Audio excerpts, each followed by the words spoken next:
Greetings, Lemons! It is Thursday night, and we are doing our general readings tonight, which is, if you are new, the saying of words for all beings. We are reading Artemis Fowl, the Opal Deception tonight, which was voted on by the community in the Lemon Patch on Discord. If you'd like to be part of future votes, please join us on Discord. A link shall appear in the comments. If you don't have time to listen to the full stream or you fall asleep, no worries. The entire video will be posted on YouTube, the link for which will also appear in the comments. So, are you sitting comfortably? Do you have a snack? Then we shall begin.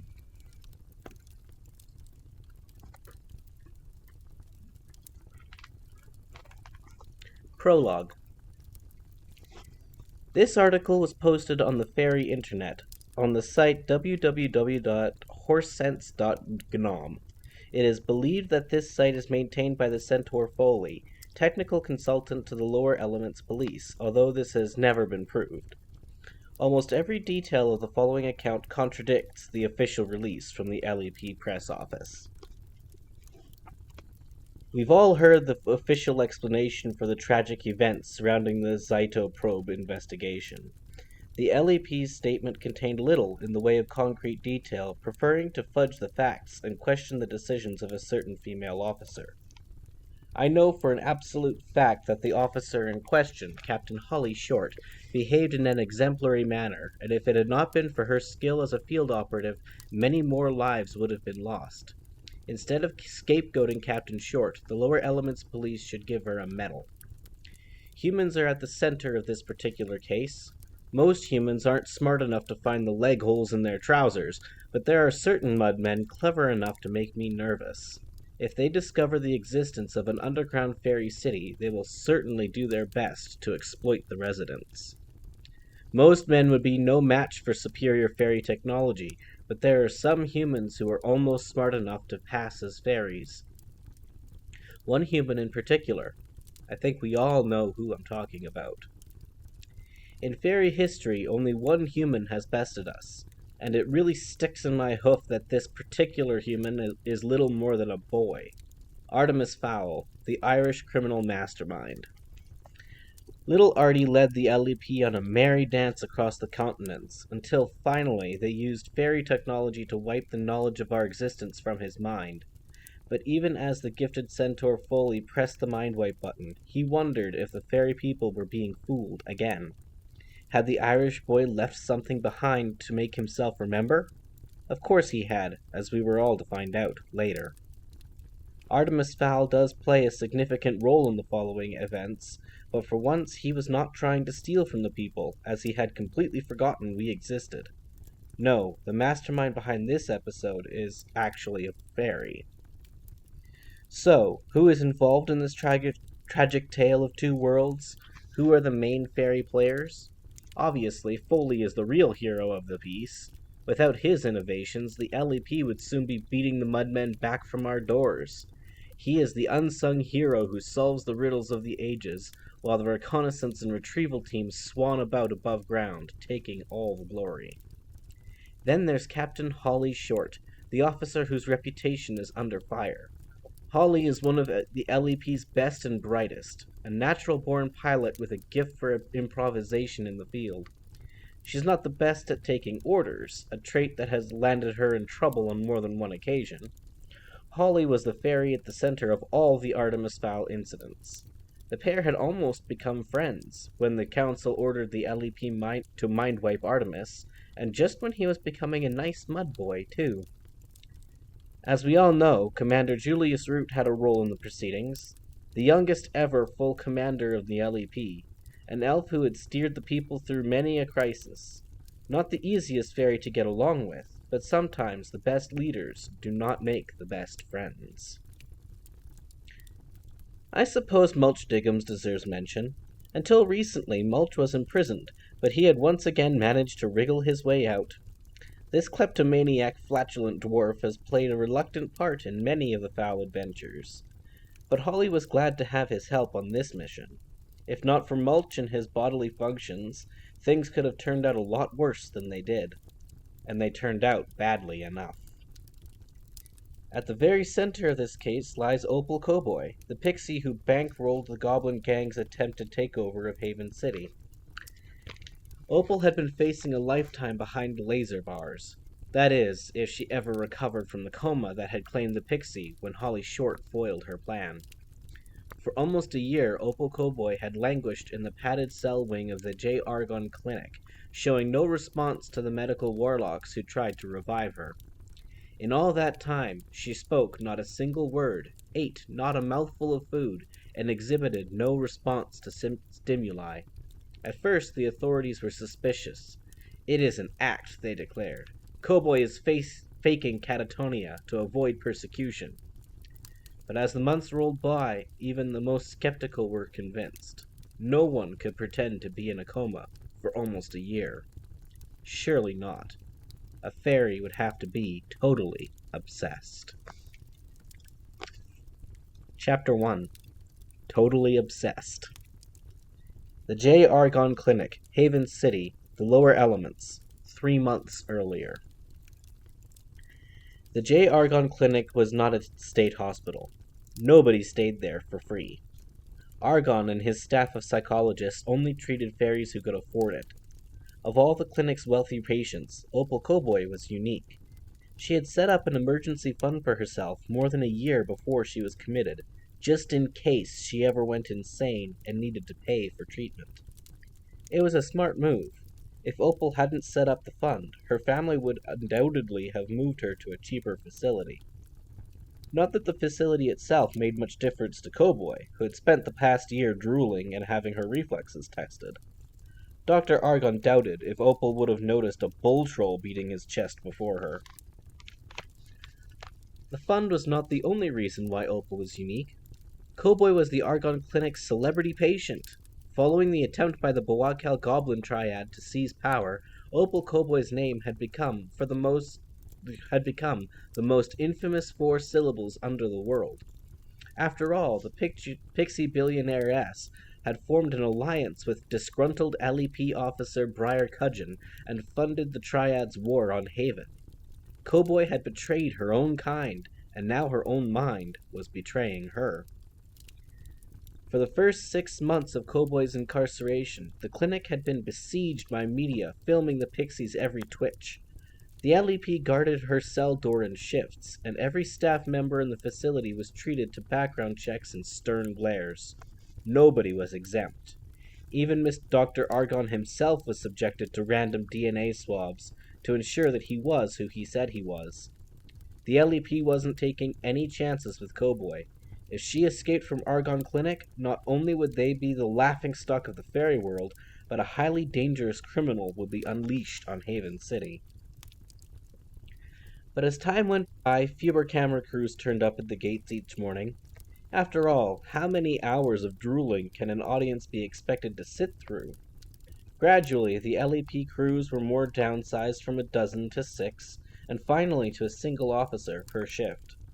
Where could Opal Cowboy go? The authorities reasoned. There were a dozen cameras focused on her, 24 hours a day.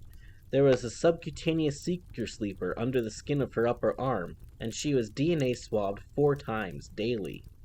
And even if someone did get Opal out, what could they do with her? The pixie couldn't even stand without help, and the sensors said her brainwaves were little more than flat lines.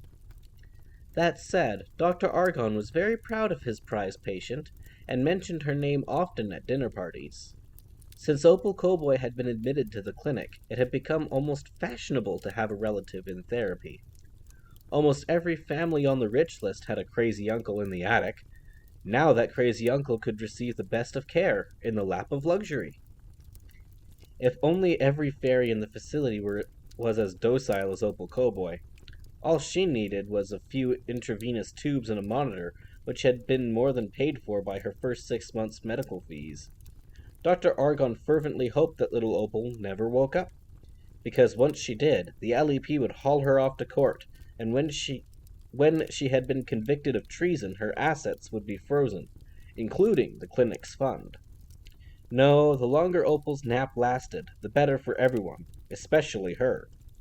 Because of their thin skulls and large brain volume, Pixies were susceptible to various maladies, such as catatonia, amnesia, and narcolepsy.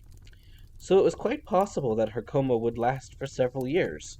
And even if Opal did wake up, it was quite possible that her memory would stay locked up in some drawer in her huge pixie brain. Dr. J. Argon did his rounds every night. He didn't perform such hands-on therapy anymore, but he felt that it was good for the staff to feel his presence. If the other doctors knew that Gerbil Argon kept his finger on the pulse, then they were more likely to keep their own fingers on that pulse, too. Argon always saved Opal for last. It calmed him somehow to see the small pixie asleep in her harness. Often at the end of a stressful day, he even envied Opal her untroubled existence. When it had all become too much for the pixie, her brain had simply shut down, all except for the most vital functions. She still breathed, and occasionally the monitors registered a dream spike in her brainwaves. But other than that, for all intents and purposes, Opal Cowboy was no more. On one fateful night, Gerbil Argon was feeling more stressed than usual. His wife was suing for divorce on the grounds that he hadn't said more than 6 consecutive words to her in over 2 years. The council was threatening to pull his government grant because of all the money he was making from his new celebrity clients, and he had a pain in his hip that no amount of magic could seem to cure. The warlocks said it was probably all in his head. They seemed to think that was funny. Argon limped down the clinic's eastern wing, checking the plasma charts of each patient as he passed their room.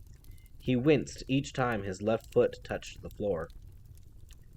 The 2 janitor pixies, Merval and Descant Brill, were outside Opal's room, picking up dust with static brushes. Pixies made wonderful employees. They were methodical, patient, and determined. When a pixie was instructed to do something, you could rest assured that that thing would be done. Plus, they were cute, with their baby faces and disproportionately large heads. Just looking at a pixie cheered most people up. They were walking therapy. "Evening, boys," said Argon. "How's our favorite patient?" Merv, the elder twin, glanced up from his brush. Same old, Jerry," he said. "I thought she moved a toe earlier, but it was just a trick of the light." Argon laughed, but it was forced. He did not like to be called Jerry. It was his clinic, after all. He deserved some respect. But good janitors were like gold dust, and the Brill brothers had been keeping the building spotless and ship-shape for nearly 2 years now. The Brills were almost celebrities themselves. Twins were very rare among the people. Merval and Descant were the only pixie pair currently residing in Haven. They had been featured on several TV programs, including Canto, PPTV's highest-rated chat show. LEP's Corporal Grub Kelp was on sentry duty. When Argon reached Opal's room, the corporal was engrossed in a movie in his video goggles. Argon didn't blame him. Guarding Opal Cowboy was about as exciting as watching toenails grow. "Good film?" inquired the doctor pleasantly. Grub raised his lenses. "Not bad. It's a human western. Plenty of shooting and squinting." "Maybe I'll borrow it when you're finished." "No problem, Doctor, but handle it carefully. Human discs are very expensive. I'll give you a special cloth." Argon nodded. He remembered Grub Kelp now. The LEP officer was very particular about his possessions.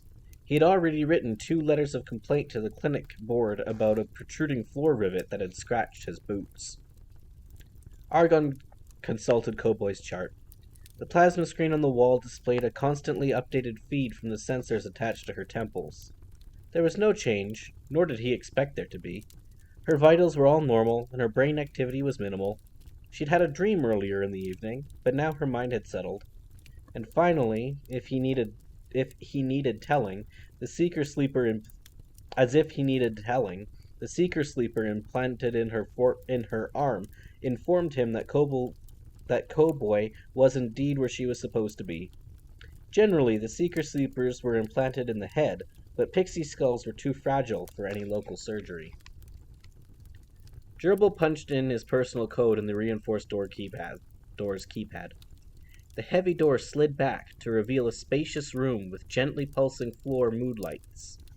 The walls were soft plastic, and gentle sounds of nature spilled from recessed speakers. At the moment, a brook was splashing over flat rocks. In the middle of the room, Opal Cowboy hung suspended in a full-body harness. The straps were gel-padded, and they adjusted automatically to any body movement. If Opal did happen to wake, the harness would be remotely triggered to seal like a net, preventing her from harming herself or escaping. Argon checked the monitor pads, making sure they had good contact on Cowboy's forehead. He lifted one of the pixie's eyelids, shining a pencil light at the pupil. It contracted slightly, but Opal did not avert her eyes. "Well, anything to tell me today, Opal?" asked the doctor softly. "An opening chapter for my book?" Argon liked to talk to Cowboy, just in case she could hear. When she woke up, he reasoned, he would have already established rapport. Nothing? Not a single insight? Opal did not react, as she hadn't for almost a year. "Oh well," said Argon, swabbing the inside of Cowboy's mouth with the last cotton ball in his pocket. "Maybe tomorrow, huh?" He rolled the cotton ball across the sponge pad on his clipboard. Seconds later, Opal's name flashed up on a tiny screen. "DNA never lies," muttered Argon, tossing the ball into a recycling bin. With one last look at his patient, Gerbil Argon turned toward the door. "Sleep well, Opal," he said, almost fondly. He felt calm again, the pain in his hip almost forgotten. Cowboy was as far under as she had ever been. She wasn't going to wake up any time soon. The Cowboy Fund was safe. It's amazing just how wrong one gnome can be. Opal Cowboy was not catatonic, but neither was she awake. She was somewhere in between, floating in a liquid world of meditation, where every memory was a bubble of multicolored light popping gently in her consciousness. Since her early teens, Opal had been a disciple of Gola Shweem, the cleansing coma guru. Shweem's theory was that there was a deeper level of sleep than experienced by most fairies. The cleansing coma state would usually only be reached after decades of discipline and practice. Opal had reached her first cleansing coma at the age of 14. The benefits of the cleansing coma were that a fairy could spend the sleep time thinking, or in this case plotting, and also awake feeling completely refreshed. Opal's coma was so complete that her mind was almost entirely separated from her body. She could fool the censors, and felt no embarrassment at the indignities of intravenous feeding and assisted bathings. The longest recorded, consciously self-induced coma was 47 days. Opal had been under for 11 months and counting, though she wasn't planning to be counting for much longer. When Opal Cowboy had joined forces with Briar Cudgeon and his goblins, she had realized she would need a backup plan. Their scheme to overthrow the LEP had been ingenious, but there had always been a chance that something could go wrong. In the event that it did, Opal had had no intention of spending the rest of her life in prison. The only way she could make a clean getaway was if everybody thought she was still locked up. So Opal had begun to make preparations. The first had been to set up the emergency fund for the Argon Clinic. This would ensure that she would be sent to the right place if she had to induce a cleansing coma. The second step had been to get 2 of her most trusted personnel installed in the clinic to help with her eventual escape. Then she began siphoning huge amounts of gold from her businesses. Opal did not wish to become an impoverished exile. The final step had been to donate some of her own DNA and greenlight the creation of a clone that would take her place in the padded cell. Cloning was completely illegal and had been banned by fairy law for more than 500 years, since the first experiments in Atlantis. Cloning was by no means a perfect science. Doctors had never been able to create an exact fairy clone. The clones looked fine, but they were basically shells with only enough brain power to run the body's basic functions. They were missing the spark of true life. A fully grown clone resembled nothing more than the original person in a coma. Perfect. Opal had had a greenhouse lab constructed far from Cowboy Industries and had diverted enough funds to keep the project active for 2 years, the exact time it would take to grow a clone of herself to adulthood. Then, when she wanted to escape from the Argon Clinic, a perfect replica of herself would be left in her place. The LEP would never know she was gone. As things had turned out, she had been right to plan ahead.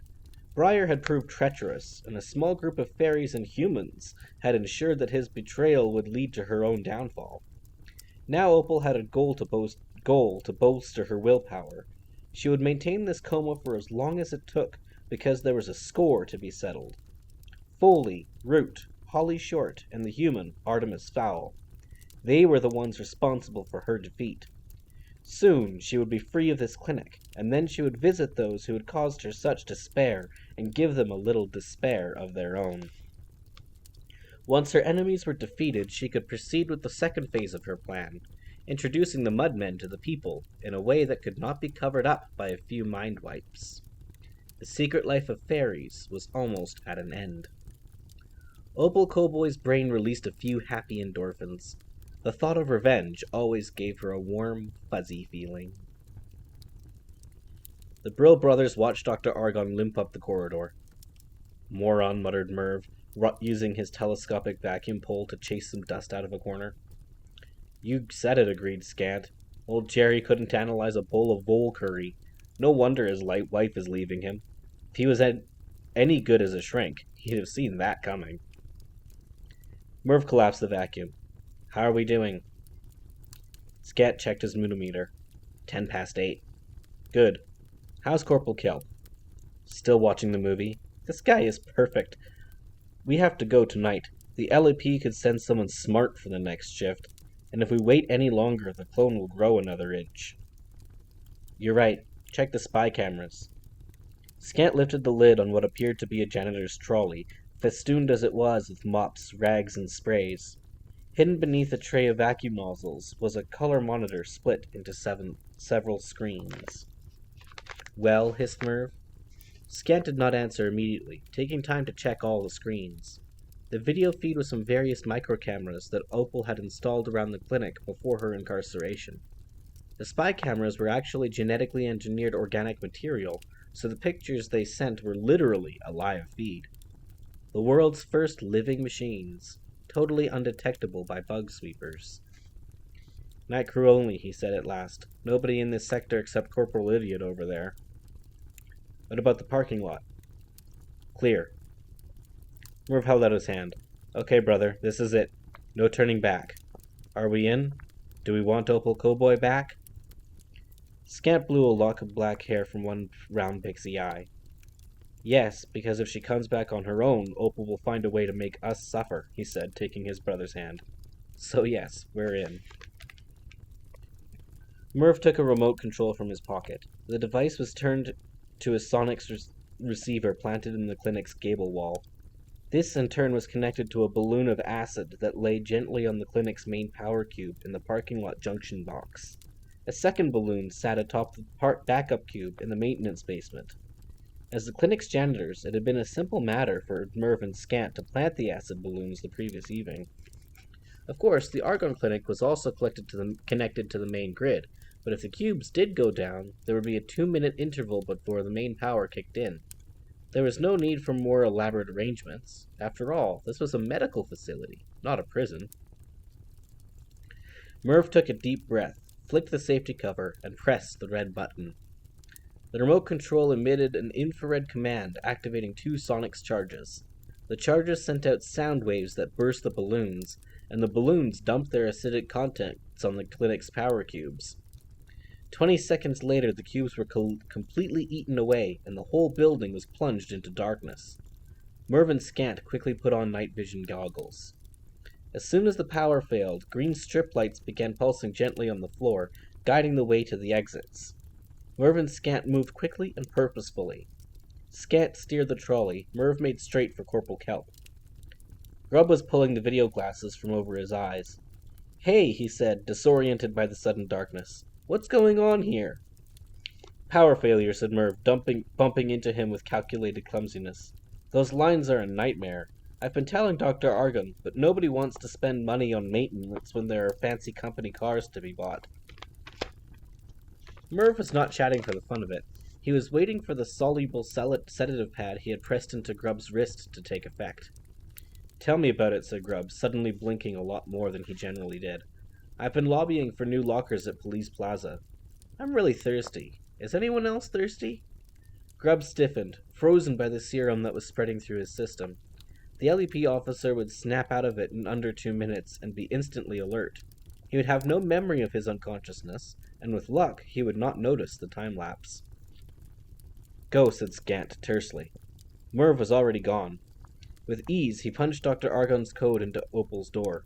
He completed this action faster than Argon ever could, due to hours spent practicing on a stolen pad in his apartment. Argon's code changed every week, but the Brill brothers made certain that they were cleaning outside the room when Argon was on his rounds. The Pixies generally had the complete code by midweek. The battery-powered pad light winked green, and the door slid back. Opal Cowboy swung gently before him, suspended in her harness like a bug in an exotic cocoon. Merv winched her down into the trolley. Moving briskly, and with practiced precision, he rolled up Opal's sleeve and located the scar in her upper arm, where the seeker sleeper had been inserted. He gripped the hard lump between his thumb and forefinger. Scalpel, he said, holding out his free hand. Scat passed him the instrument. Merv took a breath, held it, and made a 1-inch incision in Opal's flesh. He wiggled his index finger into the hole and rolled out the electronic capsule. It was encased in silicone and roughly the size of a painkiller. Seal it up, he ordered. Scant bent close to the wound and placed a thumb at each end. Heal, he whispered, and blue sparks of fairy magic ran rings around his fingers, sinking into the wound. In seconds, the folds of skin had zipped themselves together, with only a pale pink scar to show that a cut had been made, a scar almost identical to the one that already existed. Opal's own magic had dried up months ago, as she was in no position to complete a power-restoring ritual. Miss Cowboy, said Merv briskly. Time to get up. Wakey, wakey.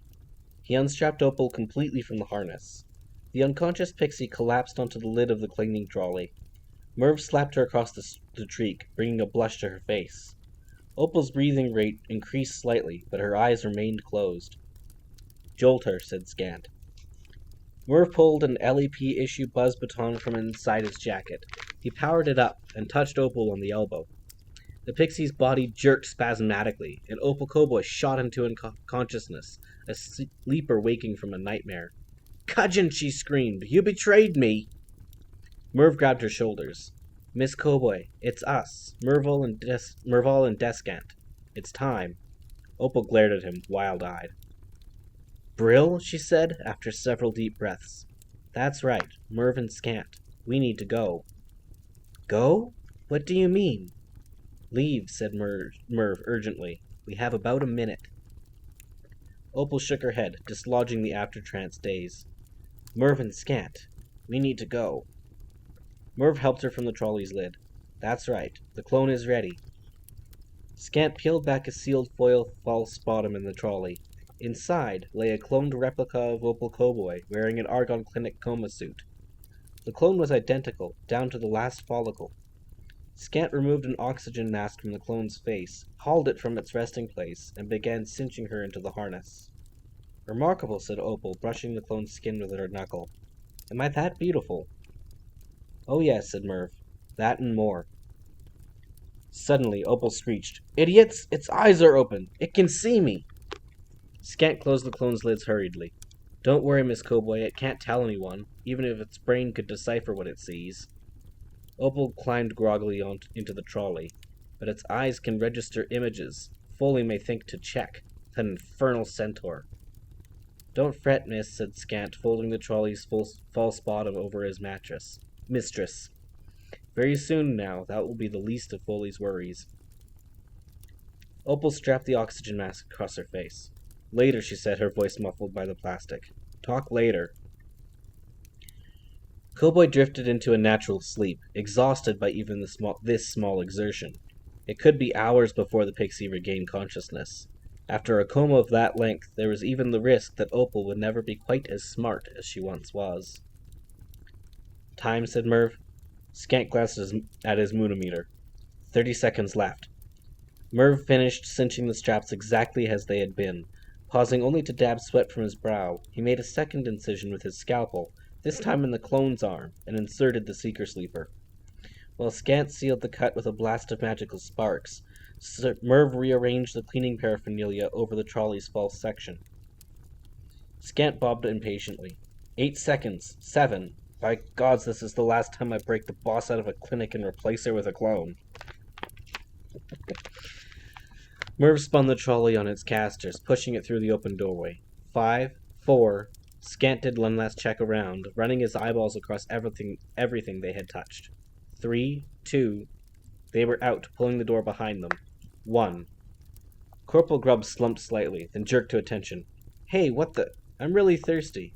Is anyone else thirsty? Merv stuffed the night vision goggles into the trolley, blinking a bead of sweat from his eyelid. It's the air in here. I get dehydrated all the time. Terrible headaches. Grubb pinched the bridge of his nose. Me too. I'm going to write a letter as soon as the lights come back. Just then the lights did come back, flickering on one after another down the length of the corridor. There we go, grinned Scant. Panic over. Maybe now they'll buy us some new circuits, eh, brother?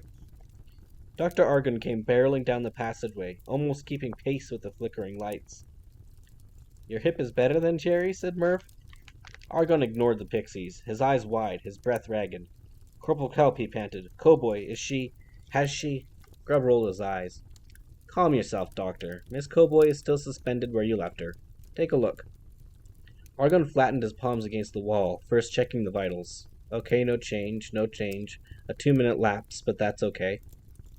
I told you, said Grubb. And while you're here, I need to talk to you about these headaches I've been having. Argon brushed him aside. I need a cotton ball. Scant, do you have any? Scant slapped his pockets. Sorry, Jerry, not on me. Don't call me Jerry, howled Gerbil Argon, ripping the lid from the cleaning trolley. There must be cotton balls in here somewhere, he said, sweat pasting thin hair across his wide gnome's forehead. It's a janitor's box, for heaven's sake. His blunt fingers scrabbled through the trolley's contents, scraping across the false bottom. Merv elbowed him out of the way before he could discover the secret compartment or spy screens. Here we are, Doctor, he said, grabbing a tub of cotton balls. A month's supply. Knock yourself out. Argon fumbled a single ball from the pack, discarding the rest. DNA never lies, he muttered, punching his code into the keypad. DNA never lies. He rushed into the room and roughly swabbed the inside of the clone's mouth. The Brill brothers held their breath. They had expected to be out of the clinic before this happened. Argon rolled the cotton ball's head across the sponge pad on his clipboard. A moment later, Opal Cowboy's name flashed into the board's mini plasma screen. Argon heaved a massive sigh, resting his hands on both knees. He threw the observers a shamefaced grin. Sorry, I panicked. If we lost Cowboy, the clinic would never live it down. I'm just a little paranoid, I suppose. Faces can be altered, but DNA never lies, said Merv and Scant simultaneously. Grubb reset his video goggles. I think Dr. Argon needs a little vacation. You're telling me, sniggered Merv, rolling the trolley toward the maintenance elevator. Anyway, we better get going, brother. We need to isolate the cause of the power failure. Scant followed him down the corridor. Any idea where the problem could be? I have a hunch. Let's try the parking lot, or maybe the basement. Whatever you say. After all, you were the older brother. And wiser, added Merv. Don't forget that. The pixies continued down the corridor, their brisk banter masking the fact that their knees were shaking and their hearts were battering the rib cages. It wasn't until they had removed the evidence of their acid bombs and were well on their way home in the van that they began to breathe normally again. Back in the apartment he shared with Scant, Merv unzipped Cowboy from her sealed hiding place. Any worries they'd had about Opal's IQ taking a dip immediately vanished. Their employer's eyes were bright and aware. Bring me up to speed, she said, climbing shakily from the trolley. Even though her mind was fully functioning, it would take a couple of days in an electromag-massager to get her muscles back to normal. Merv helped her onto a low sofa. Everything is in place. The funds, the surgeon, everything. Opal drank greedily straight from a jug of core water on the coffee table. Good. And what of my enemies? Scant stood beside his brother. They were almost identical, except for a slight wideness in Merv's brow. Merv had always been the smart one. We have kept tabs on them, as you asked, said Scant. Opal stopped drinking. Asked? Instructed, stammered Scant. Instructed, of course. That's what I meant. Cowboy's eyes narrowed. I do hope the Brill brothers haven't developed any independent notions since I've been asleep. Scant stooped slightly, almost bowing. No, no, Miss Cowboy. We live to serve. Only to serve. Yes, agreed Opal, and you live only as long as you do serve. Now, my enemies. They are well and happy, I trust. Oh, yes. Julius Root goes from strength to strength as LEP commander. He has been nominated for the council. Opal smiled a vicious Wolverine smile. The council. Such a long way to fall. And Holly Short? Back on full active duty. Six successful reconnaissance missions since you induced your coma. Her name has been put on the list for promotion to Major. Major, indeed. Well, the least we can do is make sure that promotion never comes through. I plan to wreck Holly Short's career so she dies in disgrace. The Centaur Foley is as obnoxious as ever, continued Scant Brill. I suggest a particularly nasty. Opal raised a delicate finger, cutting him off. No, nothing happens to Foley just yet. He will be defeated by intellect alone. Twice in my life, someone has outsmarted me. Both times, it was Foley. Just killing him requires no ingenuity. I want him beaten, humiliated, and alone. She clapped her hands in delighted anticipation. And then I will kill him. We have been monitoring Artemis Fowl's communications. Apparently the human youth has spent most of the past year trying to find a certain painting. We have traced the painting to Munich. A painting? Really? Cogwheels turned in Opal's brain. Well, let's make sure we get to it before he does. Maybe we can add a little something to his work of art. Scant nodded. Yes, that's not a problem. I'll go tonight. Opal stretched out on the sofa like a cat in the sunlight. Good. This is turning out to be a lovely day. Now, send for the surgeon. The Brill brothers glanced at each other. Miss Cowboy, said Merval nervously. Yes, what is it? The surgeon. This kind of operation cannot be reversed, even by magic. Are you sure you wouldn't like to think... Opal leaped from the sofa. Her cheeks were crimson with rage. Think? You'd like me to think about it? What do you imagine I've been doing for the past year? Thinking! 24 hours a day. I don't care about magic. Magic did not help me escape. Science did. Science will be my magic. Now, no more advice, Merv, or your brother will be an only child. Is that clear? Merv was stunned. He had never seen Opal in such a rage. The coma had changed her. Yes, Miss Cowboy. Now, summon the surgeon. At once, Miss Cowboy. Opal lay back on the sofa. Soon, everything would be right in the world. Sorry about that, Bubbles. I will definitely try to slow down a bit. Opal lay back on the sofa. Soon, everything would be right in the world. Her enemies would be shortly dead or discredited. Once those loose ends were tied up, she could set out on her new life. Cowboy rubbed the tips of her pointed ears. What would she look like, she wondered, as a human?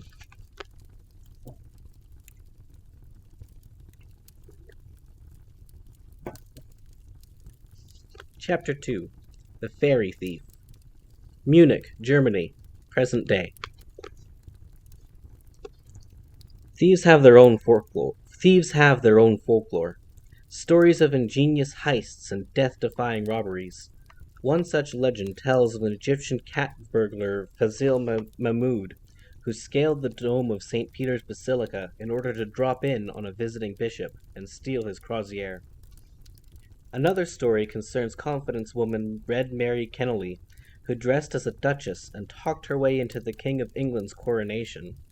The palace denied the event ever took place, but every now and then a crown turns up at auction that looks a lot like the one in the Tower of London. I'm glad you're enjoying the story. It's very entertaining.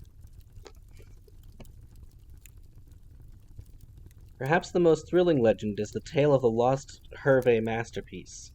Every primary school child knows that Pascal Hervé was the French impressionist who painted extraordinarily beautiful pictures of the fairy folk, and every art dealer knows that Hervé's paintings are second in value only to those of Van Gogh himself, commanding price tags of more than 50 million euros. There are 15 paintings in the Hervé Fairy Folk series. 10 reside in French museums, and 5 are in private collections. But there are rumors of a 16th. Whispers circulate in the upper criminal echelons that another Hervé exists, the Fairy Thief, depicting a fairy in the act of stealing a human child. Legend has it that Hervé gave the picture as a gift to a beautiful Turkish girl he met on the Champs-Élysées. The girl promptly broke Hervé's heart and sold the picture to a British tourist for 20 francs. Within weeks, the picture had been stolen from the Englishman's home, and since that time, it has been lifted from private collections all over the world. Since Hervé painted his masterpiece, it is believed that the Fairy Thief has been stolen 15 times. But what makes these thefts different from the billion others that have been committed during this time is that the first thief decided to keep the picture for himself, and so did all the others. The Fairy Thief has become something of a trophy for top thieves worldwide. Only a dozen know of its existence, and only a handful know of its whereabouts. The painting is to criminals what the Turner Prize is to artists. Whoever manages to successfully steal the lost painting is acknowledged as the master thief of his generation. Not many are aware of this challenge, but those who do know matter. Naturally, Artemis Fowl knew of the Fairy Thief, and recently he had learned of the painting's whereabouts. It was an irresistible test of his abilities. If he succeeded in stealing the lost master, he would become the youngest thief in history to have done so. His bodyguard, the ancient Eurasian butler, was not very pleased with his young charge's latest project. "I don't like this, Artemis," said Butler in his bass, gravelly tones. "My instincts tell me it's a trap." Artemis Fowl inserted batteries in his handheld computer game. "Of course it's a trap," said the 14-year-old Irish boy. "The Fairy Thief has been ensnaring thieves for years. That's what makes it interesting." They were traveling around Munich's Marienplatz in a rented Hummer H2. The military vehicle was not Artemis's style, but it would be consistent with the style of the people they were pretending to be. Artemis sat in the rear, feeling ridiculous, dressed not in his usual dark two-piece suit, but in normal teenager clothing. "This outfit is preposterous," he said, zipping his tracksuit top. "What is the point of a hood that is not waterproof? And all these logos? I feel like a walking advertisement. And these jeans do not fit properly. They are sagging down to my knees." Butler smiled, glancing in the rearview mirror. "I think you look fine. Juliet would say that you were bad." Juliet, Butler's younger sister, was currently on a tour of the States with a Mexican wrestling troupe, trying to break into the big time. Her ring name was the Jade Princess. "I certainly feel bad," admitted Artemis. "As for these high-top sneakers, how is one supposed to run quickly with soles 3 inches thick? I feel as though I'm on stilts. Honestly, Butler, the second we return to the hotel, I'm disposing of this outfit. I miss my suits." Butler pulled onto Imtao, the international bank, where the international bank was located. "Artemis, if you're not feeling comfortable, perhaps we should postpone this operation." Artemis tipped his computer game into a backpack, which already contained a number of typical teenage items. "Absolutely not. This window of opportunity has taken a month to organize." 3 weeks previously, Artemis had made an anonymous donation to the St. Bartleby's School for Young Men, on condition that the third-year boys be taken on a trip to Munich for the European Schools Fair. The principal had been happy to honor the donor's wishes, and now, while the other boys were viewing various technological marvels at an exhibition in Munich's Olympia Stadium, Artemis was on his way to the International Bank. As far as Principal Grooney was concerned, Butler was driving a student who was feeling poorly back to his hotel room. "Crane and Sparrow probably move the painting several times a year. I certainly would. Who knows where it will be in 6 months?" Crane and Sparrow were a firm of British lawyers who used their business as a front for an extremely successful burglary and fencing enterprise. Artemis had long suspected them of possessing the fairy thief. Confirmation had arrived a month earlier, when a private detective who was routinely employed to spy on Crane and Sparrow reported that he had spotted them moving a painting tube to the International Bank, possibly the fairy thief. "I may not have this chance again until I'm an adult," continued the Irish youth, "and there is no question of waiting that long. Franz Hermann stole the fairy thief when he was 18 years old. I need to beat that record." Butler sighed. Criminal folklore tells us that Hermann stole the painting in 1927. He merely snatched a briefcase. There is rather more to contend with today. We must break open a safe deposit box in one of the world's most secure banks, in broad daylight. Artemis Fowl smiled. Yes, many would say that it was impossible. They would, agreed Butler, slotting the Hummer into a parking space. Many sane people, especially for someone on a school tour. They entered the bank through the lobby's revolving doors, in full view of the CCTV.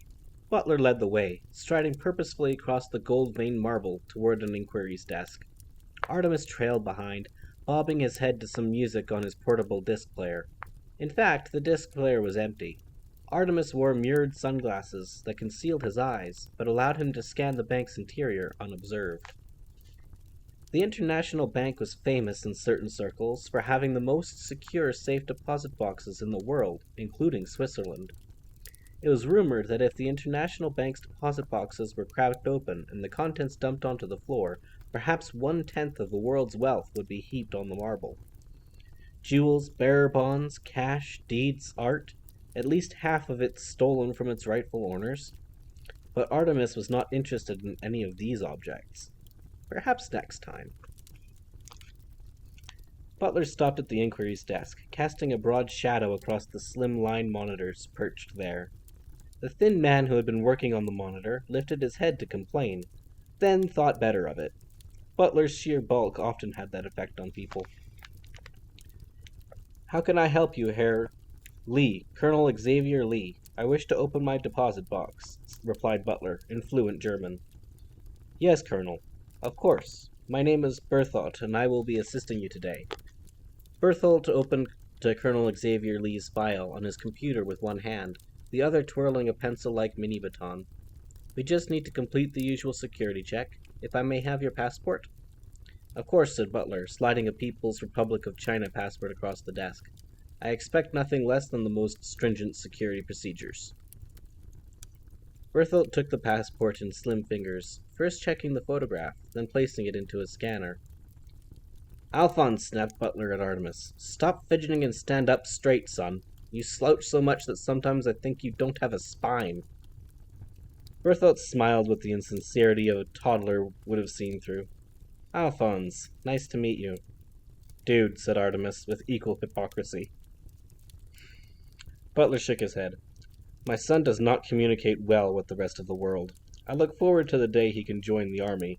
Then we shall see if there's a man beneath all these moods." Berthold nodded sympathetically. "I have a girl, 16 years old. She spends more of my money on phone calls in a week than the entire family spends on food." "Teenagers, they're all the same." The computer beeped.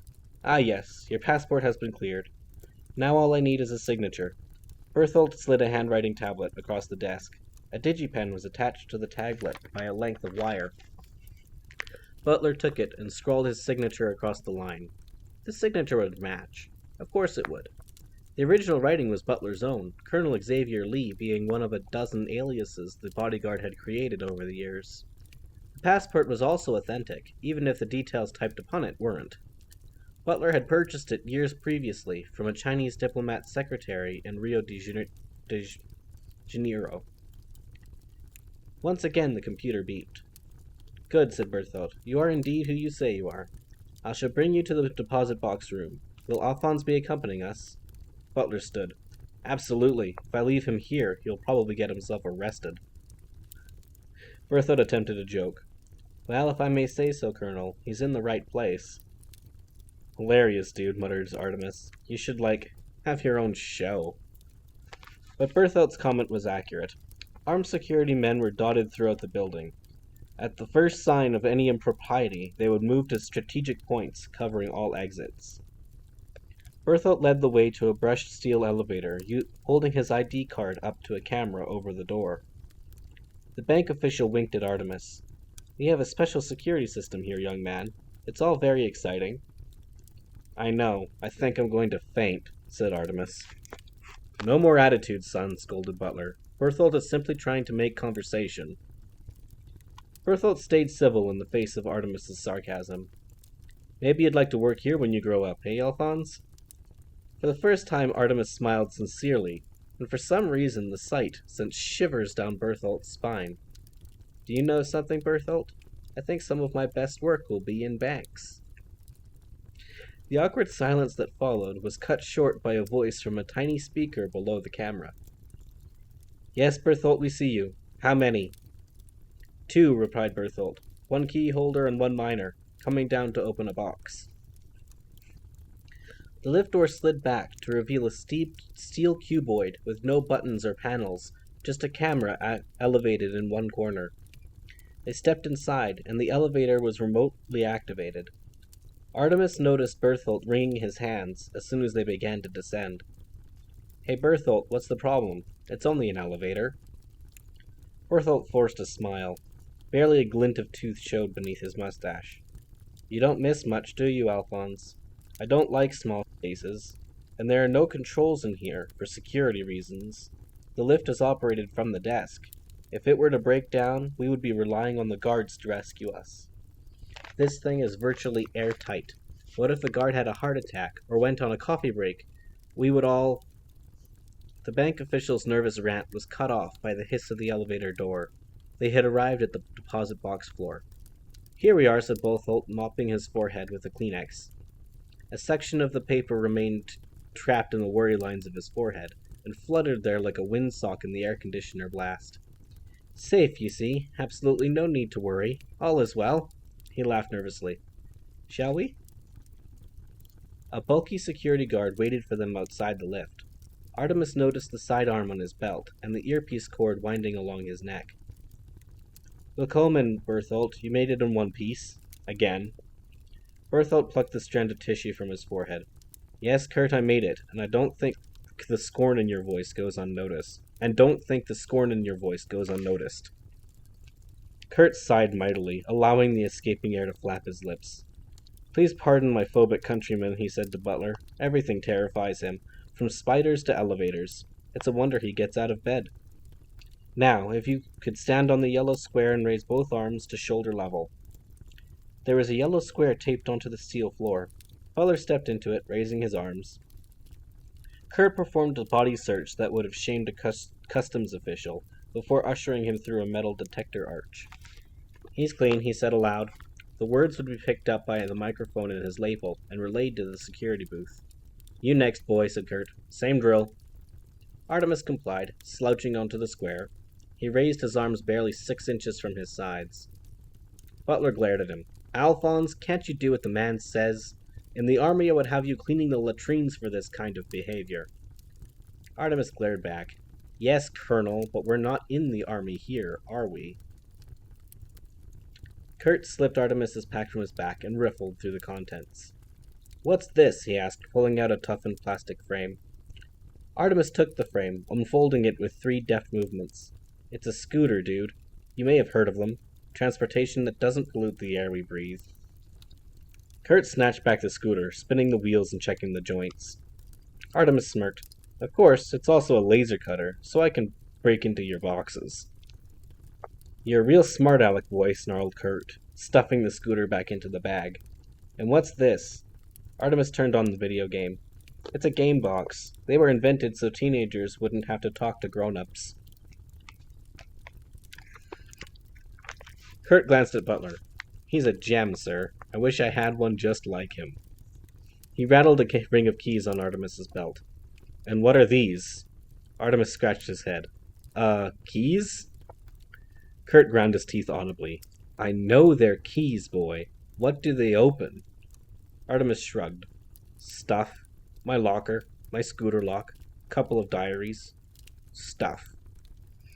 The security guards examined the keys.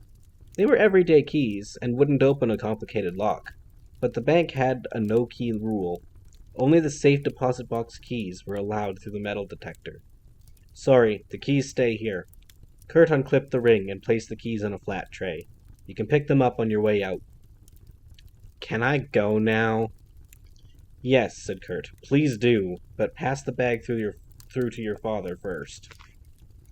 Artemis handed the bag around the metal detector arch to Butler.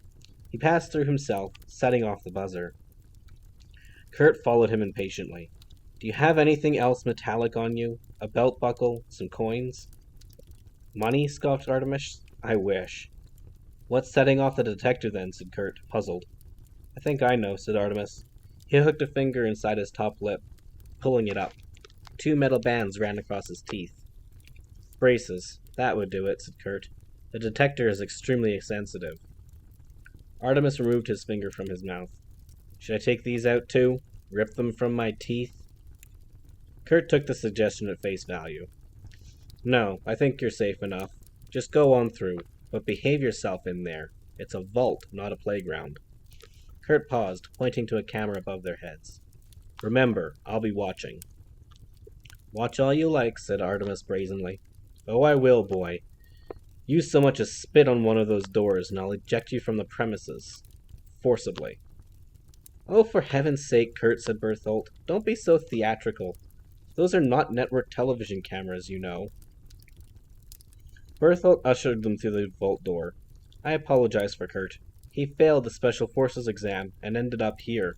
Sometimes I think he would love someone to rob the place, just so he could see some action. The door was a circular slab of steel, at least 16 feet in diameter. In spite of its size, the door swung easily at Berthold's touch. Perfectly balanced, explained the bank official. A child could open it, until 5:30 when it shuts for the night. Naturally, the vault is time-locked. Nobody can open the door until 8:30 a.m. Not even the bank president. Inside the vault were rows and rows of steel deposit boxes of all shapes and sizes. Each box had a single rectangular keyhole on its face, surrounded by a fiber optic light. At the moment, all of the lights glowed red. Berthold took a key from his pocket. It was attached to his belt by a woven steel cable. Of course, the key's shape is not the only important thing, he said, inserting the key into a master keyhole. The locks are also operated by microchip. Butler took a similar key from his wallet. Are we ready? Whenever you are, sir. Butler ran his fingers over several boxes until he reached number 700. He inserted his key in the keyhole. Ready. Very well, sir. On my mark. 3, 2, 1, turn. Both men turned their keys simultaneously. The master key safeguard prevented a thief opening a box with a single key. If the 2 keys were not turned within 1 second of each other, the box would not open. The light around both keys switched from red to green. The door on Butler's safe deposit box popped open. Thank you, Berthold, said Butler, reaching into the box. Of course, sir, replied Berthold, almost bowing. I'll be right outside. Even with the camera, there is a 3-minute inspection rule, so I'll see you in 180 seconds.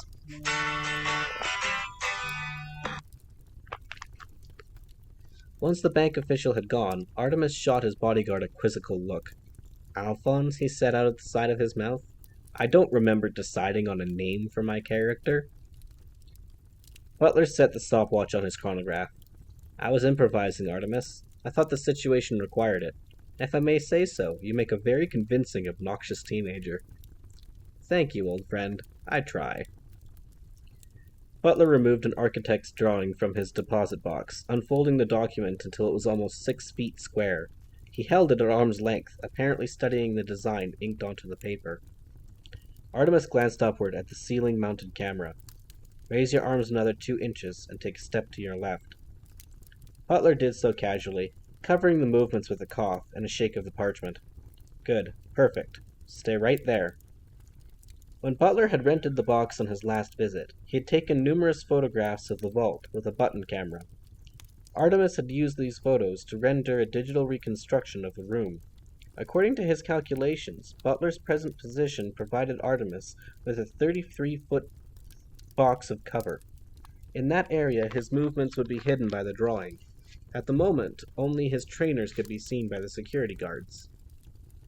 Artemis rested his back against the wall of security boxes, between two steel benches. He braced both arms against the benches, levering himself out of the oversized trainers. Carefully, the boy slid onto the bench. "Keep your head down," advised Butler. Artemis rooted through his backpack for the video cube. Though the box did actually play a computer game, its primary function was an X-ray panel with a real-time viewing. The X-ray panels were in common usage among the upper criminal echelons, and it had been a relatively simple matter for Artemis to disguise one as a teenager's toy. Artemis activated the X-ray, sliding it across the door of the deposit box beside Butler's. The bodyguard had rented his box 2 days after Crane and Sparrow. It stood to reason that the boxes would be close to one another, unless Crane and Sparrow had requested a specific number. In that case, it was back to the drawing board. Artemis reckoned that this first attempt to steal the fairy thief had a 40% chance of success. These were not ideal odds, but he had no option but to go ahead. At the very least, he would learn more about the bank's security. The GameCube's small screen revealed that the first box was stuffed with currency. "Negative," said Artemis. "Cash only." Butler raised an eyebrow. "You know what they say, you can never have too much cash." Artemis had already moved on to the next box. "Not today, old friend, but let's keep up the rental on our box, in case we ever need to return." The next box contained legal papers tied together with ribbons. The one after that was piled high with loose diamonds in a tray. Artemis struck gold on the fourth box, figuratively speaking. Inside the deposit box was a long tube containing a rolled-up canvas. "I think we have it, Butler. I think this could be it." Time enough to get excited when the painting is hanging on the wall in foul manner. "Hurry up, Artemis. My arms are beginning to ache." Artemis steadied himself.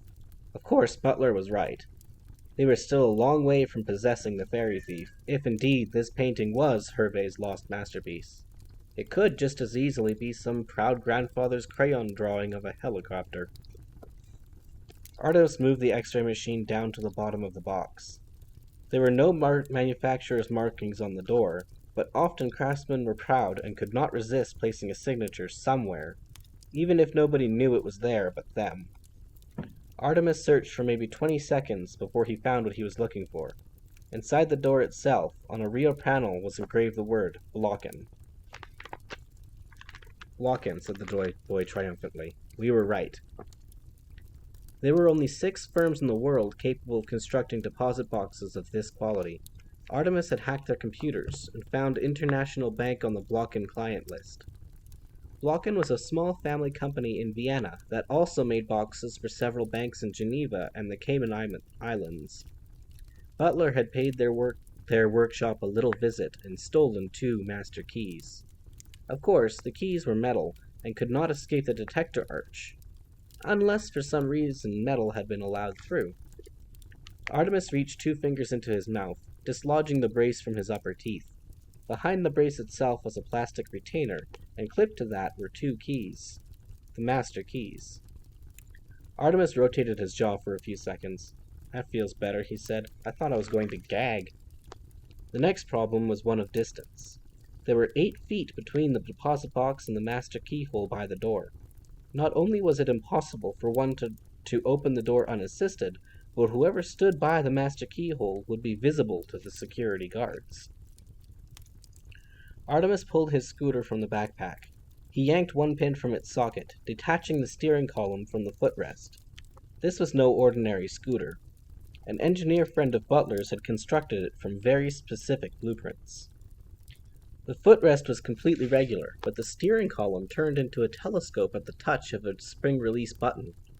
Artemis unscrewed one hand grip, reattaching it at the other end of the column.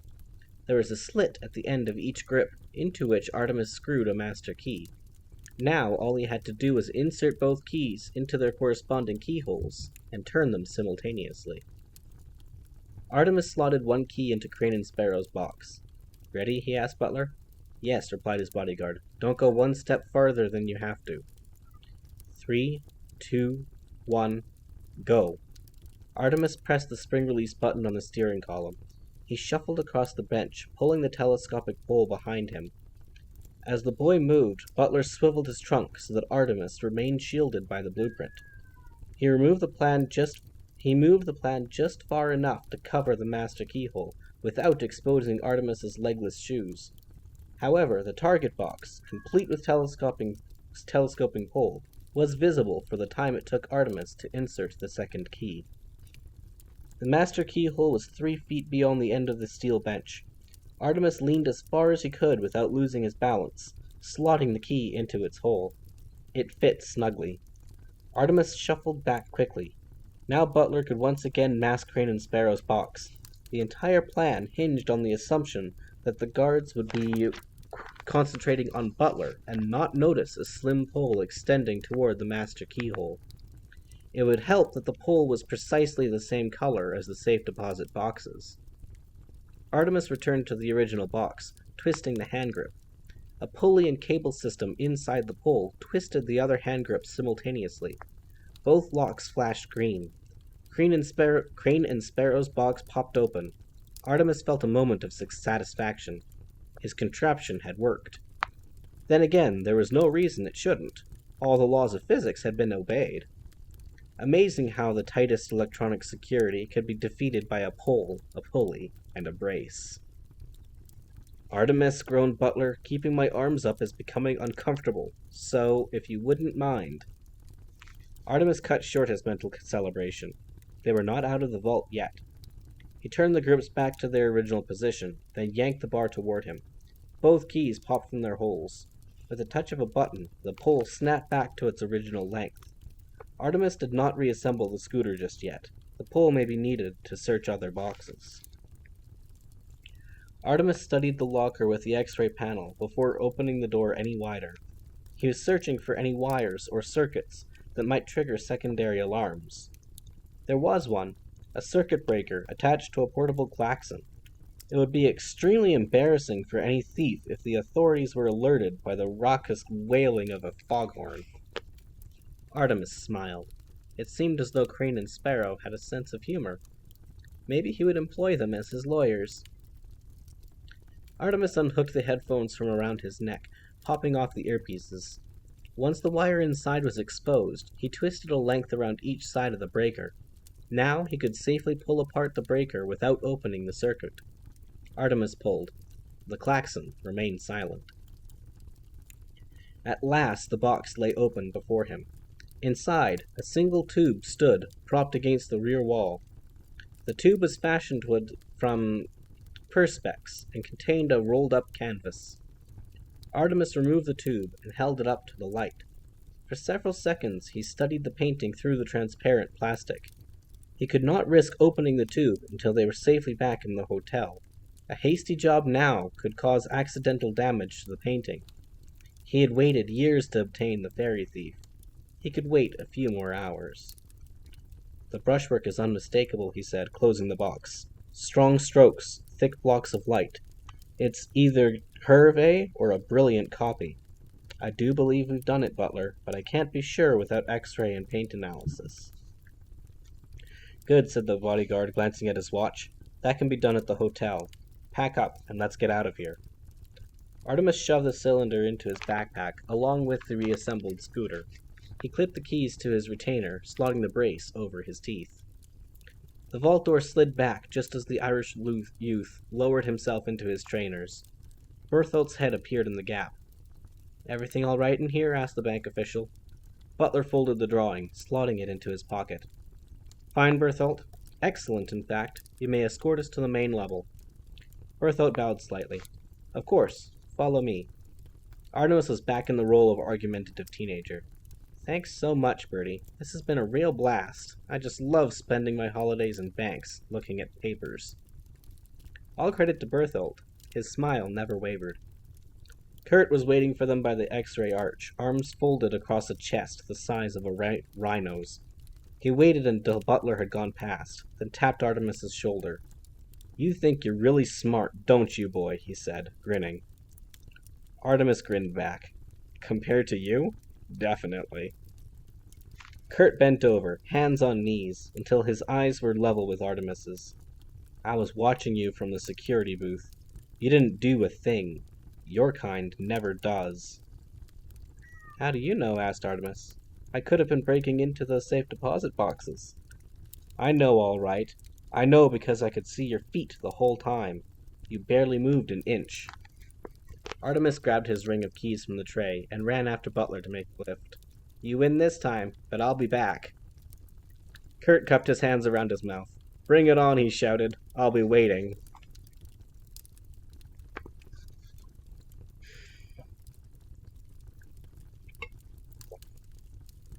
On that note, folks, we are going to take a very short break while I feed the screaming beast that is yelling in my ear. We will be right back.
Hello, folks. We are back with Chapter 3, Nearly Departed.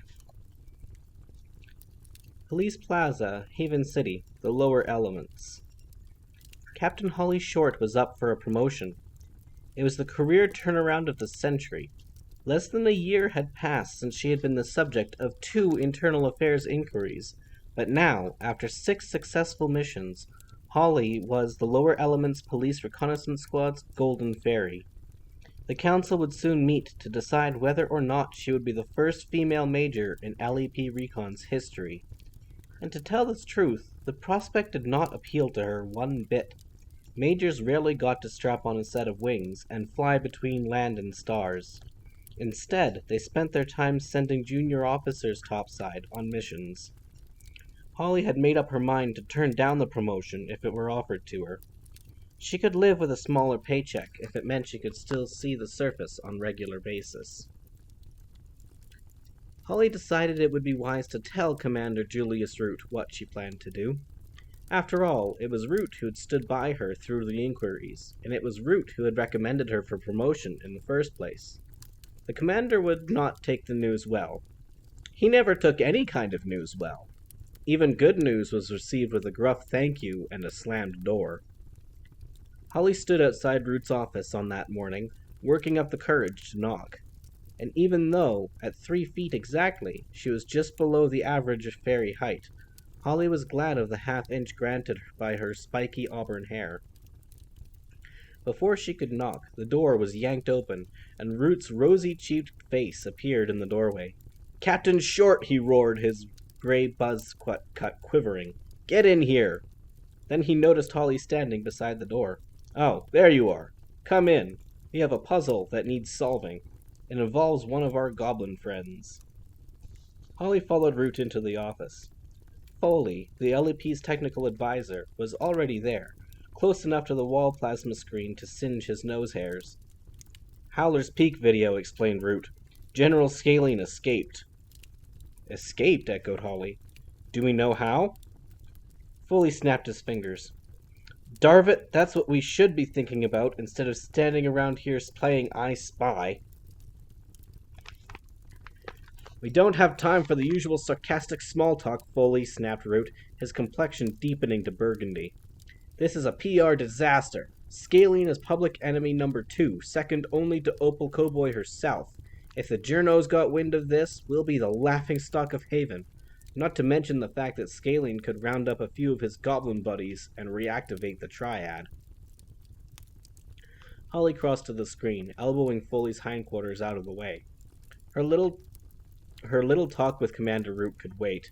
There was police work to be done. "What are we looking at?" Foley highlighted a section of the screen with a laser pointer. "Howler's Peak, Goblin Correctional Facility, Camera 86. Which shows the visiting room. Scaling went in, but he never came out." Holly scanned the camera list. "No camera in the room itself?" Root coughed, or it may have been an actual growl. "No. According to Third Atlantis Convention on Fairy Rights, detainees are entitled to privacy in the visiting room." "So we don't know what went on in there?" "Not as such, no. What genius designed this system, anyway?" In spite of the seriousness of the situation, Root chuckled. He never could resist needling the smug centaur. "Our horsey friend here designed the Howler Peak's automated security system, all on his own." Foley pouted, and when a centaur pouts, his bottom lip almost reaches his chin. "It's not the system. The system is foolproof. Every prisoner has the standard subcutaneous seeker sleeper in his head. Even if a goblin manages to miraculously escape, we can remotely knock them out, then pick them up." Holly raised her palms. "So what's the problem?" "The problem is that the seeker sleeper is not broadcasting. Or, if it is, we're not picking up the signal." "That is a problem." Root lit a noxious fungal cigar. The smoke was instantly whipped away by an air recycler on his desk. "Major Kelp is out with a mobile unit, trying to get a fix on the signal." Trouble Kelp had recently been promoted to Root's second-in-command. He was not the kind of officer who liked sitting behind a desk, unlike his little brother, Corporal Grubkelp, who would like nothing better than to be stuck behind a nice, safe desk for the remainder of his career. If Holly was forced into promotion, she hoped she could be half the major that Trouble was. Holly returned her attention to the plasma screen. "So, who was visiting General Scaling?" "One of his 1,000 nephews. A goblin by the name of Boone. Apparently that means 'of noble brow' in goblin cant." "I remember him," said Holly. "Boone. Customs and Excise think he's one of the goblins behind the Bawakel smuggling operation. There's nothing noble about him." Foley opened a folder on the plasma screen with his laser pointer. "Here's the visitor list. Boone checks in at 7:50. Lower elements meantime. At least I can show you that on video." A grainy screen showed a bulky goblin in the prison access corridor, nervously licking his eyeballs, while the security laser scanned him. Once it was confirmed that Boone wasn't trying to smuggle anything in, the visitor's door propped open. Foley scrolled down the list. And look here, he checks out at 8:15. Boone left swiftly, obviously uncomfortable in the facility. The parking lot camera showed him reverting to all fours for a dash to his car. Holly scanned the list carefully. So you're saying that Boone checked out at 8:15? Just said that, didn't I, Holly? Replied Foley testily. I'll say it again, slowly. 8:15. Holly snatched the laser pointer. Well, if that's true, how did he manage to not check out again at 8:20? It was true. 8 lines down the list, Boone's name popped up again. I saw that already. It's a glitch, muttered Foley. That's all. He couldn't leave twice. It's not possible. We get that sometimes. A bug, nothing more. Unless it wasn't him the second time. The centaur folded his arms defensively. Don't you think I thought of that? Everyone who enters or leaves Howler's Peak is scanned a dozen times. We take at least 80 facial points of reference with each scan. If the computer says Boone, then that's who it is. There's no way a goblin beat my system. They barely have enough brain power to walk and talk at the same time. Holly used the pointer to review the entry video of Boone. She enlarged his head, using a photo manipulation program to sharpen the image. What are you looking for? Asked Root. I don't know, Commander. Something. Anything. It took a few minutes, but finally Holly got it. She knew immediately that she was right. Her intuition was buzzing like a swarm of bees at the base of her neck. Look here, she said, enlarging Boone's brow. A scale blister. This goblin is shedding. So? Said Foley, grumpily. Holly reopened Boone's exit file. Now look. No blister. So he burst the blister. Big deal. No, it's more than that. Going in, Boone's skin was almost gray. Now he's bright green. He even has a camouflage pattern on his back. Foley snorted. A lot of good camouflage is in the city. What's your point, Captain? Asked Root, stubbing out his cigar. Boone shed his skin in the visitor's room. So where's the skin? There was silence for a long moment as the others absorbed the implications of this question. Would it work? Asked Root urgently. Foley was almost dumbstruck. By the gods, I think it would. The centaur rolled out a keyboard, his thick fingers flying across the gnomish letters. A new video box appeared on the screen. In this box, another goblin was leaving the room. It looked a lot like Boone. A lot, but not exactly. Something wasn't quite right. Foley zoomed in on the goblin's head. At high magnification, it was clear that the goblin's skin was ill-fitting. Patches were missing altogether, and the goblin seemed to be holding folds together across his waist. He did it. I can't believe it. This was all planned, said Holly. This was no opportunistic act. Boone waits until he's shedding. Then he visits his uncle, and they peel off his skin. General Scaling puts on the skin, and just walks out the front door, fooling all your scanners on the way. Then Boone's name shows up again. You think it's a glitch. Simple, but completely ingenious. Foley collapsed into a specially designed office chair. This is incredible. Can goblins do that? Are you kidding? Said Root. A good goblin seamstress can peel a skin without a single tear. That's what they make their clothes from when they bother wearing any. I know that. I meant, could goblins think of this all on their own? I don't think so. We need to catch Scaling and find out who planned this. Foley dialed a connection to the Cowboy cab in the Argon Clinic. I'm going to check that Opal Cowboy is still under. This sort of thing is just her style. A minute later, he swiveled to face Root. Nope, still in Dreamland. I don't know if that's good or bad. I'd hate to have Opal back in circulation, but at least we know what we were up against. A thought struck Holly, draining the blood from her face. You don't think it could be him, do you? It couldn't be Artemis Fowl. Definitely not, said Foley. It's not the Mud Boy. Impossible. Root wasn't convinced. I wouldn't be throwing that word around so much if I were you. Holly, as soon as we catch Scalene, I want you to sign out a surveillance pack and spend a couple of days on the Bud Boy's trail. See what he's up to, just in case. Yes, sir. And you, Foley, I'm authorizing a surveillance upgrade. Whatever you need. I want to hear every call Artemis makes and read every letter he sends. But, Julius, I supervised his mind wipe myself. It was a sweet job. I scooped out his fairy memories cleaner than a goblin sucking a snail out of its shell. If we were to turn up at Artemis's front door dancing the can-can, he still wouldn't remember us. It would take some kind of planted trigger to initiate even partial recall. Root did not appreciate being argued with. 1, don't call me Julius. 2, do as I say, horsey boy, or I'll have your budget slashed. And 3, what in Fran's name is the can-can? Foley rolled his eyes. Forget it. I'll organize the upgrades. Wise move, said Root, plucking a vibrating phone from his belt. He listened for several seconds, grunting affirmatives into the speaker. Forget Fowl for the moment, he said, closing the phone. Trouble has located General Scalene. He's in E-37. Holly, you're with me. Foley, you follow us in the tech shuttle. Apparently the General wants to talk.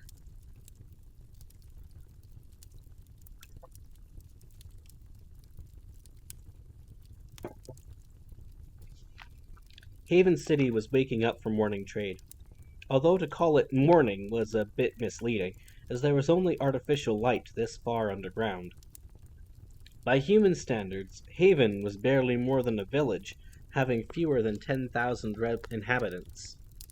But in fairy terms, Haven was the largest metropolis since the original Atlantis, most of which lay buried beneath a 3-story shuttle dock in New Atlantis.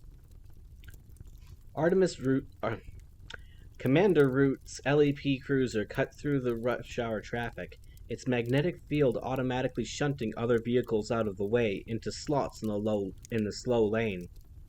Root and Holly sat in the back, wishing the journey away. The situation was becoming stranger by the minute. First of all, Scalene escapes, and now his locator shows up, and he wants to talk to Commander Root. What do you make of this? Asked Root eventually. One of the reasons he made such a fine commander was that he respected his officers' opinions. I don't know. It could be a trap. Whatever happens, you can't go in there alone. Root nodded. I know. Even I am not that stubborn. Anyway, Trouble will probably have the situation secured by the time I get there. He doesn't like waiting around for the brass to arrive. Like someone else I know, eh, Holly? Holly half grinned, half grimaced. She had been reprimanded more than once for ignoring the order to wait for reinforcements. Root raised the soundproof barrier between them and the driver. We need to talk, Holly, about the major thing. Holly looked her superior in the eyes. There was a touch of sadness in them. I didn't get it, she blurted, unable to hide her relief. No, you did get it. Or you will. The official announcement is tomorrow. The first female major in recon history. Quite an achievement. But, Commander, I don't think that... Root silenced her with a wave of his finger. I want to tell you something, Holly. About my career. It's actually a metaphor for your career, so listen carefully and see if you can figure it out. Many years ago, when you were still wearing one-piece baby suits with padded backsides, I was a hotshot recon jock. I loved the smell of fresh air. Every moment I spent in the moonlight was a golden moment. Holly had no trouble putting herself in the commander's shoes. She felt exactly the same way about her own surface trips. So I did my job as well as I could. A little bit too well, as it happened. One day I went and got myself promoted. Root clamped a purifier globe around the end of a cigar, so the smell would not stink up the car. It was a rare gesture. Major Julius Root. It was the last thing I wanted, so I marched into my commander's office and told him so. I'm a field fairy, I said. I don't want to sit behind a desk filling out E-forms. Believe it or not, I got quite agitated. Holly tried to look amazed, but it couldn't pull it off. The commander spent most of his time in an agitated, red-faced state, which explained his nickname, Beetroot. But my commander said something that changed my mind. Do you want to know what that was? Root plowed on with his story without waiting for an answer. My commander said, Julius, this promotion is not for you. It's for the people. Root raised one eyebrow. Do you see what I'm getting at? Holly knew what he meant. It was the flaw in her argument. Root placed a hand on her shoulder. The people need good officers, Holly. They need fairies like you to protect them from the mudmen. Would I prefer to be zipping around under the stars with the wind in my nostrils? Yes. Would I do as much good? No. Root paused to suck deeply on his cigar, the glow illuminated by the purifier globe. You're a good recon officer, Holly. One of the best I've seen. A bit impulsive at times, not much respect for authority, but an intuitive officer nonetheless. I wouldn't dream of taking you off the front lines if I didn't think you could serve the LEP better below ground. Do you understand? Yes, Commander, said Holly glumly. He was right, even if her selfish side wasn't ready to accept it just yet. At least she had the foul surveillance to look forward to before her new job anchored her in the lower elements. There is a perk to being a major, said Root. Sometimes, just to relieve the boredom, you can give yourself an assignment. Something on the surface. In Hawaii, maybe, or New Zealand. Look at Trouble Kelp. He's a new breed of major, more hands-on. Maybe that's what the LEP needs. Holly knew that the commander was trying to soften the blow. As soon as the major's acorns were on her lapel, she wouldn't get above ground as much as she did now. If she was lucky. I'm putting my neck on the block here, Holly, recommending you for major. Your career so far has been eventful, to say the least. If you intend to turn the promotion down, tell me now, and I'll withdraw your name. Last chance, thought Holly. Now or never. No, she said. I won't turn it down. How could I? Who knows when the next Artemis Fowl will turn up? In Holly's ears, her voice sounded distant, as though someone else were speaking. She imagined the bells of a lifelong boredom clanging behind her every word. A desk job. She had a desk job. Root patted her on the shoulder, his huge hand knocking the air from her lungs.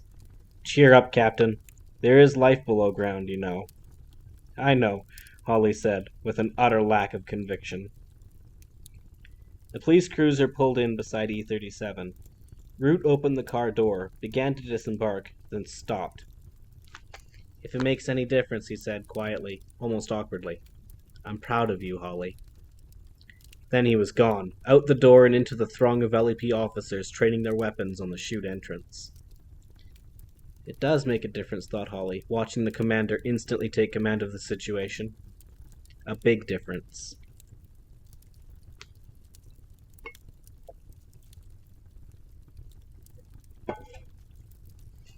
The chutes were natural magma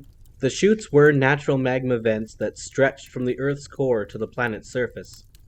Most emerged underwater, supplying warm streams that nurtured deep-sea life, but some filtered their gases through the network of cracks and fissures that riddled the dry land surface.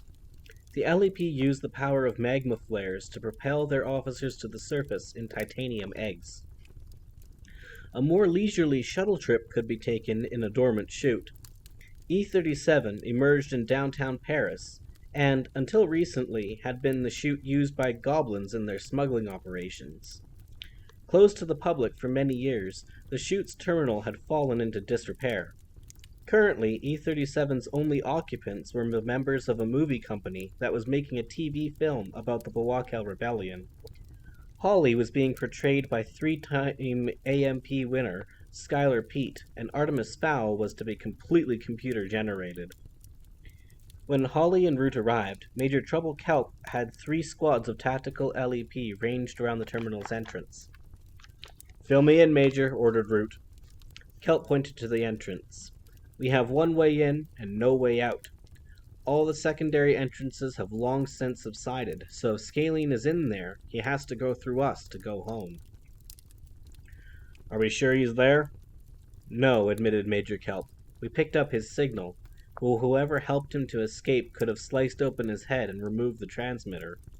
All we know for sure is that someone is playing games with us. I sent in a couple of my best recon sprites, and they came back with this. Trouble handed them a sound wafer. Wafers were the size of a thumbnail and were generally used to record short birthday greetings. This one was in the shape of a birthday cake. Root closed his fingers around the wafer. The heat from his hand would power its microcircuits. A sibilant voice issued from the tiny speaker, made even more reptilian by the cheap wiring. "Root," said the voice, "I would speak to you. I would tell you a great secret. Bring the female, Holly Short. 2 only, no more. Any more and many will die. My comrades will see to it." The message ended with a traditional birthday jingle, its cheeriness at odds with the message. Root scowled. "Goblins, drama queens, the lot of them." "It's a trap, Commander," said Holly without hesitation. "We were the ones at Cowboy Labs a year ago. The goblins hold us responsible for the rebellion's failure. If we go in there, who knows what's waiting for us?" Root nodded approvingly. "Now you're thinking like a major. We are not expendable. So what are our options, Trouble?" "If you don't go in, many will die. If you do, you might." "Not a nice set of options. Don't you have anything good to tell me?" Trouble lowered his helmet's visor, consulting a mini-screen on the perspex. "We managed to get the terminal security scanners back online, and ran a substance and thermal scans. We found a single heat source in the access tunnel, so Scalene is alone, if it's him. Whatever he's doing in there, he doesn't have any known form of weaponry or explosives. Just a few beetle bars, and some good old H2O. "Any magnaflares do?" asked Holly. Trouble ran his index finger along a pad on his left glove, scrolling down the screen on his visor. "Nothing for a couple of months. That shoot is intermittent, so Scalene is not planning to bake you." Root's cheeks glowed like 2 heating coils. "Darvit," he swore, "I thought our goblin troubles were over. I'm tempted to just send in tactical and take a chance that Scalene is bluffing." "That would be my advice," said Trouble. "He doesn't have anything in there that could harm you. Give me 5 fairies and we'll have Scalene in a wagon before he knows he's been arrested." "I take it the sleeper half of the Seeker Sleeper is not working?" said Holly. Trouble shrugged. "We have to suppose it's not. The Seeker Sleeper didn't function until now, and when we got here, the wafer was left out for us. Scalene knew we were coming. He even left a message." Root punched his palm with a fist. "I have to go in. There's no immediate danger inside, and we can't assume that Scalene hasn't come up with a way to carry out his threat. I don't have a choice, not really. I won't order you to come with me, Captain Short." Holly felt her stomach lurch, but she swallowed the fear. The commander was right. There was no other way. This is what being an LEP officer was all about. Protecting the people. "You don't have to order me, Commander. I volunteer." "Good. Now, Trouble, get Foley and his shuttle through the barricade. We may have to go in, but we don't have to go in unarmed."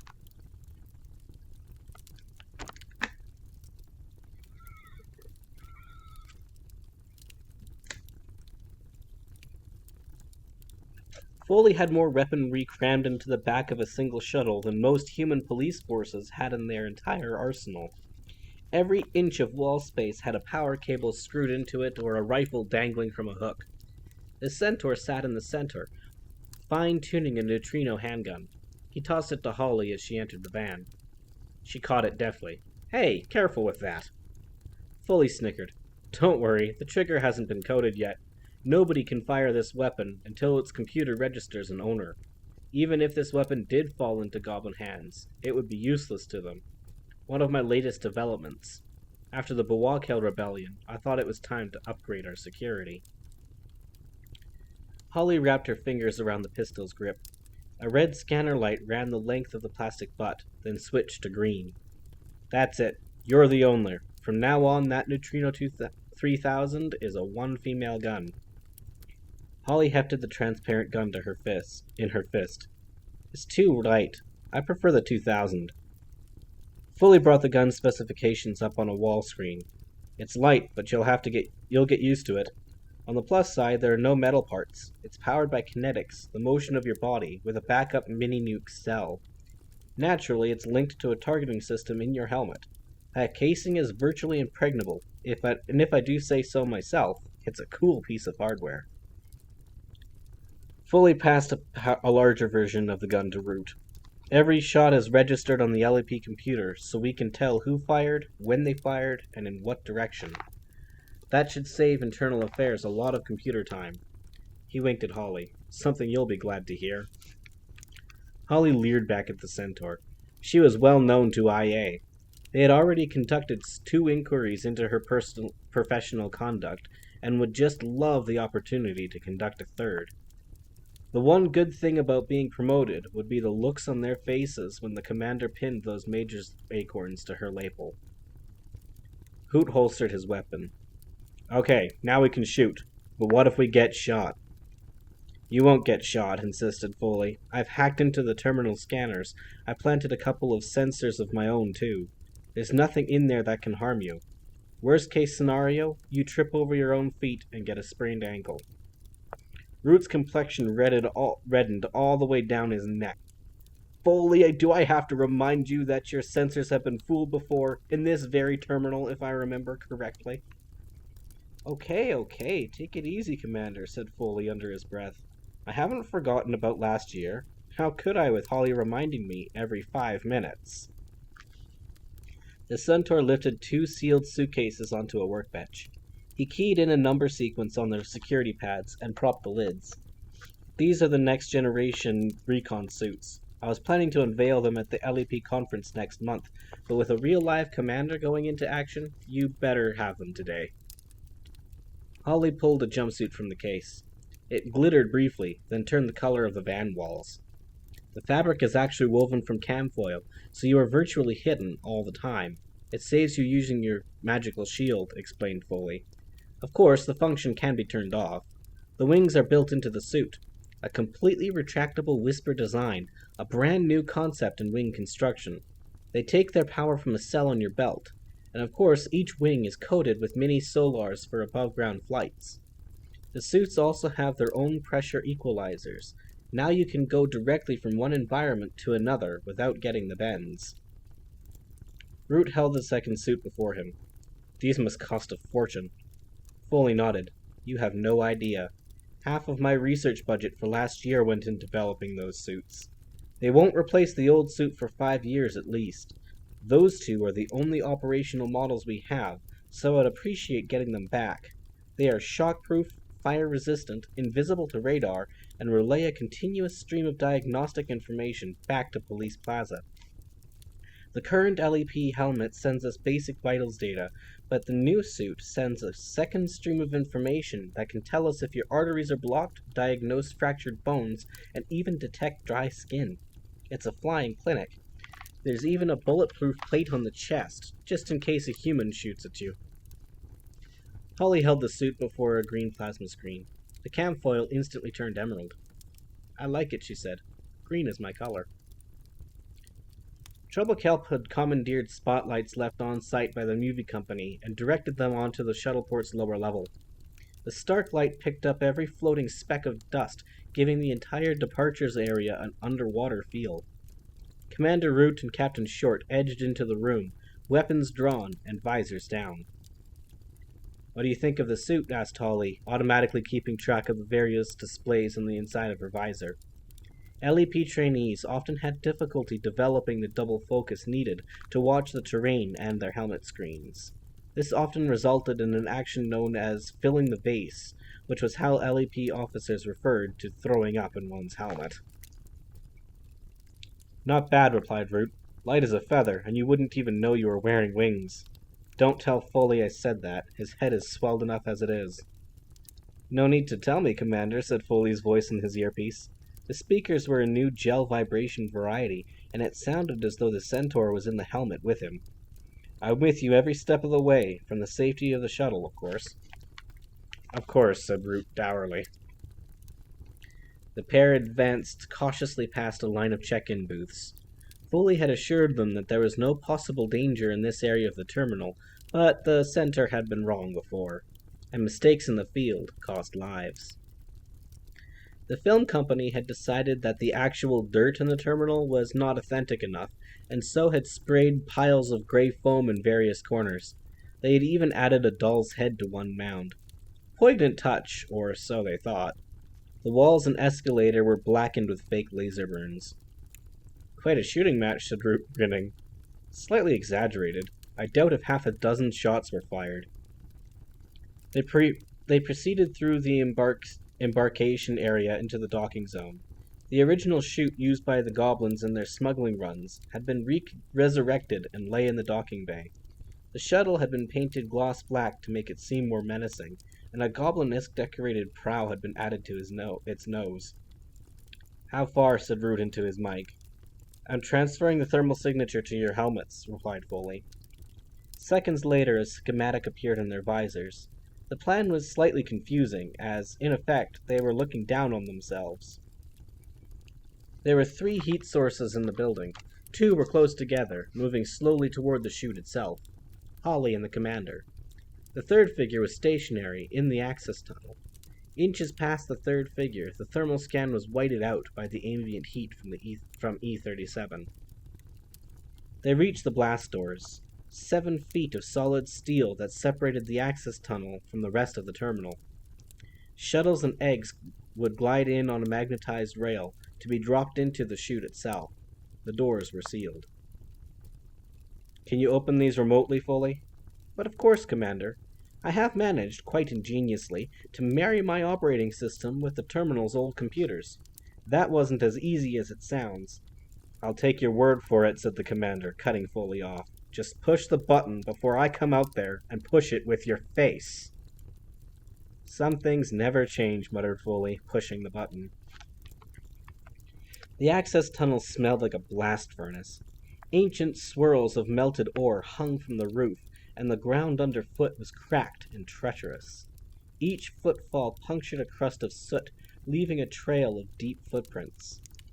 There was another set of footprints leading to the shadowy figure huddled on the ground a few feet from the chute itself. "There," said Root. "Got him," said Holly, resting the bullseye of her laser sight on the figure's trunk. "Keep him covered," ordered the commander. "I'm going down." Root advanced along the tunnel, keeping well out of Holly's line of fire. If Scalene did make a move, Holly would need a clear shot. But the general, if it was him, squatted immobile, his spine curled along the tunnel wall. His frame was covered by a full-length hooded cape. The commander turned on his helmet PA so he could be heard above the howl of Corwind. "You there, stand facing the wall. Place your hands on your head." The figure did not move. Holly had not expected it to. Root stepped closer, always cautious, knees bent, ready to dive to one side. He poked the figure's shoulder with his Neutrino 3000. "On your feet, Scalene." Poke was sufficient to knock the figure sideways. The goblin keeled over, landing face up on the tunnel floor. Soot flakes fluttered around him like disturbed bats. The hood flopped to one side, revealing the figure's face. Most important, the eyes. "It's him," said Root. "He's been mesmerized." The general's slitted eyes were bloodshot and vacant. This was a serious development, as it confirmed that somebody else had planned the escape, and Holly and Root had walked into a trap. "I recommend we leave," said Holly, "immediately." "No," said Root, leaning over the goblin. "Now that we are here, we might as well take Scalene back with us." He placed his free hand on the goblin's collar, preparing to haul him to his feet. Later, Holly would record in her report that it was at that precise moment when things began to go terribly wrong. What had been a routine, albeit strange, assignment suddenly became an altogether more sinister affair. "Do not touch me, elf," said a voice, a hissing goblin voice. Scalene's voice. But how could that be? The general's lips had not moved. Root reared back, then steadied himself. "What's going on here?" Holly's soldier sense was buzzing at the base of her neck. "Whatever it is, we don't like it. We should go, Commander, right now." Root's features were thoughtful. That voice came from his chest. "Maybe he had surgery," said Holly. "Let's get out of here." The commander reached down a hand, flipping Scalen's cape aside. There was a metal box strapped to the general's chest. The box was a foot square, with a small screen in the center. There was a shadowy face on the screen, and it was talking. "Ah, Julius," it said in Scalen's voice. "I knew you'd come. Commander Root's famous ego would not allow him to stay out of the action. An obvious trap, and you walked right into it." The voice was definitely Scalen's, but there was something about the phrasing, the cadence. It was too sophisticated for a goblin. Sophisticated and strangely familiar. "Have you figured it out yet, Captain Short?" said the voice. A voice that was changing, slipping into a higher register. The tones were no longer male, not even goblin. That's a female talking, Holly. That's a female talking, thought Holly. A female that I know. A face appeared on the screen. A beautiful and malicious face. Eyes bright with hate. Opal Cowboy's face. The rest of the head was swathed in bandages, but the features were only too visible. Holly began to speak rapidly into her helmet mic. "Foley, we have a situation here. Opal Cowboy is loose. I repeat, Cowboy is loose. This whole thing is a trap. Cordon off the area, 1,600-foot perimeter, and bring in the medical warlocks. Someone is about to get hurt." The face on the screen laughed, tiny pixie teeth glinting like pearls. "Talk all you want, Captain Short. Foley can't hear you. My device has blocked your transmissions as easily as I blocked your seeker sleeper and the substance scan that I assume you ran. Your little centaur friend can see you, though. I left him his precious lenses." Holly immediately zoomed in on Opal's pixelated face. If Foley got a shot of the pixie, he would figure out the rest. Again, Cowboy laughed. Opal was genuinely enjoying herself. "Oh, very good, Captain. You were always a smart one. Relatively speaking, of course. Show Foley my face and he will initiate an alert. Sorry to disappoint you, Holly, but this entire device is constructed from stealth ore and is practically invisible to the artificial eye. All Foley will see is a slight shimmer of interference." Stealth ore had been developed for space vehicles. It absorbed every form of wave or signal known to fairy or man, and so was virtually invisible to everything but the naked eye. It was also incredibly expensive to manufacture. Even the small amount necessary to cover Cowboy's device would have cost a warehouse full of gold. Root straightened quickly. "The odds are against us here, Captain. Let's move out." Holly didn't bother with relief. Opal Cowboy wouldn't make things that easy.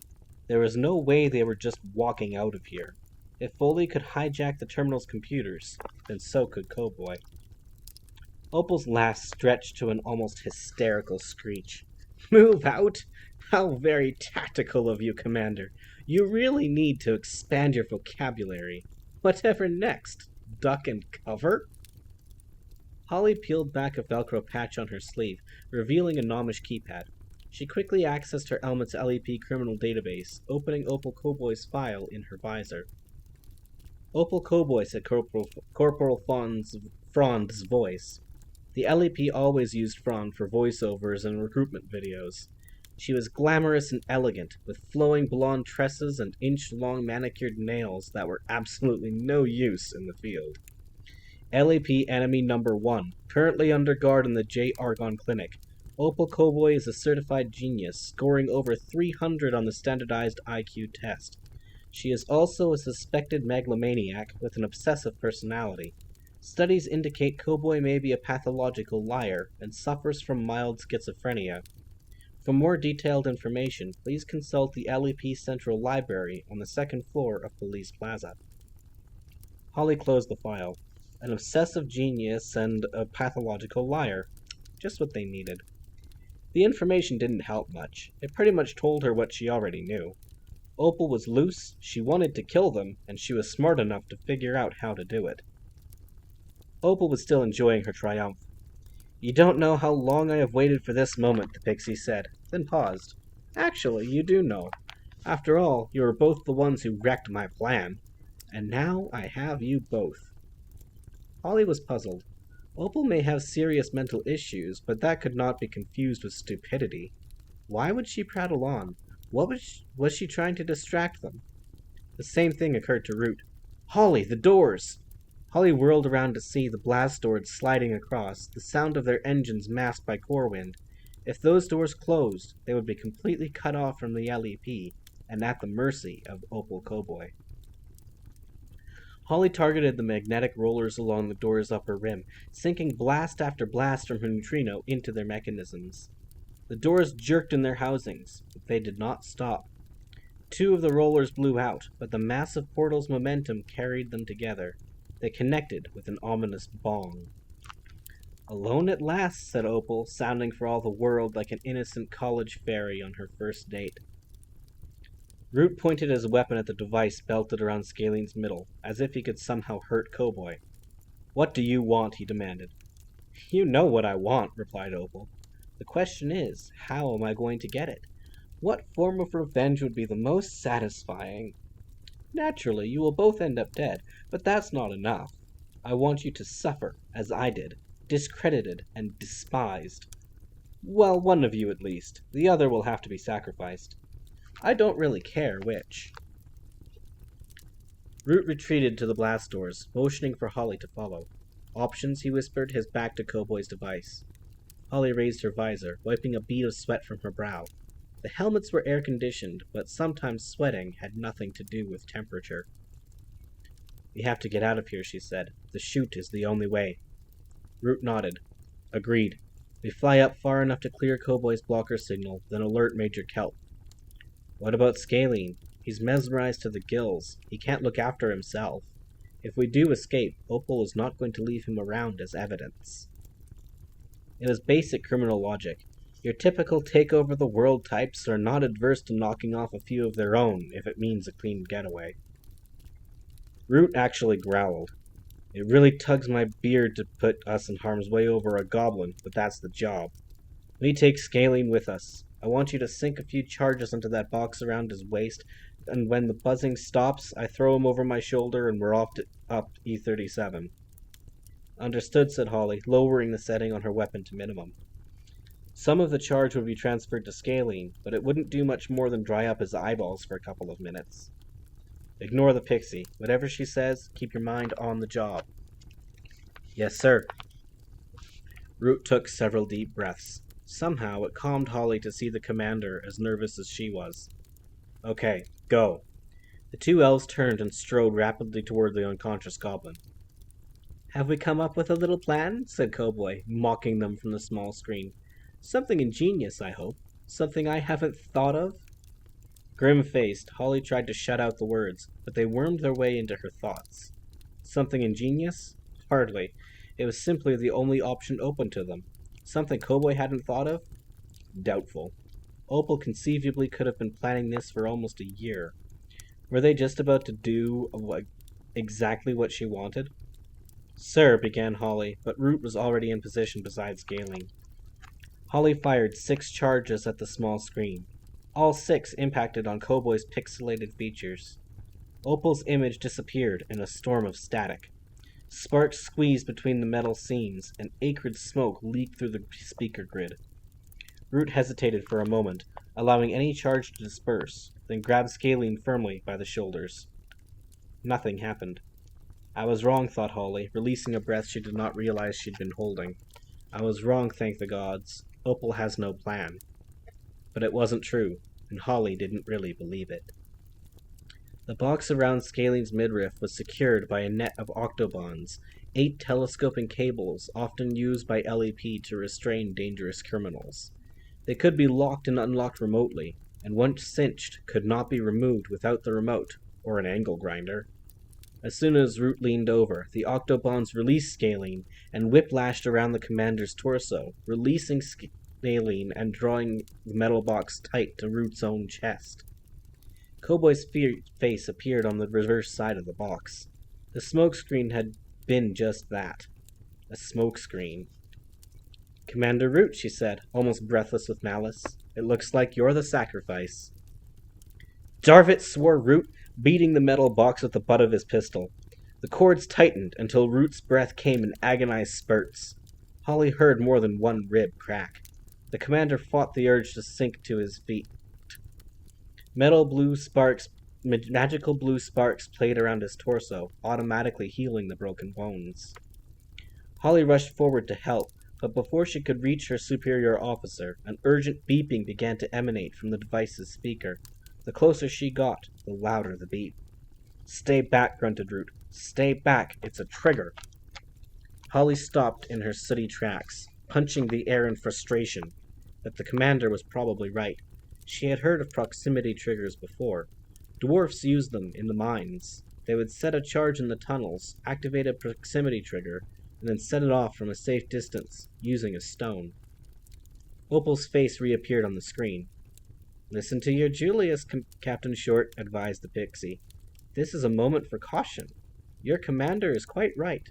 The tone you hear is indeed a proximity trigger. If you come too close, he will be vaporized by the explosive gel packed into the metal box." "Stop lecturing and tell us what you want," snarled Root. Now, Commander, patience. Your worries will be over soon enough. In fact, they are already over, so why don't you just wait quietly while your final seconds tick away?" Holly circled the commander, keeping the beep constant until her back was to the chute. "There's a way out of this, Commander. I just need to think. I need a minute to sort things out." "Let me help you to sort things out," said Cowboy mockingly, her childlike features ugly with malice. "Your LEP comrades are currently trying to laser their way in here. Of course, they will never make it in time, but you can bet that my old school chum, Foley, is glued to his video screen. So what does he see? He sees his good friend Holly Short apparently holding a gun on her commander. Now, why would she want to do that?" "Foley will figure it out," said Root. "He beat you before." Opal remote tightened the octobonds, forcing the commander to his knees. Maybe he would figure it out at that, if he had time. But unfortunately for you, time is almost up.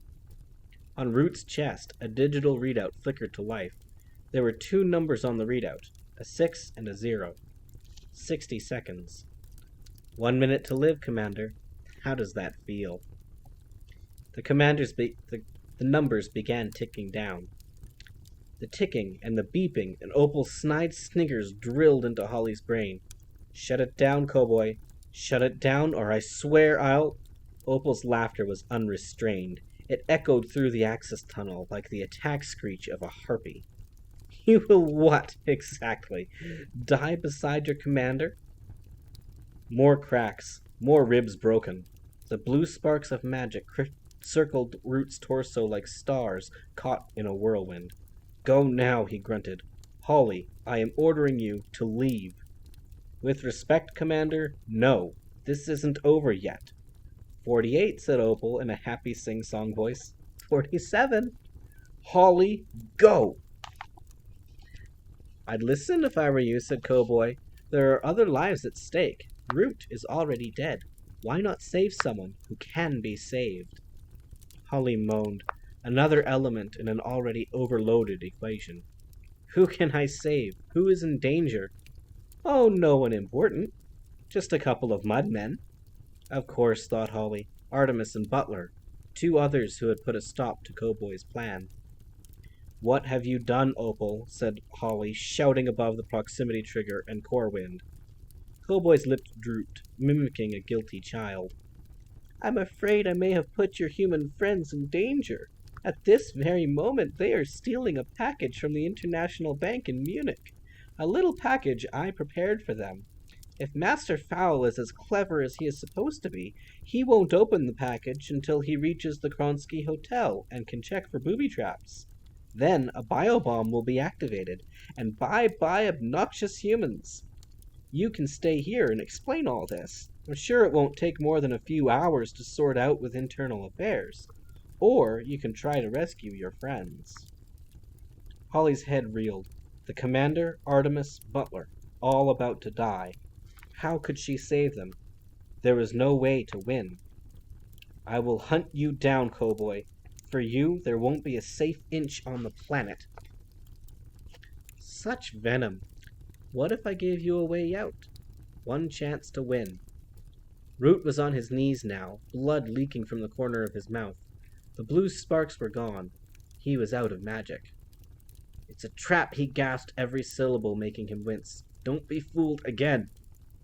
30, said Cowboy. 29. Holly felt her forehead throb against the helmet pads. Okay, Cowboy, tell me quickly. How do I save the commander? Opal took a deep theatrical breath. On the device, there's a sweet spot, 1-inch diameter, the red dot below the screen. If you hit that spot from outside the trigger area, then you overload the circuit. If you miss, even by a hair, you set off the explosive gel. It's a sporting chance. More than you gave me, Holly Short. Holly gritted her teeth. You're lying. Why would you give me a chance? Don't take the shot, said Root, strangely calm. Just get out of range. Go and save Artemis. That's the last order I'll ever give you, Captain. Don't you dare ignore it.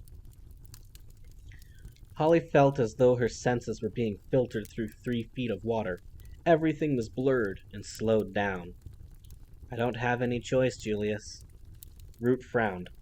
Don't call me Julius. You always do that just before you disobey me. Save Artemis, Holly. Save him.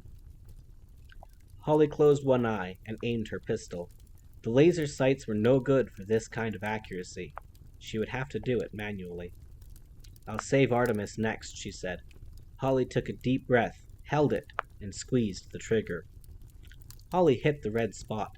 She was certain of it. The charge sank into the device, spreading across the metal face like a tiny bushfire. I hit it, she shouted at Opal's image. I hit the spot. Opal shrugged. I don't know. I thought you were a fraction low.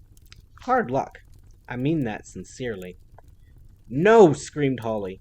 The countdown on Root's chest ticked faster than before, flickering through the numbers. There were mere moments left now. The commander struggled to his feet, raising the visor on the helmet. His eyes were steady and fearless. He smiled gently at Holly. A smile that laid no blame. For once, there wasn't even a touch of feverish temper in his cheeks. Be well, he said. Then an orange flame blossomed in the center of his chest.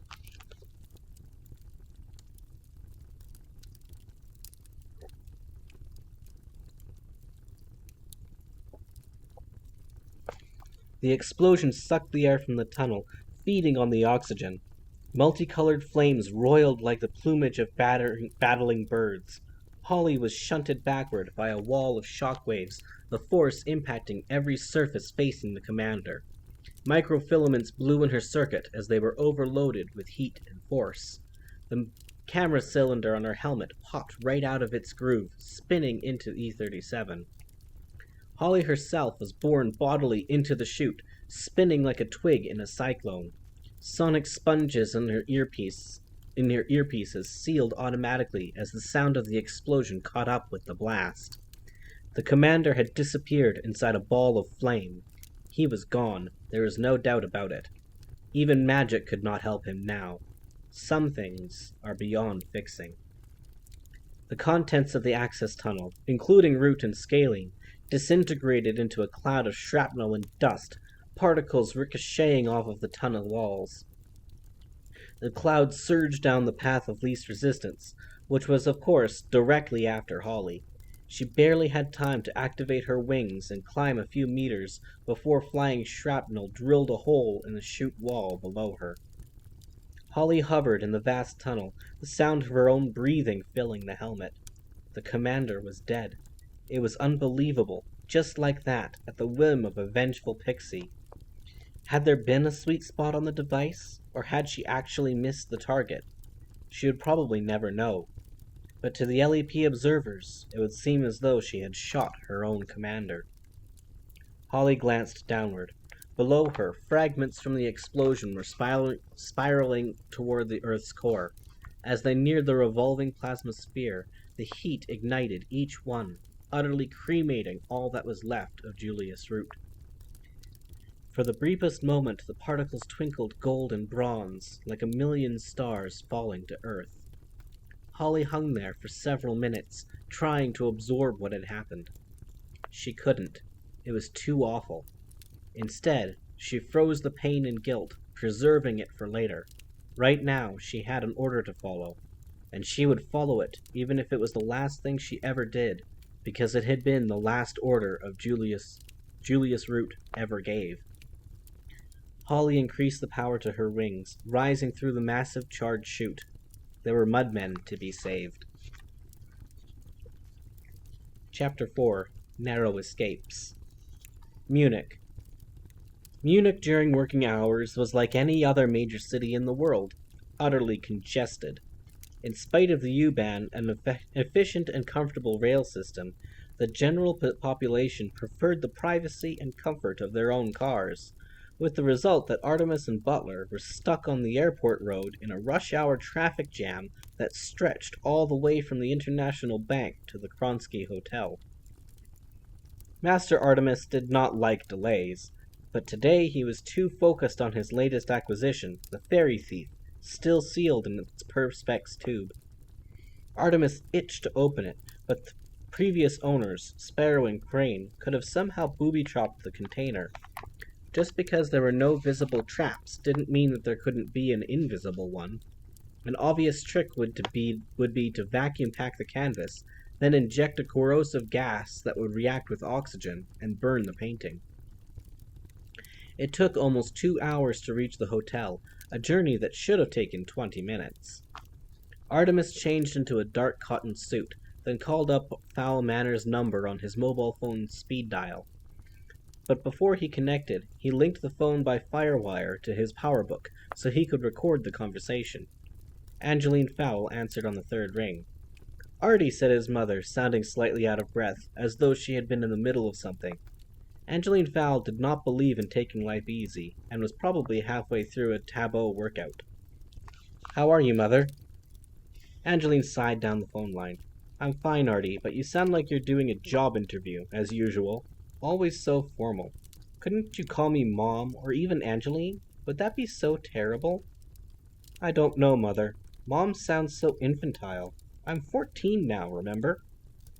Angeline laughed. How could I forget? Not many teenage boys asked for a ticket to a genetics symposium for their birthday. Artemis had one eye on the Perspex tube. And how is Father? He is wonderful, gushed Angeline. I'm surprised how well he is. That prosthetic leg of his is marvelous, and so is his outlook. He never complains. I honestly think that he's got a better attitude toward life now than he did before he lost his leg. He's under the care of a remarkable therapist, who says the mental is far more important than the physical. In fact, we leave for the private spa in Westmeath this evening. They use this marvelous seaweed treatment, which should do wonders for your father's muscles. Artemis Fowl Sr. had lost a leg before his kidnap by the Russian mafia. Luckily, Artemis had been able to rescue him with Butler's help. It had been an eventful year. Since Artemis Sr.'s return, he had been making good on his promise to turn over a new leaf and go straight. Artemis Jr. was expected to follow suit, but was having trouble abandoning his criminal ventures. Although, sometimes when he looked at his father and mother together, the idea of being a normal son to loving parents didn't seem like such a far-fetched one. Is he doing his physiotherapy exercises twice a day? Angeline laughed again, and suddenly Artemis wished he were home. Yes, Granddad. I'm making sure of that. Your father says he'll run the marathon in 12 months. Good, I'm glad to hear it. Sometimes I think you two would spend your time wandering around the grounds holding hands if I didn't check up on you. His mother sighed, and the static rushed through the speaker. I'm worried about you, Artie. Someone your age shouldn't be quite so responsible. Don't worry about us. Worry about school and friends. Think about what you really want to do. Use that big brain of yours to make yourself and other people happy. Forget the family business. Living is the family business now. Artemis didn't know how to reply. Half of him wanted to point out that there really would be no family business if it weren't for him secretly safeguarding it. The other half of him wanted to get on a plane home and wander the grounds with his family. His mother sighed again. Artemis hated that just talking to him could make her worry. When will you be home, Artie?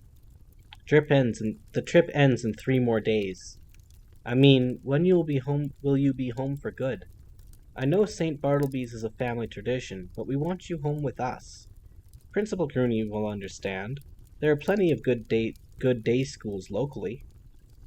I see, said Artemis. Could he do it? He wondered. Just be part of a normal family? Abandon his criminal enterprises? Was it in him to live an honest life? The holidays are in a couple of weeks. We can talk then, he said. Using a delay tactic, he continued. To be honest, I can't concentrate now. I'm not feeling very well. I thought I might have food poisoning, but it turned out to be just a 24-hour bug. The local doctor says I'll be fine tomorrow. Poor Artie, crooned Angeline. Maybe I should put you on a plane home. No, Mother, I'm feeling better already. Honestly. Whatever you like. I know bugs are uncomfortable, but it's better than a dose of food poisoning. You could have been laid low for weeks. Drink plenty of water, and try to sleep. I will, Mother. You'll be home soon? Yes. Tell Father I called. I will, if I can find him. He's in the gym, I think, on the treadmill. Goodbye, then. Bye, Artie. We'll talk more about this on your return, said Angeline, her voice low and slightly sad, sounding very far away. Artemis ended the call and immediately replayed it on his computer. Every time he spoke to Mother, he felt guilty. Angeline Fowl had a way of awakening his conscience. This was a relatively new development.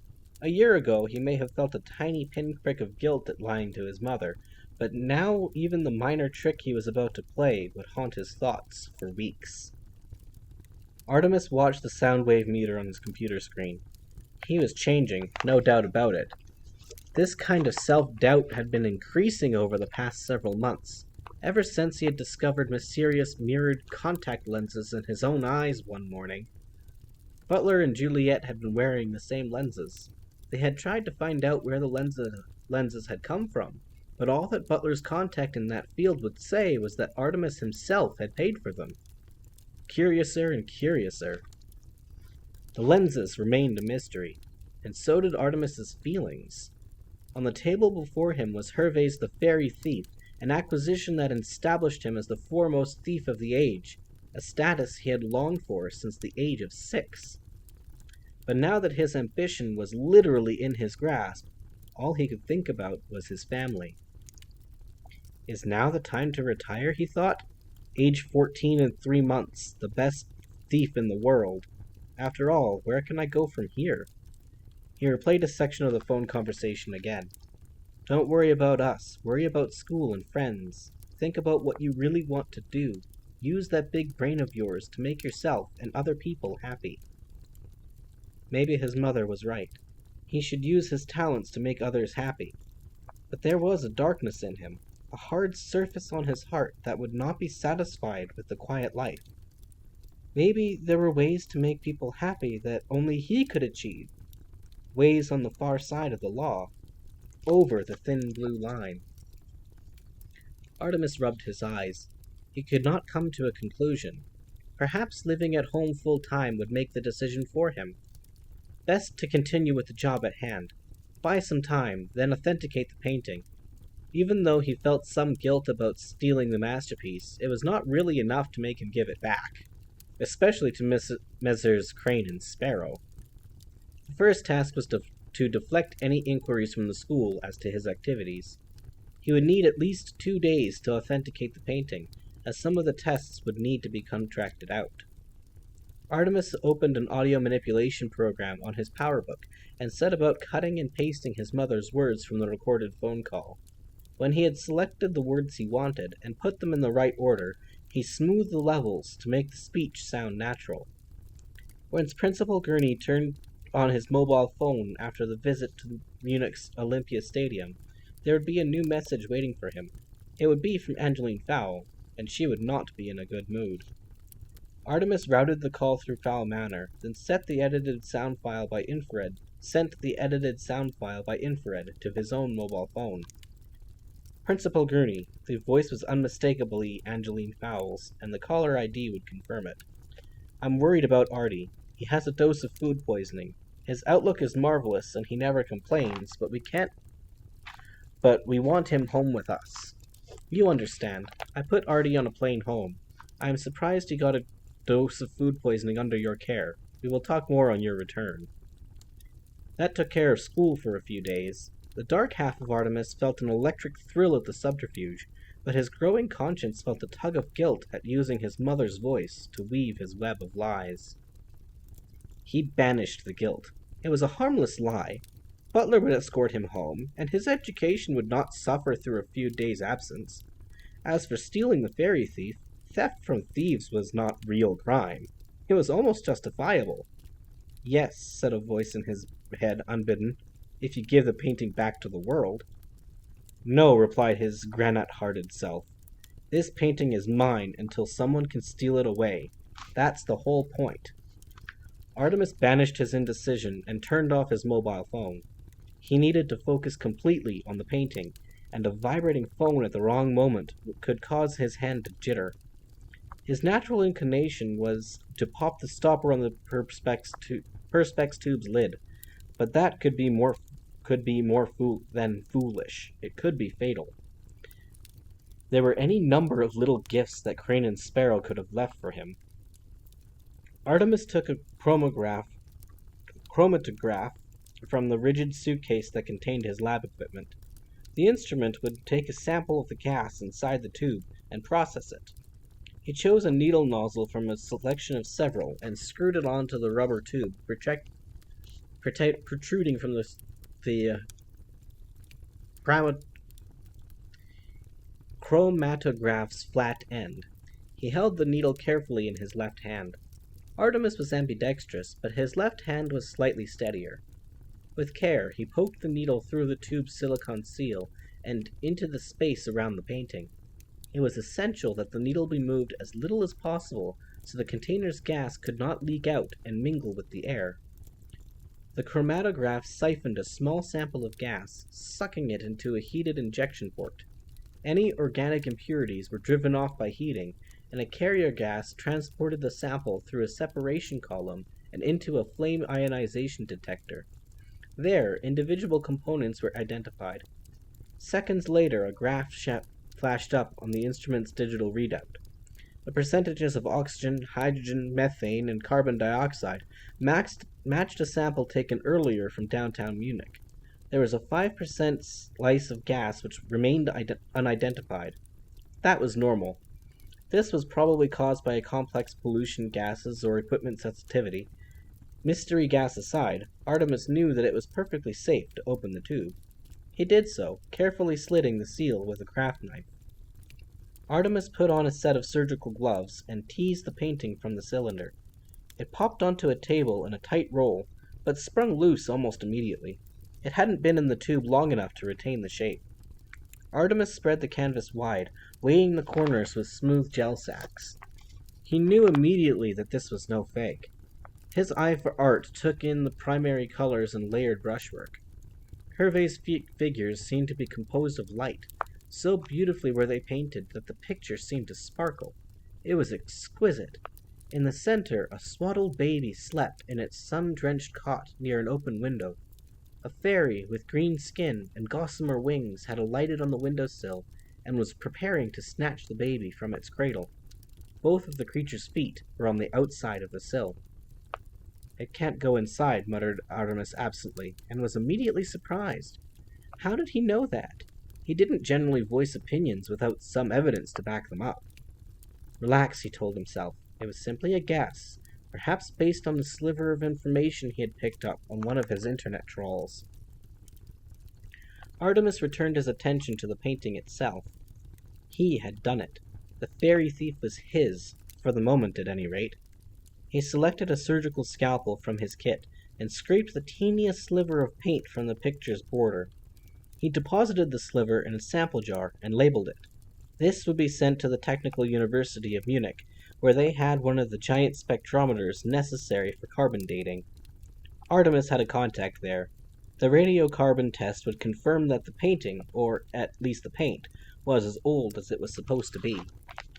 He called to Butler in the suite's other room. Butler, could you take this sample over to the university now? Remember, give it only to Christiana, and remind her that speed is vital." There was no answer for a moment. Then Butler came charging through the door, his eyes wide. He did not look like a man coming to collect a paint sample. "Is there a problem?" asked Artemis. 2 minutes earlier, Butler had been holding his hand to the window, lost in a rare moment of self-absorption. He glared at the hand, almost as if the combination of sunlight and staring would make the skin transparent. He knew that there was something different about him, something hidden below the skin. He had felt strange this past year, older. Perhaps the decades of physical hardship were taking their toll on him. Though he was barely 40, his bones ached at night, and his chest felt as though he were wearing a Kevlar vest all the time. He was certainly nowhere near as fast as he had been at 35, and even his mind seemed less focused, more inclined to wander, just as it is doing now, the bodyguard scolded himself silently. Butler flexed his fingers, straightened his tie, and got back to work. He was not at all happy with the security of the hotel suite. Hotels were a bodyguard's nightmare. Service elevators, isolated upper floors, and totally inadequate escape routes made the principal's safety almost impossible to guarantee. The Kronsky was luxurious, certainly, and the staff efficient, but that was not what Butler looked for in a hotel. He looked for a ground-floor room with no windows and a 6-inch steel door. Needless to say, rooms like this were impossible to find, and even if he could find one, Master Artemis would undoubtedly turn his nose up at it.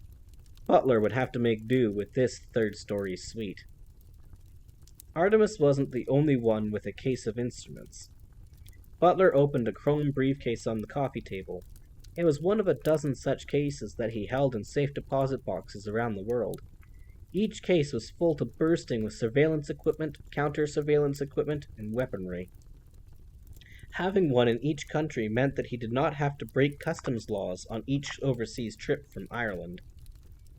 He selected a bug sweeper and quickly ran it around the room, searching for listening devices.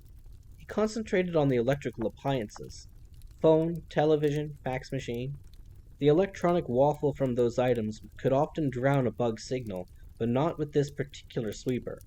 The I-Spy was the most advanced sweeper on the market and could detect a pinhole mic half a mile away. After a minute, he was satisfied and was on the point of returning the device to the case when it registered a tiny electrical field. Nothing much, barely a single flickering blue bar on the indicator. The first bar solidified, then solidified, then turned bright blue. The second bar began to flicker. Something electronic was closing in on them. Most men would have discounted the reading. After all, there were several thousand electronic devices within a square mile of the Kronsky Hotel. But normal electronic fields did not register on the I-Spy, and Butler was not most men. He extended the sweeper's aerial and panned the device around the room. The reading spiked when the aerial was pointed at the window. A claw of anxiety tugged at Butler's intestines. Something airborne was coming closer, at high speed. He dashed to the window, ripped the net curtains from their hooks, and flung open the window. The winter air was pale blue with remarkably few clouds. Jet trails crisscrossed the sky like a giant's game of tic-tac-toe, and there, 20 degrees up, a gentle spiraling curve, was a tear-shaped rocket of blue metal. A red light winked on its nose, and white-hot flames billowed from its rear end. The rocket was heading for the Kronsky, no doubt about it. "It's a smart bomb," Butler said to himself without one iota of doubt, "and Artemis is the target." Butler's brain began flicking through his list of alternatives. It was a short list. There were only two choices, really: get out or die. It was how to get out that was the problem. They were 3 stories up, with the exit on the wrong side. He spared a moment to take one last look at the approaching missile. It was unlike anything he'd ever seen. Even the emission was different from conventional weapons, with hardly any vapor trail. Whatever this was, it was brand new. Somebody must want Artemis dead very badly. Butler turned from the window and barged into Artemis's bedroom. The young master was busy conducting his tests on the fairy thief. "Is there a problem?" asked Artemis. Butler did not reply because he didn't have time. Instead, he grabbed the teenager by the scruff of the neck and hoisted him onto his own back. "The painting!" Artemis managed to shout, his voice muffled by the bodyguard's jacket. Butler grabbed the picture, unceremoniously stuffing the priceless masterpiece into his jacket pocket. If Artemis had been able to see the century-old oil paint crack, he would have sobbed. But Butler was only paid to protect one thing, and it was not the fairy thief. "Hang on extremely tightly," advised the massive bodyguard, hefting a king-size mattress from the bed. Artemis held on as tight as he'd been told, trying not to think. Unfortunately, his brilliant brain automatically analyzed the available data. Butler had entered the room at speed and without knocking. Therefore, there was danger of some kind. His refusal to answer questions meant that the danger was imminent, and the fact that Artemis was on Butler's back, hanging on tightly, indicated that they would not be escaping the aforementioned danger through conventional exit routes. The mattress would indicate some cushioning would be needed. "Butler," cast Artemis, "you do know that we're 3 stories up." Butler might have answered, but his employer did not hear him, because by then the giant bodyguard had propelled them through the open double windows and over the balcony railing. For a fraction of a second, before the inevitable fall, the air current spun the mattress around, and Artemis could see back into his own bedroom. In that splinter of a moment, he saw a strange missile corkscrew through the bedroom door and come to a complete halt directly over the empty perspex tube. There was some kind of tracker in the tube, said the tiny portion of his brain that wasn't panicking.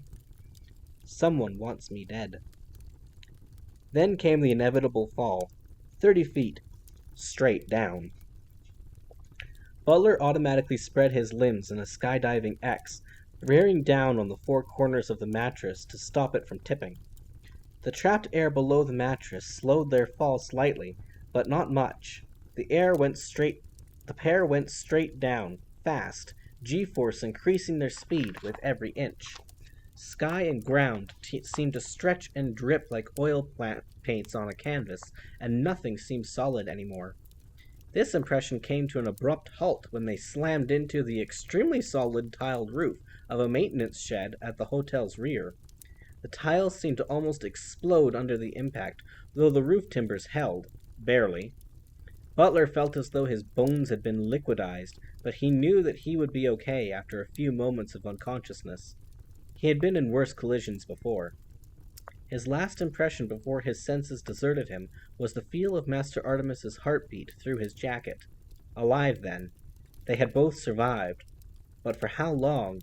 If their assassin had seen his attempt fail, then maybe he would try again. Artemis's impact was cushioned by Butler and the mattress. Without them, he certainly would have been killed.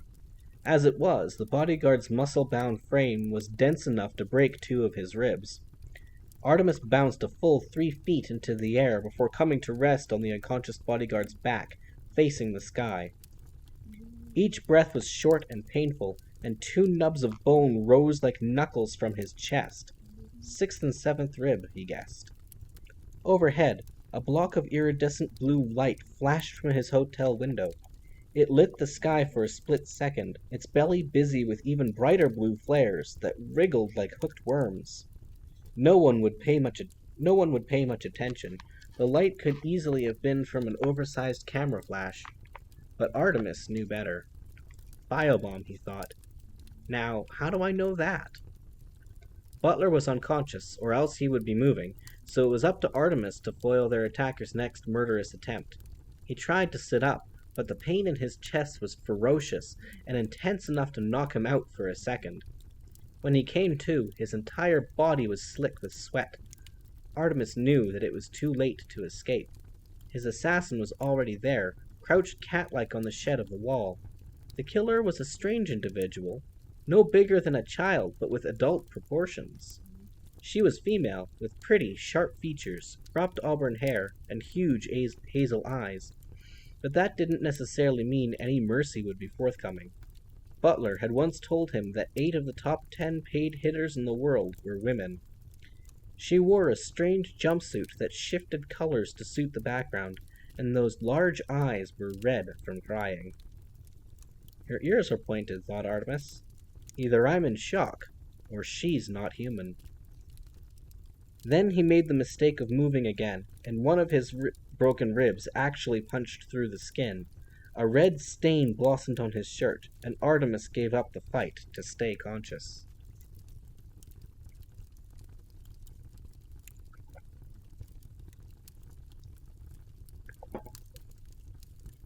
It had taken Holly only 90 minutes to reach Germany. On a normal mission, it would have taken at least twice that, but Holly had decided to break a few LEP regulations. Why not, she reasoned. It wasn't as if she could get into any more trouble. The LEP already thought she had killed the commander, and her communications were blocked, so she could not explain what really happened. No doubt she was classified as rogue, and there was a retrieval squad already on her tail. Not to mention the fact that Opal Cowboy was probably keeping electronic tabs on her, so there was no time to lose. Ever since the Goblin gangs had been caught smuggling human contraband through disused chutes, sentries had been posted in each surface shuttleport. Paris was guarded by a sleepy gnome who was only 5 years from retirement. He was awoken from his afternoon nap by an urgent communique from Police Plaza. There was a rogue recon jock on the way up. Detained for questioning. Proceed with caution. Nobody really expected that the gnome would have any success.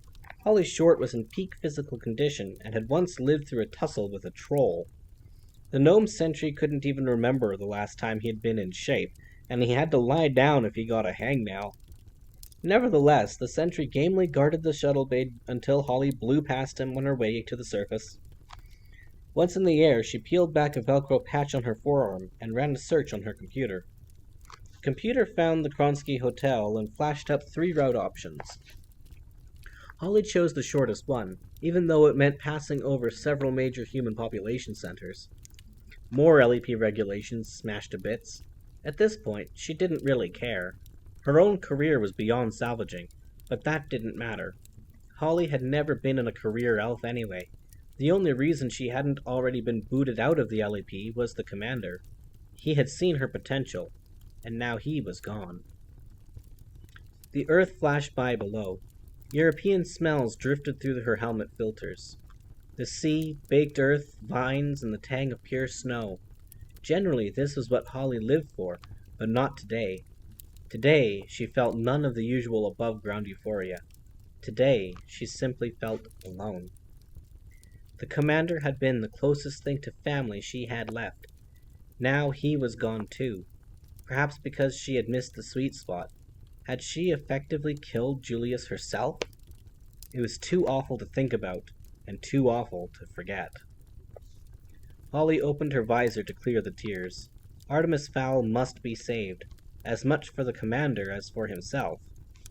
Holly closed her visor, kicked up her legs, and opened the throttle to maximum. Time to see what these new wings of Foley's could do.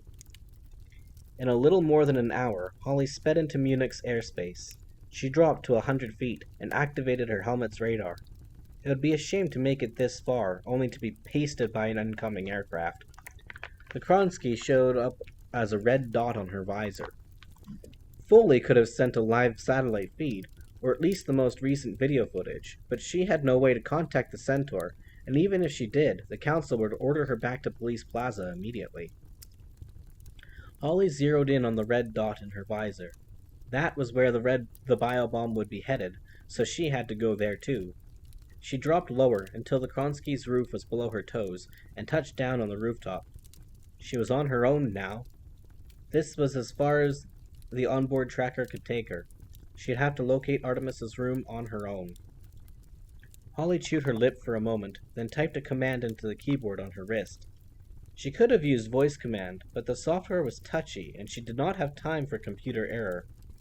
In seconds, her onboard computer had hacked into the hotel computer and was displaying a guest list and schematic. Artemis was in room 304, third story, in the south wing of the hotel. Holly sprinted across the roof, activating her wings as she ran. She was seconds away from saving Artemis.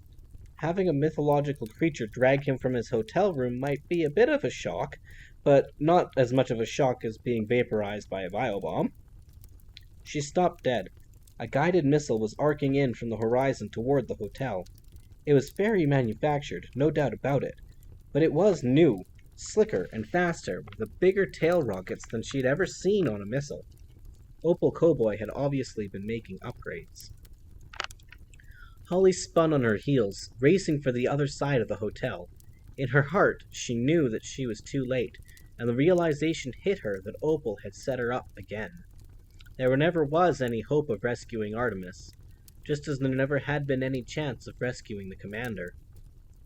Before her wings even had a chance to kick in, there was a bright blue flash from beyond the lip of the roof, and a slight shudder underfoot as the biobomb detonated.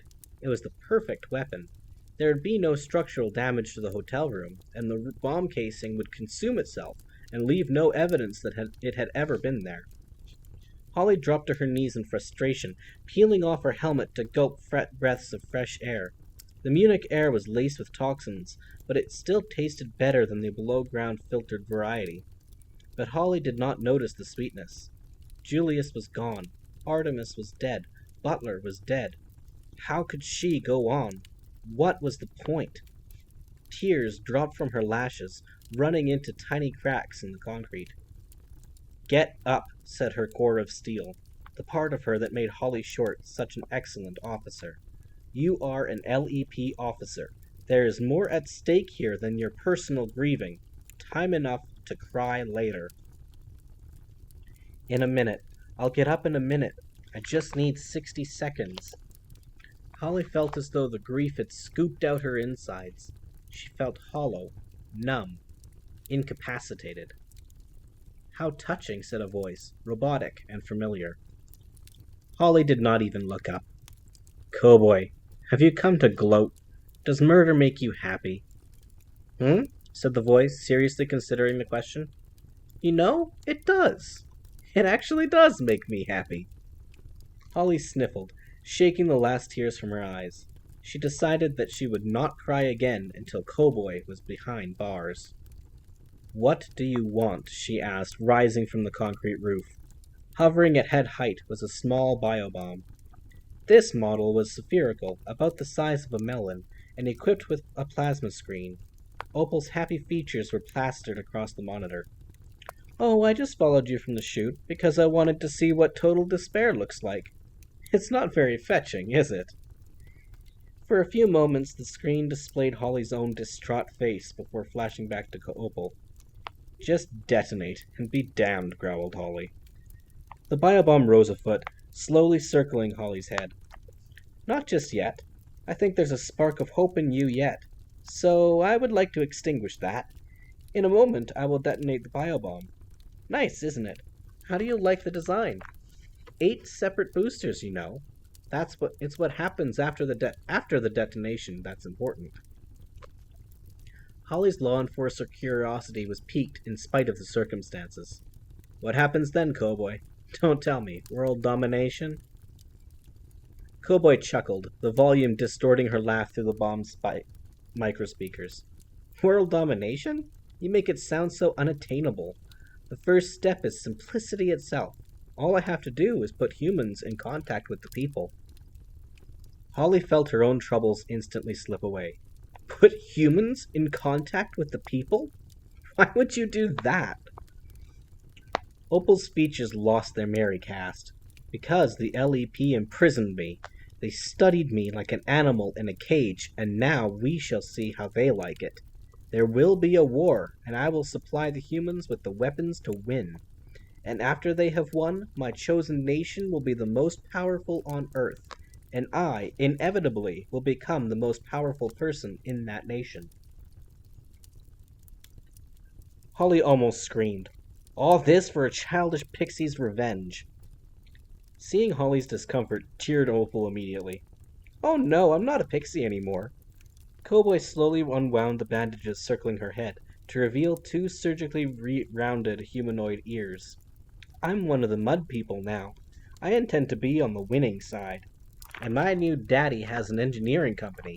and that company is sending down a probe." "What probe?" shouted Holly. "What company?" Opal wagged a finger. "Oh no, enough explaining. I want you to die desolate and ignorant." For one moment her face lost its false merriment, and Holly could see the hatred in her huge eyes. "You cost me a year of my life, Short.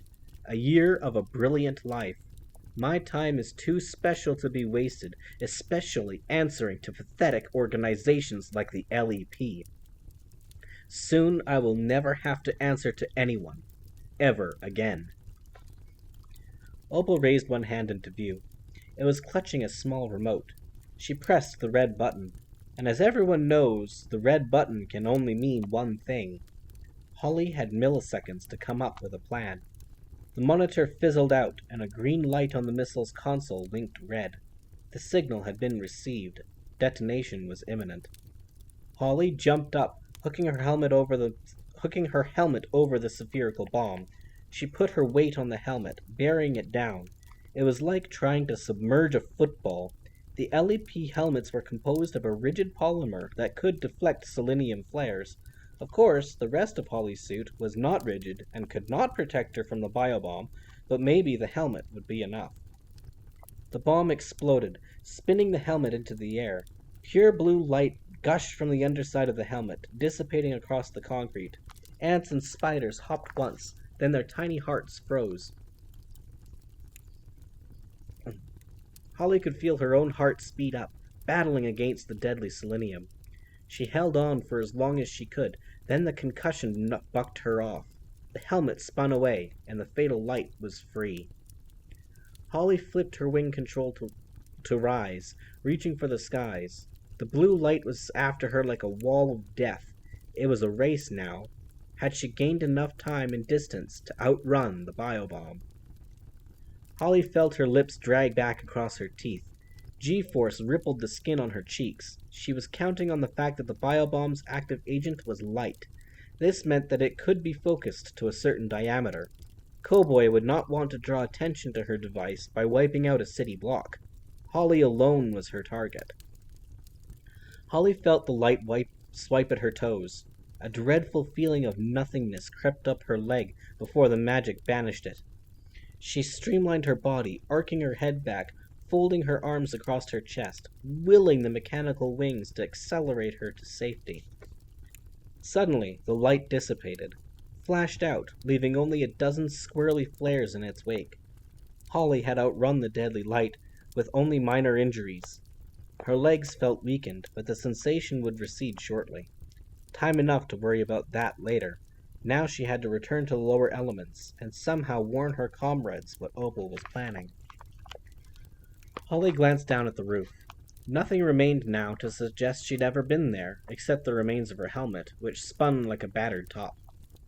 Generally, inanimate objects were not affected by biobombs, but the helmet's reflective layer had bounced the light around internally so much that it had overheated, and once the helmet had shorted out, so had all Holly's bio readings. As far as the LEP or Opal Cowboy were concerned, Captain Short's helmet was no longer broadcasting her heartbeat or respiratory rate. She was officially dead, and being dead had possibilities. Something caught Holly's eye. Far below, in the center of a cluster of maintenance buildings, several humans were converging on one hut. With her bird's eye view, Holly could see that the hut's roof had been blown out. There were two figures lying in the roof timbers. One was huge, a veritable giant. The other, closer to her own size. A boy. Artemis and Butler. Could they have survived? Holly threw her legs up behind her, diving steeply toward the crash site. She did not shield, conserving her magic. It looked as though every spark of healing power she possessed would be needed, so she would have to trust to speed and her revolutionary suit to keep her hidden. The other humans were several feet away, picking their way through the debris. They looked curious rather than angry. Still, it was vital that Holly get Artemis away from here if he were alive. Opal would have spies everywhere, and a backup plan was just waiting to spring into deadly operation. It was doubtful they could cheat death again. She landed on the shed's gable end and peered inside. It was Artemis all right, and Butler. both breathing. Artemis was even conscious, though clearly in pain. Suddenly, a red rose of blood spread across his white shirt. His eyes rolled back, and he began to buck. The mudboy was going into shock, and it looked like a rib had punctured his skin. There could be another one in his lung. He needed healing. Now. Holly dropped to Artemis's chest, placing a hand on the nubs of bone protruding under his heart. Heal, she said, and the last sparks of magic in her elfin frame sped down her arms, intuitively targeting Artemis's injuries. The ribs shuddered, twisted elastically, then rejoined in a hiss of molten bone. Steam vented from Artemis's shuddering body as the magic flushed impurities from his system. Even before Artemis had finished shaking, Holly had wrapped herself around the boy as much as possible. She had to get him away from here. Ideally, she could have taken Butler too, but he was too bulky to be shielded by her slim frame. The bodyguard would have to look out for himself, but Artemis had to be protected. Firstly, because he was undoubtedly the prime target, and secondly, because she needed his devious brain to help her defeat Opal Cowboy. If Opal intended to join the world of men, then Artemis was the ideal foil for her genius. Holly locked her fingers behind Artemis's back and hoisted his limp body into an upright position. His head rolled on her shoulder, and she could feel his breath on her cheek. Regular. Good. Holly bent her legs until her knees cracked. She would need all the leverage she could get to mask their escape. Outside, the voices grew closer, and she felt the walls shake as someone inserted a key in the door. "Goodbye, Butler, old friend," she whispered. "I'll be back for you." The bodyguard groaned once, as though he had heard. Holly hated to leave him, but there was no choice. It was either Artemis alone or no one, and Butler himself would thank her for what she was doing. Holly gritted her teeth, tensed every muscle in her body, and opened the throttle wide on her wings. She took off out of that shed like a dart from a blowpipe, picking up a fresh cloud of dust in her wake. Even if someone had been staring right at her, all they would have seen was a dust and sky-colored blur, with possibly one loafered shoe poking out. But that must have been their eyes playing tricks, because shoes couldn't fly. Could they?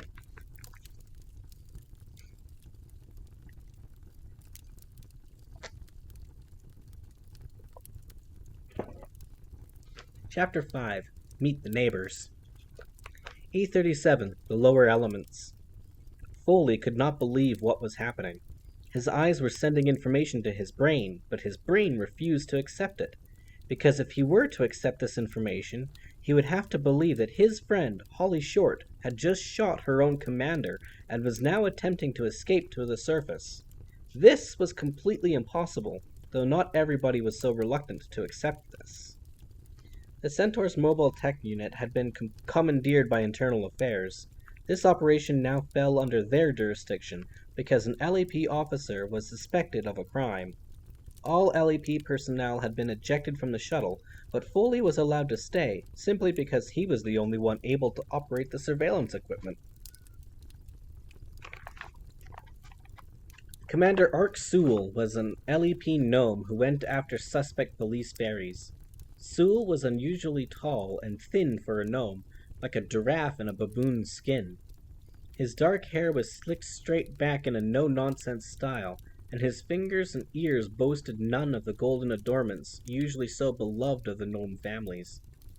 Ark Sewell was the highest-ranking gnome officer in Internal Affairs, and he believed that the LEP was basically a bunch of loose cannons who were presided over by a maverick. And now the maverick was dead, killed, apparently, by the biggest loose cannon in the bunch. Holly Short may have narrowly avoided criminal charges on 2 previous occasions. She could not escape this time. "Play the video again, Centaur," he instructed, tapping the worktop with his cane. Most annoying. "We've looked at this a dozen times," protested Foley. "I don't see the point." Sewell silenced him with a glare from his red-rimmed eyes. "You don't see the point? The Centaur doesn't see the point?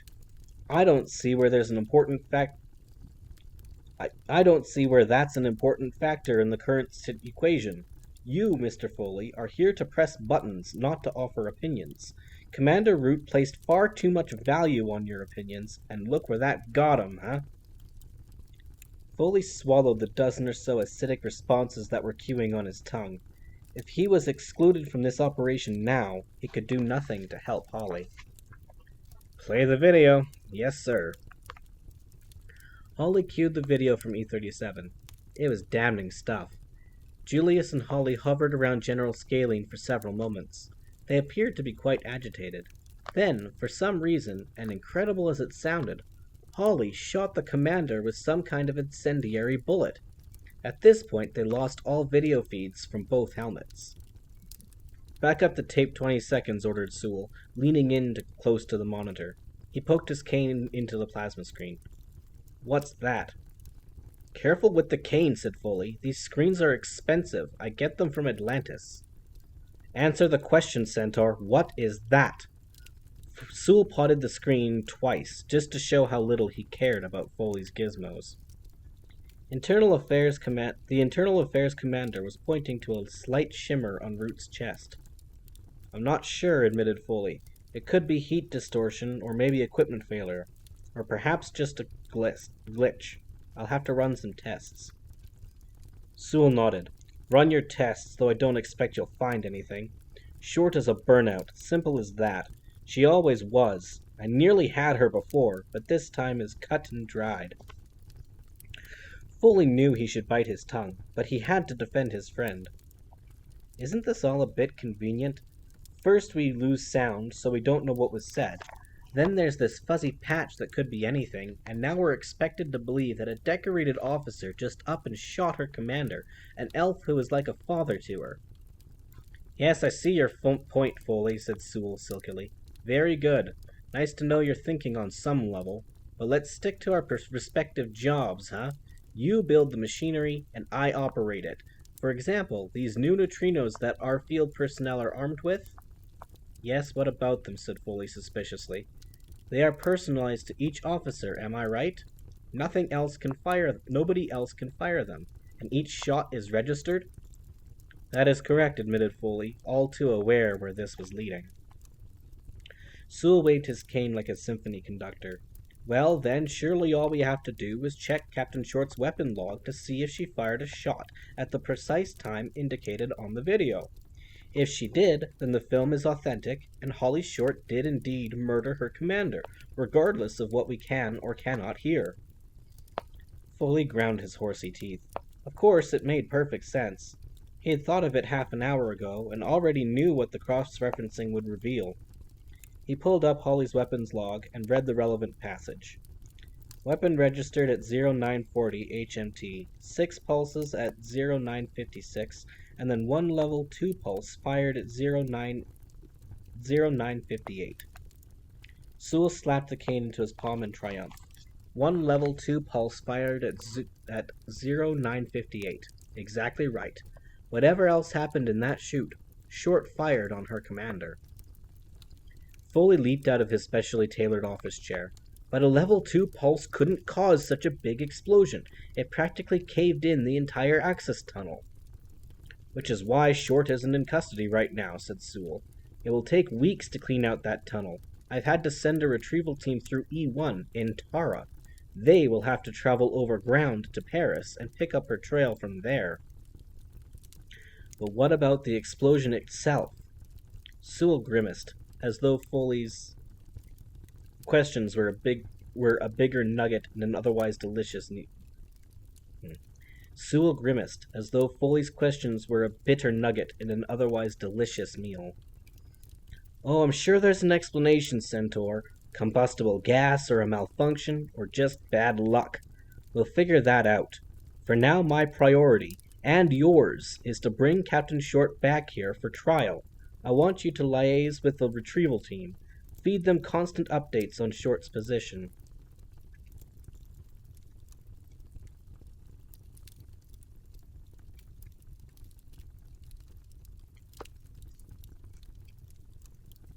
Foley nodded without enthusiasm.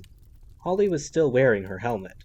and the LEP helmet could verify her identity and relay a constant stream of diagnostic information back to Foley's computers.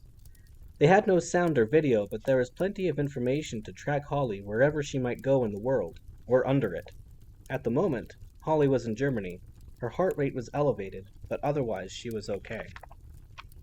"Why did you run, Holly?" Foley asked his absent friend silently. "If you're innocent, why did you run?" "Tell me where Captain Short is now," demanded Sewell. The Centaur maximized the live feed from Holly's helmet on the plasma screen. "She's still in Germany, Munich to be precise. She's stopped moving now. Maybe she will decide to come home." Sewell frowned. "I seriously doubt it, Centaur. She's a bad egg, through and through." Foley fumed. Manners dictated that only a friend refer to another fairy by species, and Sewell was no friend of his, or anyone's. "We can't say that for sure," said Foley through his clenched teeth. Sewell leaned even closer to the plasma screen, a slow smile stretching his tight skin. "Actually, Centaur, you're wrong there. I think we can safely say for sure that Captain Short won't be coming back. Recall the retrieval team immediately." Foley checked Holly's screen. The life signs from her helmet were all in flatlining. 1 second she was stressed but alive, and the next she was gone. No heartbeat, no brain activity, no temperature reading.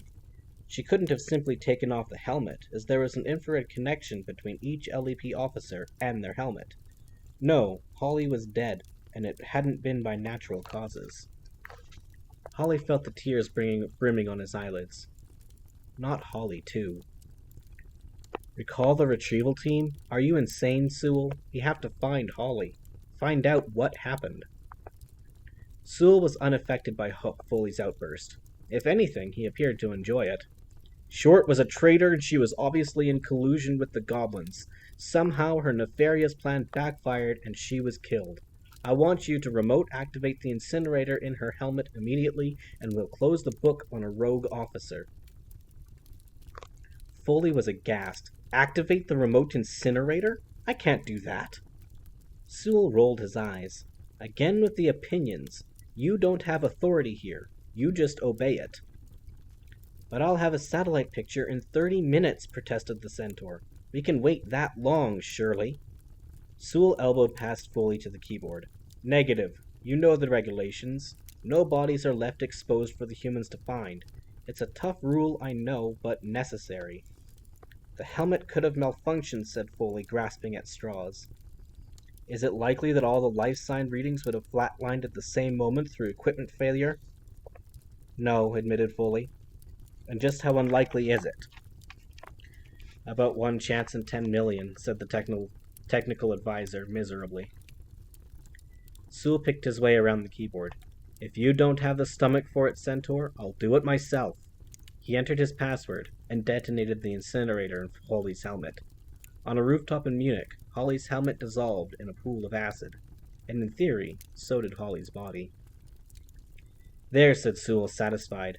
"She's gone, and now we can all sleep a little easier." Not me, thought Foley, staring forlornly at the screen. It'll be a very long time before I sleep easy again.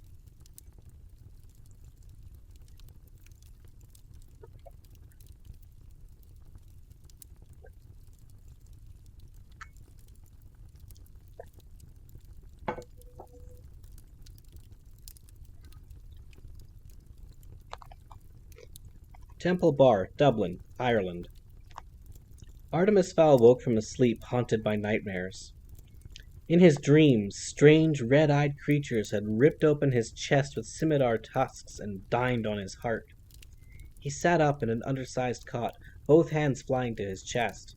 His shirt was caked with dried blood, but there was no wound. Artemis took several deep, shuddering breaths, pumping oxygen through his brain. Assess the situation, Butler always told him. If you find yourself in unfamiliar territory, become familiar with it before opening your mouth. 10 seconds of observation could save your life. Artemis looked around, eyelids fluttering like camera shutters, absorbing every detail. He was in a small box room, about 10 square feet. One wall was completely transparent and appeared to look out over the Dublin quays. From the position of the Millennium Bridge, the room was somewhere in the temple bar area. The chamber itself was constructed from a strange material, some kind of silver-gray fabric, rigid but malleable, with several plasma screens on the opaque walls. It was all extremely high-tech, but seemed years old and almost abandoned. In the corner, a girl sat hunched in a folding chair. She cradled her head in both hands, her shoulders hitching gently with sobs. Artemis cleared his throat. "Why are you crying, girl?" The girl jerked upright, and it became immediately obvious that this was no normal girl. In fact, she appeared to belong to a totally different species. "Pointed ears," noted Artemis, with surprising composure. "Prosthetic or real?" Holly almost smiled through her tears. Typical Artemis Fowl, always looking for options. "My ears are very real, as you well know. Or knew." Artemis was silent for several moments, processing the wealth of information in those few sentences. "Real pointed ears? Then you are of another species, not human. Possibly a fairy?" Holly nodded. "I am a fairy. Actually an elf. I'm what you would call a leprechaun too, but that's just a job." "And fairies speak English, do they?" "We speak all languages. The gift of tongues. It is part of our magic." Artemis knew that these revelations should send his world spinning on its axis, but he found himself accepting every word. It was as though he had always suspected the existence of fairies, and this was simply confirmation. Although, strangely, he could not remember ever having even thought about fairies before this day. "And you claim to know me? Personally or for some kind of surveillance? You certainly seem to have the technology." "We've known you for a few years now, Artemis. You made first contact, and we've been keeping an eye on you ever since." Artemis was slightly startled. "I made first contact?" "Yes, December 2 years ago. You kidnapped me." "Is this your revenge? That explosive device? My ribs?" A horrible thought struck the Irish boy. "And what about Butler? Is he dead?" Holly did her best to answer all of these questions. "It is revenge, but not mine, and Butler is alive. I just had to get you out of there before another attempt was made on your life." "So we're friends now?" Holly shrugged. "Maybe. We'll see." All of this was slightly confusing, even for a genius. Artemis crossed his legs in the lotus position and rested his temples against pointed fingers. "You'd better tell me everything," he said, closing his eyes, "from the beginning, and leave nothing out." So Holly did. She told Artemis how he had kidnapped her, then released her at the last moment. She told him how they had journeyed to the Arctic to rescue his father, and how they had foiled a goblin rebellion bankrolled by Opal Cowboy. She recounted in great detail their mission to Chicago to steal back the Sea Cube, a supercomputer constructed by Artemis from pirated fairy technology. Finally, in a small voice, she told of Commander Root's death, and of Opal Cowboy's sinister plot to bring the fairy and human worlds together. Artemis sat perfectly still, absorbing hundreds of incredible facts. His brow was slightly creased, as if the information were difficult to digest. Finally, when his brain had organized the data, he opened his eyes. "Very well," he said. "I don't remember any of this, but I believe you. I accept that we humans have fairy neighbors below the planet's surface." "Just like that?" Artemis's lips curled. "Hardly. I have taken your story and cross-referenced it with the facts as I know them. The only other scenario that could explain everything that has happened, up to and including your own bizarre appearance, is a convoluted conspiracy theory involving the Russian mafia and a crack team of plastic surgeons. Hardly likely. But your fairy story fits, right down to something that you could not know about, Captain Short." "Which is?" "After my alleged mind wipe, I discovered mirrored contact lenses in my own eyes and Butler's. Investigation revealed that I myself had ordered the lenses, though I had no memory of the fact. I suspect that I ordered them to cheat your mesmer." Holly nodded. It made sense. Fairies had the power to mesmerize humans, but eye contact was part of the trick, coupled with the mesmeric voice. Mirrored contact lenses would leave the subject completely in control while pretending to be under the mesmer. The only reason for this would be if I had planted a trigger somewhere, something that would cause my fairy memories to come rushing back. But what? I have no idea, said Holly. I was hoping that just seeing me would trigger recall. Artemis smiled in a very annoying way, as one would at a small child who had just suggested that the moon was made of cheese. No, Captain. I would guess that your Mr. Foley's mind-wiping technology is an advanced version of the memory suppressant drugs being experimented with by various governments. The brain, you see, is a complex instrument. If it can be convinced that something did not happen, it will invent all kinds of scenarios to maintain that illusion. Nothing can change its mind, so to speak. Even if the conscious accepts something, the mind wipe will have convinced the subconscious otherwise. So, no matter how convincing you are, you cannot convert my altered subconscious. My subconscious probably believes that you are a hallucination or a miniature spy. No, the only way my memories could be returned to me is if my subconscious could not present a reasonable argument. Say, if the one person that I trust completely presented me with irrefutable evidence. Holly felt herself growing annoyed. Artemis could get under her skin like nobody else, a child who treated everyone like children. And who is this one person that you trust? Artemis smiled genuinely for the first time since Munich. Why, myself, of course. Munich. Butler woke to find blood dripping from the tip of his nose. It was dripping onto the white hat of the hotel chef. The chef stood with a group of hotel kitchen staff in the middle of a destroyed storage shed. The man gripped a cleaver in his hairy fist, just in case this giant on the tattered mattress wedged into the rafters was a madman. "Excuse me," said the chef politely, which was unusual for a chef. "Are you alive?" Butler considered the question. Apparently, unlikely as it seemed, he was alive. The mattress had saved him from a strange missile. Artemis had survived too. He remembered feeling his charge's heartbeat just before he passed out. It wasn't there now. "I am alive," he grunted, a paste of tile dust and blood spilling from his lips. "Where is the boy who was with me?" The crowd assembled in the ruined shed looked at one another. "There was no boy," said the chef finally.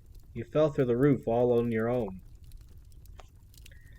Doubtless, this group would like an explanation, or they would inform the police. Of course there was no boy. Forgive me, the mind tends to wander after a 3-story fall. The group nodded as one. Who could blame the giant for being a touch rattled? I was leaning against the railing, sunning myself, when the railing gave way. Lucky for me, I managed to grab the mattress on the way down. This explanation was met with mass skepticism it thoroughly deserved. The chef voiced the group's doubts. "You managed to grab a mattress?" Butler had to think quickly, which was not easy when all of the blood in your body is concentrated in your forehead. "Yes, it was on the balcony. I had been resting in the sun." This entire sun business was extremely unlikely, especially considering that it was the middle of winter. Butler realized that there was only one way to dispel the crowd. It was drastic, but it should work. He reached inside his jacket and pulled out a small spiral pad. "Of course, I intend to sue the hotel for damages. Trauma alone should be worth a few million euros, not to mention injuries. I presume I can count on you good people as witnesses." The chef paled, as did the others. Giving evidence against one's employers was the first step to unemployment. I don't know, sir," he stammered. "I didn't actually see anything." He paused to sniff the air. "I think I smell my pavlova burning. Dessert will be ruined." The chef hopped over the chunks of shattered tile, disappearing back into the hotel. The remaining staff followed his lead, and within seconds Butler was on his own again. He smiled, though the action sent a flare of pain down his neck. The threat of a lawsuit generally scattered witnesses as effectively as any gunfire. The giant Eurasian disentangled himself from the remains of the rafters. He really had been amazingly lucky not to be impaled on the beams. The mattress had absorbed most of the impact, and the timbers were rotten and had splintered harmlessly. Butler dropped to the floor, brushing dust from his suit. His priority now was to find Artemis. It seemed likely that whoever had made the attempt on his life had taken the boy. Although, why would someone try to kill him and then take him prisoner? Unless their unknown enemy had taken advantage of the situation and decided to seek a ransom. Butler returned to the hotel room, where everything was as they had left it. There was absolutely no sign that anything had exploded in here. The only unusual things revealed by Butler's investigations were small clusters of dead insects and spiders. Curious. It was as though the blue flash of light only affected living things, leaving buildings unaffected. A blue wrench, said his subconscious, but his conscious self took no notice. Butler quickly packed Artemis's box of tricks, and of course his own. The weapons and surveillance equipment would be held in a safe deposit box at the airport. He left the Kronsky Hotel without checking out. An early checkout would arouse suspicion, and with any luck, this entire matter would be resolved before the students on the school trip returned home. The bodyguard collected the Hummer in the hotel car park and set off for the airport. If Artemis had been kidnapped, then the kidnappers would contact Fowl Manor with their ransom demand. If Artemis had simply removed himself from danger, as he had always been told to head for home. Either way, the trail led to Fowl Manor, so that was where Butler intended to go.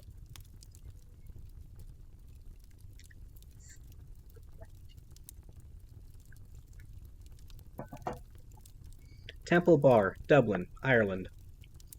Artemis had recovered sufficiently for his natural curiosity to surface. He walked around the cramped room, touching the spongy surface of the walls. What is this place? Some form of surveillance hide? Exactly, said Holly. I was on stakeout here a few months ago. A group of rogue dwarfs were meeting their jewelry fences here.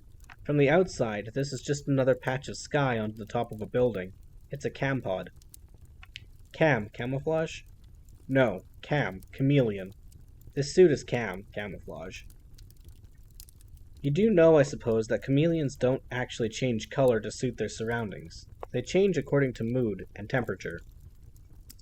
Holly looked out over to Temple Bar. Below them, thousands of tourists, musicians, and residents were winding their way through the small artisan streets.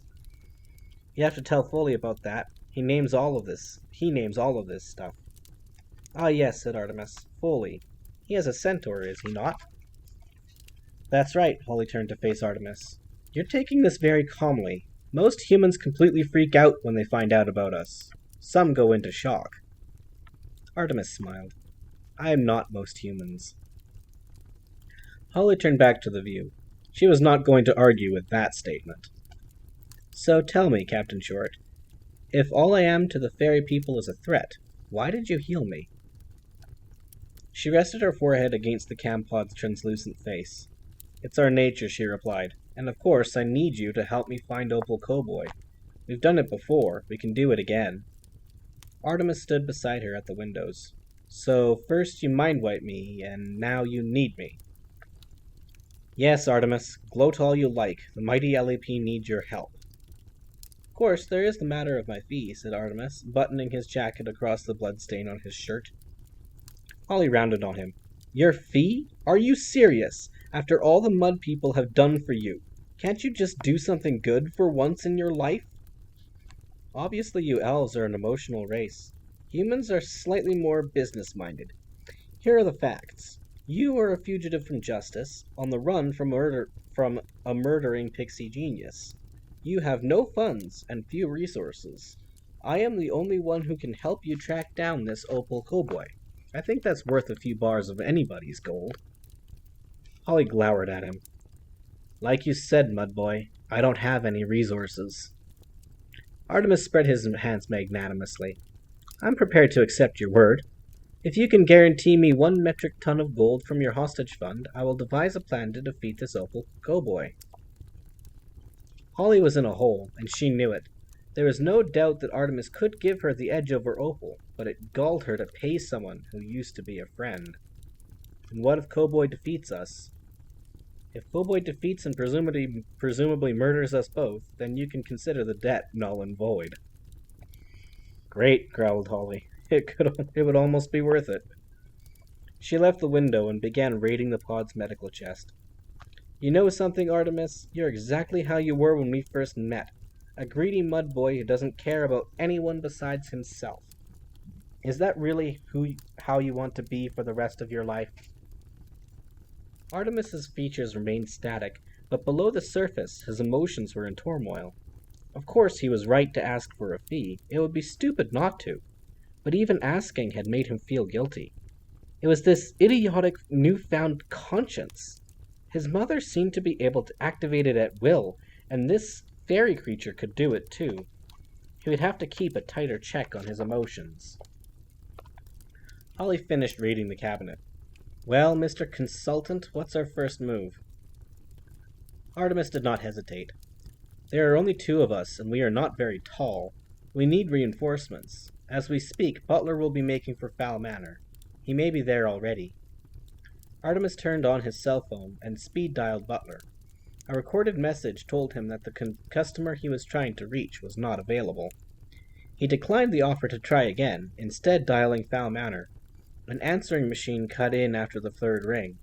Obviously, his parents had already left for the spa in Westmeath. Butler, said Artemis to the recorder. You are well, I hope. I myself am fine. Listen very carefully to what I have to tell you, and believe me, every word is true. Artemis proceeded to summarize the day's events. We will arrive at the manor shortly. I suggest we stock up on essentials and proceed to a safe house. Holly tapped him on the shoulder. We should get out of here. Cowboy is no fool. I wouldn't be surprised if she had some backup plan in case we survived.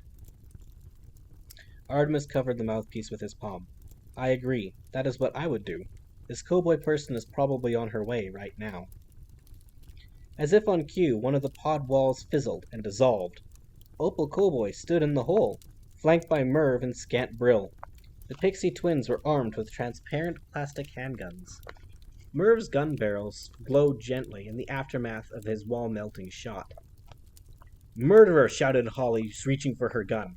Merv casually put a blast close enough to her head to singe her eyebrows. Holly froze, raising her hands in submission. Opal Cowboy, I presume, said Artemis. Although, if Holly had not told him the whole story, he never would have guessed that the female before him was anything but a human child. Her black hair was braided down her back, and she wore a checked pinafore of the type worn by 1,000,000 schoolgirls around the world. Her ears were, of course, rounded. Artemis Fowl, how nice to see you again. I do believe that in different circumstances we could have been allies. Circumstances change, said Artemis. Perhaps we can still be allies. Holly chose to give Artemis the benefit of the doubt. Maybe he was acting like a traitor to save their skins. Maybe. Opal fluttered her long curved eyelashes. Tempting, but no. I feel the world is only large enough for one child genius. And now that I'm pretending to be a child, that genius would be me. Meet Belinda Zito, a girl with big plans.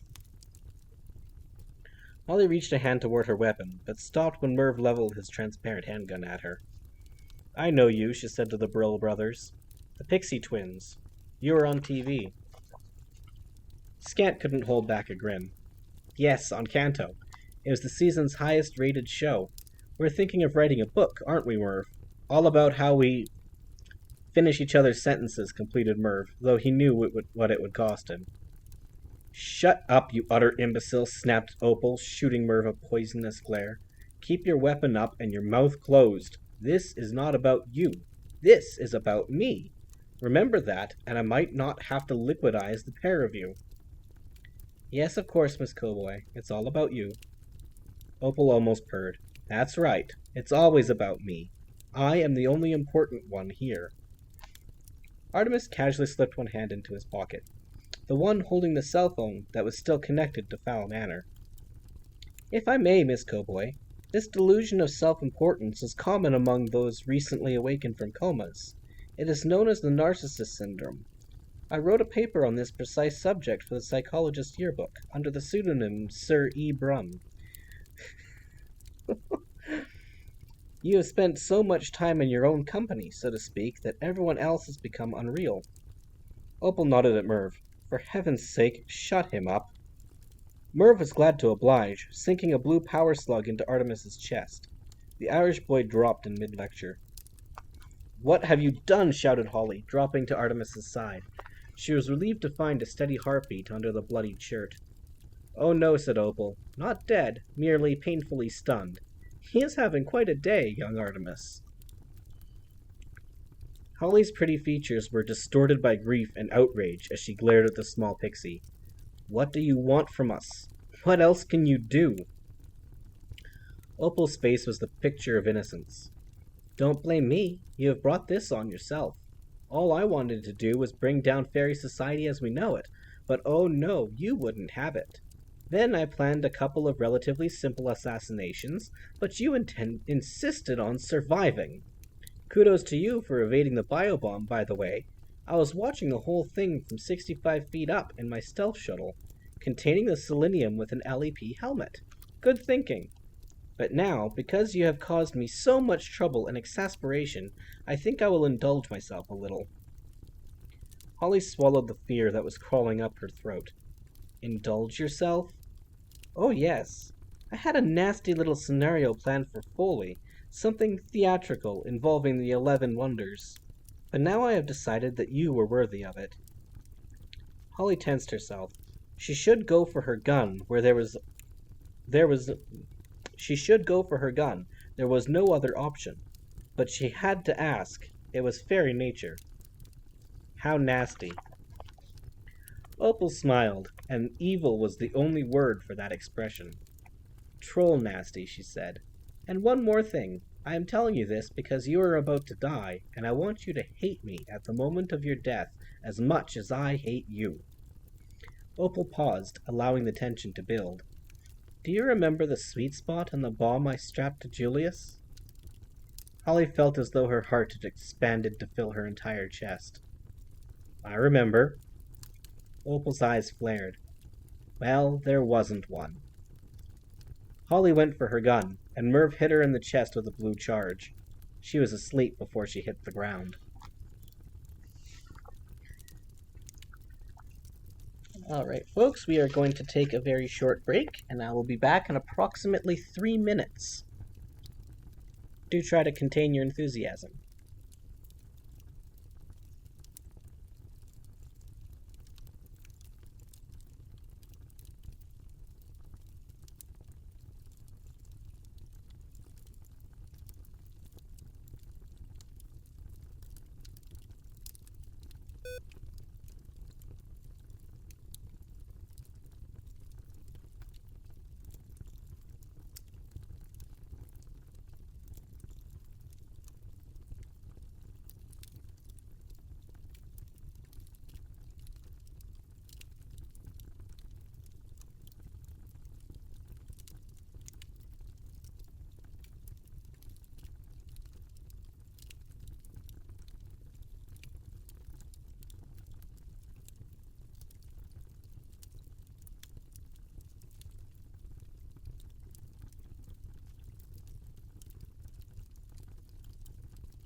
Alright, my lemons, we are back.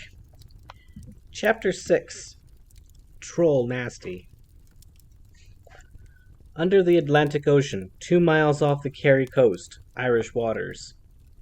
10,000 feet below the surface of the Atlantic, an LEP sub-shuttle was speeding through a minor volcanic trench toward the mouth of a subterranean river. The river led to an LEP shuttle port, where the sub-shuttle's passengers could transfer to a regular craft. The craft had 3 passengers and a pilot. The passengers were a dwarf felon and the 2 Atlantis marshals who were transporting him. Mulch Diggums, the felon in question, was in high spirits for someone in prison clothes. The reason being that his appeal had finally come through, and his lawyer was optimistic that all charges against his client were about to be quashed on a technicality. Mulch Diggums was a tunnel dwarf who had abandoned the mines in favor of a life of crime. He removed items of value from mud people's houses and sold them on the black market. In the past few years, his destiny had become intertwined with those of Artemis Fowl and Holly Short, and he had played a key part in their adventures. Inevitably, this roller coaster lifestyle had come crashing down around him as the long arm of the LEP closed in. Before he had been led away to serve the remainder of his sentence, Mulch Diggums was permitted to say goodbye to his human friend. Artemis had given him 2 things. One was a note advising him to check the dates on the original search warrant for his cave. The other was a gold medallion to be returned to Artemis in 2 years. Apparently, Artemis wished to resurrect their partnership at that time. Mulch had studied the medallion 1,000 times, searching for its secrets, until his constant rubbing wore down the gold plating to reveal a computer disk underneath. Obviously, Artemis had recorded a message to himself, a way to return the memories that the LEP had taken from him. As soon as he had been transported to the Deep's maximum security prison outside Atlantis, Mulch had put in a request for a council call. When his state-appointed attorney had grudgingly turned up, Mulch advised him to check the dates on the search warrant leading to his original arrest. Somehow, amazingly, the dates were wrong. According to the LEP computer, Julius Root had searched his cave before obtaining a search warrant. The warrant nullified this and all later arrests. All that remained was a lengthy processing period and one last interview with the arresting officer, and Mulch would be a free dwarf. Finally, the day had come. Mulch was being shuttled to the police plaza for his meeting with Julius Root. Fairy law allowed Root one 30-minute interview to squeeze some kind of confession from Mulch. All the dwarf had to do was stay quiet, and he would be eating vole curry in his favorite dwarf's chop house by dinner time. Mulch closed his fist around the medallion. He had no doubt who was pulling the strings here. Somehow, Artemis had hacked the LEP computer and changed his records. The mud boy was setting him free. One of the marshals, a slight elf with Atlantean gills, sucked a slobbery breath through his neck, letting it out through his mouth. "Hey, Mulch," he wheezed, "what are you going to do when your appeal is turned down? Are you going to crack up like a little girl? Or are you going to take it real stoic, like a dwarf should?" Mulch smiled, exposing his unfeasibly large number of teeth. "Don't worry about me, fish boy. I'll be eating one of your cousins by tonight." Generally, the sight of Mulch's tombstone teeth was enough to freeze any smart aleck comments, but the marshal was not used to back talk from an inmate.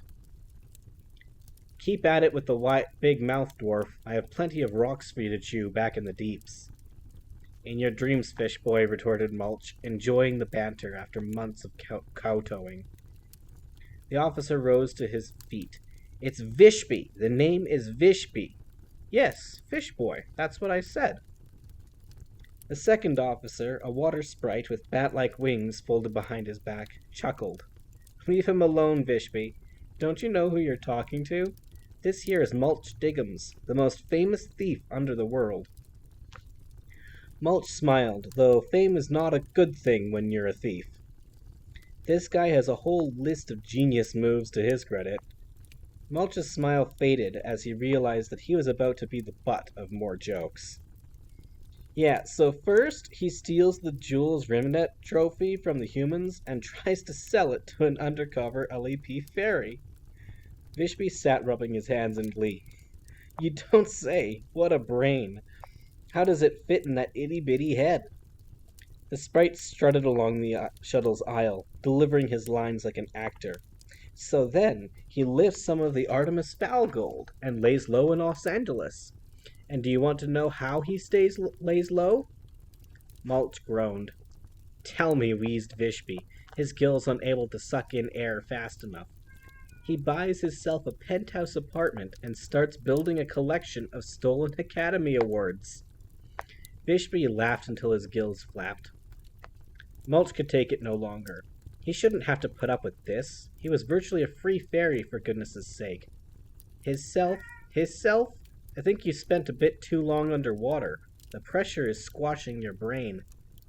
My brain is squashed, said the sprite. I'm not the one who spent a couple of centuries in prison. I'm not the one wearing manacles and a mouth ring. It was true. Mulch's criminal career had not exactly been an unqualified success. He had been caught more than he had escaped. The LEP was just too technologically advanced to evade. Maybe it was time to go straight while he still had his looks. Mulch shook the chains that shackled him to the rail in the holding area. I won't be wearing these for long. Bishby opened his mouth to respond, then paused. A plasma screen was flashing red on a wall panel. Red was urgent. There was an important message coming through. Vishby hooked an earphone over his ear and turned the screen away from Mulch. As the message was delivered, his face lost every trace of levity. Several moments later, he tossed the headphones onto the console. It looks like you'll be wearing those chains for a bit longer than you thought. Mulch's jaw strained against the steel mouth ring. Why? What's happened? Vishby scratched a strip of gill rot on his neck. I shouldn't tell you this, convict, but Commander Root has been murdered. Mulch couldn't have been more shocked if they had connected him to the underworld grid. Murdered? How? Explosion, said Vishby. Another LEP officer is the prime suspect, Captain Holly Short. She's missing, presumed dead on the surface, but that hasn't been confirmed. I'm not a bit surprised, said the water sprite. Females are too temperamental for police work. They couldn't even handle a simple transport job like this. Mulch was in shock. He felt as though his brain had snapped its moorings and was spinning in his head. Holly murdered Julius? How could that be possible? It wasn't possible. Simple as that. There must be a mistake. And now Holly was missing, presumed dead. How could this be happening? Anyways, continued Vishby, we gotta turn this crate around and head back to Atlantis. Obviously, your little hearing is being postponed indefinitely, until this entire mess gets sorted out. The water sprite slapped Mulch playfully on the cheek. Tough break, dwarf. Maybe they'll get the red tape untangled in a couple of years. Mulch barely felt the slap, though the words penetrated. A couple of years. Could he take a couple of years in the deeps? Already his soul cried out for the tunnels. He needed to feel soft earth between his fingers. His insides needed real roughage to clear them out. And of course, there was a chance that Holly was still alive and needed help. A friend. He had no option but to escape. Julius dead. It couldn't be true. Mulch mentally leafed through his dwarf abilities to select his best tool for this escape. He had long since forfeited his magic by breaking the most of the fairy book's commandments, but dwarves had extraordinary gifts granted them by evolution. Some of these were common knowledge among the people, but dwarves were a notoriously secretive race who believed that their survival depended on concealing these talents. It was well known that dwarves excavated tunnels by ingesting the earth through their unhinged jaws, then ejecting the recycled dirt and air through the other end. Most fairies were aware that dwarves could drink through their pores, and if they stopped drinking for a while, then these pores were transformed into mini suction cups. Fewer people knew that dwarf spit was luminous and hardened when layered. And no one knew that a byproduct of dwarf flatulence was a methane-producing bacterium called Methanobrevidibacter smithii, which prevented decompression sickness in deep-sea divers. In fairness, dwarves didn't know this either. All they knew was that on the rare occasion they found themselves accidentally burrowing into the open sea, the bends did not seem to affect them. Mulch thought about it for a moment and realized that there was a way to combine all of his talents and get out of here. He had to put this on the hoof plan into effect immediately before they went into the deep Atlantic trenches. Once the sub-shuttle went too deep, he would never make it.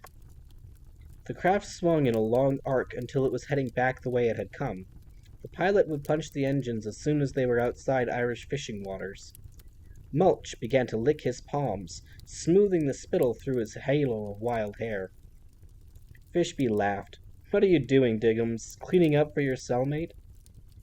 Mulch would have dearly loved to unhinge his jaw and take a bite out of Fishby, but the mouth ring prevented him from opening his mouth far enough to unhinge.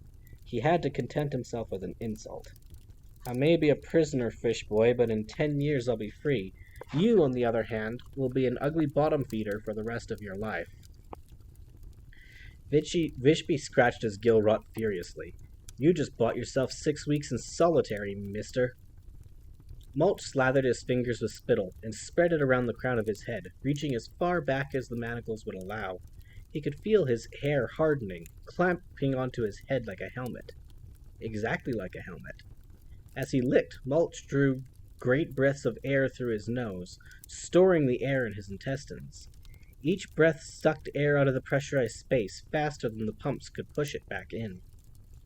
The marshals did not notice this unusual behavior, and even if they had, the pair would doubtless have put it down to nerves.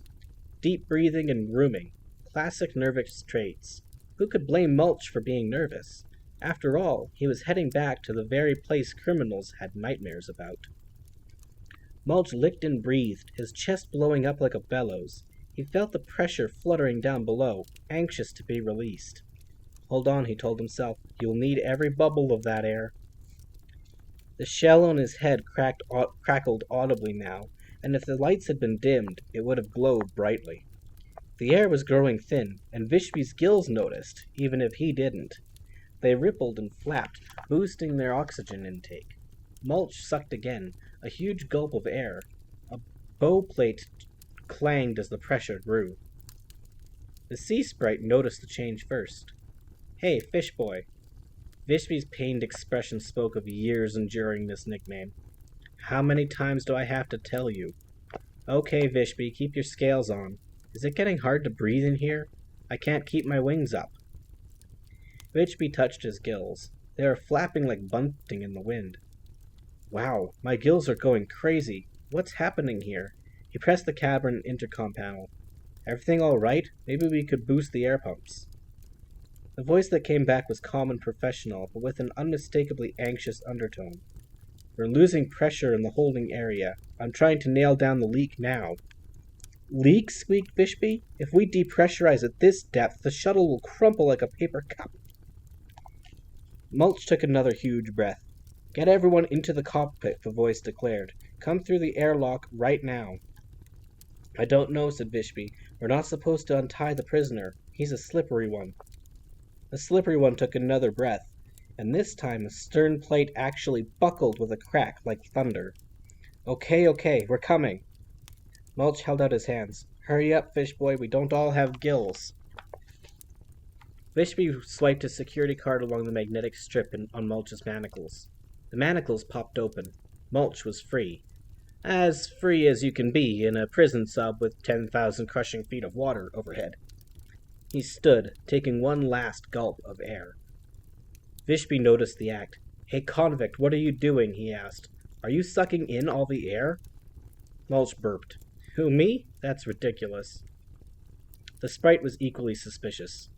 "He's up to something. Look, his hair is all shiny. I bet this is one of those secret dwarf arts." Mulch tried to look skeptical. "What, air sucking and shiny hair? I'm not surprised we kept it secret." Vishby squinted at him. His eyes were red-rimmed, and his speech was slurred from oxygen deprivation. "You're up to something. Put out your hands."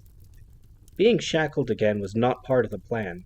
Mulch feigned weakness. "I can't breathe," he said, leaning against the wall. "I hope I don't die in your custody." This statement caused enough distraction for Mulch to heave one more mighty breath. The stern plate creased inwardly, and a river of stress lines broke through the paint, and a silver stress line, cracked through the paint. Red pressure lights flared all over the compartment. The pilot's voice blared through the speaker. "Get in here," he shouted, all traces of composure gone. "She's gonna fold." Vishby grabbed Mulch by the lapels. "What did you do, dwarf?" Mulch sank to his knees, flicking open the bum flap at the rear of his prison overalls. He gathered his legs beneath him, ready to move. "Listen, Vishby," he said. "You're a moron, but not a bad guy, so do like the pilot says, and get in there." Vishby's gills flapped weakly, searching for air. "You'll be killed, Diggums." Mulch winked at him. "I've been dead before." Mulch could hold on to the gas no longer. His digestive tract was stretched like a magician's animal balloon. He folded his arms across his chest, aimed the coated tip of his head at the weakened plate, and let the gas loose. The resultant emission shook the subshuttle to its very rivets, sending Mulch rocketing across the hold. He slammed into the stern plate, smack in the center of the fault line, punching straight through. His speed popped him through into the ocean perhaps half a second before the sudden change in pressure flooded the sub's chamber. Half a second later, the rear chamber was crushed like a ball of used tinfoil. Vishby and his partner had escaped to the pilot's cockpit just in time. Mulch sped toward the surface, a stream of released gas bubbles clipping him along at a rate of several knots. His dwarf lungs fed on the trapped air in his digestive tract, and the luminous helmet of spittle sent out a corona of greenish light to illuminate his way. Of course, they came after him. Vishby and the water sprite were both amphibious Atlantean dwellers. As soon as they jettisoned the wreckage of the rear compartment, the marshals cleared the air dock, finning after their fugitive. But they never had a prayer. Mulch was gas-powered. They merely had wings and fins. Whatever pursuit equipment they'd had was at the bottom of the ocean, along with the rear compartment, and the cockpit's backup engines could barely outrun a crab. The Atlantis marshals could only watch as their captive jetted toward the surface, mocking them with every bubble from his behind. Yeah, that would be kind of mocking. Foiled by a big-ass fart.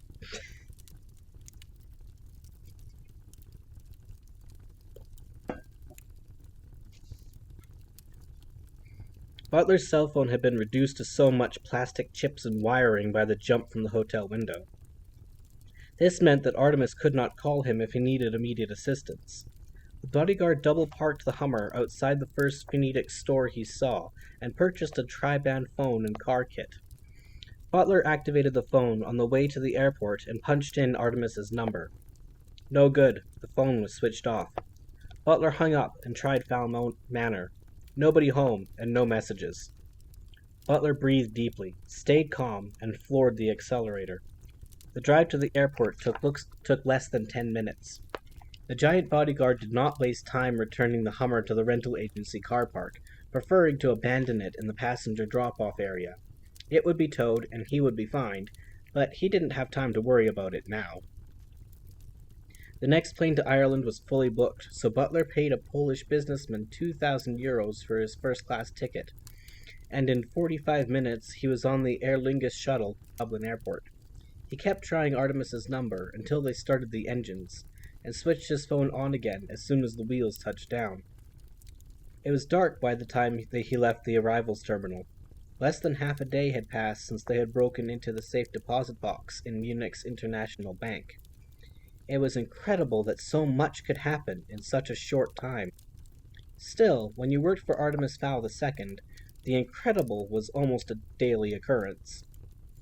Butler had been with Artemis since the day of his birth, just over 14 years ago, and in that time he He had been dragged into more fantastic situations than the average presidential bodyguard.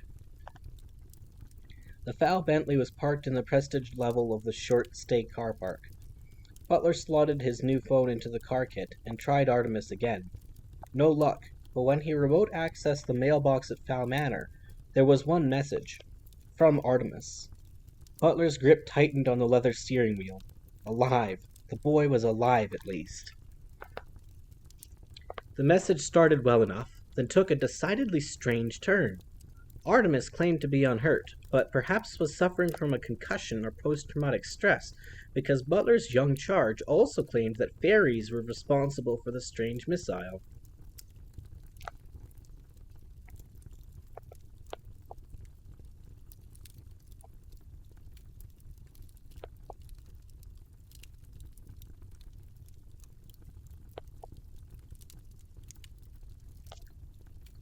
Excuse me, I must ban an idiot.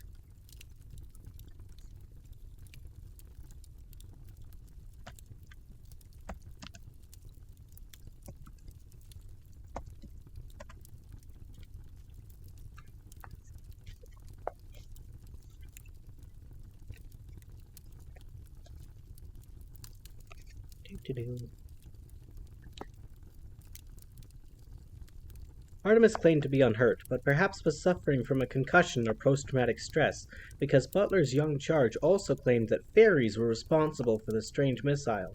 A pixie, to be precise. And now he was in the company of an elf, which was apparently a completely different animal to a pixie.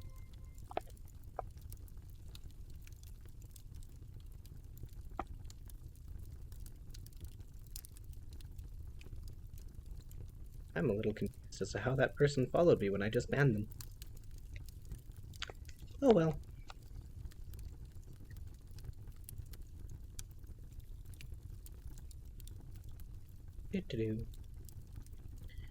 Not only that, but the elf was an old friend named Holly, whom they had forgotten, and the pixie was an old enemy who they couldn't remember. It was all very strange. Butler could only conclude that Artemis was trying to tell him something, and that hidden inside this crazed meandering was the message. He would have to analyze the tape as soon as he returned to Fowl Manor. Then the recording became an unfolding drama. More players entered the range of the Artemis's microphone. The alleged pixie, Opal, and her bodyguards joined the group. Threats were exchanged, and Artemis tried to talk his way out. It didn't work. If Artemis had a fault, it was that he tended to be very patronizing, even in crisis situations. The pixie, Opal, or whoever it really was, certainly didn't take kindly to being spoken down to. It appeared that she considered herself every inch Artemis's equal, if not his superior. She ordered Artemis silenced in mid-lecture, and her command was obeyed instantly. Butler experienced a moment of dread, until the pixie stated that Artemis was not dead, merely stunned. Artemis's new ally had been similarly stunned, but not before she learned of the pixie's theatrical plan, something to do with 11 wonders and trolls. You cannot be serious, muttered Butler, pulling off the motorway at the exit for Fowl Manor.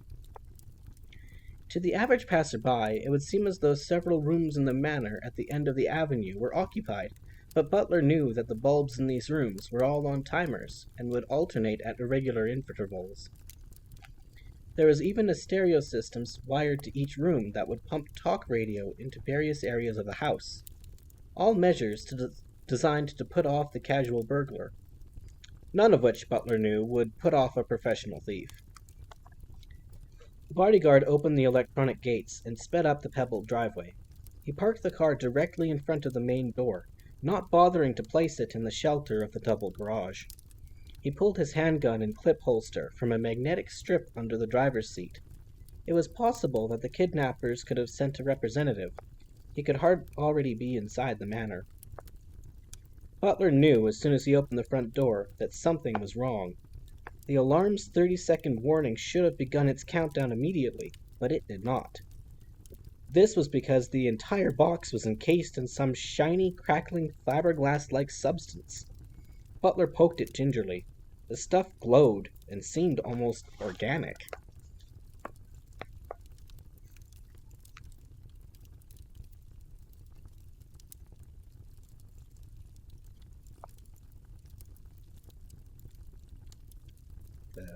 What now?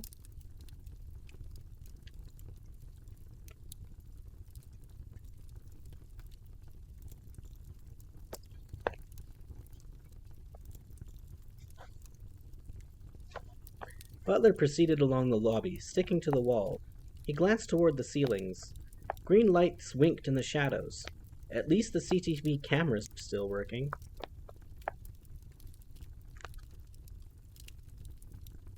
Even if Manor's visitors had left, he could get a look at them on the security tapes.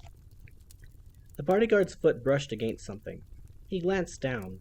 A large crystal bowl lay on the rug, the remnants of a sherry truffle slopping in its base. Beside it lay a wad of gravy-encrusted tinfoil. A hungry kidnapper? 5 feet on, he found an empty Moet champagne bottle and a decimated chicken carcass. Just how many intruders had been here?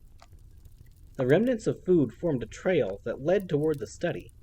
Butler followed it upstairs, stepping over a half-eaten T-bone steak, 2 chunks of fruitcake, and a pavlova shell.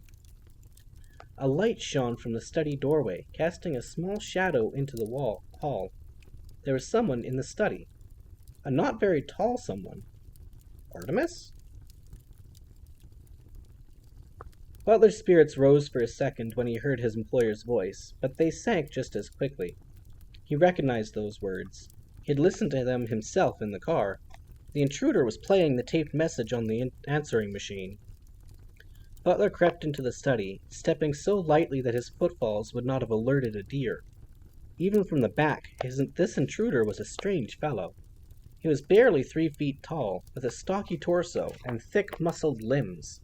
His entire body appeared to be covered with wild, wiry hair that seemed to move independently. His head was encased in a helmet of the same glowing substance that had incapacitated the alarm box. The intruder wore a blue jumpsuit with a flap in the seat. The flap was half unbuttoned, giving Butler a view of a hairy rear end that seemed unsettlingly familiar. The taped message was coming to an end. Artemis's abductor was describing what was in store for the Irish boy. "Oh yes," she said, "I had a nasty little scenario planned for Foley, something theatrical involving the 11 Wonders. But now I have decided that you were worthy of it." "How nasty?" asked Artemis's new ally, Holly. "Troll nasty," responded Opal. The foul-mannered intruder made a loud sucking noise, then discarded the remains of an entire rack of lamb. "Not good," he said. "This is really bad." Butler cocked his weapon, aiming it squarely at the intruder. "It's about to get worse," he said.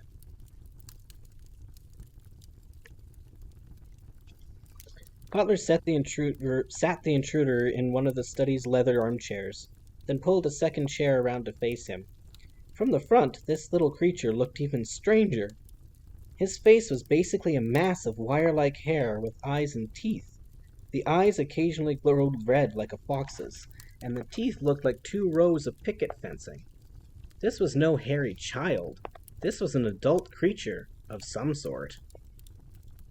"Don't tell me," sighed Butler. "You're an elf." The creature sat upright. "How dare you?" it cried. "I am a dwarf, as you very well know." Butler thought back to Artemis's confusing message. "Let me guess. I used to know you, but somehow I forgot." "Oh yes, the fairy police wiped my mind." Mulch burped. "Correct. You're not as slow as you look." Butler raised the gun. "This is still cocked, so less of the lip, little man." "Pardon me, I didn't realize we were enemies now." Butler leaned forward in his chair. "We were friends?" Mulch thought about it. "Not at first, no, but I think you grew to love me for my charm and noble character." Butler sniffed. "And personal hygiene?" "That's not fair," objected Mulch. "Do you have any idea what I had to do to get here? I escaped from a sub-shuttle and swam a couple of miles in freezing cold water. Then I had to break into a blacksmith's in the west of Ireland, about the only place they still have blacksmiths, and snip off my mouth ring. Don't ask. Then I burrowed across the entire country to find out the truth about this affair, And when I get here, one of the few mudmen I don't feel like taking a bite out of is pointing a gun at me. Hold on a minute, said Butler. I need to get a tissue to wipe my eyes. You don't believe any of this, do you? Do I believe in fairy police and pixie conspiracies and tunneling dwarfs? No, I don't. Mulch slowly reached inside his jumpsuit and pulled out the gold-plated computer disk. Maybe this will open your mind. Butler turned on one of Artemis's power books, making sure the laptop was not connected to any other computer by wire or infrared. If this disk did contain a virus, then they would only lose one hard drive. He cleaned the disk off with a spray and cloth and slid it into the multi-drive. The computer asked for a password. The disk is locked, said Butler. What's the password? Mulch shrugged, a French baguette in each hand. Hey, I don't know. It's Artemis's disk. Butler frowned. If this really was Artemis's disk, then Artemis's password would open it. He typed in 3 words. Aurum est Postetus. Gold is power. The family motto. Seconds later, the locked disk icon was replaced by a window containing 2 folders. One was labeled Artemis, the other Butler. Before the bodyguard opened either, he ran a virus check, just in case. The check came up clean. Feeling strangely nervous, Butler opened the folder with his name on it. There was more than 100 files on it, mostly text files, but some video too. The largest file was labeled View Me First. Butler double-clicked that file. A small QuickTime player opened on the screen. In the picture, Artemis was seated at the very desk that the laptop rested on. Bizarre. Butler clicked the play triangle. Hello, Butler, said Artemis's voice, or a very sophisticated fake. If you are watching this, then our good friend Mr. Diggums has come through. You hear that? Spat Mulch through a mouthful of bread. Good friend Mr. Diggums. Quiet. Everything you think you know about this planet is about to change, continued Artemis. Humans are not the only sentient beings on Earth. In fact, we are not even the most technologically advanced. Below the surface are several species of fairy. Most are possibly primates, but I have not had the opportunity to conduct medical examinations as of yet. Butler could not hide his impatience. Please, Artemis, get to the point. But more of that another time, said Artemis, as if he had heard. There is a possibility that you are watching this at a time of peril, so I must arm you with all the knowledge that we have gathered during our adventures with the Lower Elements Police. Lower Elements Police, thought Butler. This is all fake. Somehow it's fake. Again, the video Artemis seemed to read his thoughts. In order to verify the fantastical facts that I am about to reveal, I will say one word. Just one. A word that I could not possibly know unless you had told me. Something you said as you lay dying, before Holly Short cured you with your magic. What would you tell me if you lay dying, old friend? What would be the single word you would say? I would tell you my first name, thought Butler. Something only 2 other people in the world know. Something completely forbidden by bodyguard etiquette, unless it is too late to matter. Artemis leaned into the camera. Your name, my old friend, is Domovoy. Butler was reeling. Oh my God, he thought. It's true. It's all true. Something began to happen in his brain. Disjointed images flashed through his subconscious, releasing repressed memories. The false past was swept away by blinding truth. An electric connect the dots jolted through his cranium, making everything clear. It all made sense now. He felt old because the healing had aged him. He found it difficult to breathe because sometimes Kevlar strands had been woven into the skin over his chest wound. He remembered Holly's kidnapping and the Boakel Goblin Revolution. He remembered Holly and Julius, the Centaur Foley, and, of course, Mulch Diggums. There was no need to read the other files. One word had been enough. He remembered everything. Butler studied the dwarf with fresh eyes. Everything was so familiar now. The vibrating frizz of hair, the bow-legged stance, the smell. He sprang up from his chair and strode across the room to Mulch, who was busy raiding the study's mini-fridge. "Mulch, you old reprobate, good to see you." "Now he remembers," said the dwarf without turning around. "Do you have anything to say?" Butler glanced at the open bum flap. "Yes, don't point that thing at me. I've seen the damage it can do." The bodyguard's smile froze on his face as he remembered one detail of Artemis's phone message. "Julius Root, I heard something about a bomb." Mulch turned from the fridge, his beard laced with a cocktail of dairy products.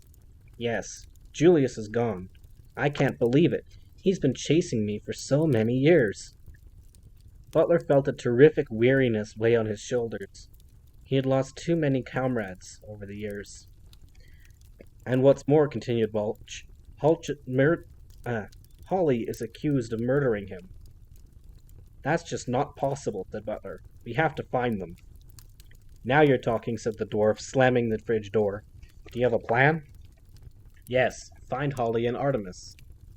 Mulch rolled his eyes. "Pure genius. It's a wonder you need Artemis at all." Now that the dwarf had eaten his fill, the two reacquainted friends sat at the conference table and brought each other up to speed. Butler cleaned his gun as he spoke. He often did this in times of stress. It was a comfort thing. "So, Opal Cowboy somehow gets out of prison and hatches this complicated plot to revenge herself on everyone who put her in there.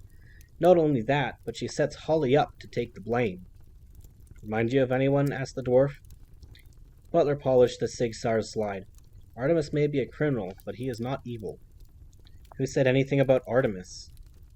"Well, what about you, Mulch? Why didn't Opal try to kill you?" "Ah, well," sighed the dwarf, ever the martyr. "The LEP didn't advertise my involvement. It wouldn't do to have the proud officers of our police force tarnished by association with a known criminal." Butler nodded. "It makes sense. So you're safe for now, and Artemis and Holly are alive. But Opal has something planned for them. Something to do with trolls and the 11 Wonders. Any ideas?" "We both know about trolls, right?" Butler nodded again. He had fought a troll not so long ago. Without a doubt, the toughest battle he had ever been involved in. He couldn't believe the LEP had managed to wipe it from his mind. "What about the 11 Wonders?" "The 11 Wonders is a theme park in Haven's Old Town District. Fairies are obsessed with mudmen, so one bright spark billionaire thought it would be a great idea to build smaller models of the human wonders of the world and put them all in one place. It did okay for a few years, but I think looking at those buildings made the people remember just how much they missed the surface." Butler ran through a list in his head. "But there are only 7 wonders in the world." "There used to be 11, said Mulch. "Trust me, I have photographs. Anyway, the park is closed down now. That whole area of the city has been abandoned for years. The tunnels are not safe, and the whole place is overrun by trolls." He stopped suddenly, the horror of what he had just said hitting home. Oh gods. Trolls. Butler began to quickly reassemble his weapon. "We need to get down there right now." "Impossible," said Mulch. "I can't even begin to think how." Butler dragged the dwarf to his feet and propelled him toward the door. "Maybe not, but you know someone. People in your business always know someone." Mulch ground his teeth thinking about it. "You know, there is someone. A sprite who owes Holly his life.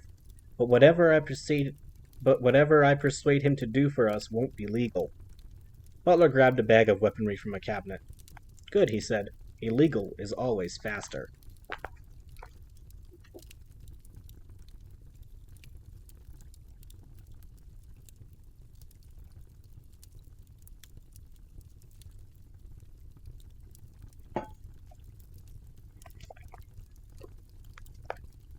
The Temple of Artemis. Chapter 7. The Temple of Artemis. The Lower Elements. Opal Cowboy's shuttle was a concept model that had never gone into mass production. It was years ahead of anything on the market, but its skin of stealth ore and camfoil made the cost of such a vehicle so exorbitant that even Opal Cowboy couldn't have afforded one without the government grants that helped to pay for it. Scant secured the prisoners into the passenger bay, while Merv piloted them across to Scotland, then underground through a mountain river in the Highlands. Opal busied herself making sure that her other plan, the one involving world domination, was proceeding smoothly.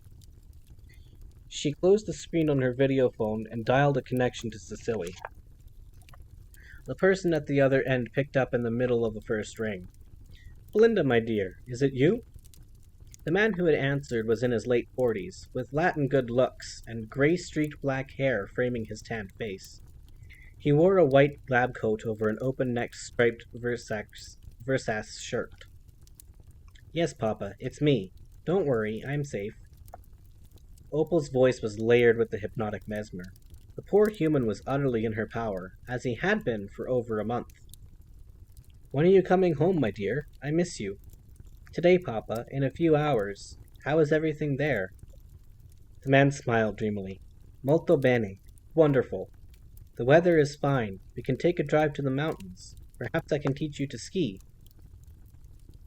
Opal frowned impatiently. "Listen to me, idiota. Papa. How is everything with the probe? Are we on schedule?" For a moment, a flash of annoyance wrinkled the Italian's brow. Then he was bewitched again. "Yes, my dear. Everything is on schedule. The explosive pods are being buried today. The probe systems check was a resounding success." Opal clapped her hands, the picture of a delighted daughter. "Excellent, Papa. You are so good to your little Belinda. I will be with you soon." "Hurry home, my dear," said the man, utterly lost without the creature he believed to be his daughter. Opal ended the call. "Fool," she said contemptuously. But Giovanni Zito would be allowed to live, at least until the probe he was constructing to her specifications punctured the lower elements. Now that she had spoken to Zito, Opal was eager to concentrate on the probe portion of her plan. Revenge was certainly sweet, but it was also a distraction. Perhaps she should just dump these two from the shuttle and let the Earth Magma Core have them.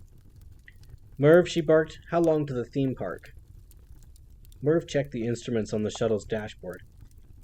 "We've just entered the main chute network, Miss Cowboy. 5 hours," he called over his shoulder. "Perhaps less." 5 hours, mused Opal, curling in her bucket seat like a contented cat. She could spare 5 hours.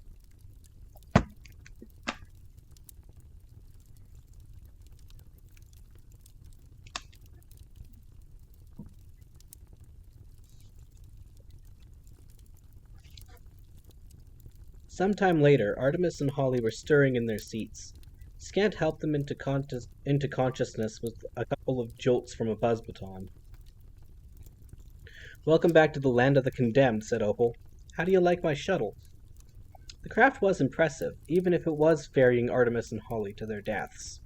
The seats were covered with illegally harvested fur, and the decor was plusher than your average palace. There were small entertainment hologram cubes suspended from the ceiling, in case the passengers wanted to watch a movie. Holly began to squirm when she noticed what she was sitting on. "Fur? You animal!" "No," said Opal.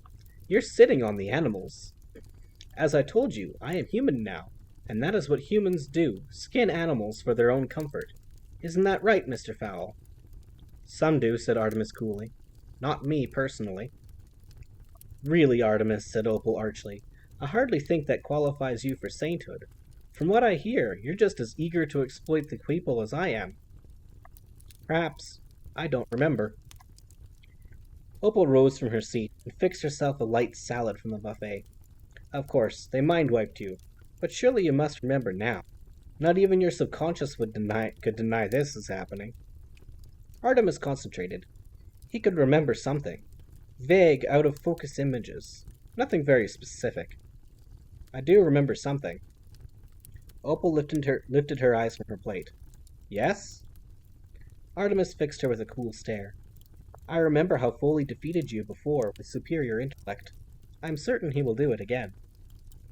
Of course, Artemis had not truly remembered this. He was simply repeating what Holly had told him. But the statement had the desired effect. "That ridiculous centaur!" shrieked Opal, hurling her plate against the wall. "He was lucky, and I was hampered by that idiot Cudgeon. Not this time. This time, I am the architect of my own fate, and of yours." "And what is it this time?" Artemis asked mockingly. "Another orchestrated rebellion? Or perhaps a mechanical dinosaur?" Opal's face grew white with rage. Is there no end to your impudence, mud boy? No small-scale rebellions this time. I have a grander vision. I will lead the humans to the people. When the two worlds collide, there will be a war and my adopted people will win. You're a fairy, cowboy, interjected Holly. One of us. Rounded ears don't change that. Don't you think the humans will notice when you don't get any taller? Opal patted Holly's cheek almost affectionately. My poor, dear, underpaid police officer. Don't you think I thought of all this while I stewed in that coma for almost a year? Don't you think I thought of everything? I have always known humans would discover us eventually, so I have prepared. Opal leaned over, parting her jet black hair to reveal a magically fading 3-inch scar on her scalp. Getting my ears rounded wasn't the only surgery I had done. I also had something inserted in my skull. A pituitary gland, guessed Artemis.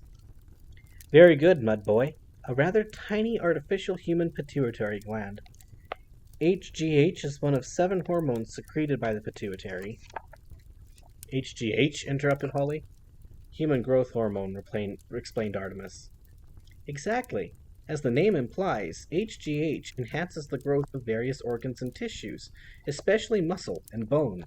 In 3 months, I have already grown half an inch. Oh, maybe I'll never make the basketball team, but no one will ever believe that I am a fairy. You're no fairy, said Holly bitterly. At heart, you've always been human. That's supposed to be an insult, I suppose. Maybe I deserve that, considering what I'm about to do to you. In an hour's time, there won't be enough of you two remaining to fill the booty box. This was a term that Artemis had not heard before. Booty box? That sounds like a pirate expression. Opal opened a secret panel in the flooring, revealing a small compartment underneath. This is a booty box. The term was coined by vegetable smugglers more than 8,000 years ago. A secret compartment that would go unnoticed by customs officials. Of course, these days, with X-ray, infrared, and motion-sensitive cameras, a booty box isn't much good. Opal smiled slyly, like a child who has put one over on her teacher. Unless, of course, the box is completely constructed from stealth ore, refrigerated, and has internal projectors to fool X-ray and infrared. The only way to detect this booty box is to put your foot into it. So, even if the LEP did board my shuttle, they would not find whatever it is I am choosing to smuggle, which in this case is a jar of chocolate truffles. Hardly illegal, but the cooler is full. Chocolate truffles are my passion, you know. All that time I was away, truffles are one of 2 things I crave. The other was revenge. Artemis yawned. How fascinating. A secret compartment. What a genius you are. How can you fail to take over the world with a booty box full of truffles? Opal smoothed Artemis's hair back from his forehead. Make all the jokes you want, mud boy. Words are all you have now. Minutes later, Merv brought the stealth shuttle into land. Artemis and Holly were cuffed and led down the retractable gangplank. They emerged into a giant tunnel dimly illuminated by glow strips. Most of the lighting panels were shattered, the rest were on their last legs. This section of the chute had once been part of a thriving metropolis, but now was completely deserted and derelict. Demolition notices were pasted across various drooping billboards. Opal pointed to one. This whole place is being torn down in a month. We just made the deadline. Lucky us, muttered Holly. Merv and Scant prodded them wordlessly along the chute with their gun barrels. The road surface beneath their feet was buckled and cracked. Swear toads clustered in damp patches, spouting obscenities. The roadside was lined with abandoned concession stands and souvenir shops. In one window, human dolls were arranged in various warlike poses. Artemis stopped in spite of the gun at his back. Is that how you see us? He asked. Oh no, said Opal. You're much worse than that, but the manufacturers don't want to scare the children. Several huge hemispherical structures squatted at the end of the tunnel, each one the size of a football stadium. They were constructed of hexagonal panels welded together along the seams. Some panels were opaque, others were transparent. Each panel was roughly the dimensions of a small house. Before the hemispheres was a huge arch, with strips of tattered gold leaf hanging from its frame. A sign hung from the arch, emblazoned with 6-foot-high gnomish letters. "The 11 wonders of the human world," declared Opal theatrically. 10,000 years of civilization, and you only managed to produce 11 so-called wonders. Artemis tested his cuffs. They were tightly fastened. "You know, of course, that there are only 7 wonders on the official list." "I know that," said Opal testily, "but humans are so narrow-minded. Various scholars studied video footage and decided to include the Abu Simbel Temple in Egypt, the Moai statues in Rapa Nui, the Borobudur Temple in Indonesia, and the throne hall of Persepolis in Iran." "If humans are so narrow-minded," commented Holly, "I'm surprised that you want to be one of them." Opal passed through the arch. "Well, I would prefer to be a pixie, no offense, Artemis, but the fairy people are shortly to be wiped out. I shall be seeing to that personally as soon as I have dropped you off in your new home. In 10 minutes, I'll be on my way to the island, watching you two get torn apart on the shuttle monitors." They proceeded through the theme park, past the first hemisphere, which contained a 2/3 scale model of the Great Pyramid of Giza. Several of the hexagonal panels had been ripped out, and Artemis could see the remains of the model through the gaps. It was an impressive sight, made even more so by the scores of shaggy creatures scrambling across the pyramid's slopes. "Trolls," explained Opal. "They have taken over the exhibits. But don't worry, they are extremely territorial and won't attack unless you approach the pyramid." Artemis was beyond amazement at this point, but even so, the sight of these magnificent carnivores preying on one another was enough to speed his heart up a few beats. He paused to study the nearest specimen. It was a terrifying creature, at least 8 feet tall, with grimy dreadlocks swinging about its massive head. The troll's fur-matted arms swung below its knees, and 2 curved, serrated tusks jutted from its lower jaw. The beast watched them past, bright eyes glowing red in their sockets. The group arrived at the second exhibit, the Temple of Artemis at Ephesus. The hologram by the entrance displayed a revolving image of the Turkish building. Opal read the history panel. "Interesting," she said. "Now, why do you suppose someone would name a male child after a female goddess?" "It's my father's name," said Artemis wearily, having explained this 100 times. "It can be used for girls or boys, and means the hunter. Rather apt, don't you think? It may interest you to know that your chosen human name, Belinda, means beautiful snake. Also rather fitting. Half of it, at any rate." Opal pointed a tiny finger at Artemis's nose. "You are a really annoying creature, Fowl. I do hope all humans are not like you." She nodded at Scant. "Spray them," she ordered. Scant took a small atomizer from his pocket and doused Holly and Artemis liberally with the contents.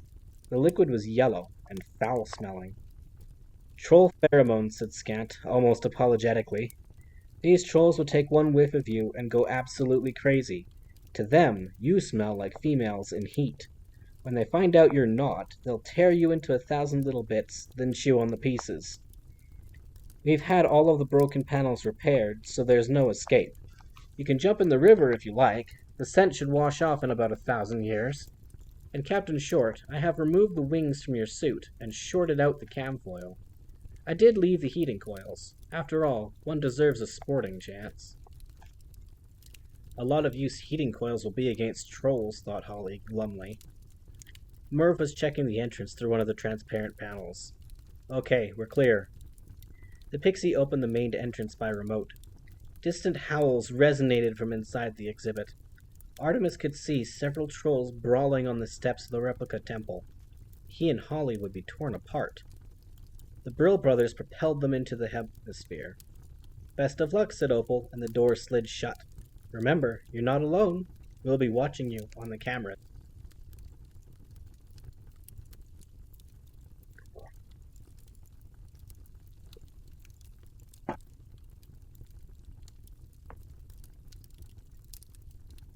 The door clanged shut ominously. Seconds later, the electronic locking panel began to fizzle, as one of the Brill brothers melted it from the outside. Artemis and Holly were locked in with a bunch of amorous trolls and smelled irresistible to them. The Temple of Artemis exhibit was a scale model that had been constructed with painstaking accuracy, complete with animatronic humans going about their daily business as they would have been in 400 BC. Most of the human models had been stripped to the wires by the trolls, but some moved jerkily along their tracks, bringing their gifts to the goddess. Any robot whose path brought them too close to a pack of trolls was pounced on and torn to shreds. It was a grim preview of Artemis and Holly's own fate. There was only one food supply: the trolls themselves. Cubs and stragglers were picked off by the bulls and butchered with teeth, claws, and tusks. The pack leader took the lion's share, then tossed the carcass to the baying pack. If the trolls were confined here much longer, they would wipe themselves out. Holly shouldered Artemis roughly onto the ground. Quickly, she said, roll in the mud. Cover yourself. Smother the scent. Artemis did as he was told, scooping mud over himself with his manacled hands. Any spots he missed were quickly slathered by Holly. He did the same for her. In moments, the pair were almost unrecognizable. Artemis was feeling something he could not remember having felt before. Absolute fear. His hands shook, rattling the chains. There was no room in his brain for analytical thought. I can't, he thought. I can't do anything. Holly took charge, dragging him to his feet and propelling him to a cluster of fake merchants' tents behind a fast-flowing river. They crouched behind the ragged canvas, peering at the trolls through long claw rents in the material. Two animatronic merchants sat on mats before the tents, their baskets brimming with gold and ivory statuettes of the goddess Artemis. Neither model had a head. One of the heads lay in the dust several feet away, its artificial brain poking out through a bite hole. "We need to get the cuffs off," said Holly urgently. "What?" mumbled Artemis. Holly shook her manacles in his face. "We need to get these off now. The mud will protect us for a minute, then the trolls will be on our trail.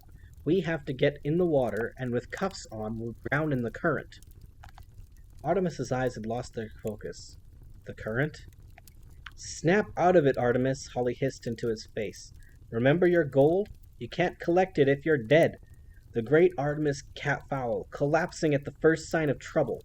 We've seen it been in worse scrapes than this before." Not exactly true, but the mudboy couldn't remember, could he? Artemis composed himself. There was no time for a calming meditation. He would simply have to repress the emotions he was experiencing. Very unhealthy, psychologically speaking, but better than being reduced to chunks of meat between a troll's teeth. He studied the cuffs, some form of ultralight plastic polymer. There was a digit pad in the center, positioned so the wearer could not reach the digits. "How many numbers?" he said. "What?" "In the code for the cuffs. You are a police officer. Surely you know how many numbers in the code for handcuffs." "3," replied Holly, "but there are so many possibilities." "Possibilities, but not probabilities," said Artemis, irritating even when his life was in danger. "Statistically, 38% of humans don't bother changing the factory code on digital locks. We can only hope that fairies are equally negligent." Holly frowned. Opal is anything but negligent. Perhaps, but her two little hench fairies might not be as attentive to detail. Artemis held out his cuffs to Holly. "Try 3 zeros." Holly did so, using a thumb. The red light stayed red. "Nines. 3 nines." Again the light stayed red. Holly quickly tried all 10 digits 3 times. None had any effect. Artemis sighed. "Very well, triple digits was a bit too obvious, I suppose. Are there any other 3-digit numbers that are burned into fairy consciousnesses? Something all fairies would know and wouldn't be likely to forget?" Holly cracked her brain. 951, the Haven area code. "Try it." She did. No good. 958, the Atlantis code. Again, no good. "Those numbers are too regional," snapped Artemis. "What is one number that every male, female, and infant knows?" Holly's eyes widened. Of course, of course. 909, the police emergency number. It's on the corner of every billboard under the world. Artemis noticed something. The howling had stopped. The trolls had ceased fighting and were sniffing the air. The pheromones were in the breeze, drawing the beasts like puppets on strings. In eerie unison, their heads turned toward Holly and Artemis's hiding place. Artemis shook his manacle. Try it quickly. Holly did. The light winked green, and the cuffs popped open. Good. Excellent. Now let me do yours. Artemis's fingers paused over the keyboard. I don't read the fairy language or numerals. You do. In fact, you are the only human who does, said Holly. You just don't remember. The pad is standard layout, 0 to 9, left to right. 909, muttered Artemis, pressing the appropriate keys. Holly's cuffs popped at the first try, which was fortunate because there would be no time for a second. The trolls were coming, loping from the temple's steps with frightening speed and coordination. They used the weight of their shaggy arms to swing forward, while simultaneously straightening muscular legs. The launch method could take them up to 20 feet in a single bound. The animals landed on their knuckles, swinging their legs underneath for the next jump. It was an almost petrifying sight, a score of crazed carnivores jolting their way down a narrow, sandy incline. The larger males took the easy way down, charging right through the ravine. Adolescents and older males stuck to the slopes, wary of casual bites and scything tusks. The trolls crashed through mannequins and scenery, heading straight for the tent. Dreadlocks swung with every step, and eyes glowed red in the half-light. They held their head back so their highest point was their noses that were leading them directly to Holly and Artemis. What was worse, Holly and Artemis could smell the trolls, too. Holly stuck both pairs of cuffs into her belt. They had charge packs and could be adapted for heat or even weapons, if Holly lived long enough to use them. Okay, Mudboy, into the water. Artemis did not argue or question. There was no time for that. He could only assume that, like many animals, trolls were not water lovers. He ran toward the river, feeling the ground below his feet vibrate with 100 feet and fists. The howling had started again too, but it had a more reckless tone, mindless and brutal, as if whatever self-control the trolls had was now gone. Artemis hustled to catch up to Holly. She was ahead of him, lithe and limber, bending low to scoop up one of the fake plastic logs from a campfire. Artemis did the same, tucking it under his arm. They could be in the water for a long time. Holly dived in, gracefully arcing through the air before entering the water with barely a splash. Artemis stumbled after her. All this running for one's life was not what he was built for. His brain was big, but his limbs were slight, which was exactly the opposite of what you needed when trolls were at your heels. The water was lukewarm, yet the mouthful Artemis inadvertently swallowed tasted remarkably sweet. No pollutants, he supposed, but that small portion of his brain that was still thinking rationally. Something tagged its ankle, slicing through sock and flesh. Then he kicked into the water, and he was clear. A trail of hot blood lingered for a moment, before being whipped away by the current. Holly was treading water in the center of the river. Her auburn hair stood up in slick spikes, and her suit crackled to match the background, where the mud had been washed off. "Are you hurt?" she asked. Artemis shook his head. No breath for words. Holly noticed his ankle, which was trailing behind him. "Blood, and I don't have a drop of magic left to heal you. That blood is almost as bad as pheromones. We have to get out of here." On the bank, the trolls were literally hopping mad. They headbutted the earth repeatedly, drumming their fists in complex rhythms. "Mating ritual," explained Holly. "I think they like us." The current was strong out in the center of the river, and drew the pair quickly downstream. The trolls followed along, some hurling small missiles into the water. One clipped Holly's plastic log, almost dislodging her. She spat out a mouthful of water. "We need a plan, Artemis. That's your department. I got us this far." "Oh yes, well done you," said Artemis, having apparently recovered his sense of sarcasm. He raked wet strands of hair from his eyes and cast around, beyond the melee of the waterline. The temple was huge, throwing an elongated multi-pronged shadow across the desert area. The interior was wide open, with no obvious shelter from the trolls. The only deserted spot was the temple roof. "Can trolls climb?" he sputtered. Holly followed his gaze. "Yes, if they have to, like big monkeys. But only if they have to." Artemis frowned. "If only I could remember," he said. "If only I knew what I know." Holly kicked over to him, grasping his collar. They swirled in the white water, bubbles and froth squeezing between their logs. "If only is no good, mud boy. We need a plan before the filter." "The filter?"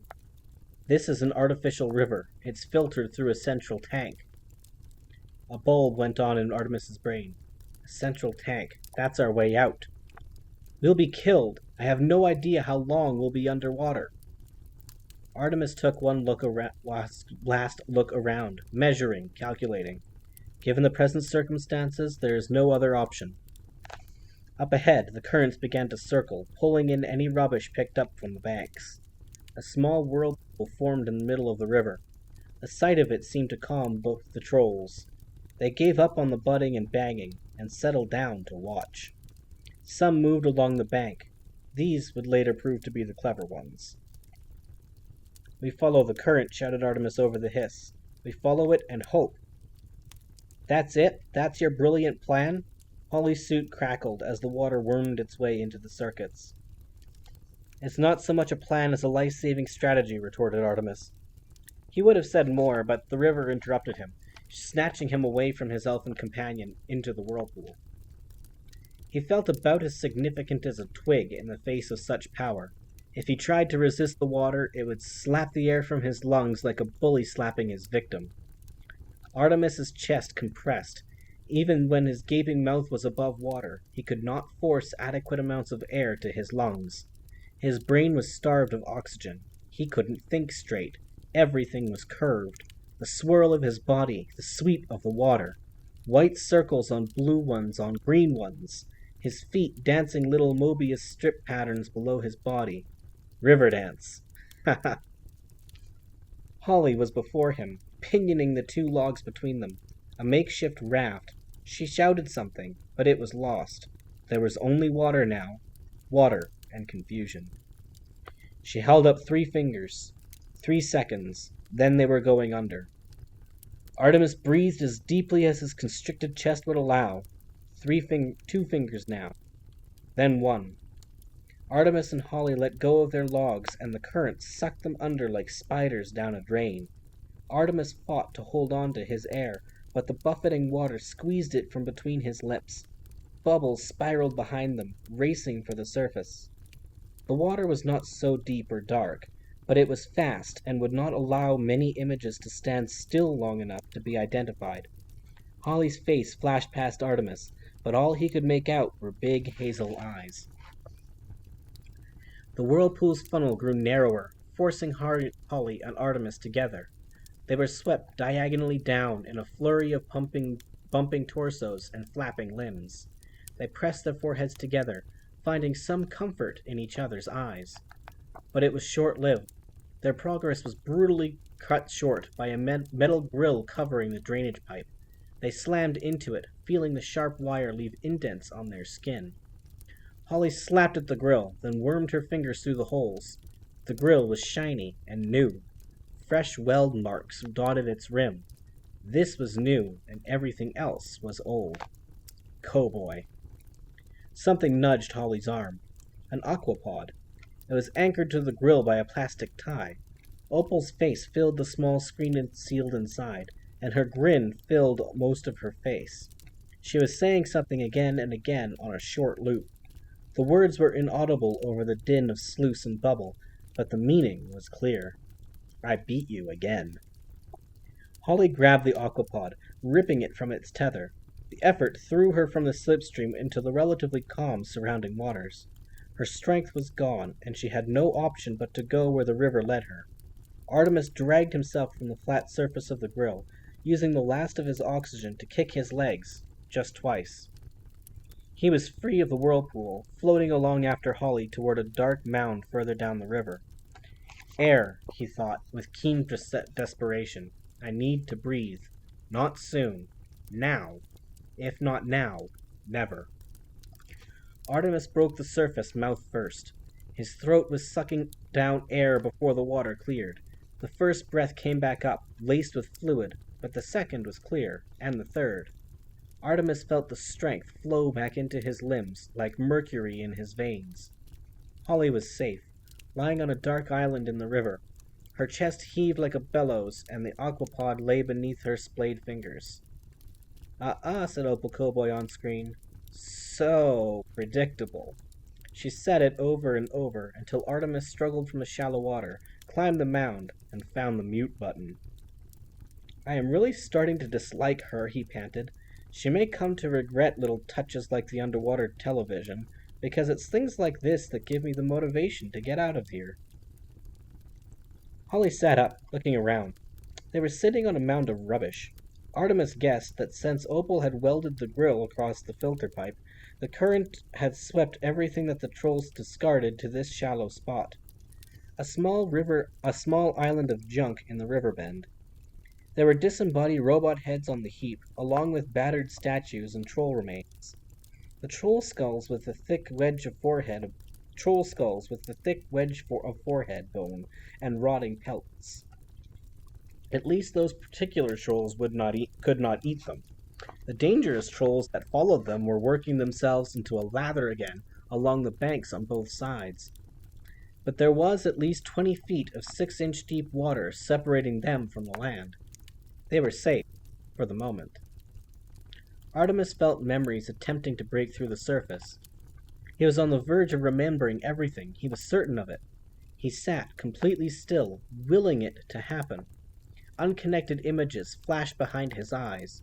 A mountain of gold, green scaly creatures snorting fireballs, Butler packed in ice. But the images slid from his consciousness like drops of water off a windshield. Holly sat up. Anything? Maybe, said Artemis. Something. I'm not sure. Everything is happening so fast. I need time to meditate. We're out of time, said Holly, climbing to the top of the junk pile. Skulls cracked beneath her feet. Look. Artemis turned toward the left bank. One of the trolls had picked up a large rock and raised it over his head. Artemis tried to make himself small. If that rock hit, they would both be gravely injured, at the very least. The troll grunted like a tennis pro serving, spinning the rock into the river. It barely missed the pile, landing with a huge splash in the shallow waters. Poor shot, said Holly. Artemis frowned. I doubt it. A second troll grabbed a missile, and a third. Soon all of the brutes were hurling rocks, robot parts, sticks, or whatever they could get their hands on toward the rubbish heap. Not one hit the shivering pair huddled on the pile. They keep missing, said Holly. Every one of them. Artemis's bones ached from cold, fear, and sustained tension. They're not trying to hit us, he said. They're building a bridge.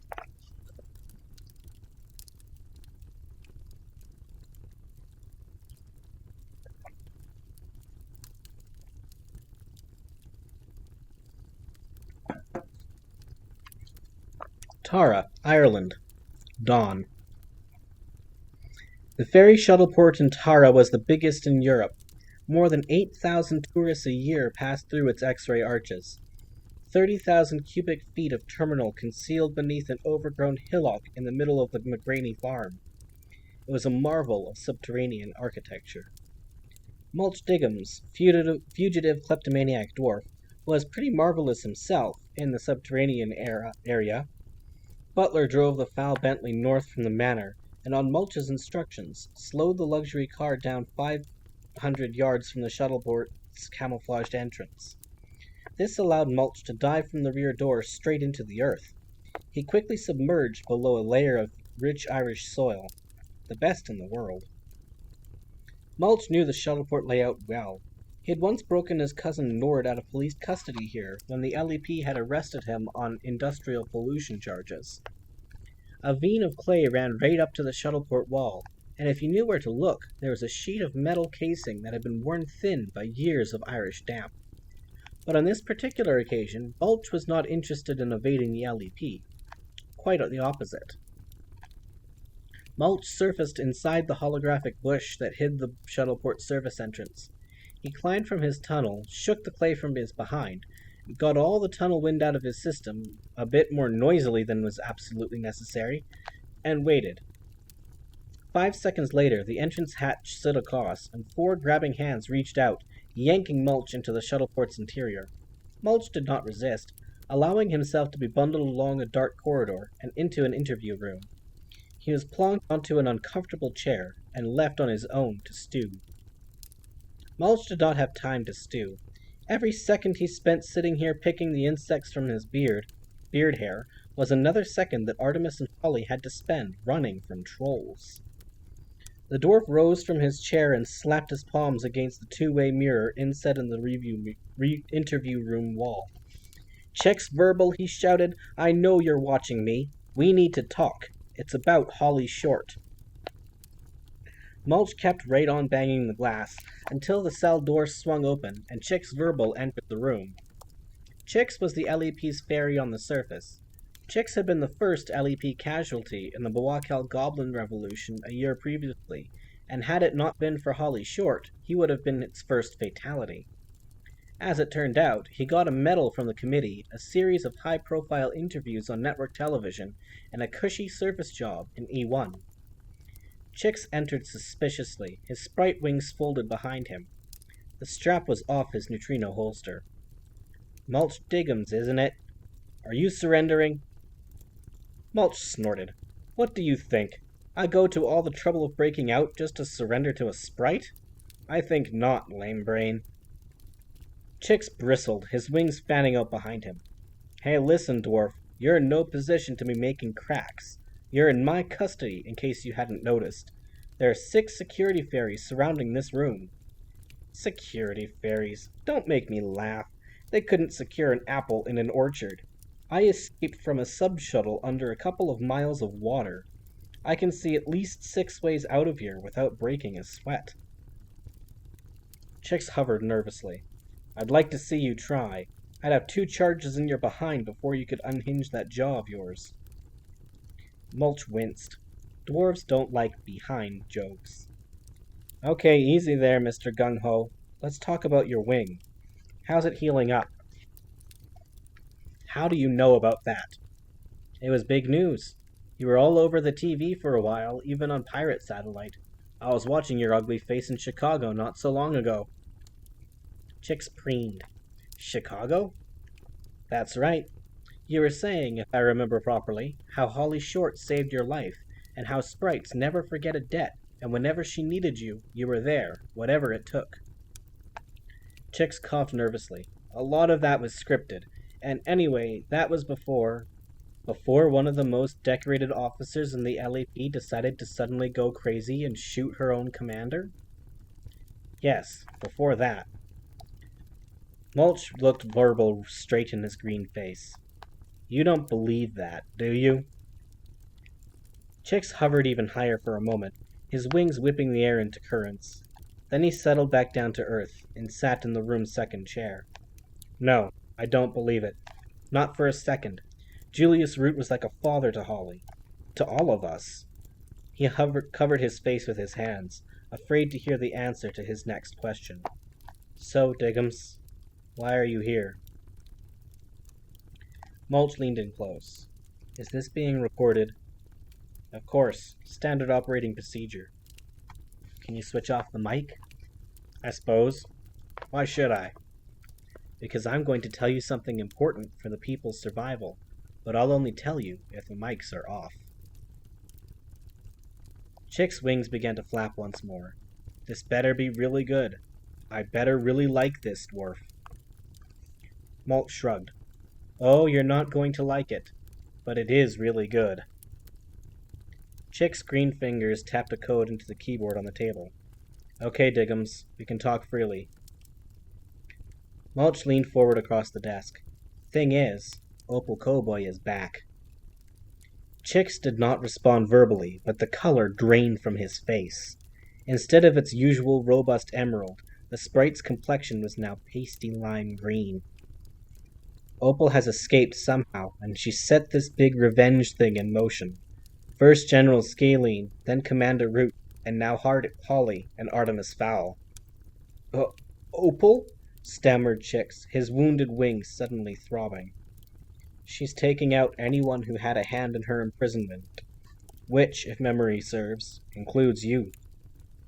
I didn't do anything, squeaked Verbal, as though protesting his innocence to Mulch could help him. Mulch sat back. Hey, there's no point telling me. I'm not out to get you. If I remember correctly, you were on all the chat shows spouting how you personally were the first member of the LEP to come into contact with the goblin smugglers. Maybe she didn't see that, said Chicks hopefully. She was in a coma. I'm sure someone taped it for her. Verbal thought about it, absently grooming his wings. So, what do you want from me? I need you to get a message to Foley. Tell him what I said about Opal. Mulch covered his mouth with a hand to fox any lip readers who might review the tape. And I want the LEP shuttle. I know where it's parked. I just need the starter chip and the ignition code. What? Ridiculous. I'd go to jail. Mulch shook his head. No, without sound, all the police plaza are going to see is another ingenious Mulch Diggums' escape. I knock you out, steal your chip, and tunnel out through the pipe behind that water dispenser. Chicks frowned. Go back to the knock me out part again. Mulch slammed one palm down on the table. Listen, Verbal, Holly is in mortal danger right now. She may already be dead. That's what I heard, interjected Chicks. Well, she definitely will be dead if I don't get down there right now. Why don't I just call this in? Mulch sighed dramatically. Because, moron, by the time Police Plaza retrieval team gets there, it will be too late. You know the rules. No LEP officer can act on the information of a convicted felon unless the information has been verified by another source. No one pays any attention to that rule, and calling me moron isn't helping. Mulch rose to his feet. You're a sprite, for heaven's sake. You're supposed to have this ancient code of chivalry. A female saved your life, and now hers is in danger. You are honor-bound, as a sprite, to do whatever it takes. Chicks held Mulch's gaze. Is all of this true? Tell me, Mulch, because this will have repercussions. This isn't some little jewelry heist. It's true, said Mulch. You have my word. Chicks almost laughed. Oh, whoopee. Mulch Diggums' word. I can take that to the bank. He took several deep breaths and closed his eyes. The chip is in my pocket. The code is written on the tab. Try not to break anything. Don't worry, I'm an excellent driver. Chicks winced in anticipation. I don't mean the shuttle, stupid. I mean my face. The ladies like me the way I am. Mulch drew back one gnarled fist. Well, I'd hate to disappoint the ladies, he said, and knocked Chick's Verbal from his chair.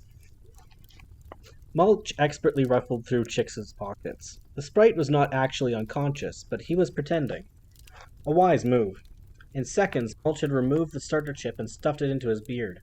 A clump of beard hair wrapped itself tightly around the chip, forming a waterproof cocoon. He also relieved Verbal of his neutrino, although that was not part of the deal. Mulch crossed the room in 2 strides and jammed a chair under the door handle. That should buy me a couple of seconds, he thought. He wrapped an arm around the water dispenser while simultaneously unbuttoning his bum flap. Speed was vital now, because whoever had been watching the interview through the two-way mirror was already hammering on the door.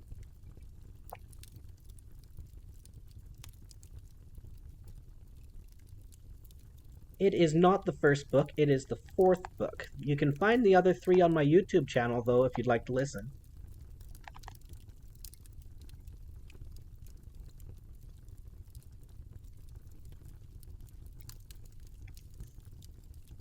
Where was I? Speed was vital now, because whoever had been watching the interview through the two-way mirror was already hammering on the door. Glad to have you. And thank you for the follow. Mulch saw a black burn dot appear on the door. They were burning their way in. He ripped the dispenser from the wall, pouring several gallons of cooled water to flood the interview room. Oh, for heaven's sake, moaned Chicks from the floor. It takes forever to dry these wings. Shut up, you're supposed to be unconscious. As soon as the water had drained from the supply pipe, Mulch dived into the pipe.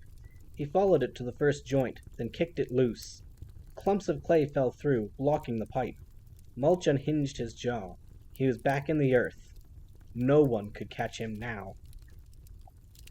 The shuttle bay was on the lower level, closest to the chute itself. Mulch angled himself downward, guided by his infallible dwarf internal compass. He had been in this terminal before, and the layout was burned into his memory, as was the layout of every building that he'd ever been in.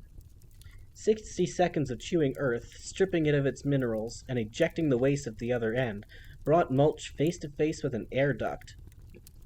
This particular duct led straight into the shuttle bay. The dwarf could even feel the vibration of the engines through his beard hair. Generally, he would burn through the duct's metal paneling with a few drops of dwarf rock polish, but prison guards tended to confiscate items like that, so instead Mulch blasted a panel with a concentrated burst from the stolen handgun. The panel melted like a sheet of ice in front of a bar heater. He gave the molten metal a minute to solidify and cool, then slithered into the duct itself. 2 left turns later, his face was pressed to the grill overlooking the shuttle bay itself. Red alarm lights were revolving around over every door, and a harsh klaxon made sure that everyone knew that there was some sort of emergency. The shuttle bay workers were gathered in front of the intranet screen, waiting for news. Mulch dropped to the ground with more grace than his frame suggested was possible, and creeped across to the LEP shuttle. The shuttle was suspended nose up over a vertical supply tunnel. Mulch crept forward, opening the passenger door with Chick's Verbal's chip. The controls were hugely complicated, but Mulch had a theory about vehicle controls. Ignore everything except the wheel and the pedals, and you'll be fine. So far in his career, he had stolen more than 50 types of transportation, and his theory hadn't let him down yet.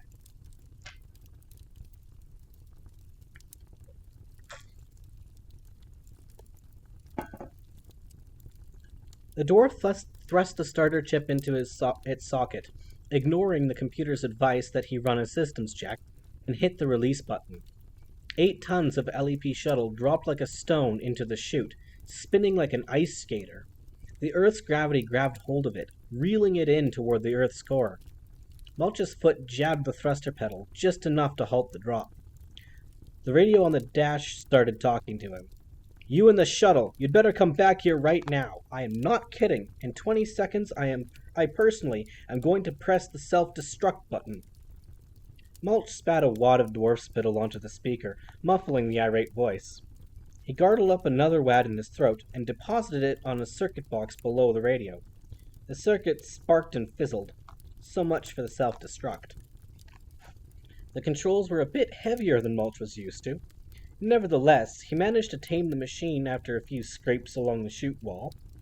If the LEP ever recovered the craft, it would need a fresh coat of paint, and perhaps a new starboard fender. A bolt of sizzling laser energy flashed past the porthole. That was his warning shot. Run across the bows before they let the computer do the aiming. Time to be gone. Mulch kicked off his boots, wrapped his double-jointed toes around the pedals, and sped down the chute toward the rendezvous point. Butler parked the Bentley 15 miles northeast of Tara, near a cluster of rocks shaped like a clenched fist. The index finger rock was hollow, just as Mulch had told him it would be. However, the dwarf had neglected to mention that the opening would be cluttered with potato crisp bags and chewing gum patties left over from 1,000 teenagers' picnics.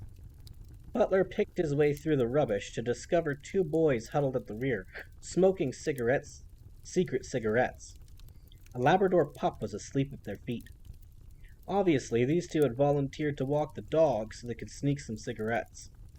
Butler did not like smoking. The boys looked up at the enormous figure looming above them, their jaded teenage expressions freezing on their faces. Butler pointed at the cigarettes. Those things will seriously damage your health, he growled. And if they don't, I might. The teenagers stubbed out their cigarettes and scurried from the cave, which was exactly what Butler wanted them to do. He pushed aside a wizened-scrubbed cluster at the rear of the cave to discover a mud wall. Punch right through the mud, Mulch had told him. Generally I eat through and patch it up afterward, but you might not want to do that. Butler jabbed 4 rigid fingers at the center of the mud wall, where cracks were beginning to spread. And sure enough, the wall was only inches thick and crumbled easily under the pressure. The bodyguard pulled away chunks until there was sufficient space to squeeze through the tunnel beyond. To say there was sufficient space is perhaps a slight exaggeration. Barely enough is probably more accurate. Butler's bulky frame was compressed on all sides by uneven walls of black clay. Occasionally, a jagged rock poked through, tearing a gash in his designer suit. That was 2 suits ruined in as many days, one in Munich and now the second below ground in Ireland. Still, suits were the least of his worries. If Mulch was right, then Artemis was running around the lower elements right now with a group of bloodthirsty trolls on his trail. Butler had fought a troll once, and the battle had very nearly killed him. He couldn't even imagine fighting an entire group. Butler dug his fingers into the earth, pulling himself forward through the tunnel. This particular tunnel, Mulch had informed him, was one of many illicit back doors into the lower elements chute system, chewed out by fugitive dwarves over the centuries. Mulch himself had excavated this one almost 300 years ago, when he had needed to sneak back to Haven for his cousin's birthday bash. Butler tried not to think about the dwarf's recycling process as he went. After several feet, the tunnel widened into a bulb-shaped chamber. The walls glowed a gentle green. Mulch had explained that too. The walls were coated with dwarf spittle, which hardened on prolonged contact with air, and also glowed. Amazing. Drinking pores, living hairs, and now luminous saliva. What next? Explosive phlegm? He wouldn't be a bit surprised. Who knew what secrets the dwarves were hiding up their sleeves? Or in other places. Butler kicked aside a pile of rabbit bones, the remains of previous dwarf snacks, and sat down to wait. He checked the luminous face of his Omega wristwatch. He had dropped Mulch at Terra almost 30 minutes ago. The little man should be here by now. The bodyguard would have paced the chamber, but there is barely enough space for him to stand up, never mind pace. The bodyguard crossed his legs, settling down for a power nap. He hadn't slept since the missile attack in Germany, and he wasn't as young as he used to be. His heart rate and breathing slowed, until eventually his chest barely moved at all. 8 minutes later, the small chamber began to shake violently. Chunks of brittle spittle cracked from the wall, shattering on the floor. The ground beneath his feet glowed red, and a stream of insects and worms flowed away from the hot spot. Butler stood to one side, calmly brushing himself down. Moments later, a cylindrical section of earth dropped cleanly out of the floor, leaving a steaming hole. Mulch's voice drifted through the hole, borne on the waves of the stolen shuttle's amplification system. "Let's go, Mudman. Move yourself. We have people to save, and the LEP are on my tail." On Mulch Diggum's tail, thought Butler, shuddering. Not a nice place to be. Nevertheless, the bodyguard lowered himself into the hole and through the open roof hatch of the hovering LEP shuttle.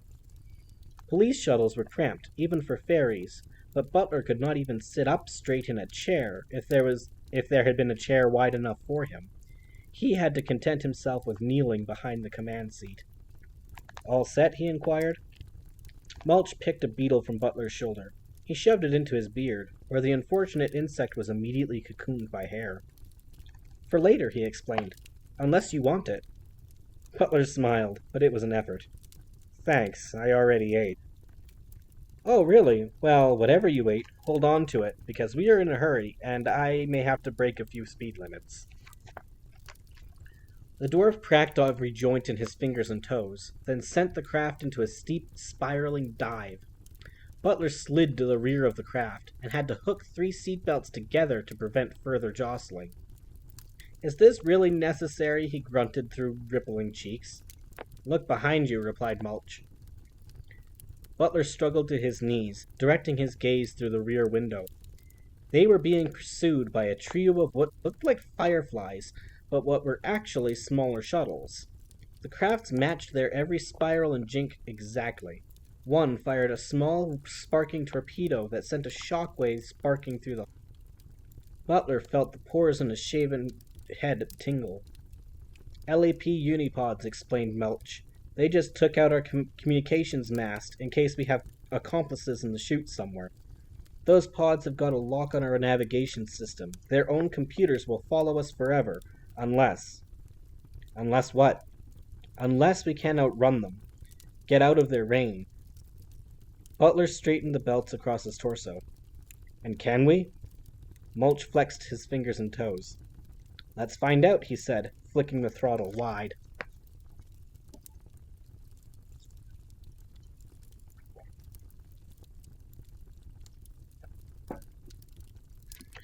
The 11 Wonders, Temple of Artemis exhibit, the lower elements. Holly and Artemis huddled together on a small island of rotting carcasses, waiting for the trolls to finish their bridge. The creatures were frantic now, hurling rock after rock into the shallow water. Some even braved placing a toe in the currents, but quickly drew them out again with horrified howls. Holly wiped water from her eyes. Okay, she said, I have a plan. I stay here and fight them. You go back in the river.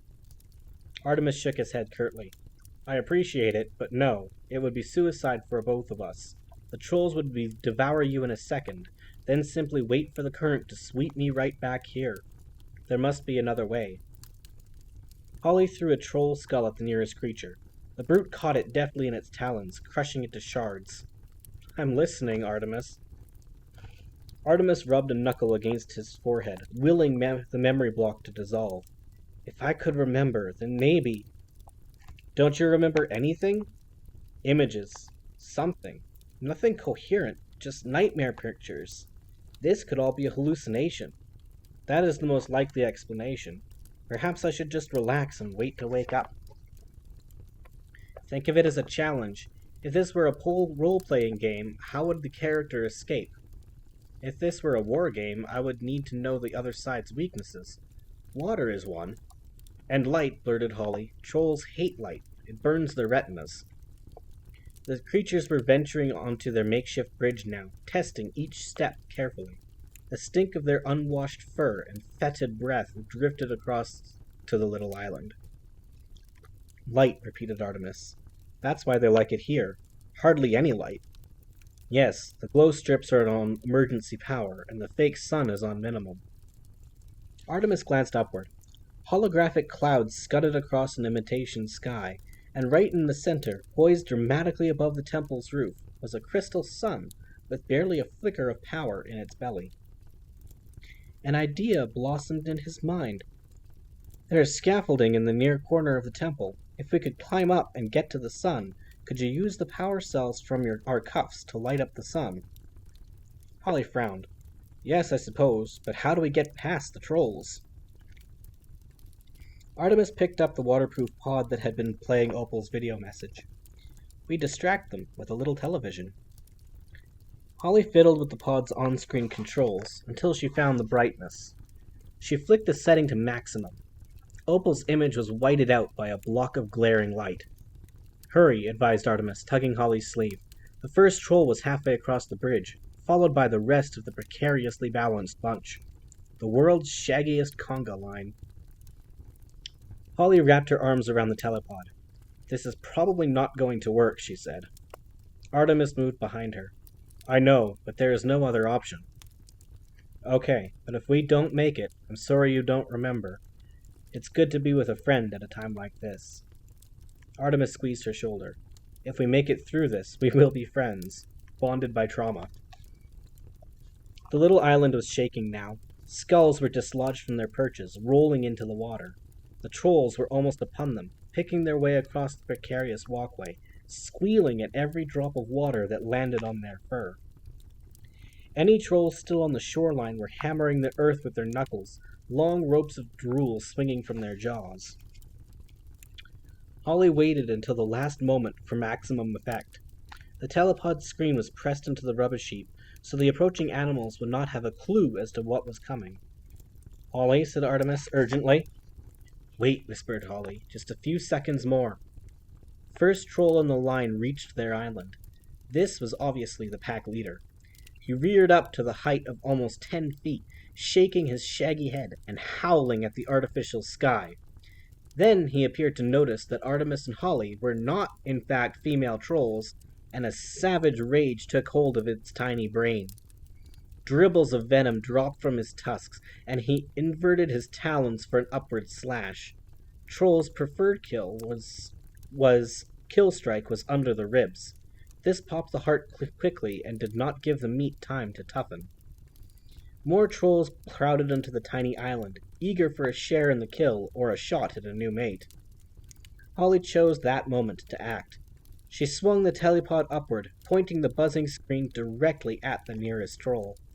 The creature reared back, clawing at the hated light as though it were a solid enemy. The light blasted the troll's retinas, sending him staggering backward into his companions.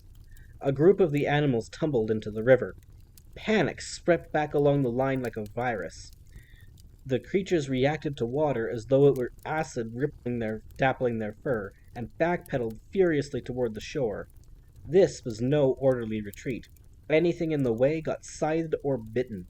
Gouts of venom and blood flew through the air, and the water bubbled as though it were boiling.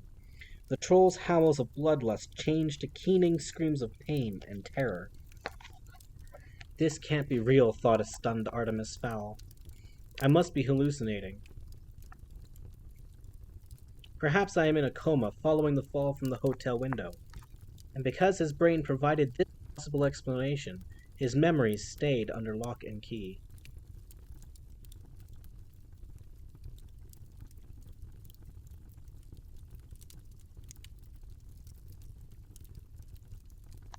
Grab my belt, ordered Holly, advancing across the makeshift bridge.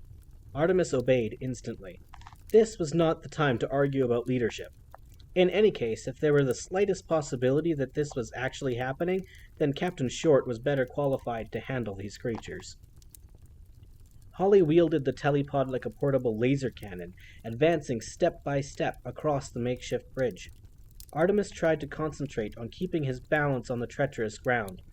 They stepped from rock to rock, wobbling like novice tightrope walkers. Holly swung the telepod in smooth arcs, blasting trolls from every angle. Too many, thought Artemis. There are too many. We can never make it. But there is no future in giving up, so they kept going, taking 2 steps forward and 1 step back. A crafty bull ducked low, avoiding Holly's first sweep. He reached out one talon, cracking the pod's waterproof casing. Holly stumbled backward, knocking over Artemis. The pair keeled over into the river, landing with a solid thump in the shallow water. Artemis felt the air shoot from his lungs, and took an instinctive breath. Unfortunately, he took in water rather than air.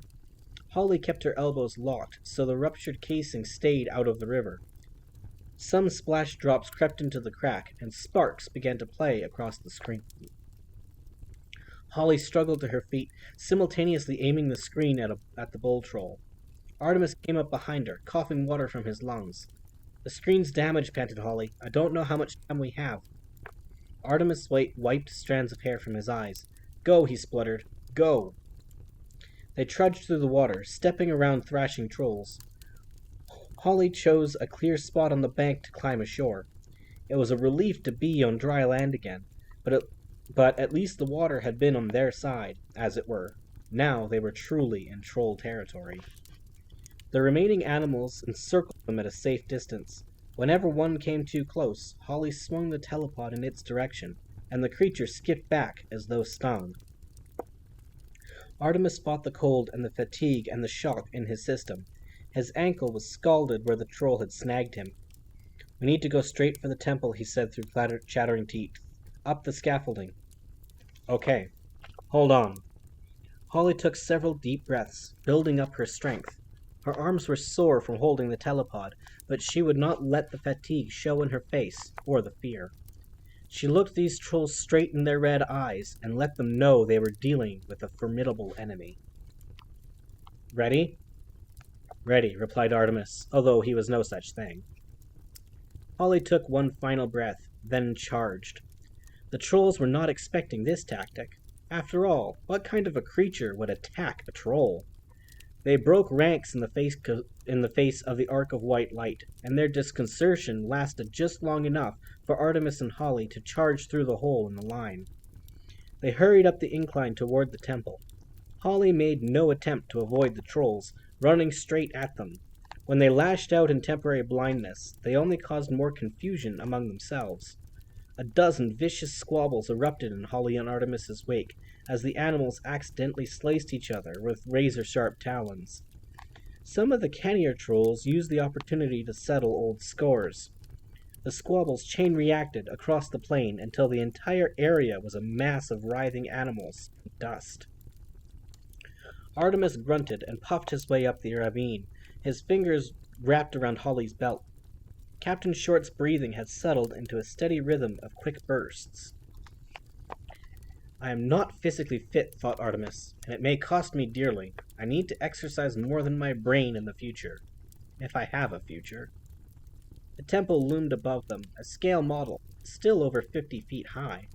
Dozens of identical columns rose into the higher holographic clouds, supporting a triangular roof decorated with intricate plaster moldings. The column's lower regions were scarred by 1,000 claw marks where younger trolls had scampered out of harm's way. Artemis and Holly clambered up the 20 or so steps to the columns themselves. Fortunately, there were no trolls on the scaffolding. All of the animals were busy trying to kill each other or avoid being killed, but it was only a matter of seconds before they remembered that there were intruders in their midst. Fresh meat. Not many of the trolls had tasted elk meat, but those who had were eager to try it again. Only one of the present gathering had tasted human meat, and the memory of its sweetness still haunted its dull brain at night. It was this particular troll who hauled himself from the river, carrying 20 extra pounds of moisture in weight. He casually cuffed a cub who had come too close, and sniffed the air. There was a new scent here, a scent he could remember from his short time under the moon, the scent of man. The mere recognition of the smell brought saliva flowing from the glands in his throat. He set off at a pitched run toward the temple. Soon there was a rough group of flesh-hungry beasts hurtling toward the scaffolding. "We're back on the menu," noted Holly when she reached the scaffolding. Artemis unhooked his fingers from the LEP captain's belt. He would have answered, but his lungs demanded oxygen. He whooped in gulps of air, resting his knuckles on his knees. Holly took his elbow. "No time for that, Artemis. You have to climb." "After you," Artemis managed to gasp. He knew his father would never allow a lady to remain in distress while he himself fled. "No time for discussion," said Holly, steering Artemis by the elbow. "Climb for the sun. I'll buy us a few seconds with the telepod. Go." Artemis looked into Holly's eyes to say thank you. They were round and hazel and familiar. Memories fought to be free of their bonds, pounding against cell walls. "Holly?" he said. Holly spun him around to the bars, and the moment was gone. "Up! You're wasting time." Artemis marshaled his exhausted limbs, trying to coordinate his movements. Step, grab, pull. It should be easy enough. He'd climbed ladders before. One ladder at least. Surely. The scaffold bars were coated with gripped rubber, especially for climbers, and were spaced precisely 16 inches apart, the comfortable reach distance of the average fairy. Also, coincidentally, the comfortable reach of a 14-year-old human. Artemis started to climb, feeling the strain in his arms before he had risen 6 steps. It was too early to be tired. There was too far to go. "Come on, Captain," he gasped over his shoulder. "Climb." "Not just yet," said Holly. She had her back to the scaffold and was trying to find some pattern in the approaching bunches of trolls. There had been an in-service course on troll attacks in Police Plaza, but that had been in the event of a one-on-one situation. To Holly's eternal embarrassment, the lecturer had used video footage of her own tangle with a troll in Italy over 2 years ago. This, the lecturer had said, freezing Holly's image in the big screen and wrapping it with a telescopic pointer, is a classic example of how not to do it. This was a completely different scenario. They had never received instruction on what to do when attacked by an entire pack of trolls in their own habitat. No one, the instructors reasoned, would be that stupid. There were two converging groups coming straight toward her, one from the river, led by a veritable monster with anesthetic venom dripping from both tusks. Holly knew that if one drop of that venom got under her skin, she would fall into a happy stupor, and even if she escaped the troll's claws, the slow poison would eventually paralyze her. The second group approached from the western ridge, composed mainly of latecomers and cubs. There were a few females in the center of the temple itself, but they were taking advantage of the distraction to pick meat from abandoned carcasses. Holly flicked the telepod's setting to low. She would have to time this exactly right for maximum effect. This was the last chance she would get, because once she started to climb, then she could no longer aim. The trolls sped up the temple's steps, jostling for first place. The two groups were approaching at right angles, both headed directly toward Holly. The leaders launched themselves from a distance, determined to get the first bite of the intruder. Their lips peeled back to reveal rows of carnivorous teeth, and their eyes focused solely on the target. And that was when Holly acted. She flicked the brightness setting to high and scorched the retinas of the two beasts while they were still in the air. With piercing howls, they swatted the hated light and crashed to the ground in a melee of arms, claws, tusks, and teeth. Each troll assumed he was being attacked by a rival group, and in seconds the scaffold's base was a chaos of primal violence. Holly took full advantage of the confusion, skipping lithely up the first 3 rungs of the metal structure. She clipped the telepod to her belt so that it pointed downward like a rear gun. Not much protection, but better than nothing. In moments she had caught up with Artemis. The human boy's breath was ragged and his progress was slow. A slow stream of blood dripped from the wound on his ankle. Holly could easily have passed him, but instead she hooked an arm through the bars of the ladder and checked on the troll situation. Just as well, one relatively little guy was scaling the bars with the agility of a mountain gorilla. His immature tusks barely jutted beyond his lips, but those tusks were sharp, and venom gathered in beads along the tips. Holly turned the telescreen on him, and he released his grip to shield his scorched eyes. An elf would have been smart enough to hang on with one hand and use the other forearm to shield the eyes, but trolls are not much further up the IQ scale than stinkworms and act almost completely on instinct. The little troll tumbled back to earth, landing on the shaggy, writhing carpet below. He was instantly dragged into the brawl. Holly returned to the climb, feeling the telepod knock against her back.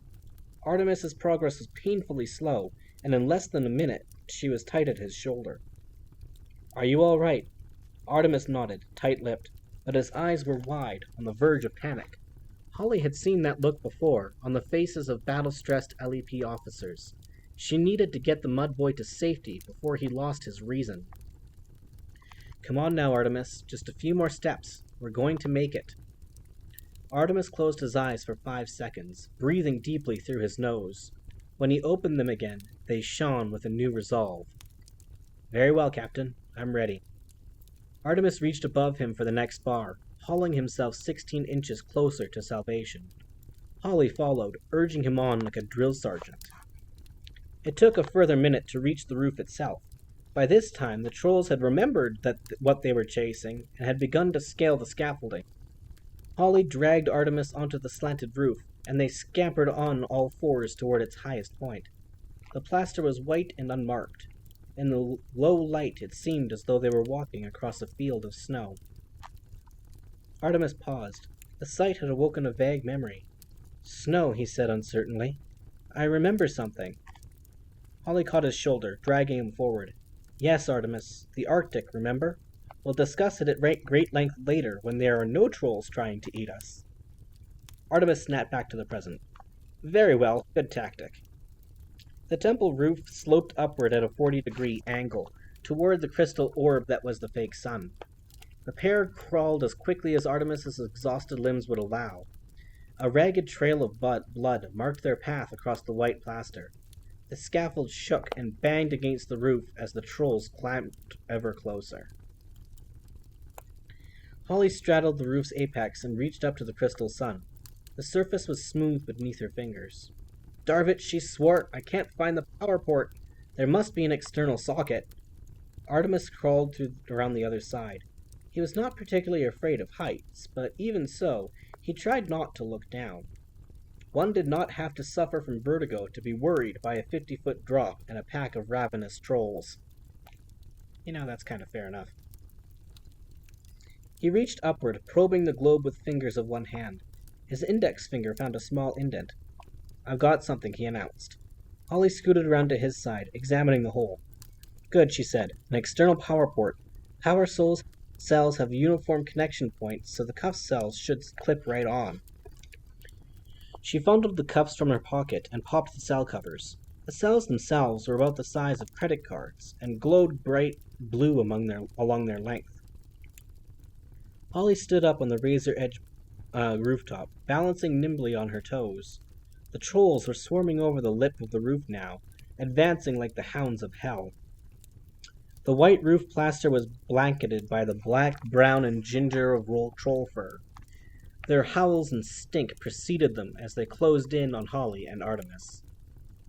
Holly waited until they were all over the lip, then slid the power cells into the globe's socket. The globe buzzed, vibrated into life, then flashed once. A blinding wall of light. For a moment, the entire exhibit glowed brilliant white. Then the globe faded again, with a high-pitched whine. The trolls rolled like balls on the tilted pool table. Some tumbled over the edge of the roof, but most collected on the lip, where they lay whining and scratching their faces. Artemis closed his eyes to accelerate the return of his night vision. I had hoped the cell would power the sun for longer. It seemed like a lot of effort for such a brief... Holly pulled out the dead cells and tossed them aside. "I suppose a globe like this needs a lot of juice." Artemis blinked, then sat comfortably on the roof, clasping his knees. "Still, we have some time. It can take nocturnal creatures up to 15 minutes to recover their orientation following exposure to bright light." Holly sat beside him. "Fascinating. You're very calm all of a sudden." "I have no choice," said Artemis simply. "I have analyzed the situation and concluded that there is no way for us to escape. We are on top of a ridiculous model of the Temple of Artemis, surrounded by temporarily blinded trolls. As soon as they recover, they will lope up here and devour us. We have perhaps a quarter of an hour to live, and I have no intention of spending it in hysterics for Opal Cowboy's amusement."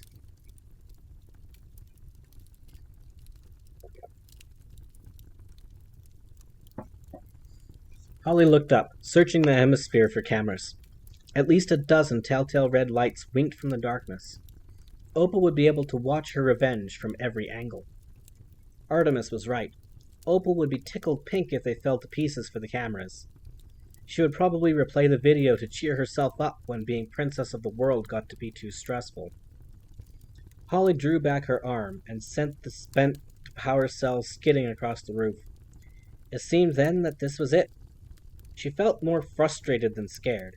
Julius's final order had been to save Artemis, and she hadn't managed to accomplish even that. "I'm sorry you don't remember, Julius," she said. "You two argued a lot, but he admired you behind it all. It was Butler he really liked, though. Those two were on the same wavelength. Two old soldiers." Below them, the trolls were gathering themselves, blinking away the stars from their eyes. Artemis slapped some of the dust from his trousers. "I do remember, Holly. I remember it all. Especially you. It's a real comfort to have you here." Holly was surprised. Shocked, even. More by Artemis's tone than by what he actually said, though that was surprising, too. She had never heard Artemis sound so warm, so sincere. Usually, emotional displays were difficult for the boy, and he stumbled through them awkwardly. This wasn't like him at all. "That's very nice, Artemis," she said after a moment's consideration. "But you don't have to pretend for me." Artemis was puzzled. How did you know? I thought I portrayed the emotions perfectly. Holly looked down at the amassing trolls. They were advancing warily up the slope, heads down in case of a second flash. Nobody's that perfect. That's how I knew. The trolls were hurrying now, swinging their hairy forearms forward to increase their momentum. As their confidence returned, so did their voices. Their howls to the roof bounced back off the metal structure. Artemis drew his knees closer to his chin. The end. All over. Inconceivable that he should die this way, when there was so much to be done. The howling made it hard to concentrate. The smell didn't help either. Holly gripped his shoulder. Close your eyes, Artemis. You won't feel a thing. But Artemis did not close his eyes. Instead, he cast his gaze upward, above ground where his parents were waiting to hear from him. Parents who never had the chance to be truly proud of him. He opened his mouth to whisper a goodbye, but what he saw over his head choked the words in his throat. That proves it, he said. This must be a hallucination. Holly looked upward. A section of the hemisphere's panel had been removed, and a rope was being lowered toward the temple roof. Swinging from the roof was what appeared to be a naked and extremely hairy rear end. I don't believe it, Holly exclaimed, jumping to her feet. You took your sweet time getting here. She seemed to be conversing with the posterior. And then, even more amazingly, the posterior appeared to answer. I love you too, Holly. Now, close anything that's open, because I'm about to overload these trolls' senses. For a moment, Holly's face was blank. Then realization widened her eyes and sucked the blood from her cheeks. She grabbed Artemis by the shoulders. Lie flat with your hands over your ears, shut your eyes and mouth. And whatever you do, don't breathe in. Artemis lay on the roof. Tell me there's a creature on the other end of that posterior? There is, confirmed Holly, but it's the posterior we have to worry about.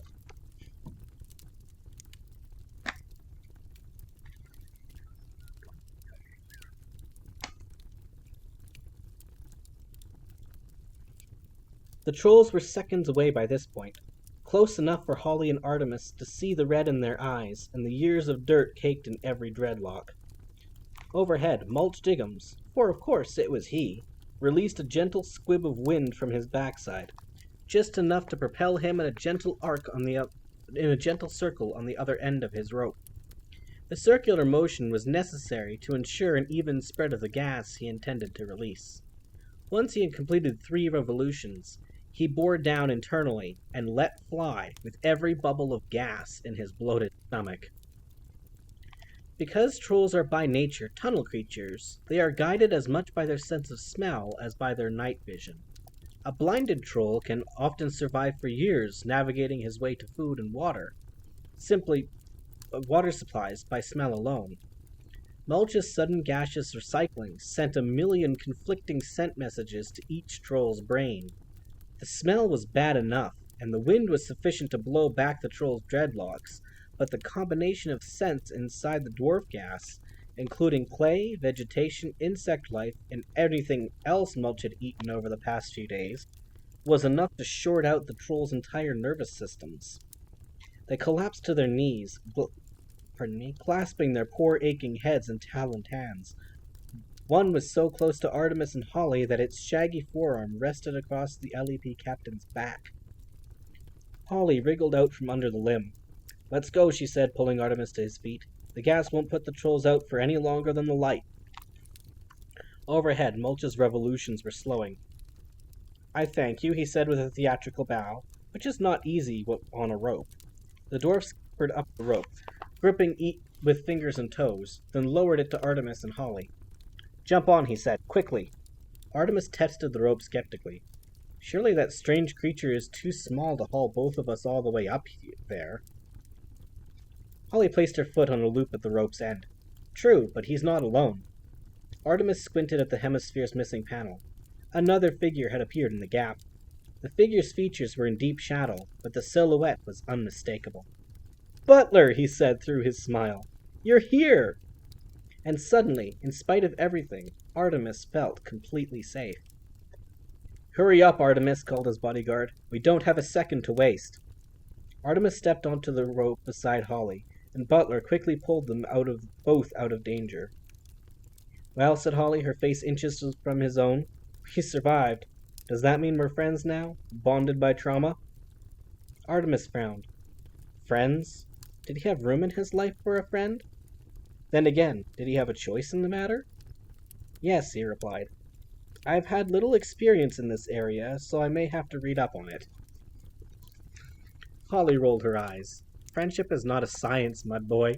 Forget about your massive brain for 1 minute. Just do what you feel is right. Artemis couldn't believe what he was about to say. Perhaps the thrill of survival was affecting his judgment.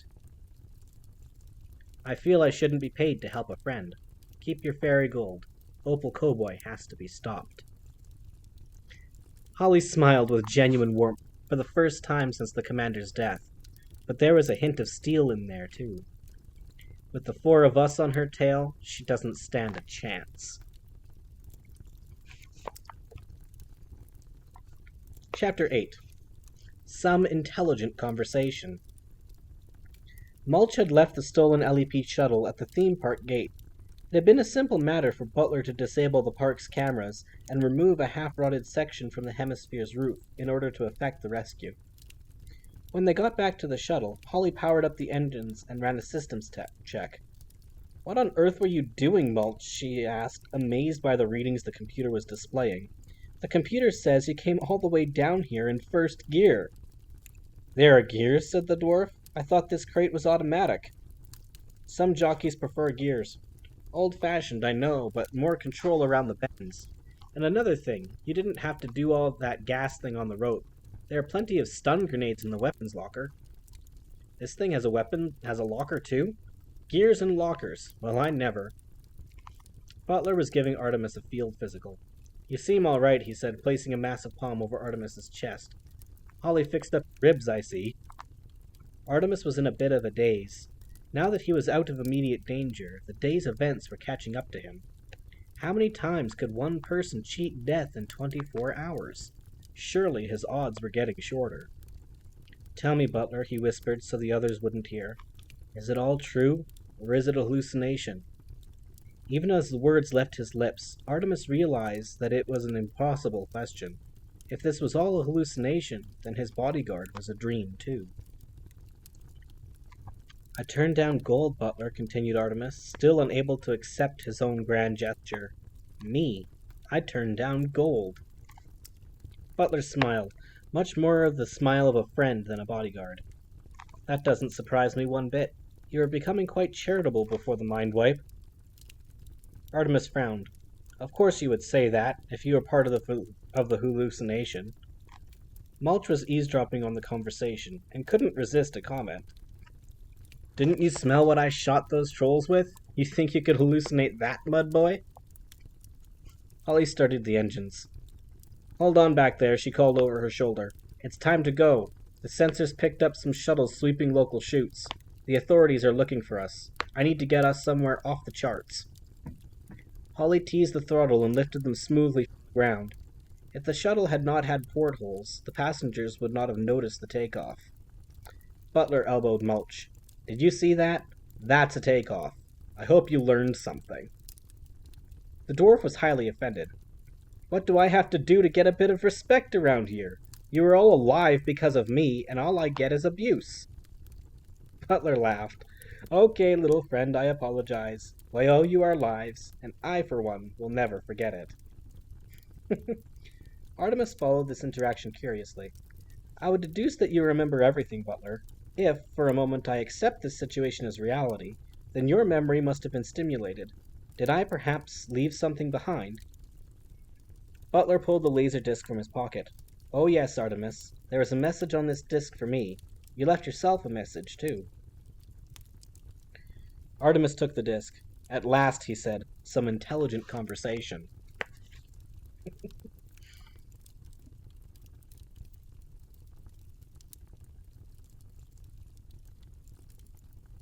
Artemis found a small bathroom at the rear of the shuttle.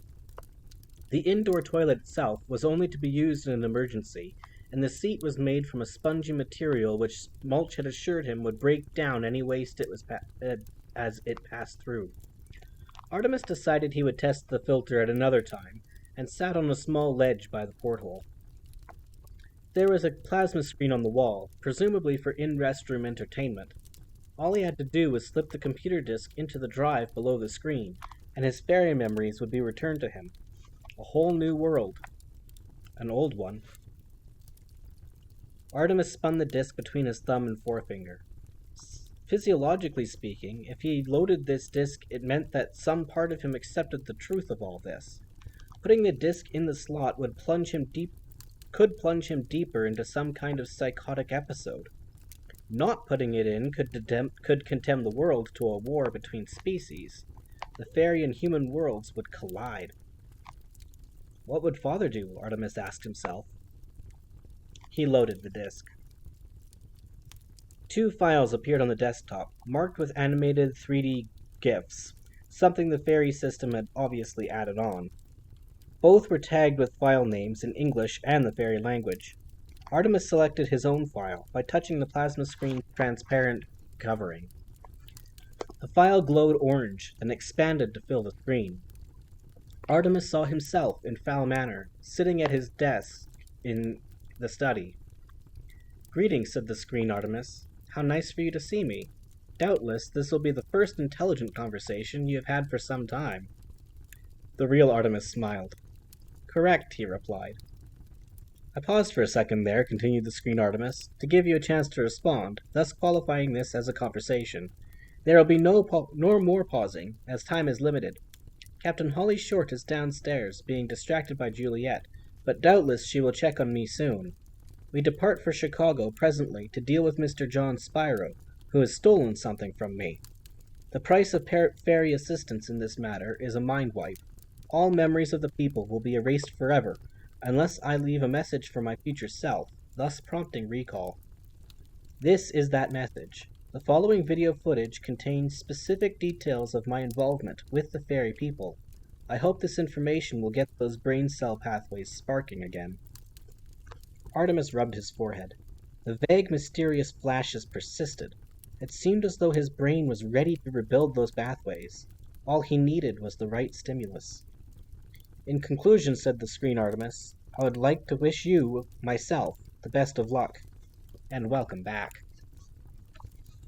The next hour passed in a blur. Images flashed from the screen, adhering to empty spaces in Artemis's brain. Each memory felt right the instant Artemis processed it. "Of course," he thought, "this explains everything. I had the mirrored contact lenses made so I could lie to the fairies and hide the existence of this journal. I fixed Mulch Diggum's search warrant so that he could return the disc to me. Butler looks older because he is older. The fairy feeling in London saved his life, but cost him 15 years. The memories were not all proud ones. I kidnapped Captain Short. I imprisoned Holly. How could I have done that?" He could not deny it any longer. This was all true. Everything that his eyes had seen was real. The fairies existed, and his life had been intertwined with theirs for more than 2 years. A million images sprouted in his consciousness, rebuilding electric bridges in his brain. They strode behind his eyes in a confusing display of color and wonder. A lesser mind than Artemis's could have been utterly exhausted, but the Irish boy was exhilarated. "I know it all now," he thought. "I beat Cowboy before, and I will do it again." This determination was fueled by sadness. Commander Root was gone. Cowboy took him from his people. Artemis had known this earlier, but now it meant something. There was one other thought, more persistent than the rest. It crashed into his mind like a tsunami. "I have friends?" thought Artemis Fowl II. "I have friends." Artemis emerged from the bathroom a different person. Physically, he was still battered, bruised, and exhausted, but emotionally, he felt prepared for everything that lay ahead. If a body language analyst had studied him in that moment, they would have observed his relaxed shoulders and open palms, and would have concluded that this was, psychologically speaking, a more welcoming and trustworthy individual than the one who had entered the bathroom an hour before. The shuttle was parked in a secondary chute off the beaten track, and the occupants were at the mess table. A selection of LEP field rations packs had been torn open and devoured. The biggest pile of foil packs was stacked in front of Mulch Diggums. Mulch glanced at Artemis and noticed the change immediately. "About time you got your head in order," grunted Mulch, struggling from his chair. "I need to get into that bathroom urgently." "Nice to see you too, Mulch," said Artemis, stepping aside to allow the door past. Holly froze, a sachet of juice halfway to her mouth. "You remember him?" Artemis smiled. "Of course, Holly. We have known each other for more than 2 years." Holly jumped from her chair and clasped Artemis by the shoulders. "Artemis, it's great to see you. The real you. The gods know we need Artemis Fowl right now." "Well, he's here and ready for duty, Captain." "Do you remember everything?" "Yes, I do. And first of all, let me apologize for that consultant business. That was very rude. Please forgive me." "But what made you remember?" asked the elf. "Don't tell me a visit to the bathroom jogged your memory." "Not exactly." Artemis held up the computer disk. "I gave this to Mulch. It is my video diary. He was supposed to return it to me upon his release from prison." Holly shook her head. "That's not possible. Mulch was searched by experts. The only thing you gave him was the gold medallion." Artemis angled the disk so it caught the light. "Of course," groaned Holly, slapping her forehead.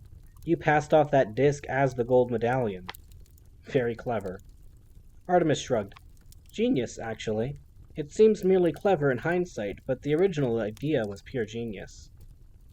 Holly cocked her head. "Genius, of course. Believe it or not, I actually missed that smug grin." Artemis took a breath. "I'm so sorry about Julius.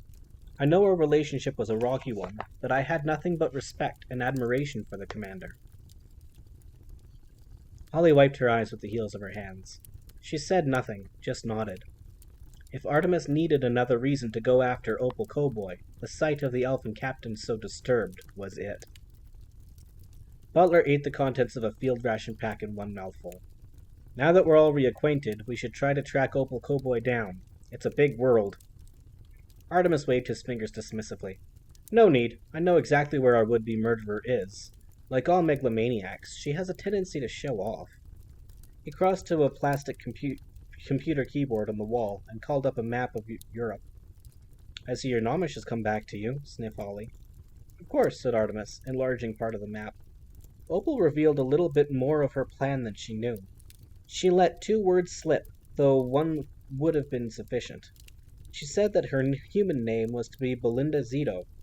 Now, if you wish to lead the humans to the fairy people, who better to have adopt you than the renowned billionaire environmentalist, Giovanni Zito? Holly crossed the shuttle deck to the screen.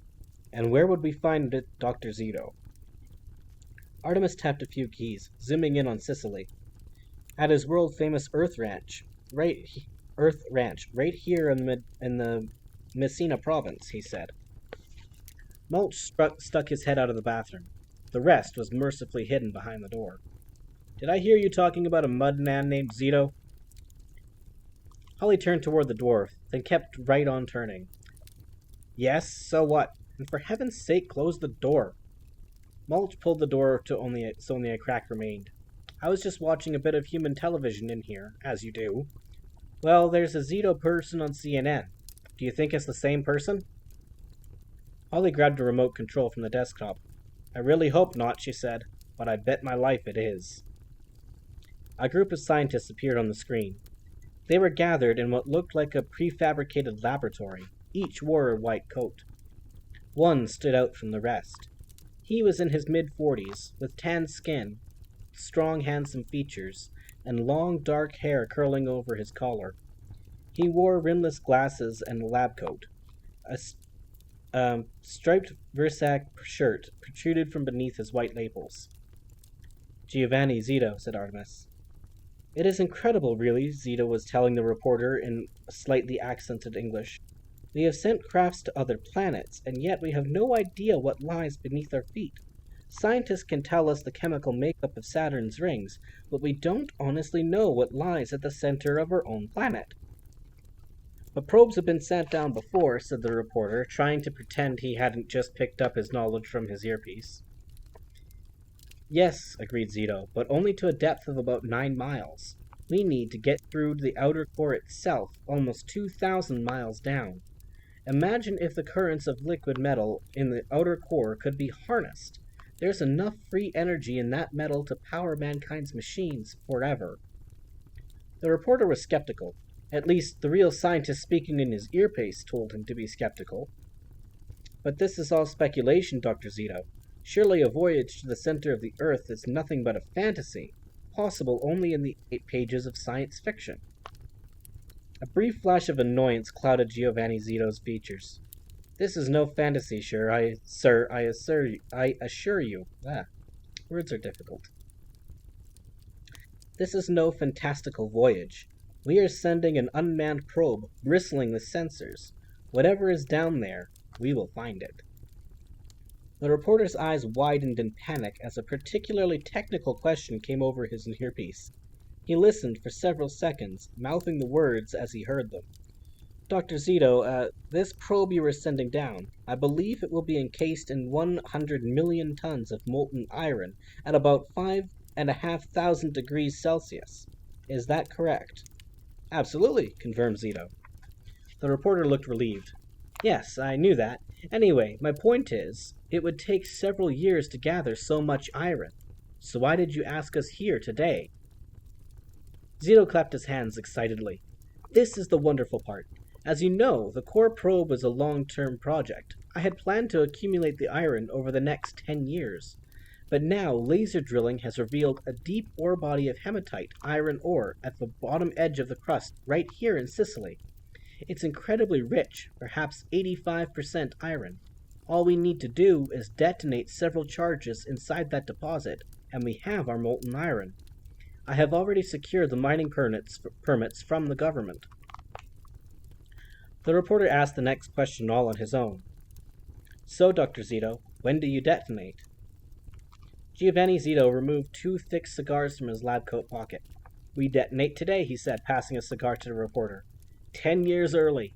This is a historic moment. Zito opened the office curtains, revealing a fenced-off area of scrubland below the window. A metallic section of piping protruded from the earth in the center of a 3-foot square enclosure. As they watched, a crew of workmen clambered from the piping, moving hurriedly away from the opening.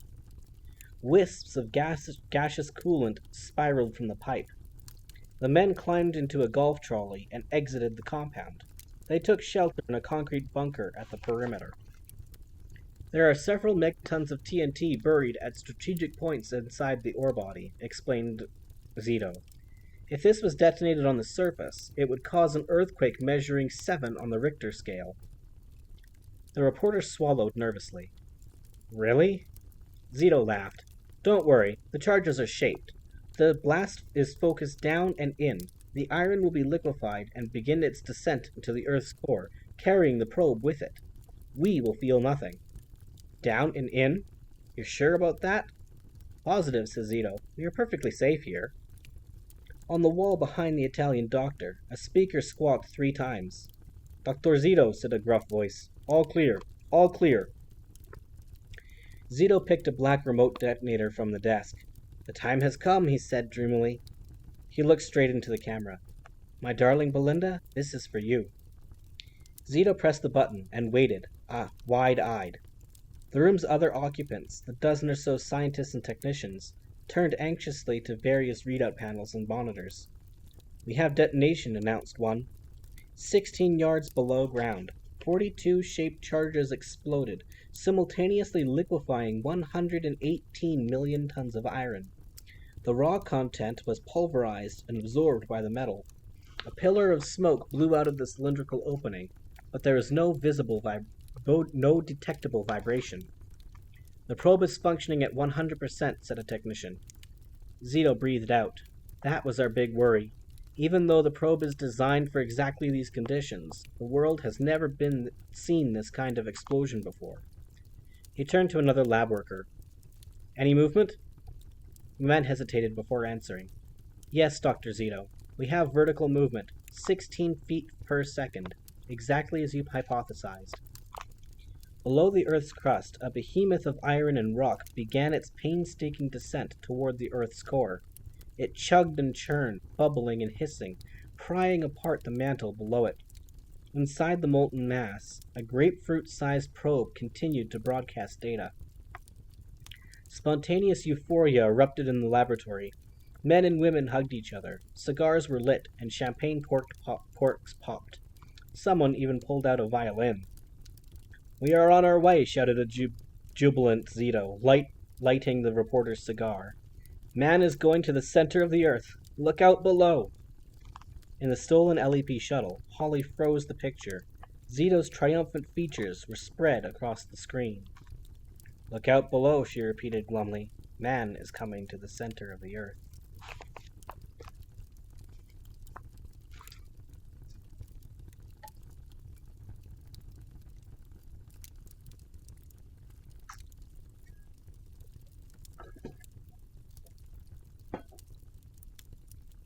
The moods in the shuttle ranged from glum to desolate. Holly was taking it especially hard. The entire fairy civilization was under threat yet again, and this time Commander Root wasn't around to meet the challenge. Not only that, but since LEP pursuit pods had blown out their communications, there was no way to warn Foley about the probe. "I have no doubt he already knows," said Artemis. "That centaur monitors all the human news channels. But he doesn't know that Opal Cowboy is giving Zito the benefit of her fairy knowledge." She pointed at Giovanni's image on the screen. "Look at his eyes. The poor man has been mesmerized so many times that his pupils are actually ragged." Artemis stroked his chin thoughtfully.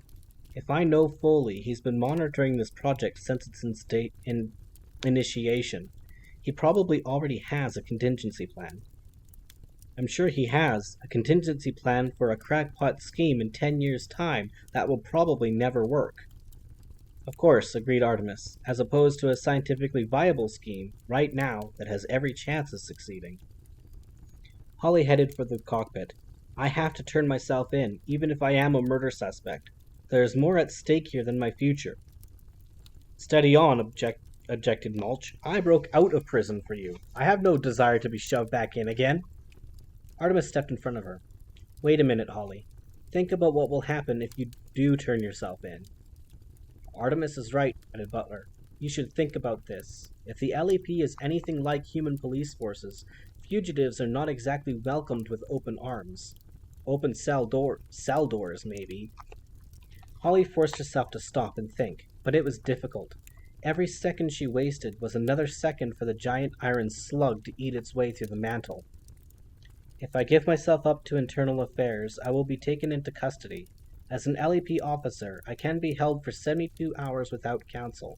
As a murder suspect, I can be held for up to a week. Even if someone did believe that I was completely innocent and that Opal Cowboy was behind all this, it would still take at least 8 hours to get clearance for an operation. But in all likelihood, my claims would be dismissed as the standard protests of the guilty, especially with you three backing up my story. No offense." "None taken," said Mulch. Holly sat down, cradling her head in her hands. "My world is utterly gone. I keep thinking there will be a way back, but things just keep spinning further and further out of control." Artemis placed a hand on her shoulder. "Courage, Captain. Ask yourself, what would the commander do?" Holly took 3 deep breaths, then sprang from her seat, back stiff with determination. "Don't you try to manipulate me, Artemis Fowl. I make my own decisions. Even so, Julius would take care of Opal Cowboy himself. So that's what we're going to do." "Excellent," said Artemis. "In that case, we will need a strategy." "Right. I'll fly the shuttle. You put that brain of yours to work and come up with a plan." "Each to his own," said the boy. He sat in one of the shuttle's chairs, gently massaged his temples with his fingertips, and began to think.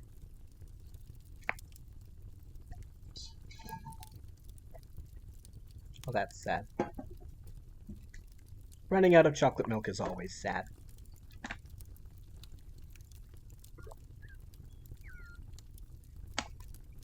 I suppose water will have to suffice. Chapter 9. Daddy's Girl. The Zito Earth Farm, the Minissa, Province, Sicily. Opal's plan to bring the human and fairy worlds together was one of simplicity in its execution, but genius in its conception. She simply had made it easier for a human to do what he was already thinking of doing. Almost every major energy company in the world had a core probe file, but their ideas were all hypothetical, considering the amount of explosives needed to blast through the crust and the iron necessary to get the probe through the mantle. Opal picked Giovanni Zito from her list of prospective puppets because of two things. Zito had a large fortune and land directly above a huge high-grade hematite ore body. Giovanni Zito was a Sicilian engineer and a pioneer in the field of alternative power sources. A committed environmentalist, Zito developed ways of generating electricity without stripping the land or destroying the environment. The invention that had made his fortune was the Zito solar mill, a windmill with solar panels for blades, making it many times more efficient than conventional mills. 6 weeks earlier, Zito had returned from an environmental summit in Geneva, where he had delivered the keynote address to ministers of the European Union. By the time he reached his villa on the shores of the Strait of Messina, the sunset was dropping orange globs in the water, and Giovanni was exhausted. Talking to politicians was difficult. Even the ones who were genuinely interested in the environment were hamstrung by the ones in the pockets of big businesses. The polluticians, as the media had nicknamed them. Giovanni ran himself a bath. The water was heated by solar panels on his roof. In fact, the entire villa was self-sufficient when it came to power. There was enough juice in the solar batteries to keep the house hot and lit for 6 months, all with 0 emissions. After his bath, Zito wrapped himself in a dressing gown and poured a glass of Bordeaux, settling into his favorite armchair. Giovanni took a long draught of wine, willing the day's tension to evaporate. He cast his eyes over the familiar row of photographs on his wall. Most were magazine covers celebrating his technological innovations, but his favorite one, the one that made him famous, was the Time magazine cover that showed a younger Giovanni Zito astride a humpback whale, with a whaling ship looming over them both. The unfortunate creature had strayed into shallow waters and could not dive, so Zito had leaped from the conservationist dinghy onto the creature's back, thus shielding it from the whaler's harpoons. Someone on the dinghy had snapped a photo, and that photo had become one of the most famous media images of the last century. Zito smiled. Heady days. He was about to close his eyes for a quick nap before dinner, when something moved in the shadows of the corner of the room. Something small, barely the height of the table. Zito sat up in his chair. What's that? Is somebody there? A lamp flicked on to reveal a small girl perched on a log stool. She held the lamp cord in her hand and seemed not in the least afraid or upset in any way. In fact, the girl was calm and composed, regarding Zito as if he were the intruder. Giovanni stood. Who are you, little one? Why are you here? The girl fixed him with the most incredible eyes, deep brown eyes, deep as a vat of chocolate.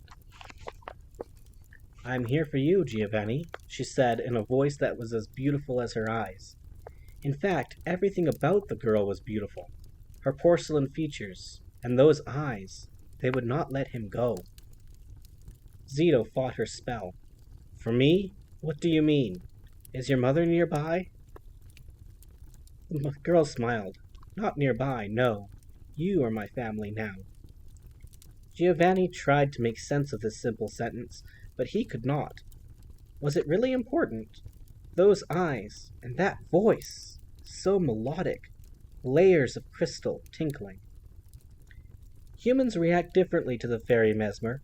Most fall immediately under its hypnotic spell, but there are those with strong minds who need to be pushed a little, and the more they are pushed, the greater the risk of brain damage. I am your family now, said Zito slowly, as though he were searching each word for meaning. Yes, human, snapped Opal impatiently, pushing harder. My family. I am your daughter, Belinda. You adopted me last month, secretly. The papers are in your bureau. Giovanni's eyes lost their focus. Adopted? Bureau? Opal drummed her tiny fingers on the base of the lamp. She had forgotten how dull some humans could be, especially under the mesmer. And this one was supposed to be a genius. Yes, adopted. Bureau. You love me more than life, remember? You would do absolutely anything for your darling Belinda. A tear pooled in Zito's eyelid. Belinda, my little girl, I'd do anything for you, dear. Anything. Yes, yes, yes, said Opal impatiently. Of course, I said that. Just because you're mesmerized doesn't mean you have to repeat everything I say. That is so tiresome. Zito noticed two small creatures in the corner. Creatures with pointed ears. This fact penetrated the mesmer's fugue. I see. Over there. Are they human? Opal glowered at the Brill brothers. They were supposed to stay out of sight. Mesmerizing a strong mind such as Zito's was a delicate enough operation, without distractions. She added another layer to her voice. You cannot see those figures. You will never see them again. Zito was relieved. Of course. Good. Nothing at all. Mind playing tricks. Opal scowled. What was it about humans and grammar? At the first sign of stress, it went out the window. Mind playing tricks. Really?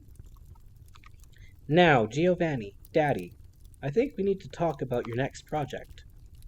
The water-powered car? No, idiot. Not the water-powered car. The core probe. I know you have designed one. Quite a good design for a human, though I will be making changes. The core probe. Impossible. Can't get through crust. Don't have enough iron. We can't get through the crust. We don't have enough iron. Speak properly, for heaven's sake. It's trying enough speaking Mudman without listening to your gibberish. Honestly, you human geniuses are not all you're cracked up to be. Zito's beleaguered brain made the effort.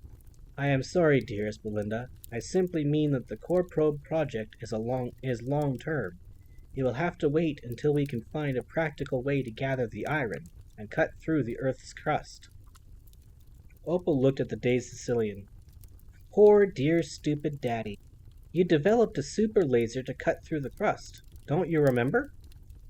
A dewdrop of sweat rolled down Zito's cheek. A super laser? Now that you mention it. And can you guess what you'll find when you do cut through? Zito could guess. Part of his intellect was still his own. A hematite ore body? It would have to be massive. A very high grade. Opal led him to the window. In the distance, the wind farm's blades flashed in the starlight. Where do you think we should dig? I think we should dig under the wind farm, said Zito, resting his forehead against the cool glass. Very good, Daddy. If you dig there, I will be ever so happy. Zito patted the pixie's hair. Ever so happy, he said sleepily. Linda, my little girl. Papers are in bureau. The papers are in the bureau, corrected Opal. And if you persist with this baby talk, I will have to punish you.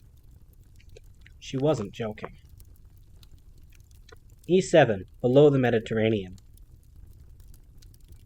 Holly had to stay out of the major chutes on her way to the surface. Foley had sensors monitoring all traffic through commercial and LEP routes. This meant navigating unlit, meandering secondary chutes, but the alternative was being picked up by the Centaur's bugs and hauled back to Police Plaza before the job was done. Holly negotiated stalactites the size of skyscrapers and skirted vast craters teeming with bioluminescent insect life. But instinct was doing the driving. Holly's thoughts were 1,000 miles away, reflecting on the events of the past 24 hours. It seemed as though her heart was finally catching up with her body. All her previous adventures with Artemis were almost like a comic book escapades compared to their current situation. It had always been happy ever after before.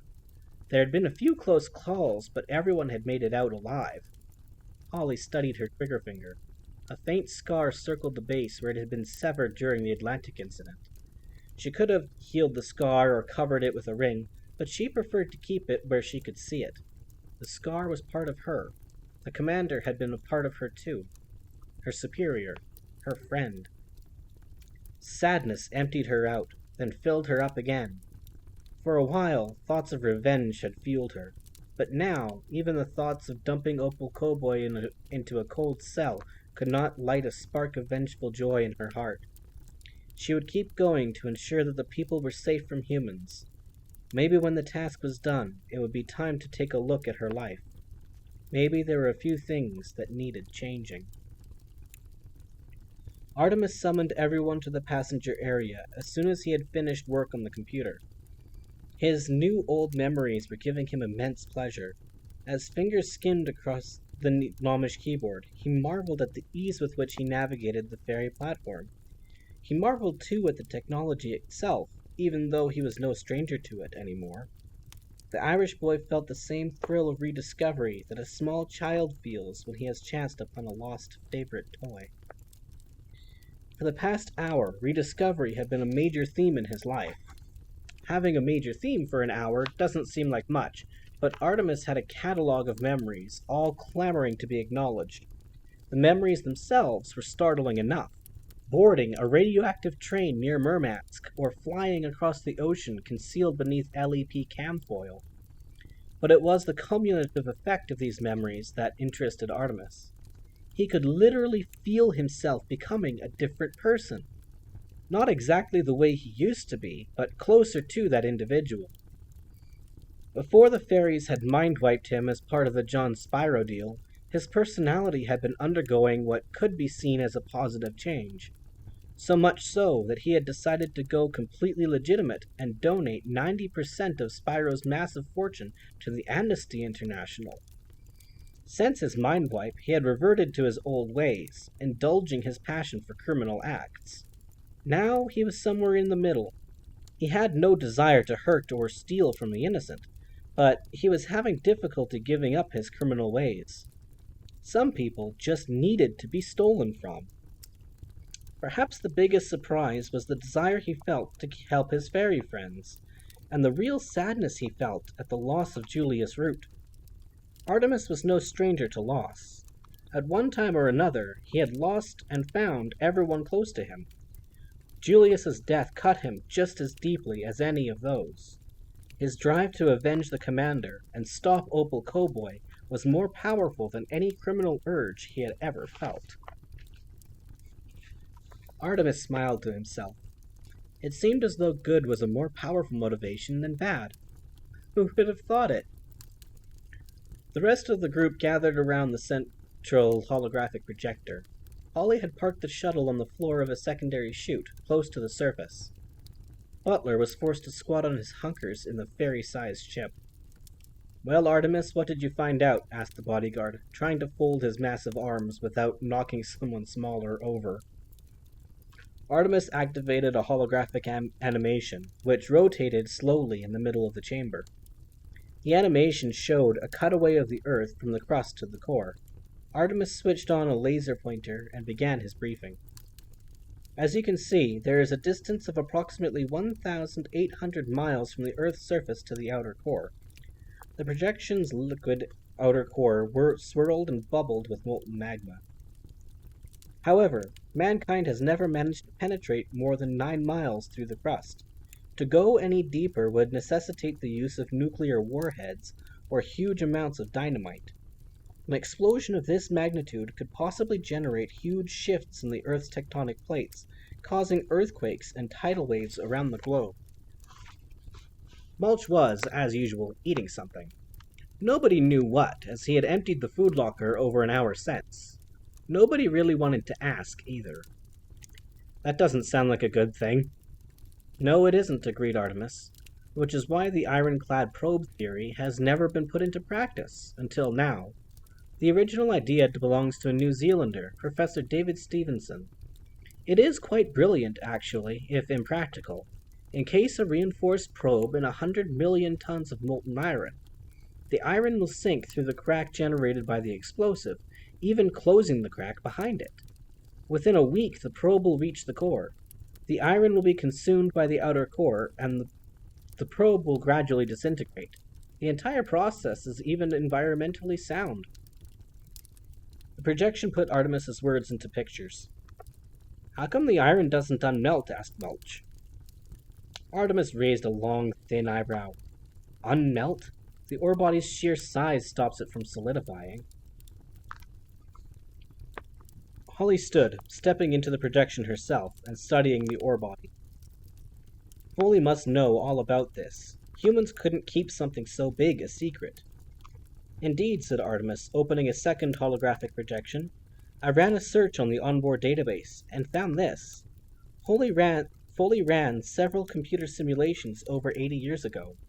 He concluded that the best way to deal with the threat was to simply broadcast misinformation to whatever was being sent down.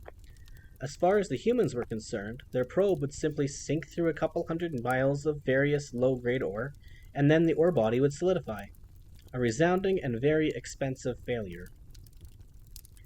The computer simulation showed the information being broadcast from Haven to the metal-encased probe. Above ground, cartoon human scientists scratched their heads and tore up their notes. Most amusing, said Artemis. Butler was studying the hologram. I've been on enough campaigns to know that there's a big hole in that strategy, Artemis, he said. Yes? Butler struggled to his knees and traced the probe's path with a finger. Well, what if the probe's journey brought it into contact with one of the people's chutes? Once that metal punctures that chute, it's on an express ride to Haven. Artemis was delighted at his bodyguard's astuteness. Yes, of course, which is why there is a supersonic attack shuttle on standby 24 hours a day to divert the molten mass if the need arises. All human probe projects are monitored, and if any are judged to pose a threat, they are quietly sabotaged. If that doesn't work, the LEP geological unit drills in under the molten mass and diverts with some shaped charge. The ore body follows the new path down blown for it, and Haven is safe. Of course, the mining shovel has never been used. There's another problem, added Holly. We have to factor in Opal's involvement. She obviously has helped Giovanni Zito drill through the crust, possibly with a fairy laser. We can presume she has upgraded the probe itself so that Folly's false signals will not be accepted. So her plan must be to bring that probe into contact with the people. But how?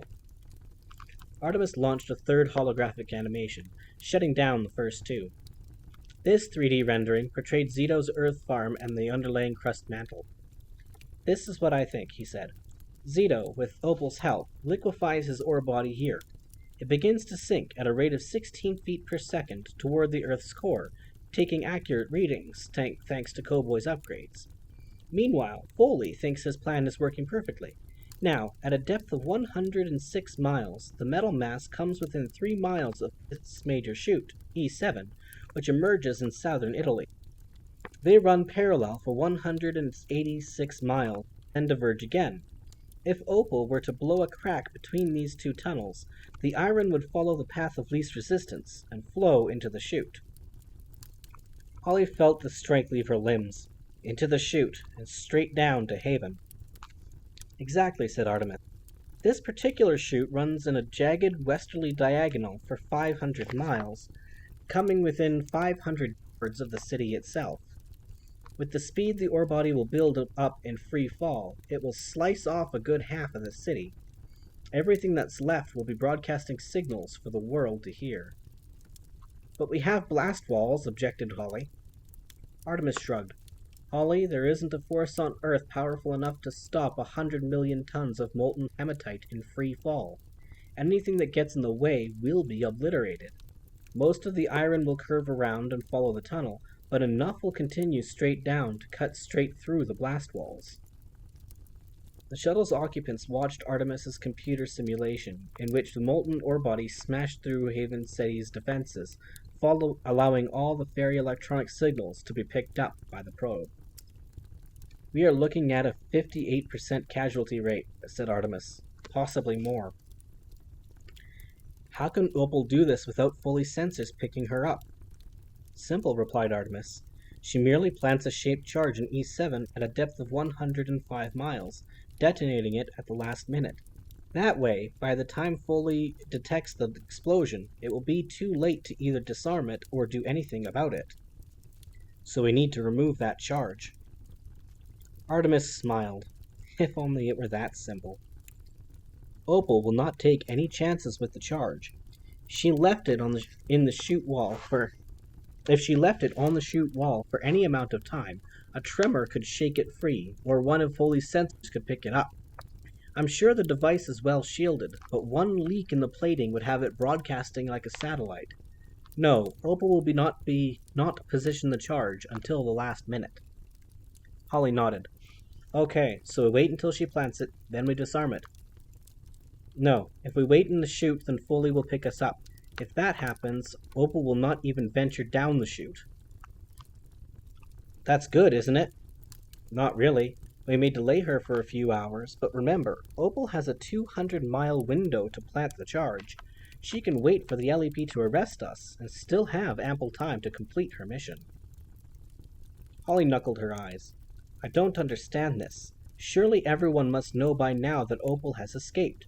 Surely Foley can put this all together. Artemis closed his fist. There's the rub. That single point that is the essence of this entire situation. Foley obviously doesn't know that Opal has escaped. She would be the first person checked after the Goblin General's escape. She was checked. I was there. When Scalene escaped, Opal was still catatonic. There's no way she could have planned it. And yet she did, mused Artemis. Could that Opal have been a double? Not possible. They run DNA checks every day.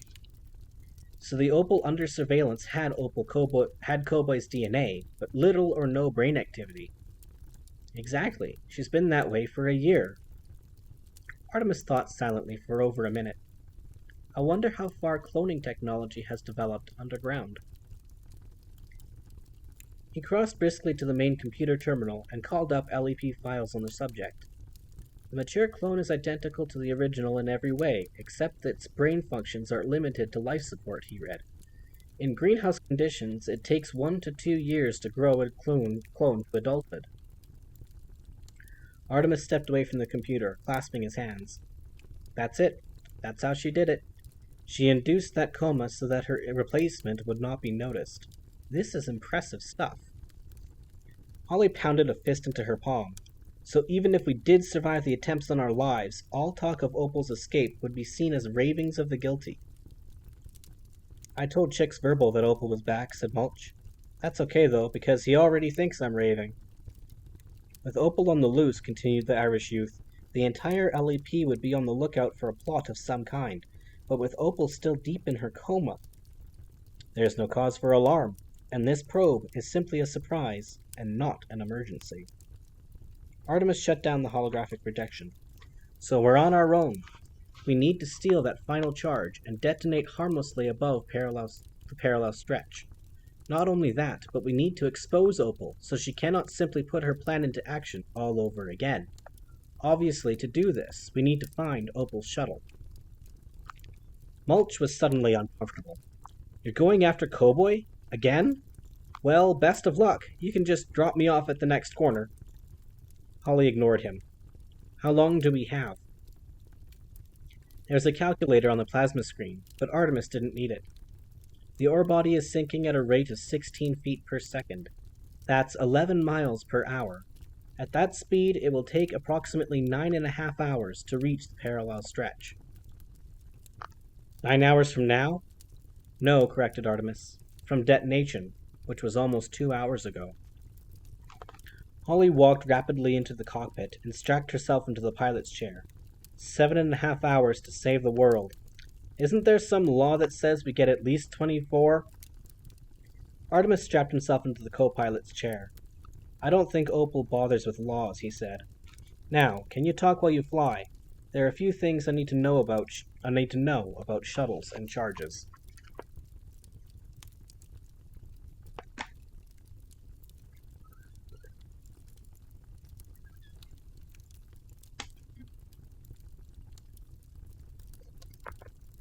Chapter 10. Horse Sense.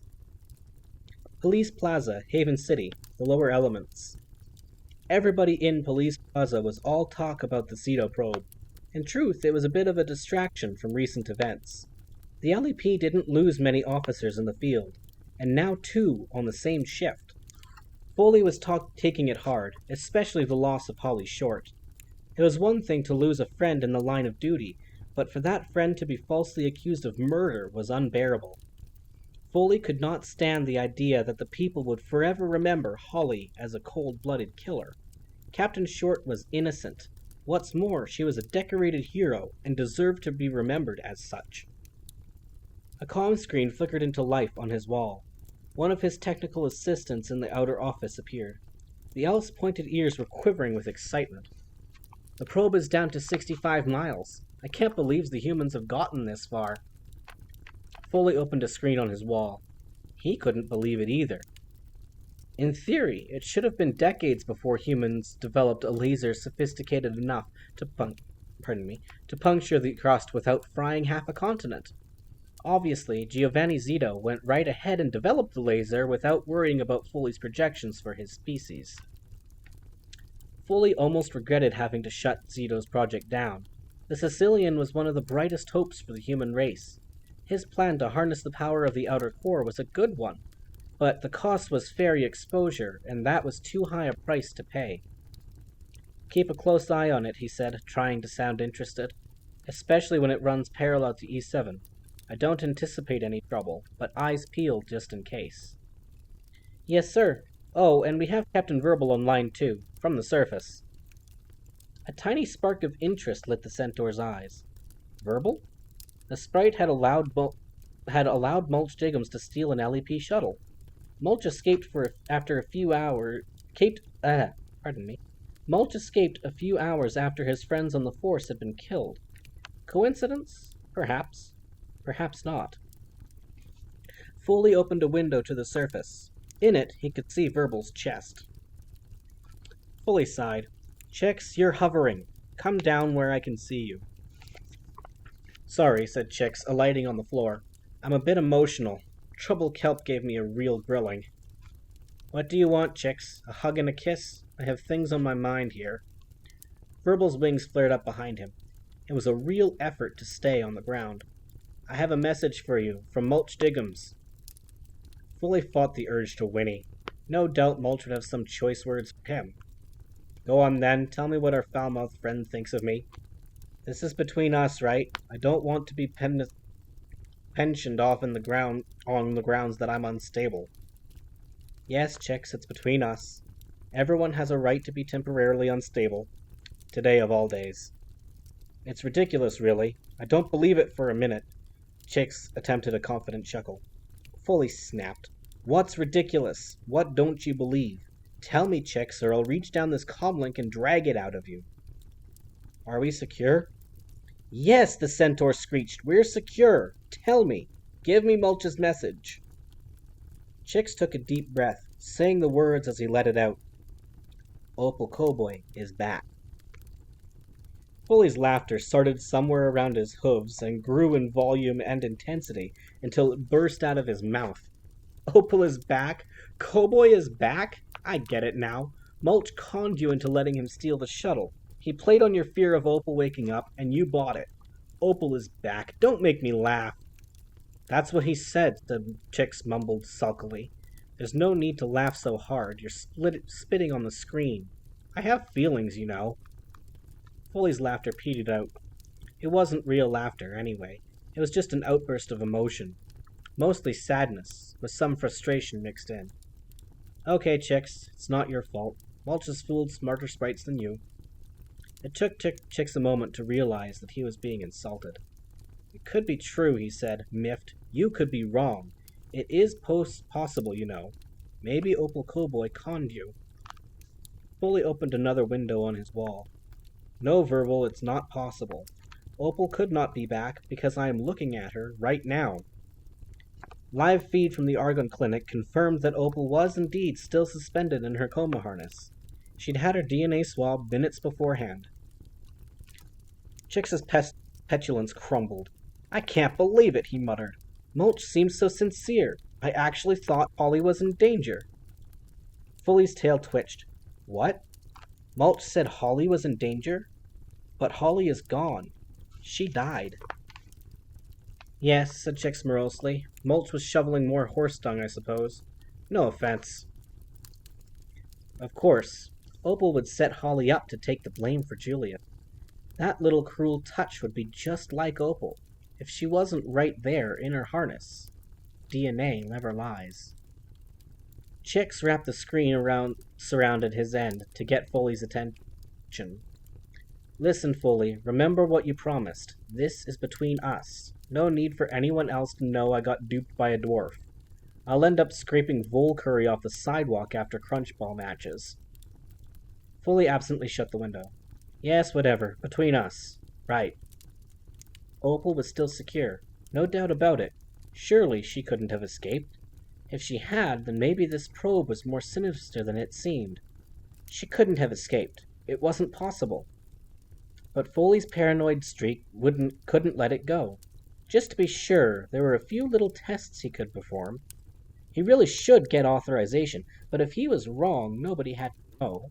And if he was right, nobody would care about a few hours of computer time. The center ran a quick search on the surveillance database and selected the footage from the chute access tunnel where Julius had died. There was something he wanted to check.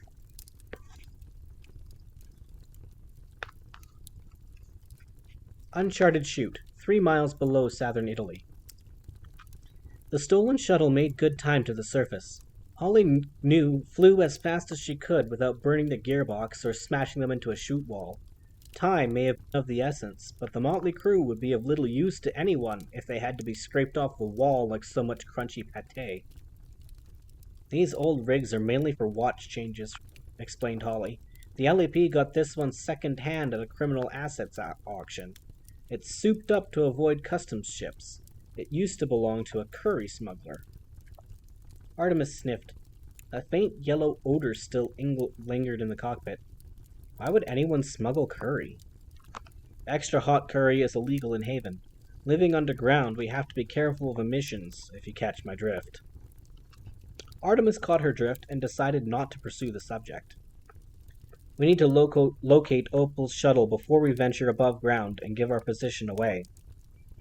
Holly pulled over next to a small lake of black oil, the shuttle's downdraft rippling the surface. Artemis, I think I mentioned that it's a stealth shuttle. Nothing can detect her. We don't have sensors sophisticated enough to spot her. Opal and her pixie sidekicks could be sitting in their craft just around the next bend, and our computers wouldn't pick them up. Artemis leaned in over the dashboard readouts. You're approaching this the wrong way, Holly. We need to find out where the shuttle is not. Artemis launched various scans, searching for traces of certain gases within a 100-mile radius.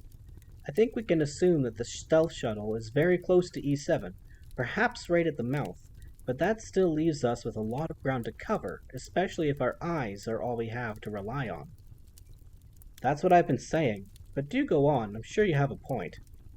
So I'm using this shuttle's limited sensor dishes to scan from here right up the chute to the surface, and down about 30 miles. Scanning for what? Said Holly in exasperation. A hole in the air? Artemis grinned. Exactly. You see, normal space is made up of various gases, oxygen, hydrogen, and so on, but the stealth shuttle would prevent any of these from being detected inside the ship's hull. So if we find a small patch of space without the usual ambient gases, then we found the stealth shuttle, said Holly. Exactly. The computer completed its scan quickly, building an on-screen model of the surrounding area. The gases were displayed in various whirling hues. Artemis instructed the computer to search for anomalies. It found 3, one with an abnormally high saturation of carbon monoxide. That's probably an airport, a lot of exhaust fumes. The second anomaly was a large area with only trace elements of any gas. A vacuum, probably a computer plant, surmised Artemis. The third anomaly was a small area just outside the lip of E7 that appeared to contain no gas of any kind. That's her. The volume is exactly right. She's on the north side of the chute entrance. Well done, said Holly, punching him lightly on the shoulder. Let's get up there. You know, of course, that as soon as we put our nose into the main chute system, Foley will pick us up. Holly gave the engines a few seconds to warm up. It's too late to worry about that. Haven is more than 600 miles away. By the time anyone gets here, we'll either be heroes or outlaws. We're already outlaws, said Artemis. True, agreed Holly.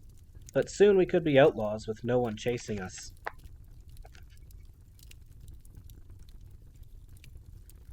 We are going to pause for a few minutes, folks. I will be back in approximately 3 minutes. Enjoy your blessed relief time.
Alright, my lemons, we are back.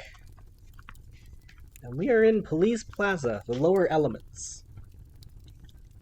Opal Cowboy was back. Could it be possible? The thought niggled at Foley's ordered mind, unraveling any chain of thought that he tried to compose. He would not find any peace until he found out for certain, one way or the other. The first place to check was the video footage from E37. If one began with the assumption that Cowboy was indeed alive, then a number of details could be explained. Firstly, the strange haze that appeared on all the tapes was not simply interference, but manufactured to hide something. The loss of audio signal, too, could have been orchestrated by Cowboy to cover whatever had passed between Holly and Julius in the tunnel. And the calamitous explosion could have been Cowboy's doing, and not Holly's. The possibility brought tremendous peace to Foley, but he contained it. He hadn't proven anything yet. Foley ran the tape through a few filters without result. The strange, blurred section refused to be sharpened, cloned, or shifted. That in itself was unusual. If the blurred spot was just computer glitchery, Foley could have been able to do something about it. But the indistinct patch stood its ground, repelling everything Foley threw at it. You may have the high-tech ground covered, thought the Centaur, but what about good old low-tech? Foley zoomed the footage to moments before the explosion. The blurred patch had transferred itself to Julius's chest, and, indeed, at times, the commander appeared to be looking at it. Was there an explosive device under there? If so, then it must have been remotely detonated. The jammer signal was probably sent from the same remote. The detonation command would override all other signals, including the jammer. This meant that perhaps the thousandth of a second before detonation, whatever was on Julius's chest would become visible. Not long enough for the fairy eye to capture, but a camera could see it just fine. Foley fast-forwarded to the explosion, and then began to work his way backward, frame by frame. It was agonizing work, watching his friend being reassembled by the reversed film. The Centaur tried to ignore it and concentrate on the work. The flames shrank from orange plumes to white shards, eventually containing themselves inside an orange mini-sun. Then, for a single frame, something appeared. Foley flicked past it, then returned. There, on Julius's chest, right where the blur used to be. A device of some kind. Foley's fingers jabbed to the enlarged tool. There was a square foot of metal panel secured to Julius's chest with octobonds. It had been picked up by the camera for a single frame, less than 1,000th of a second, which was why it had been missed by the investigators. On the face of the panel was a plasma screen. Someone had been communicating with the commander before he died. That someone had not wanted to be overheard, hence the audio jammer. Unfortunately, the screen was now blank, as the detonation signal which disrupted the jammer would also have disrupted the video. But I know who it is, thought Foley. It's Opal Cowboy, back from Limbo. But he needed proof. The Centaur's word was worth about as much to Ark Sewell as a dwarf's denial that he had passed wind. Foley glared at the live feed from the Argonne Institute. There she was, Opal Cowboy, still deep in her coma, apparently. How did you do it, Foley wondered. How could you swap places with another fairy? Plastic surgery wouldn't do it. Surgery couldn't change DNA. Foley opened a drawer in his desk and pulled out a piece of equipment that resembled 2 miniature kitchen plungers. There was only one way to find out what was going on here. He would have to ask Opal directly. When Foley arrived at the Institute, Dr. Argonne was reluctant to allow him into Opal's room. Miss Cowboy is in a deep state of catatonia, said the gnome peevishly. Who knows what effect your devices will have on her psyche? It's difficult, nay impossible, to explain to a lady fairy what damage intrusive stimuli may have on the recovering mind. Fully whinnied. You had no trouble letting the TV networks in. I suppose they pay better than the LEP. I do hope you are not beginning to view Opal as your personal possession, Doctor. She is a state prisoner, and I can have her moved to a state facility any time I like. Maybe just 5 minutes, said Gerbil Argonne, tapping in the door's security code. Foley clopped past him and plonked his briefcase on the table.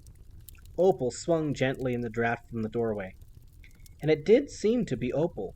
Even this close, with every feature in focus, Foley would have sworn that this was his old adversary. The same Opal who had competed with him for every prize at college. The same Opal who had very nearly succeeded in having him blamed for the Goblin uprising. "Get her down from there," he ordered. Argon positioned a bunk below the harness, complaining with every step. "I shouldn't be doing physical labor," he moaned. "It's my hip. No one knows the pain I'm in. No one. The warlocks can't do a thing for me." "Don't you have staff to do this sort of thing?" "Normally, yes," said Argon, lowering the harness. "But my janitors are on leave, both at the same time. Normally I wouldn't allow it, but good pixie workers are hard to find." Foley's ears pricked up. "Pixies? Your janitors are pixies?" "Yes, we're quite proud of them around here. Minor celebrities, you know. The Pixie Twins. And of course, they have the highest respect for me." Foley's hands shook as he unpacked his equipment. It all seemed to be coming together. First chicks, then the strange device on Julius's chest, now pixie janitors who were on leave. He just needed one more piece of the puzzle. "What is it you have there?" asked Argon anxiously. "Nothing that could cause any damage." Foley tilted the unconscious pixie's head backward. "Don't worry, Argon. It's just a red imager. I'm not going in any further than the eyeballs." He held open the pixie's eyes one at a time, sealing the plunger-like cups around the sockets. Every image is recorded on the retinas. This leaves a trail of micro-scratches that can be enhanced in red. "I know what a red imager is," snapped Argon. "I do read science journals occasionally, you know. So you can tell what the last thing Opal saw was. What good will that do?" Foley connected the eyepieces to a wall computer. "We shall see," he said, endeavoring to sound cryptic rather than desperate. He opened the Retimager's program on the plasma screen, and two dark images appeared. "Left and right eyes," explained Foley, toggling a key until the two images overlapped.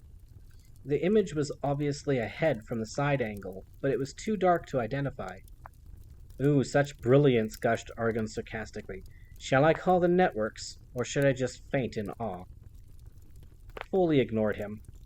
"Lighten and enhance," he said to the computer. A computer-generated paintbrush swabbed the screen, leaving a brighter and sharper picture behind it. "It's a pixie," muttered Foley, "but still not enough detail." He scratched his chin. "Computer, match this picture with patient cowboy, Opal." A picture of Opal flashed up on a separate window. It resized itself and revolved until the new picture was at the same angle as the original. Red arrows flashed between the pictures, connecting identical points. After a few moments, the space between the two pictures was completely blitzed with red lines. "Are these two pictures of the same person?" asked Foley. "Affirmative," said the computer, "though there is a 0.05% possibility of error." Foley jabbed the print button. "I'll take those odds." Argon stepped closer to the screen, as though in a daze. His face was pale and growing paler as he realized the implications of the picture. "She saw herself from the side," he whispered. "That means—" "There were two Opal Cowboys," completed Foley. "The real one, that you let escape, and this shell here, which can only be a clone." "Precisely," said Foley, plucking the hard copy from the printer. "She had herself cloned, and then your janitors waltzed her right out of here under your nose." "Oh dear." "Oh dear" hardly covers it. Maybe now would be a good time to call the networks, or faint in awe. Argon took the second option, collapsing to the floor in a limp heap. The sudden evaporation of his dreams of fame and fortune was too much to handle all at once. Foley stepped over him and galloped all the way back to Police Plaza. E7, Southern Italy. Opal Cowboy was having a hard time being patient. She had used up every last drop of her patience in the Argon clinic, and now she wanted things to happen on her command. Unfortunately, 100 million tons of hematite will only sink through the earth at 16 feet per second, and there isn't a lot anybody can do about it. Opal decided to pass the time by watching Holly Short die. That cretinous captain! Who did she think she was, with her crew cut and cute bow lips? Opal glanced at herself in a reflective surface. Now, there was real beauty.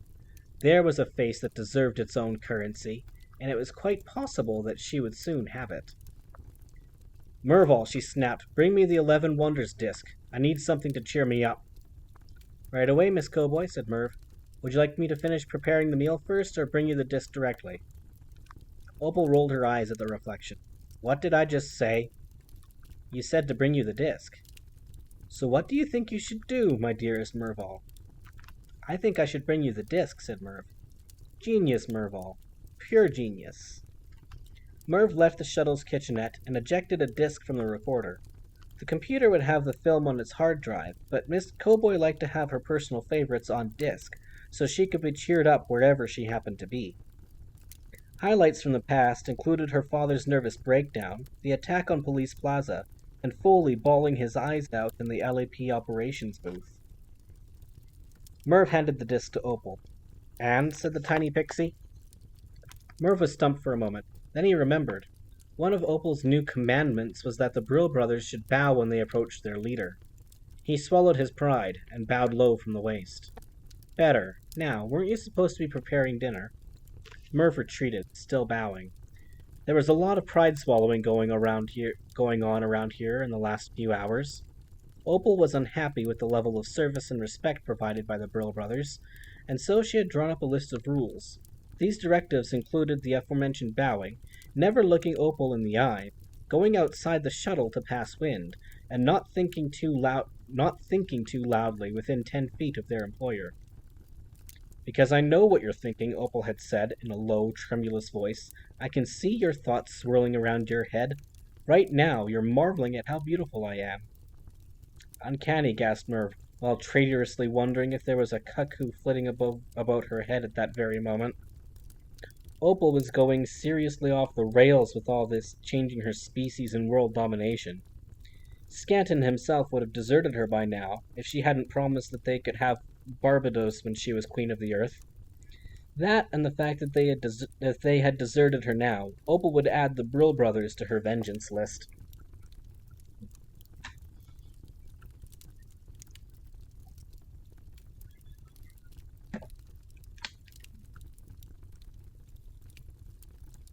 Merv retreated to the kitchen and continued with his efforts to prepare Miss Cowboy's food without actually touching it.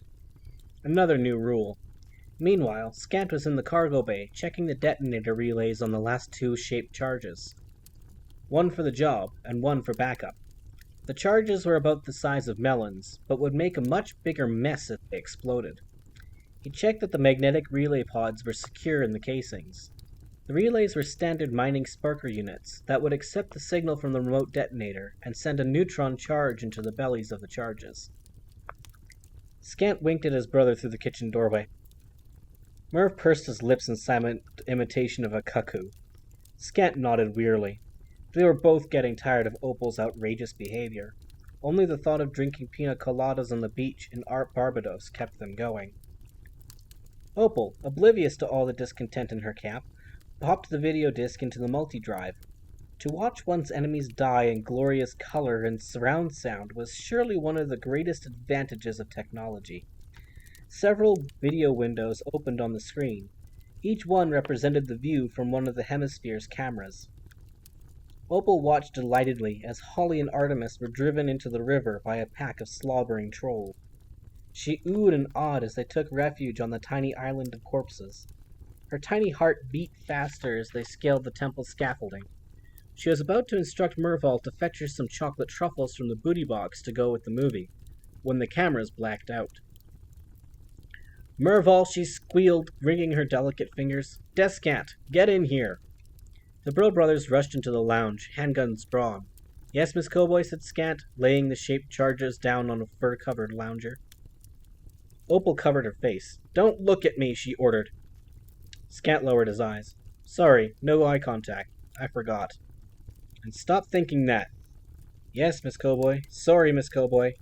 Scant had no idea what he was supposed to be thinking, so he tried to blank out everything.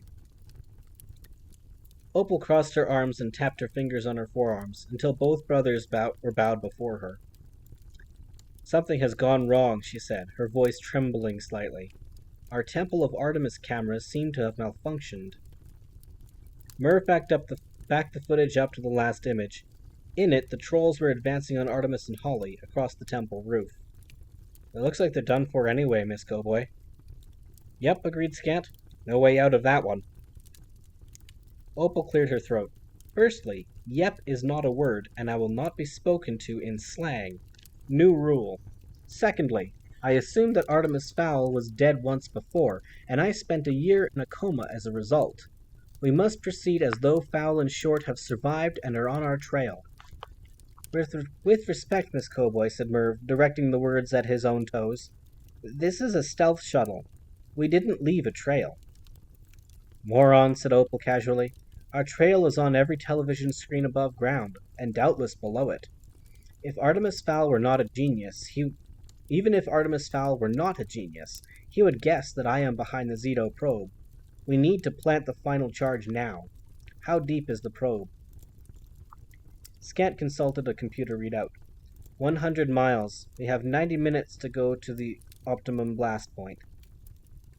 Opal paced the deck for a few moments. We have not picked up any communication with Police Plaza, so if they are alive, they are alone. Best not to risk it. We will plant the charge now and guard it. Descant, check the casings again. Merval, run a systems check on the shuttle. I don't want a single ion escaping through the hull. The Pixie Twins stepped backward, bowing as they went. They would do as they were told, but surely the boss was being a bit paranoid. I heard that thought, screeched Opal. I am not paranoid. Merv stepped behind a steel partition to shield his brainwaves. Had Miss Cowboy Act really intercepted the thought? Or was it just the paranoia again? After all, paranoid people usually believe that everyone thinks they are paranoid. Merv poked his head out from behind the partition and beamed a thought at Opal, just to be sure. Holly Short is prettier than you, he thought as loudly as he could. A treasonous thought, to be sure. One Opal could hardly fail to pick up on if she could indeed read minds. Opal stared at him. Merval?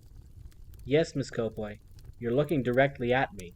That's very bad for my skin. Sorry, Miss Cowboy, said Merv, averting his eyes. His eyes happened to glance through the cockpit windshield, toward the mouth of the chute. He was just in time to see an LEP shuttle rise through the holographic rock outcrop that covered the shuttle bay door. Miss Cowboy, we have a problem. He pointed out the windshield. The shuttle had risen to 30 feet and was hovering above the Italian landscape, obviously searching for something. They found us, said Opal in a horrified whisper. Then she quelled her panic, quickly analyzing the situation. That is a transport shuttle, not a pursuit vehicle, she noted, walking quickly to the cockpit, closely followed by the twins. We must assume that Artemis Fowl and Captain Short are aboard. They have no weapons and only basic scanners. In this poor light, we are virtually invisible to the naked eye. They are blind. Should we blast them from the skies? Asked the younger Brill brother eagerly. At last some of the action he had been promised. No, said Opal. A plasma burst would give our position to human and fairy police satellites. We go silent, turn off everything, even life support. I don't know how they got this close, but the only way they're going to find out our exact location is to run into us. And if that happens, their sad little shuttle will crumple like cardboard. The Brills obeyed promptly, switching off all of the shuttle systems. Good, whispered Opal, placing a slim finger over her lips. They watched the shuttle for several minutes, until Opal decided to break the silence. Whoever is passing wind, please stop it, or I will devise a fitting punishment. It wasn't me, mouthed the Brill brothers simultaneously. Neither was anxious to find out what the fitting punishment for passing wind was.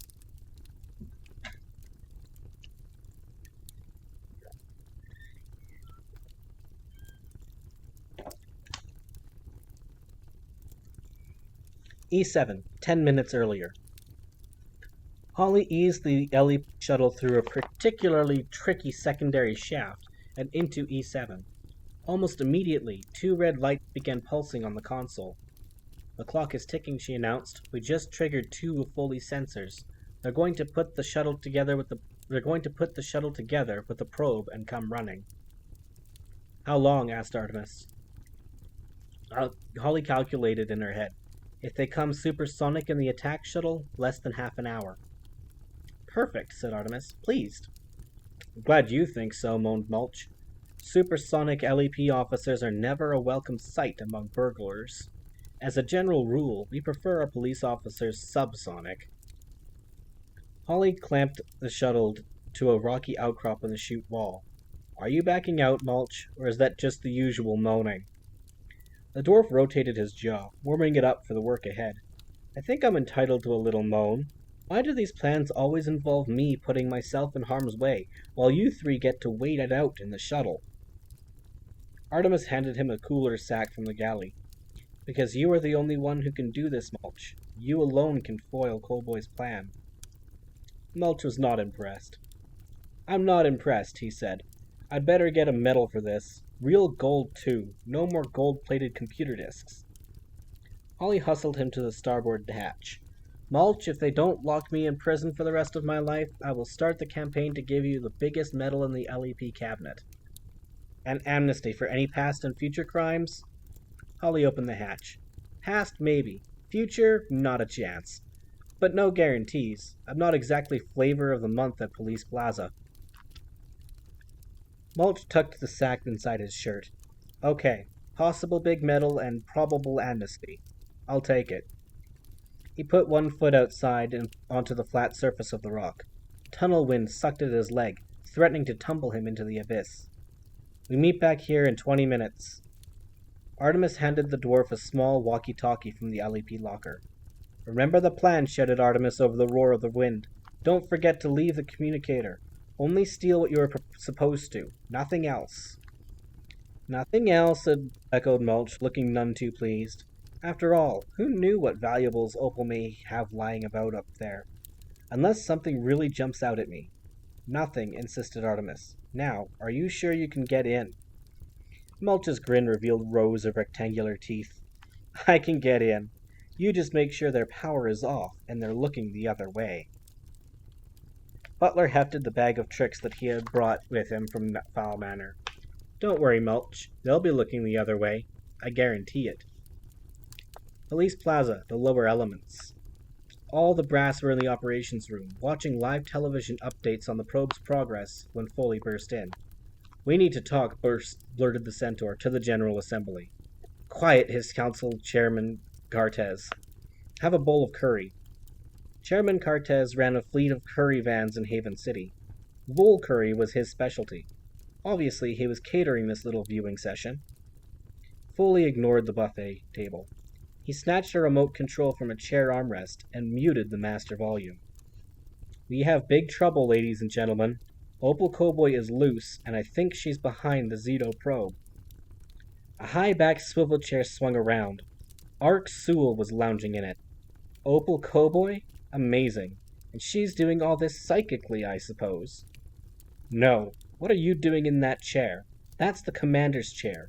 The real commander, not internal affairs. Sewell tapped the golden acorns on his label. I've been promoted. Fully blanched. You're the new recon commander?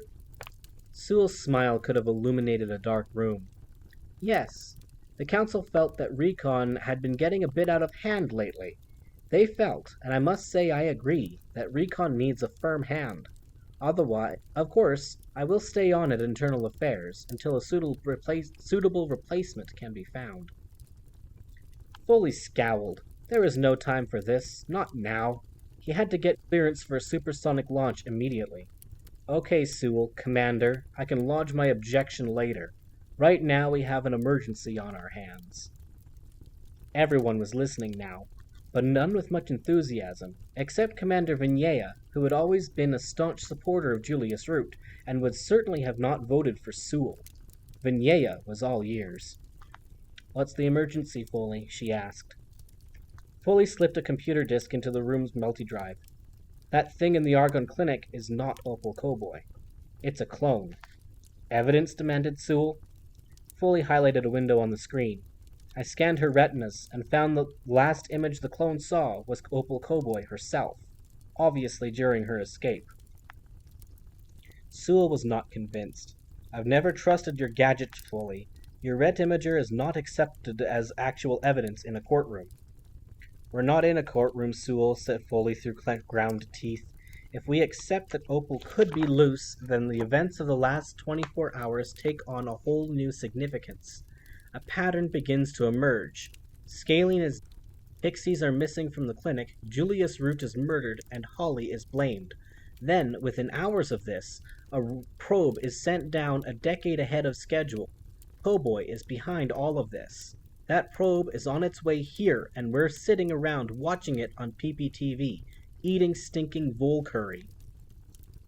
I object to the disparaging curry remarks, said Cartez, wounded. But otherwise I get your point. Sewell jumped down from his chair.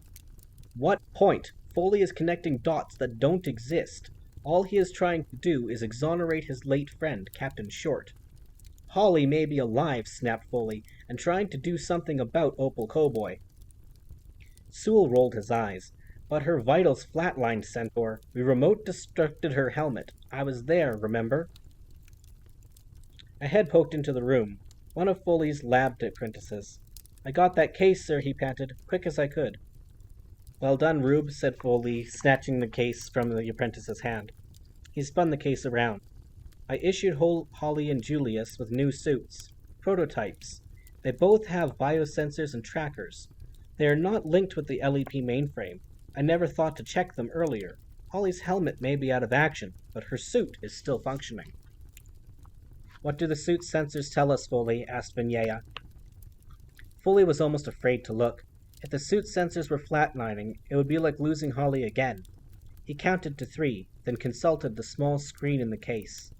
There were 2 readouts on the screen. One was flat, Julius, but the other was active in all areas. Holly is alive, shouted the Centaur, kissing Commander Vignea soundly on the cheek. Alive and reasonably well, apart from elevated blood pressure and next to 0 magic in her tank. And where is she? Asked Vignea, smiling. Foley enlarged the locator section of the screen. On her way up E7, in the shuttle that was stolen by Mulch Diggums, if I'm not mistaken. Sewell was delighted. Let me get this straight. Murder suspect Holly Short is in a stolen chute next to the Zito probe. That's right. That would make her prime suspect in any irregularities concerning the probe. Foley was very tempted to actually trample Sewell, but he held his temper in check, for Holly's sake. All I'm asking, Sewell, is that you give me green light to send the supersonic shuttle to investigate. If I'm right, then your first act as commander will be to avert a calamity. And if you're wrong, which you probably are, if I'm wrong, then you get to bring in public enemy number 1, Captain Holly Short. Sewell stroked his goatee. It was a win-win situation. Very well, send the shuttle. How long will it take to prep? Foley pulled a phone from his pocket and hit a number on the speed dial. Major Kelp, he said into the mouthpiece. Green light. Go. Foley smiled at Ark Sewell. I briefed Major Kelp on my way over. I felt sure you'd see it my way. Commanders generally do. Sewell scowled. Don't get familiar with me, pony boy. This is not the start of a beautiful relationship. I'm sending the shuttle because it is the only option. If you are somehow manipulating me or bending the truth, I will bury you in tribunal hearings for the next 5 years. Then I will fire you. Foley ignored him. There would be plenty of time for trading threats later. He needed to concentrate on the shuttle's progress. He had gone through the shock of Holly's death once before. He did not intend to go through it again.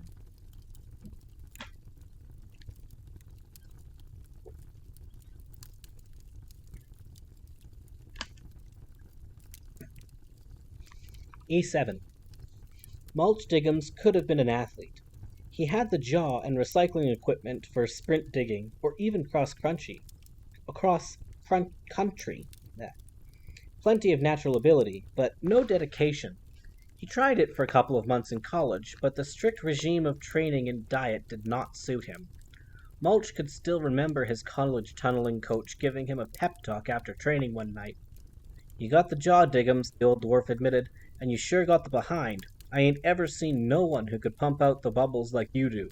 But you ain't got the heart, and that's what's important. Maybe the old dwarf was right. Mulch never did have the heart for selfless activity. Tunneling was a lonely job. and there wasn't much money in it either. And because it was an ethnic sport, the TV networks were not interested. No advertising meant no big pay deals for the athletes. Mulch decided his digging prowess could be more profitably utilized on the shady side of the law. Maybe if he had some gold, then female dwarves would be more likely to return his calls. And now here he was, breaking all his rules, preparing to break into a craft that was bristling with fairy sensors and occupied by armed hostiles, just to help someone else. Of all the vehicles on the planet or under it, Artemis just had to get into the most technologically advanced shuttle in existence. Every square inch of the stealth shuttle's plating would be alarmed with lasers, motion sensors, static sheets, and who knew what else. Still, alarms were no good if they weren't activated, and that was what Mulch was counting on. Mulch waved goodbye in the general direction of the shuttle, just in case anyone was still watching him, then traversed the rocky outcrop to the safety of the chute wall. Dwarves do not like heights, and being technically below sea level was not helping his vertigo. The dwarf sank his fingers into a vein of soft clay sprouting through the rock wall. Home. Anywhere on Earth was home to a dwarf, as long as there was clay. Mulch felt calm settle over him. He was safe now, for the time being, at any rate. The dwarf unhinged his jaw with twin cracks that would make any other sentient species wince. He popped the snaps on his bum flap and launched himself into the clay. His gnashing teeth scooped buckets of clay from the chute wall, creating an instant tunnel. Mulch crawled into the space, sealing the cavity behind him with recycled clay from his rear end. After half a dozen mouthfuls, the sonar filaments in his hair detected a shelf of rock ahead, so he adjusted his course accordingly. The stealth shuttle would not be set down on rock because it was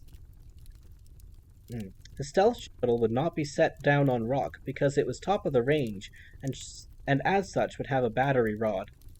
The rods telescoped from the belly of the ship, drilling 50 feet below the ground and recharging the shuttle's batteries with the power of the Earth, the cleanest of energies. The battery rod vibrated slightly as it harvested, and it was this vibration that Mulch homed in on now. Good morning, Charm. Glad you could join us for a bit. We're just on the last few chapters now, so you might be a little bit lost. You might want to check the YouTube video later.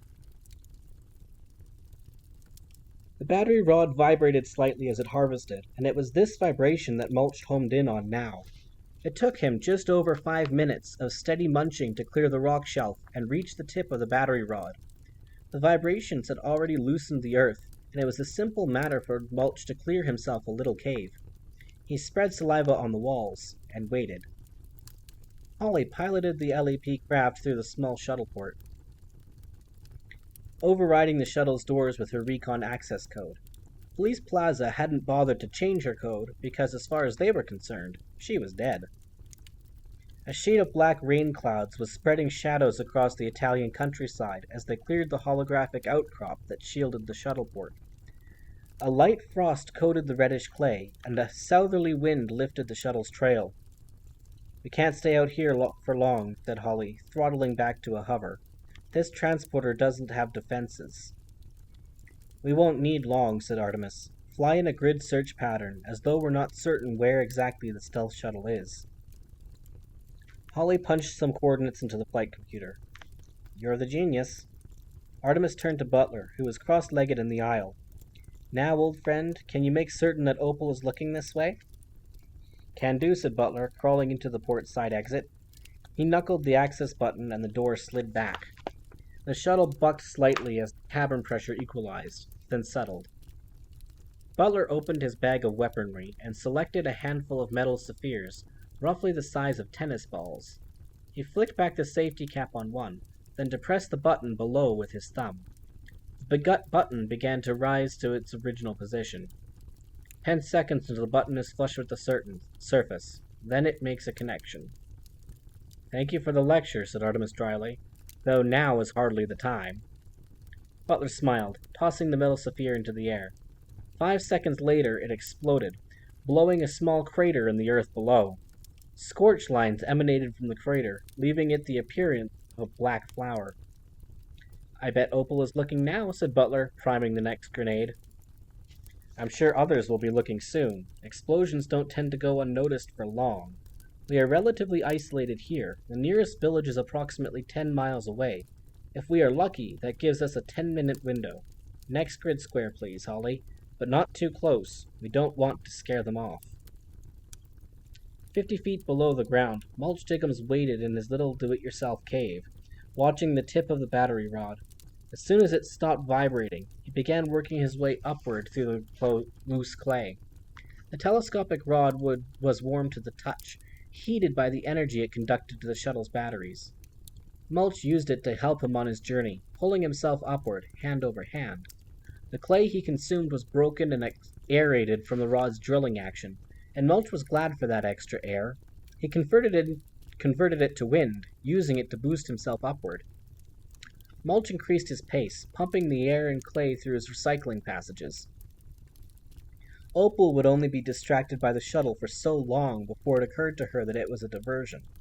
The rod thickened as he went along, until he arrived at the rubber seal in the belly of the shuttle itself, which was raised on 3 retractable legs 2 feet off the ground.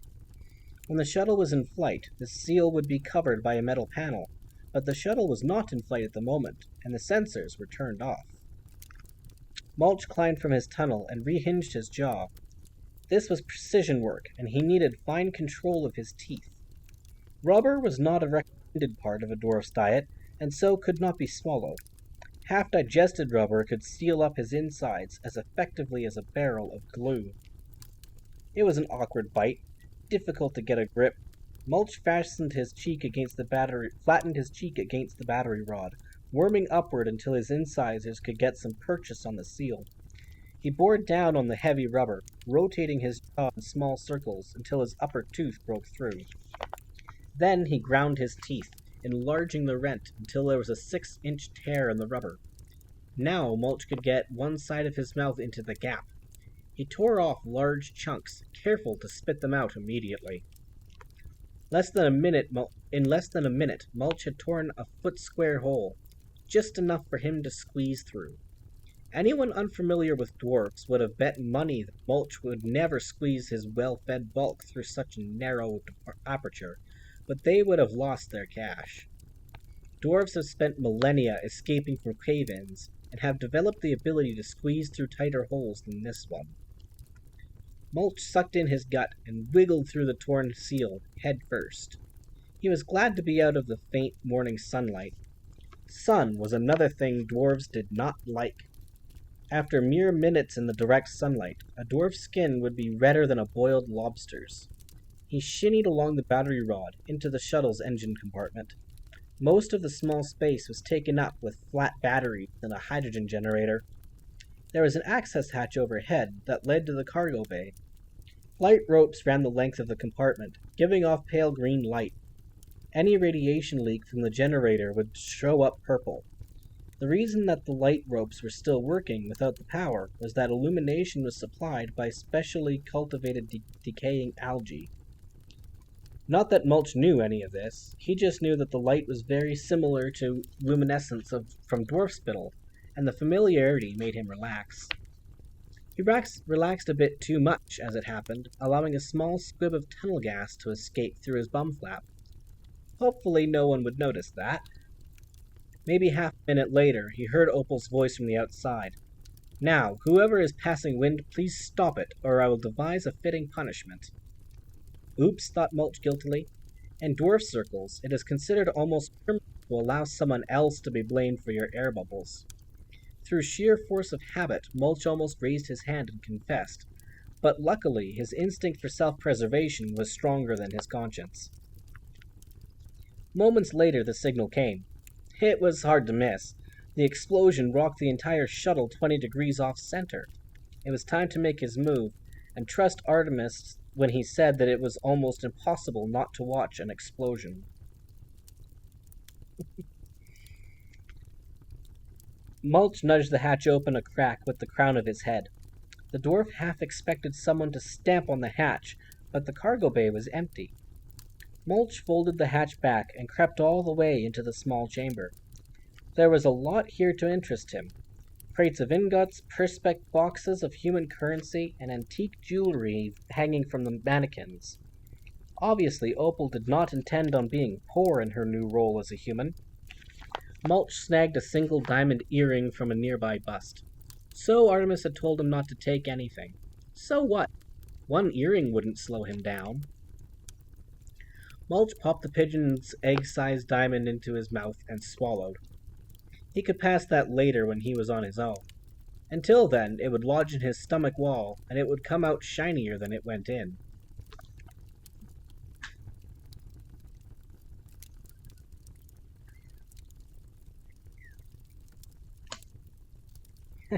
No farting, but what about eating diamonds?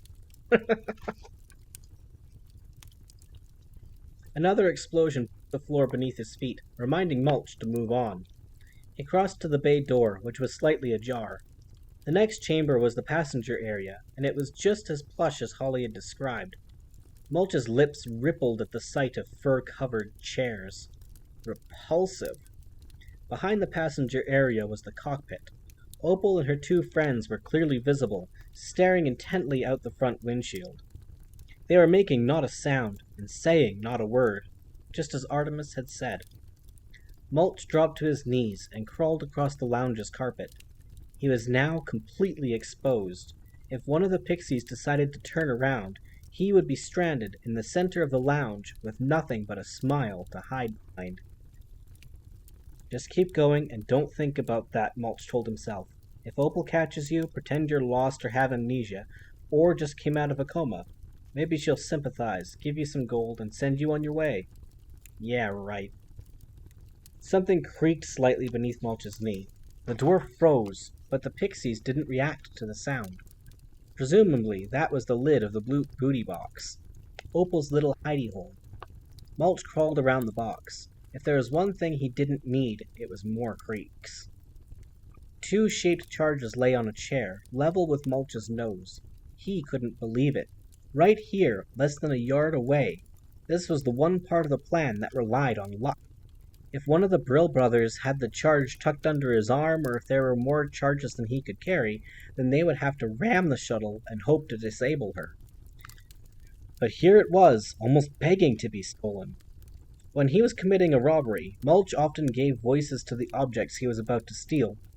This, he knew, would sound a little crazy to the rest of the world, but he spent a lot of time on his own, and he needed someone to talk to.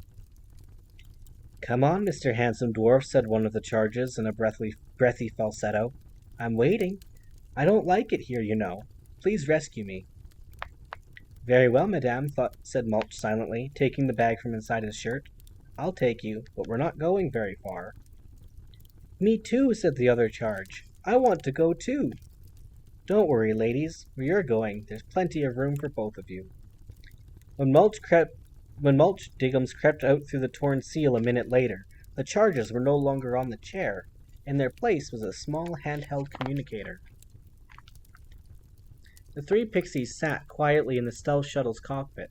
One was concentrated on the passport craft hovering 200 yards off their bows. The other two were concentrated on not passing wind, and not thinking about not passing wind. The transport shuttle's side entrance opened, and something winked in the morning light as it tumbled earthward. Seconds later, the something exploded, rocking the stealth shuttle on its suspension bags. The Brill brothers gasped, and Opal cuffed them both on the air. Opal was not worried. They were searching, shooting in the dark, or very close to it. Maybe in 30 minutes there would be enough light to see the ship with the naked eye, but until then they were blending very nicely with the surrounding countryside, thanks to a hull made from stealth ore and camfoil.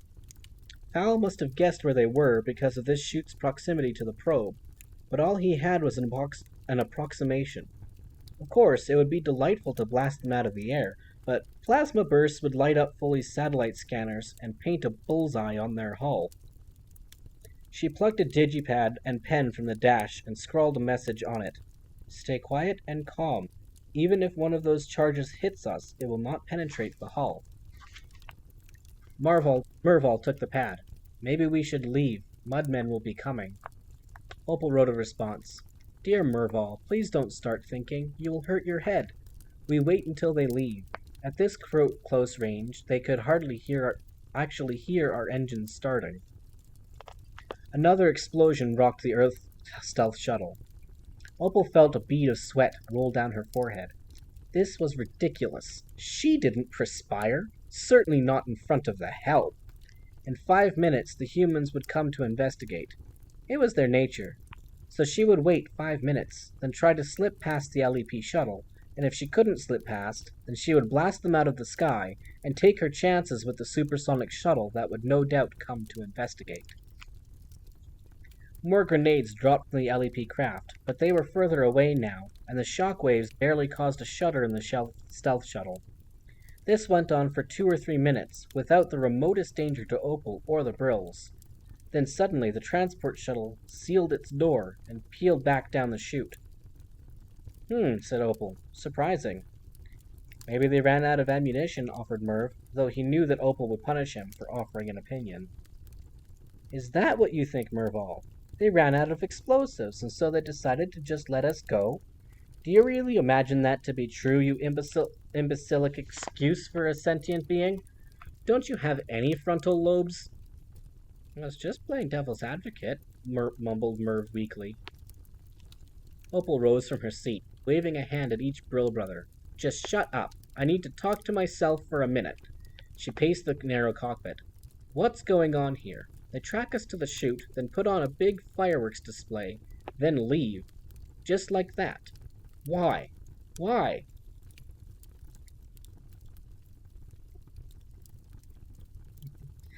Will do, Charm. Have fun.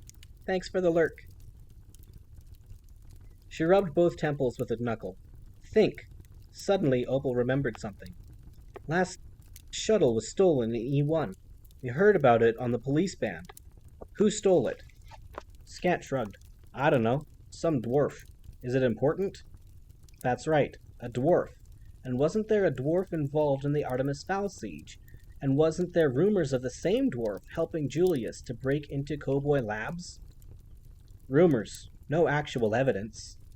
Opal turned on Scant. Maybe that's because, unlike you, this dwarf is smart. Maybe he doesn't want to be caught. The pixie took a moment to connect the dots. So, they have a dwarf burglar, a shuttle, and explosives. Holly must know that those pathetic grenades can't penetrate our hull, so why drop them? Unless... The truth hit her like a physical blow in the stomach. Oh no, she gasped. Distraction! We sat here like fools, watching the pretty lights. All the time. She heaved Scant aside, brushing past him into the lounge. The charges, she shrieked. Where are they? Scant went straight to the chair. Don't worry, Miss Cowboy, they're right. He stopped, the sentence's final words stuck in his throat. They were right there, in the chair. Opal picked up the small handheld radio. They're toying with me. Tell me you put the backup somewhere safe. No, said Scant miserably. They were together. Merv pushed past him into the cargo bay. The engine compartment is open. He stuck his head through the hatch. His voice wafted up, muffled by the floor panels. The battery rod seal has been ripped apart, and there are footprints. Someone came through here. Opal threw back her head and screamed. She held it for a long time for such a small individual. Finally, her breath ran out. Follow the shuttle, she gasped when her wind returned. I modified those charges myself, and they cannot be disarmed. We can still detonate. At the very least, we will destroy my enemies. Yes, Miss Cowboy, said Merv and Scant together. Don't look at me, howled Opal. The Brill brothers fled to the cockpit, trying to simultaneously bow, look at their feet, not think of anything dangerous, and above all, not pass wind. Those poor boys. Bit off a wee bit more than they could chew, I think.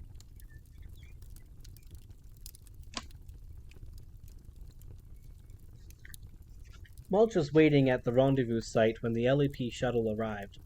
Butler opened the door and hauled the dwarf in by the collar. Did you get it? Asked Artemis anxiously.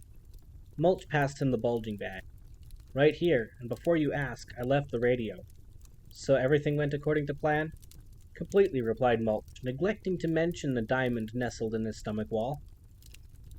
Excellent, said Artemis, striding past the dwarf to the cockpit. Go, he shouted, thumping Holly's headrest. Holly already had the shuttle ticking over, and was holding it with the brake. We're gone, she said, releasing the brake and flooring the throttle. The LEP craft bolted from the rocky outcrop like a pebble from a catapult. Artemis's legs were dragged from the floor, flapping behind him like windsocks. The rest of him would have followed if he hadn't held on to the headrest. How much time do we have? Asked Holly, through lips rippled by G-force. Artemis pulled himself into the passenger seat. Minutes! The ore body will hit a depth of 105 miles in precisely 1/4 of an hour. Opal will be after us any second. Holly shadowed the chute wall, spinning between two towers of rock. The lower portion of E7 was quite straight, but this stretch corkscrewed through the crust, following the cracks in the plates. Is this going to work, Artemis? Said Holly. Artemis pondered the question. I considered 8 plans, and this was the best one. Even so, we have a 64% chance of success. The key is to keep Opal distracted so she doesn't discover the truth. That's up to you, Holly. Can you do it? Holly wrapped her fingers around the wheel. Don't worry, it's not often I get the chance to do some fancy flying. Opal will be so busy trying to catch us that she won't have time to consider anything else. Artemis looked out of the windshield. They were pointing straight down toward the center of the Earth. Gravity fluctuated at this depth and speed, so they were alternately pinned to their chairs and straining to be free of their seatbelts. The chute's blackness enveloped them like tar, except for the cone of light from the shuttle's headlamps. Gigantic rock formations darted in and out of the cone, heading straight for their nose. Somehow, Holly steered them through, without once tapping the brake. On the plasma dish, the icon representing the gaseous anomaly that was Opal's ship inched across the screen. They're on to us, said Holly, catching the movement from the corner of one eye. Artemis's stomach was knotted from flight nausea, anxiety, fatigue, and exhilaration. Very well, he said, almost to himself. The chase is on. At the mouth of E7, Merv was at the wheel of the stealth shuttle. Scant was on instruments, and Opal was in charge of giving orders and general ranting. Do we have a signal from the charge? She squeaked from her chair. Her voice was really getting annoying, thought Scant, but not too loudly. No, he replied, nothing, which means it must be in the other shuttle. Their shields must be blocking the charge's signal. We need to get closer, or I could send the detonation signal anyway. We might get lucky. Opal's screech grew more strident. No, we must detonate before that shuttle reaches 105 miles. If we do, the ore body will not change course. What about this stupid communicator? Anything from that? Negative, said Scant. If there's another one, it must be switched off. We could always return to Zito's compound, said Merv. We have a dozen more charges there. Opal leaned forward in her seat, punching Merv's shoulders with her tiny fists. Idiot! Moron! Halfwit! Are you in some kind of stupidity competition? Is that it? If we return to Zito's, the ore body will be too deep by the time we return, not to mention the fact that Captain Short will present the LEP with her version of events, and they will have to investigate, at the very least. We must get closer, and we must detonate. Even if we miss the probe window, at least we destroy any witnesses against me. The stealth shuttle had proximity sensors linked into navigating software, which meant that Opal and company did not have to worry about colliding with the chute wall or stalactites. How long before we're in detonation range? Opal barked. To be honest, it was more of a yep. Merv did some quick calculations. 3 minutes, no more. How deep will they be at that point? A few more sums. 155 miles. Opal pinched her nose. It could work, presuming they have both charges. The resulting explosion, even if not directed as we planned, may be enough to blow a crack in the wall. It's our only option. If it fails, at least we have time to regroup. As soon as they hit 105, set the detonate signal. Send it continuously. We may get lucky. Murph flipped a plastic safety cover off the detonate button. Only minutes to go. Artemis's insides were trying to force their way out of his throat. "This heat needs new gyroscopes," he said. Holly barely nodded, too busy concentrating on a particularly tricky series of jinks and loops in the chute. Artemis consulted the dashboard readout. "We're at a depth of 105 now. Opal will be trying to detonate. She's closing fast." Mulch stuck his head through from the passenger section. "Is all this jiggling about really necessary? I've had a lot to eat recently." "Nearly there," said Artemis. "The ride is just about over. Tell Butler to open the bag." "Okay. Are you sure Opal will do what she's supposed to?" Artemis smiled reassuringly. "Of course I am. It's human nature, and Opal is human now, remember? Now, Holly, pull over." Merville tapped the readout. "You're not going to believe this, Miss Cowboy." The merest hint of a smile flickered across Opal's lips. "Don't tell me. They have stopped." Merv shook his head, astounded.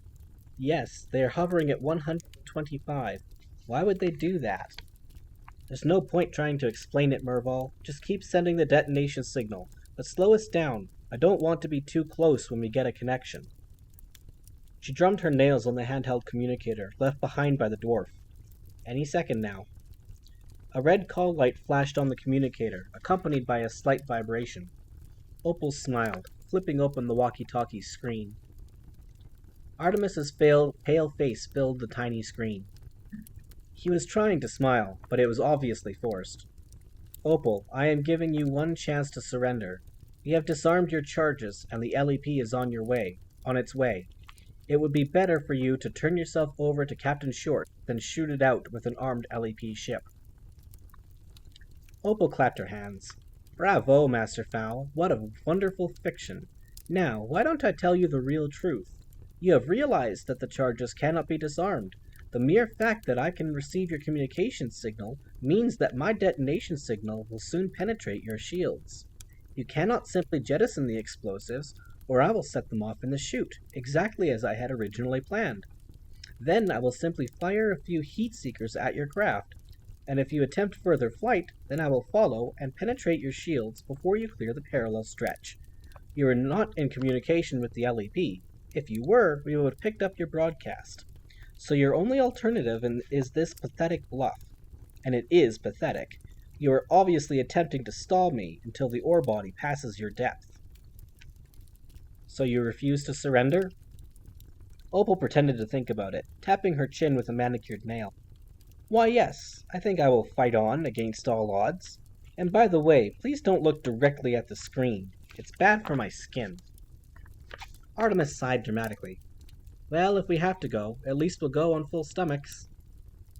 This was an unusually cavalier comment to make with seconds to live, even for a human. "Full stomachs?" "Yes," said Artemis. "Mulch took something else from your shuttle." He picked up a small chocolate-covered ball and wriggled it before the screen. "My truffles?" gasped Opal. "You took them! That's just mean!" Artemis popped the treat into his mouth and chewed slowly. "They really are divine. I can see why you missed them in the Institute. We're really going to have to work hard to eat all we took before you blow us to smithereens." Opal hissed, cat-like. "Killing you will be so easy." She turned to Merv. "Do we have a signal yet?" "Nothing, Miss Cowboy, but soon. If we have communications, it can't be long now." Holly squeezed her head into the viewfinder. One cheek was swollen with truffles. "They really melt in the mouth, Opal. The condemned crew's final meal." Opal actually poked the screen with her nail. "You survived twice, Short. You won't do it again, I guarantee it." Holly laughed. "You should see Mulch. He's shoveling those down his gullet." Opal was livid. "Any signal?" Even now, with certain destruction only moments away, still mocking her. "Not yet. Soon. Keep trying. Keep your finger on that button." Opal unstrapped herself and strode through to the lounge. The dwarf couldn't have carried all the truffles and the explosives. Surely not. She had been so looking forward to a handful of the heavenly chocolate once Haven was destroyed. She knelt on the carpet, worming her hand underneath the seam of the hidden catch. It popped open beneath her fingers, and the booty box's lid slid up and back. There was not a single truffle left in the box. Instead, there were two shaped charges. For a moment, Opal could not understand what she was seeing. Then, it became terrifyingly clear. Artemis had not stolen the charges. He had simply told the dwarf to move them. Once in the booty box, they could not be detected or detonated as long as the lid was sealed. She had opened the box herself.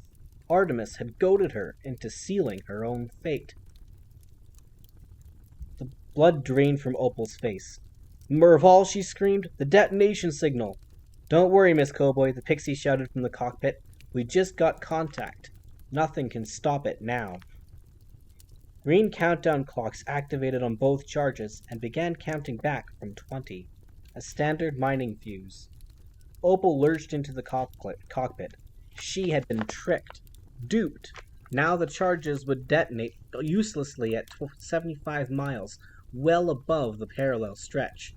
Of course, her own shuttle would be destroyed, and she would be left stranded, ready to be scooped up by the LEP. At least, that was the theory. But Opal Cowboy never left herself without options. She strapped herself into a seat in the cockpit. "I advise you to strap in," she said curtly to the Brill brothers. "You have failed me. Enjoy prison."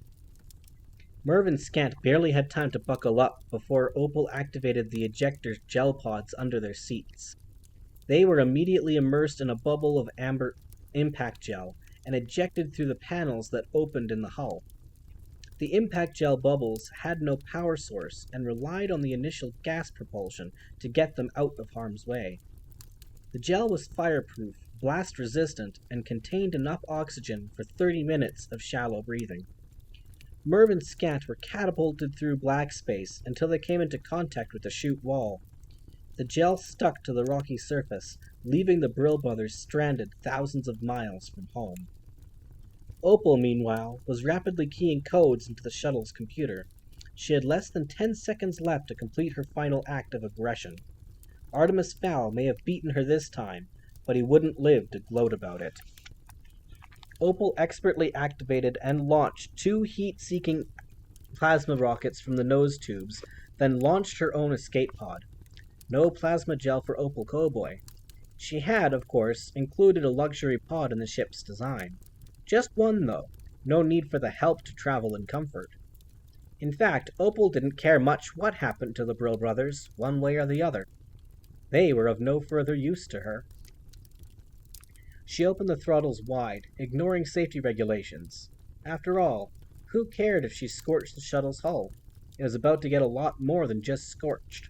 The pod streaked toward the surface at over 500 miles per hour. Pretty fast, but not fast enough to completely escape the shockwave from the 2 shaped charges.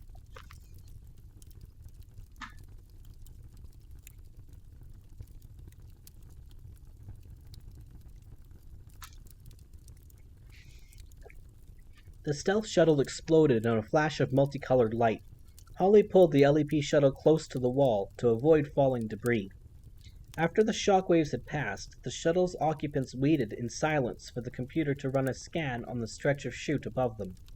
Eventually, 3 red dots appeared on the 3D representation of the chute. 2 were static. The other was moving rapidly toward the surface. "They made it," sighed Artemis. "I have no doubt that moving dot is Opal. We should pick her up." "We should," said Holly, not looking as happy as one would expect. "But we won't." Artemis picked up on Holly's tone. "Why not? What's wrong?" "That's wrong," said Holly, pointing to the screen. 2 more dots had appeared on the screen, and were moving toward them at extreme speed. The computer identified the dots as missiles, and quickly ran a match in its database. "Heat-seeking plasma rockets, locked onto our engines." Malt shook his head. "That cowboy is a bitter little pixie. She couldn't let it go." Artemis stared at the screen as if he could destroy the missiles through concentration. "I should have anticipated this." Butler poked his massive head past his charge's shoulders. Do you have any hot waffle to draw the missiles away? This is a transport shuttle, replied Holly. We were lucky to have shields. The missiles are coming after our heat signature? Yes, said Holly, hoping there was an idea on the way. Is there any way to significantly alter that signature? An option occurred to Holly then. It was so extreme that she didn't bother running it past the shuttle's other occupants. There is one way, she said, and turned off the engines. The shuttle dropped like a rock through the chute. Holly tried to maneuver using the flaps, but without propulsion, it was like trying to steer an anchor. There was no time for fear or panic. There was only time to hang on to something and try to keep your last meal inside your body. Holly gritted her teeth, swallowing the panic that was trying to claw its way out, and fought the steering wheel. If she could keep the flaps centered, then they shouldn't collide with the chute walls. At least this way, they had a chance. She flicked her eyes toward the readouts. The core temperature was dropping, but would it be quickly enough? This section of the chute was reasonably straight, but there was a kink coming up in 31 miles, and they would crash into it like a fly hitting an elephant. Butler crawled upward toward the rear of the ship. On the way, he snagged 2 fire extinguishers and popped their pins. He tossed the extinguishers into the engine room and closed the door. Through the hatch, he could see the extinguishers cartwheeling, covering the engine with freezing foam. The engine temperature dropped another notch. The missiles were closer now, and gaming. Holly opened all the vents wide, flooding the shuttle with cool air. Another notch toward green on the temperature readout. Come on, she said through rippling lips. A few more degrees. They hurtled down and down, spinning into the blackness. Little by little, the ship was drifting to starboard. Soon, it would smash into the kink that rose to meet them. Holly's finger hovered over the ignition. She would wait until the last possible moment. The engines cooled even further. They were efficient energy-saving units. When they were not in use, they quickly funneled excess heat to the life support batteries. But still, the missiles held their course. The kink in the chute wall appeared in their headlights. It was bigger than an average mountain and composed of hard, unforgiving rock. If the shuttle crashed, it would crumple like a tin can. Artemis squeezed words from his lips. Not working. Engines. Wait, Holly replied. The flaps were vibrating now, and the shuttle went into a tumble. They could see the heat seekers roaring up behind them, then in front of them, then behind them again. They were close to the rock now. Too close. If Holly delayed even one more second, she would not have sufficient room to maneuver. She punched the ignition, veering to port at the last millisecond. The bow plates sent up an arc of sparks as they scraped along the rocky outcrop. Then they were free, zooming into the black void. That is, if you can count being pursued by 2 heat seekers as being free. The engine temperature was still dropping, and would be for maybe half a minute while the turbines heated up. Would it be enough? Holly punched the rear camera window up on the front screen. The rockets were still coming, unrelenting. Purple fuel burning in their wake. 3 seconds to impact. Then 2. Then they lost contact, veering away from their target. One went over the top, the other under the keel. It worked, sighed Artemis, releasing a breath he didn't realize he had been holding.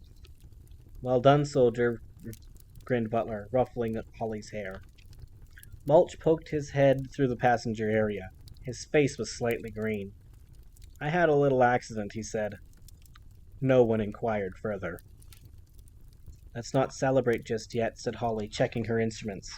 Those missiles should have detonated against the chute wall, but they didn't. I can only think of one reason why they wouldn't keep traveling in a straight line. If they acquired another target, offered Butler.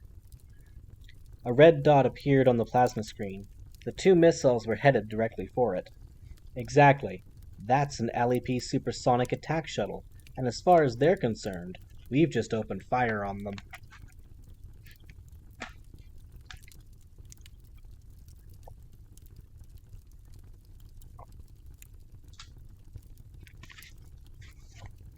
Major Trouble Kelp was behind the wheel of the LEP attack shuttle.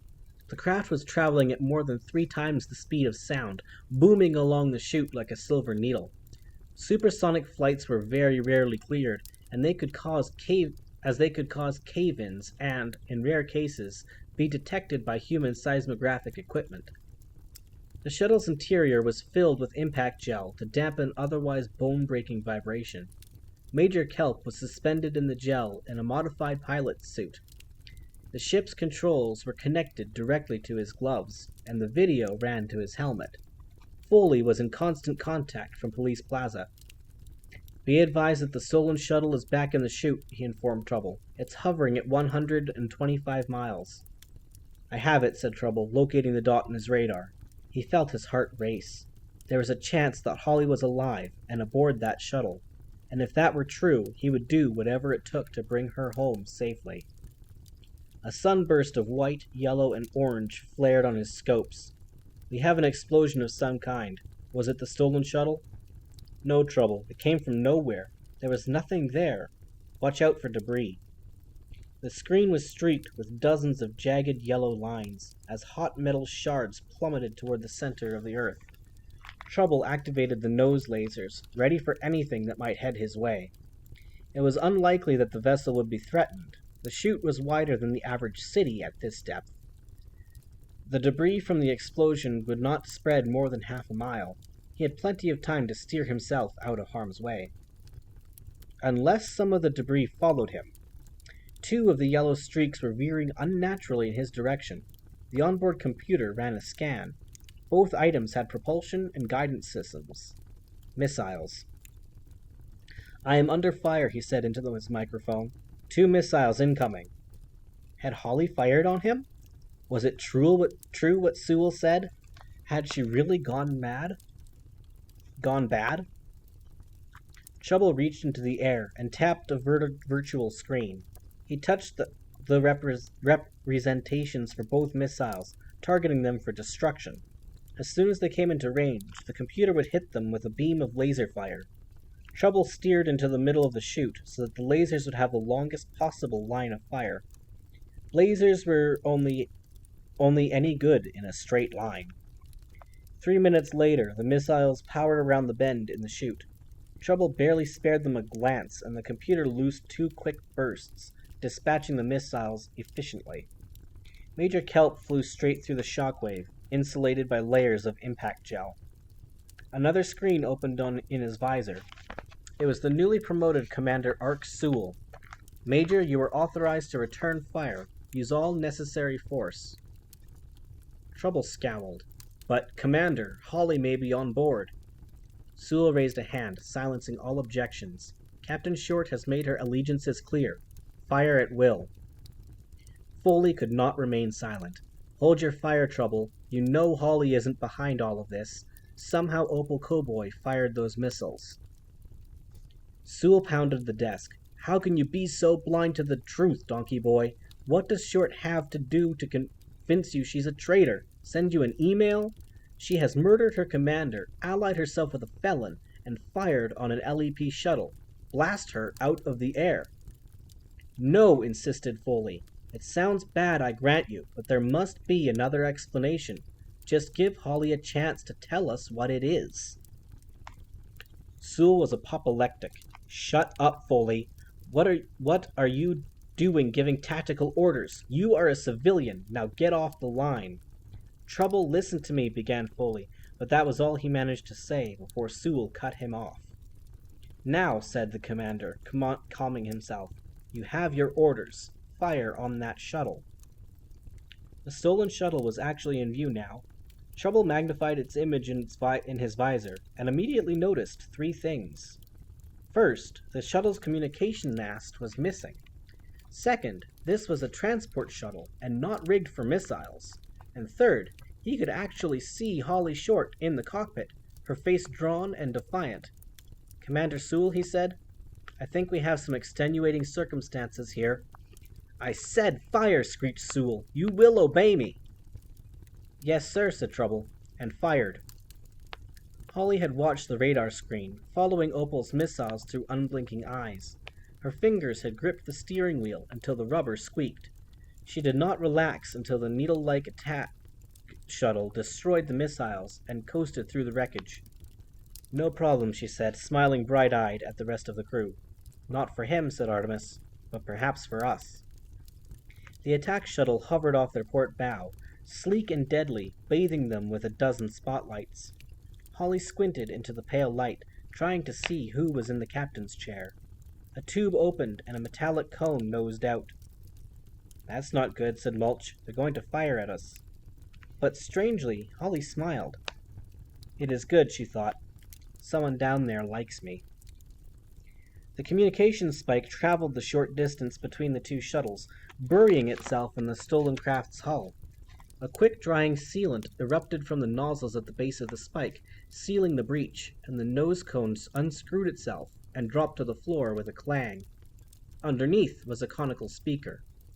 Trouble Kelp's voice filled the room. "Captain Short, I have orders to blow you out of the air. Orders that I'd just as soon disobey. So start talking and give me enough information to save both our careers." So Holly talked.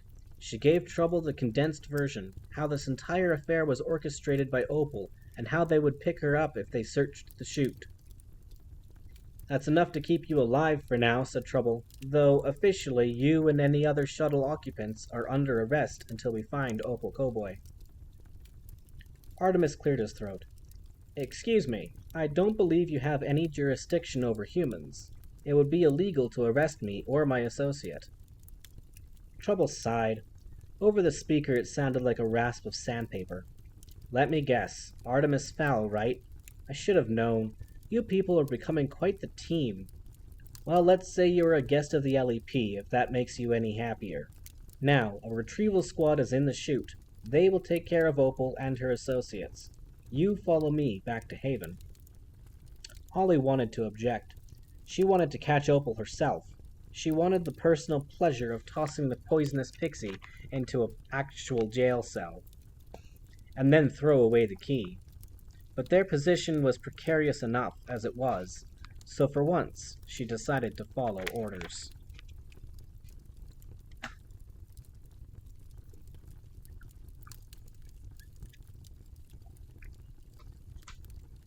Chapter 11. A Last Goodbye. E7, Haven City.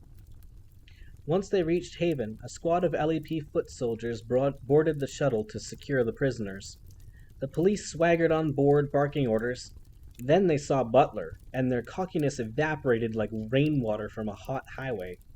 They had been told that the human was big, but this was more than big.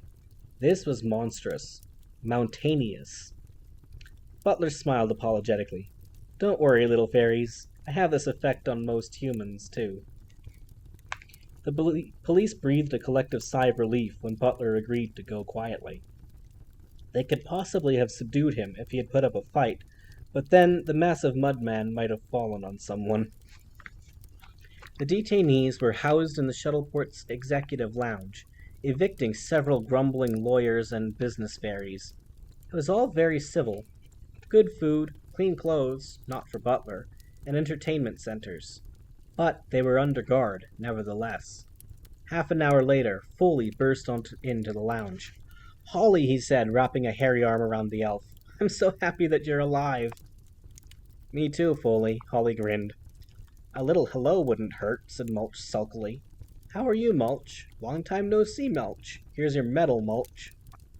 "Oh, all right," said Foley, wrapping the other hairy arm around the equally hairy dwarf. "Nice to see you too, Mulch, even if you did sink one of my subs. And no medal." "Because of the sub?" argued Mulch. "If I hadn't done it, your bones would be buried under 100 million tons of molten iron right now." "Good point," noted the centaur. "I'll mention it at your hearing." He turned to Artemis. "I see you managed to cheat the mind wipe, Artemis." Artemis smiled. "A good thing for all of us." "Indeed, I'll never make the mistake of trying to wipe you again." He took Artemis's hand and shook it warmly. "You've been a friend to the people." "You too, Butler."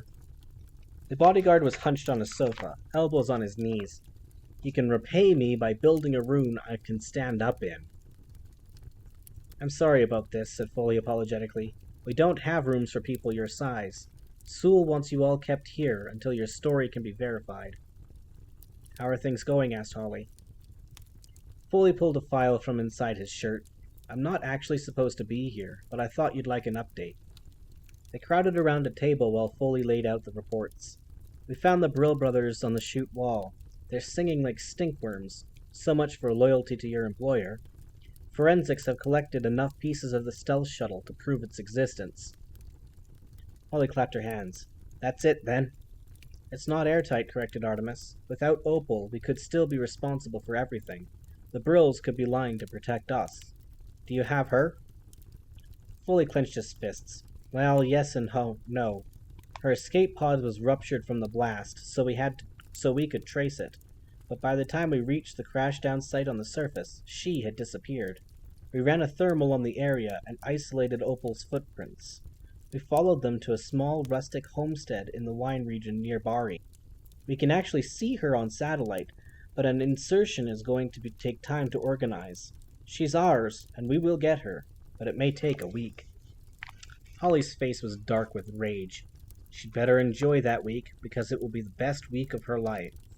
Best of the rest of her life. Near Bari, Italy. Opal Cowboy's craft limped to the surface, leaking plasma gouts through its cracked generator.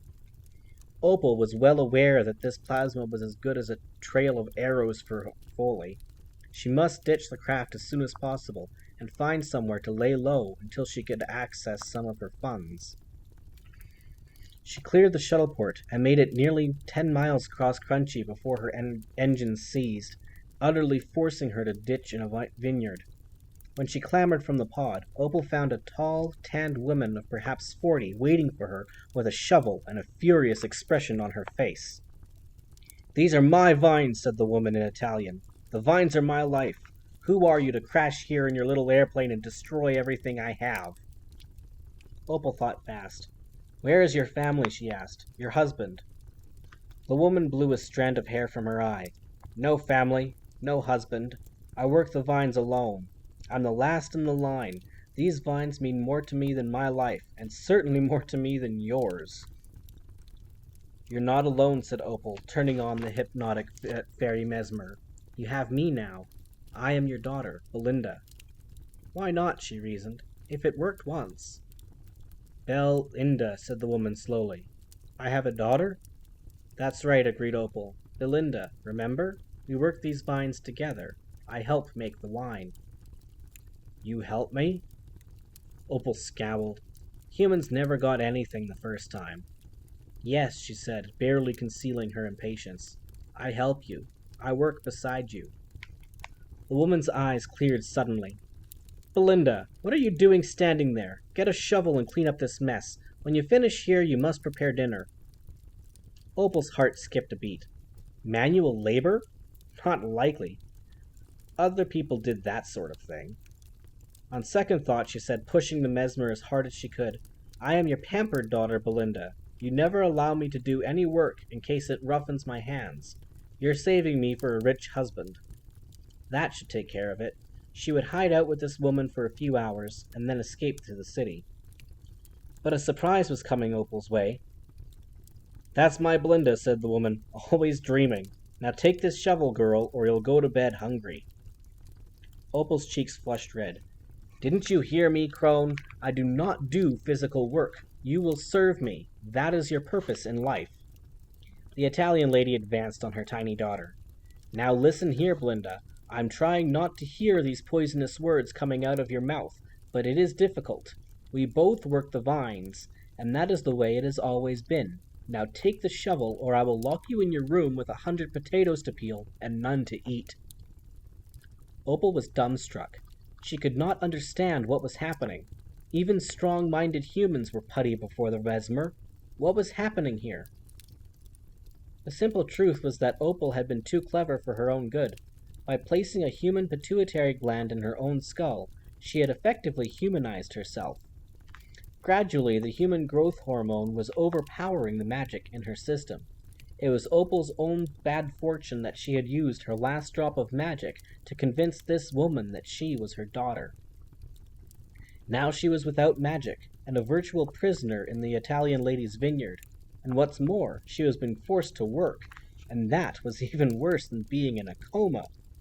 "Hurry," shouted the woman. "There is rain in the forecast, and we have a lot to do." Opal took the shovel, resting the blade on the dry earth. It was taller than she was, and its handle was pitted and worn. "What should I do with this shovel?" "Crack the earth with the blade, then dig an irrigation trench between these two frames. And after dinner, I need you to hand wash some of the laundry that I have taken in this week. It is Carmine's, and you know what his washing is like." The lady grimaced, leaving Opal in no doubt as to the state of this person Carmine's clothing.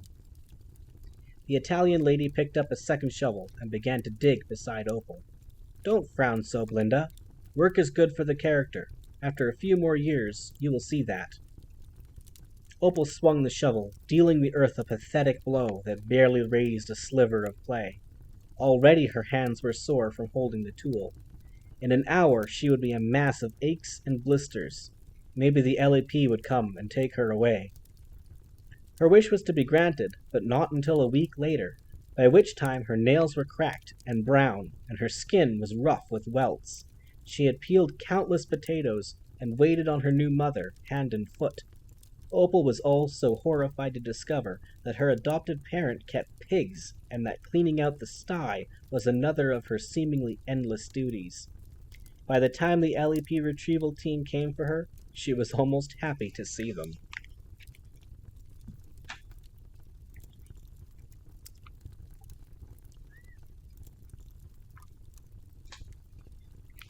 E7, Haven City.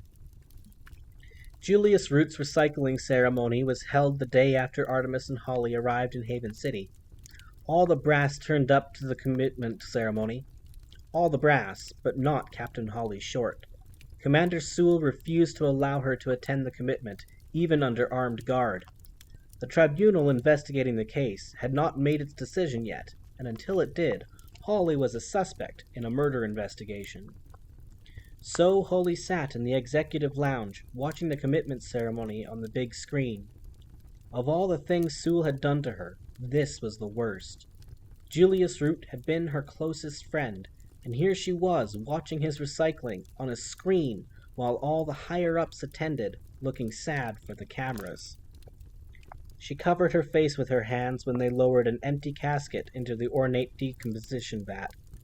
After 6 months, his bone and tissue would have been completely broken down, and his remains would be used to nourish the earth. Tears leaked out between Holly's fingers, flowing over her hands. Artemis sat beside her, placing a gentle hand on her shoulder. "Julius would have been proud of you. Haven is here today because of what you did." Holly sniffed. Maybe if I had been a little smarter, Julius would be here today too. Maybe, but I don't think so. I have been thinking about it, and there was no way out of that chute, not without prior knowledge. Holly lowered her hands. "Thanks, Artemis. That's a nice thing to say. You're not going soft, are you?" Artemis was genuinely puzzled. "I honestly don't know. Half of me wants to be a criminal, and the other half wants to be a normal teenager. I feel like I have two conflicting personalities, and a head full of memories that aren't really mine yet. It's a strange feeling, not to know who you are exactly." "Don't worry, Mud Boy," said Holly. "I'll keep a close eye on you, and make sure you stay on the straight and narrow." "I have 2 parents and a bodyguard already trying to do that." "Well then, maybe it's time to let them." The lounge's doors slid open, and Foley clopped in excitedly, followed by Commander Sewell and a couple of flunkies. Sewell was obviously not as thrilled to be in the room as the Centaur, and had brought the extra officers along just in case Butler got agitated. Foley grabbed Holly by the shoulders. "You're clear," he beamed. "The tribunal voted 7-1 in your favor." Holly scowled at Sewell. "Let me guess who was the one." Sewell bristled. "I am still your superior officer, Short. I want to see that reflected in your attitude. You may have escaped this charge, but I'll be watching you like a hawk from now on." Mulch clinked his clicked his fingers in front of Foley's face. "Hey, pony boy, over here. What about me? Am I a free dwarf?" "Well, the tribunal decided to go after you for the Grand Theft Auto." "What?" spluttered Mulch. "After I saved the entire city?" "But," continued Foley, "considering the time already served for an illegal search, they are prepared to call it even. No medal, I'm sorry to say." Mulch slapped the centaur's haunch. "You couldn't just say that, could you? You had to draw it out." Holly had not stopped scowling at Sewell. "Let me tell you what Julius told me shortly before he died," she said. "Please do," said Sewell, his words dripping with sarcasm. "I find everything you say fascinating." "Julius told me, more or less, that my job was to serve the people, and that I should do that any way I could." "Smart fairy. I do hope you intend to honor those words." Holly ripped the LEP badge from her shoulder. "I do. With you looking over my shoulder on every shift, I won't be able to help anyone, so I've decided to go it alone." She tossed the badge on the table. "I quit." Sewell chuckled. "If this is a bluff, it won't work. I'll be glad to see the back of you." "Holly, don't do this," pleaded Foley. "The Force needs you. I need you." Holly patted his flank. "They accused me of murdering Julius. How can I stay?" "Don't worry, old friend. I won't be far away." She nodded at Mulch. "Are you coming?" "What, me?" Holly grinned. "You're a free dwarf now, and every private detective needs a partner. Someone with underworld connections." Mulch's chest swelled. Mulch Digdam's private detective. I like that. Hey, I'm not a sidekick, am I? Because the sidekick always gets it. "No, you're a full-fledged partner. Whatever we make, we split." Holly turned to Artemis next. "We did it again, mud boy. We saved the world, or at least stopped two worlds colliding." Artemis nodded. "It doesn't get any easier. Maybe someone else should take a turn." Holly punched him playfully in the arm. "Who else has our style?" Then she leaned in and whispered, "I'll be in touch. Maybe you might be interested in some consultancy work." Artemis cocked one brow and gave a slight nod. It was all the answer she needed. Butler usually stood to say goodbye, but in this instance he had to make do with kneeling. Holly was barely visible inside his hug. "Until the next crisis," she said. "Or maybe you could just visit," he replied. "Getting a visa will be more difficult now that I'm a civilian." "You're sure about this?" Holly frowned. "No, I'm torn." She nodded at Artemis. "But who isn't?" Artemis treated Sewell to his most scornful gaze. "Congratulations, Commander. You have managed to alienate the LAP's finest officer." "Listen here, human," began Sewell, but Butler growled, and the words withered in the commander's throat. The gnome stepped quickly behind the larger of his officers. "Send them home. Now." The officers drew their sidearms, aimed, and fired. A tranquilizer pellet stuck to Artemis's neck, dissolving instantly. The officers hit Butler with 4, not taking any chances. Artemis could hear Holly protesting as his vision blurred like an impressionist painting. Like the fairy thief. "There's no need for that, Sewell," she said, catching Artemis's elbow. "They've seen the chute already. You could have just returned them conscious." Sewell's voice sounded as though he were speaking from the bottom of a well. "I'm not taking any chances, Captain. I mean, Miss Short. Humans are violent creatures by nature, especially when they're being transported." Artemis felt Holly's hand on his chest. Under his jacket, she slipped something into his pocket. But he couldn't ask what, because his tongue would not obey him. All he could do with his mouth was breathe. He heard a thump behind him. "Butler's gone," he concluded. "Just me left." Then he was gone too. Fowl Manor. Artemis came to gradually. He felt well and rested, and all his memories were in place. Then again, maybe they weren't. How would he know? He opened his eyes and saw the fresco on the ceiling above. He was back in his own room. Artemis did not move for several moments. It wasn't that he couldn't move, Just that lying here like this seemed utterly luxurious. There were no pixies after him, or trolls homing in on his scent, or fairy tribunals judging him. He could lie here and simply think. His favorite occupation. Artemis Fowl had a big decision to make. Which way would his life go from here? The decision was his. He could not blame circumstances or peer pressure. He was his own person, and intelligent enough to realize it. The solitary life of crime no longer appealed to him as completely as it had. He had no desire to create victims. Yet there was still something about the thrill of executing a brilliant plan that attracted him. Maybe there was a way to combine his criminal genius with his newfound morals. Some people deserve to be stolen from. He could be like a modern-day Robin Hood, steal from the rich and give to the poor. Well, maybe just steal from the rich. One step at a time. Something vibrated in his jacket pocket. Artemis reached in and pulled out a fairy communicator, one of the pair they had planted in Opal Cowboy's shuttle. Artemis had a vague memory of Holly sliding something into his pocket just before he passed out. She obviously wanted to stay in touch. Artemis stood, opening the device, and Holly's smiling face appeared on the screen. "You got home safely then. Sorry about the sedatives. Sewell was a pig." "Forget about it. No harm done." "You have changed. Once upon a time, Artemis Fowl would have vowed vengeance." "Once upon a time." Holly glanced around her. "Listen, I can't stay on long. I had to bolt on a private booster to this thing just to get a signal. This call is costing me a fortune. I need a favor." Artemis groaned. "No one ever calls me just to say hello." "Next time, I promise." "I'll hold you to it. What's the favor?" "Mulch and I have our first client.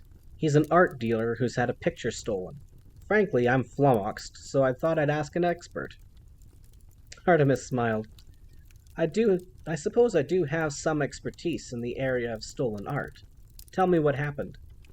"The thing is, there's no way in or out of this exhibit without detection. The painting is just gone. Not even warlocks have that kind of magic." Artemis heard footsteps on the stairs. "Hang on a second, Holly. Someone's coming." Butler burst in the door, pistol drawn. "I just woke up," he said. "Are you all right?" "Fine," said Artemis. "You can put that away." I was half hoping Sewell would still be here so I could scare him a little." Butler crossed to the window and pulled aside the net curtains. "There's a car coming up the avenue. It's your parents back from the spa in Westmeath. We'd better get our stories straight. Why did we come home from Germany?" Artemis thought quickly. "Let's just say I felt homesick. I miss being my parents' son." "That's true enough." Artemis smiled. "I like that excuse. I hope you won't need to use it again." "I don't intend to." Butler held out a rolled-up canvas. "And what about this? Have you decided what you should do with it?" Artemis took the fairy thief and spread it on the bed before him. It really was beautiful. "Yes, old friend, I've decided what I should do. Now, can you stall my parents at the door?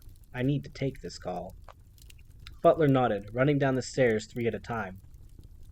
Artemis returned to the communicator. "Now, Holly, about your little problem. Have you considered the fact that the picture you seek may still be in the room, and our thief may have simply moved it?" "That's the first thing I thought of. Come on, Artemis, you're supposed to be a genius. Use your brain." Artemis scratched his chin. He was finding it difficult to concentrate.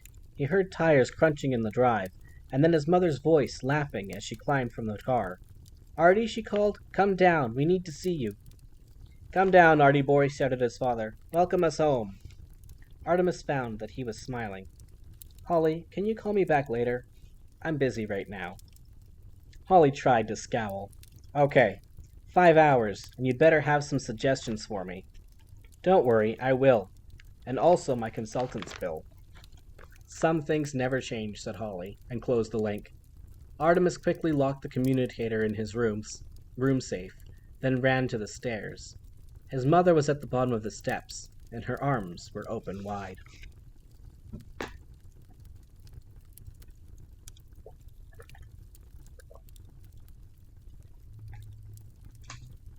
Epilogue. An article from the Irish Times by Eugene Driscoll, future culture correspondent. Last week, the art world was left reeling following the discovery of a lost painting by Pascal Hervé, the French Impressionist master.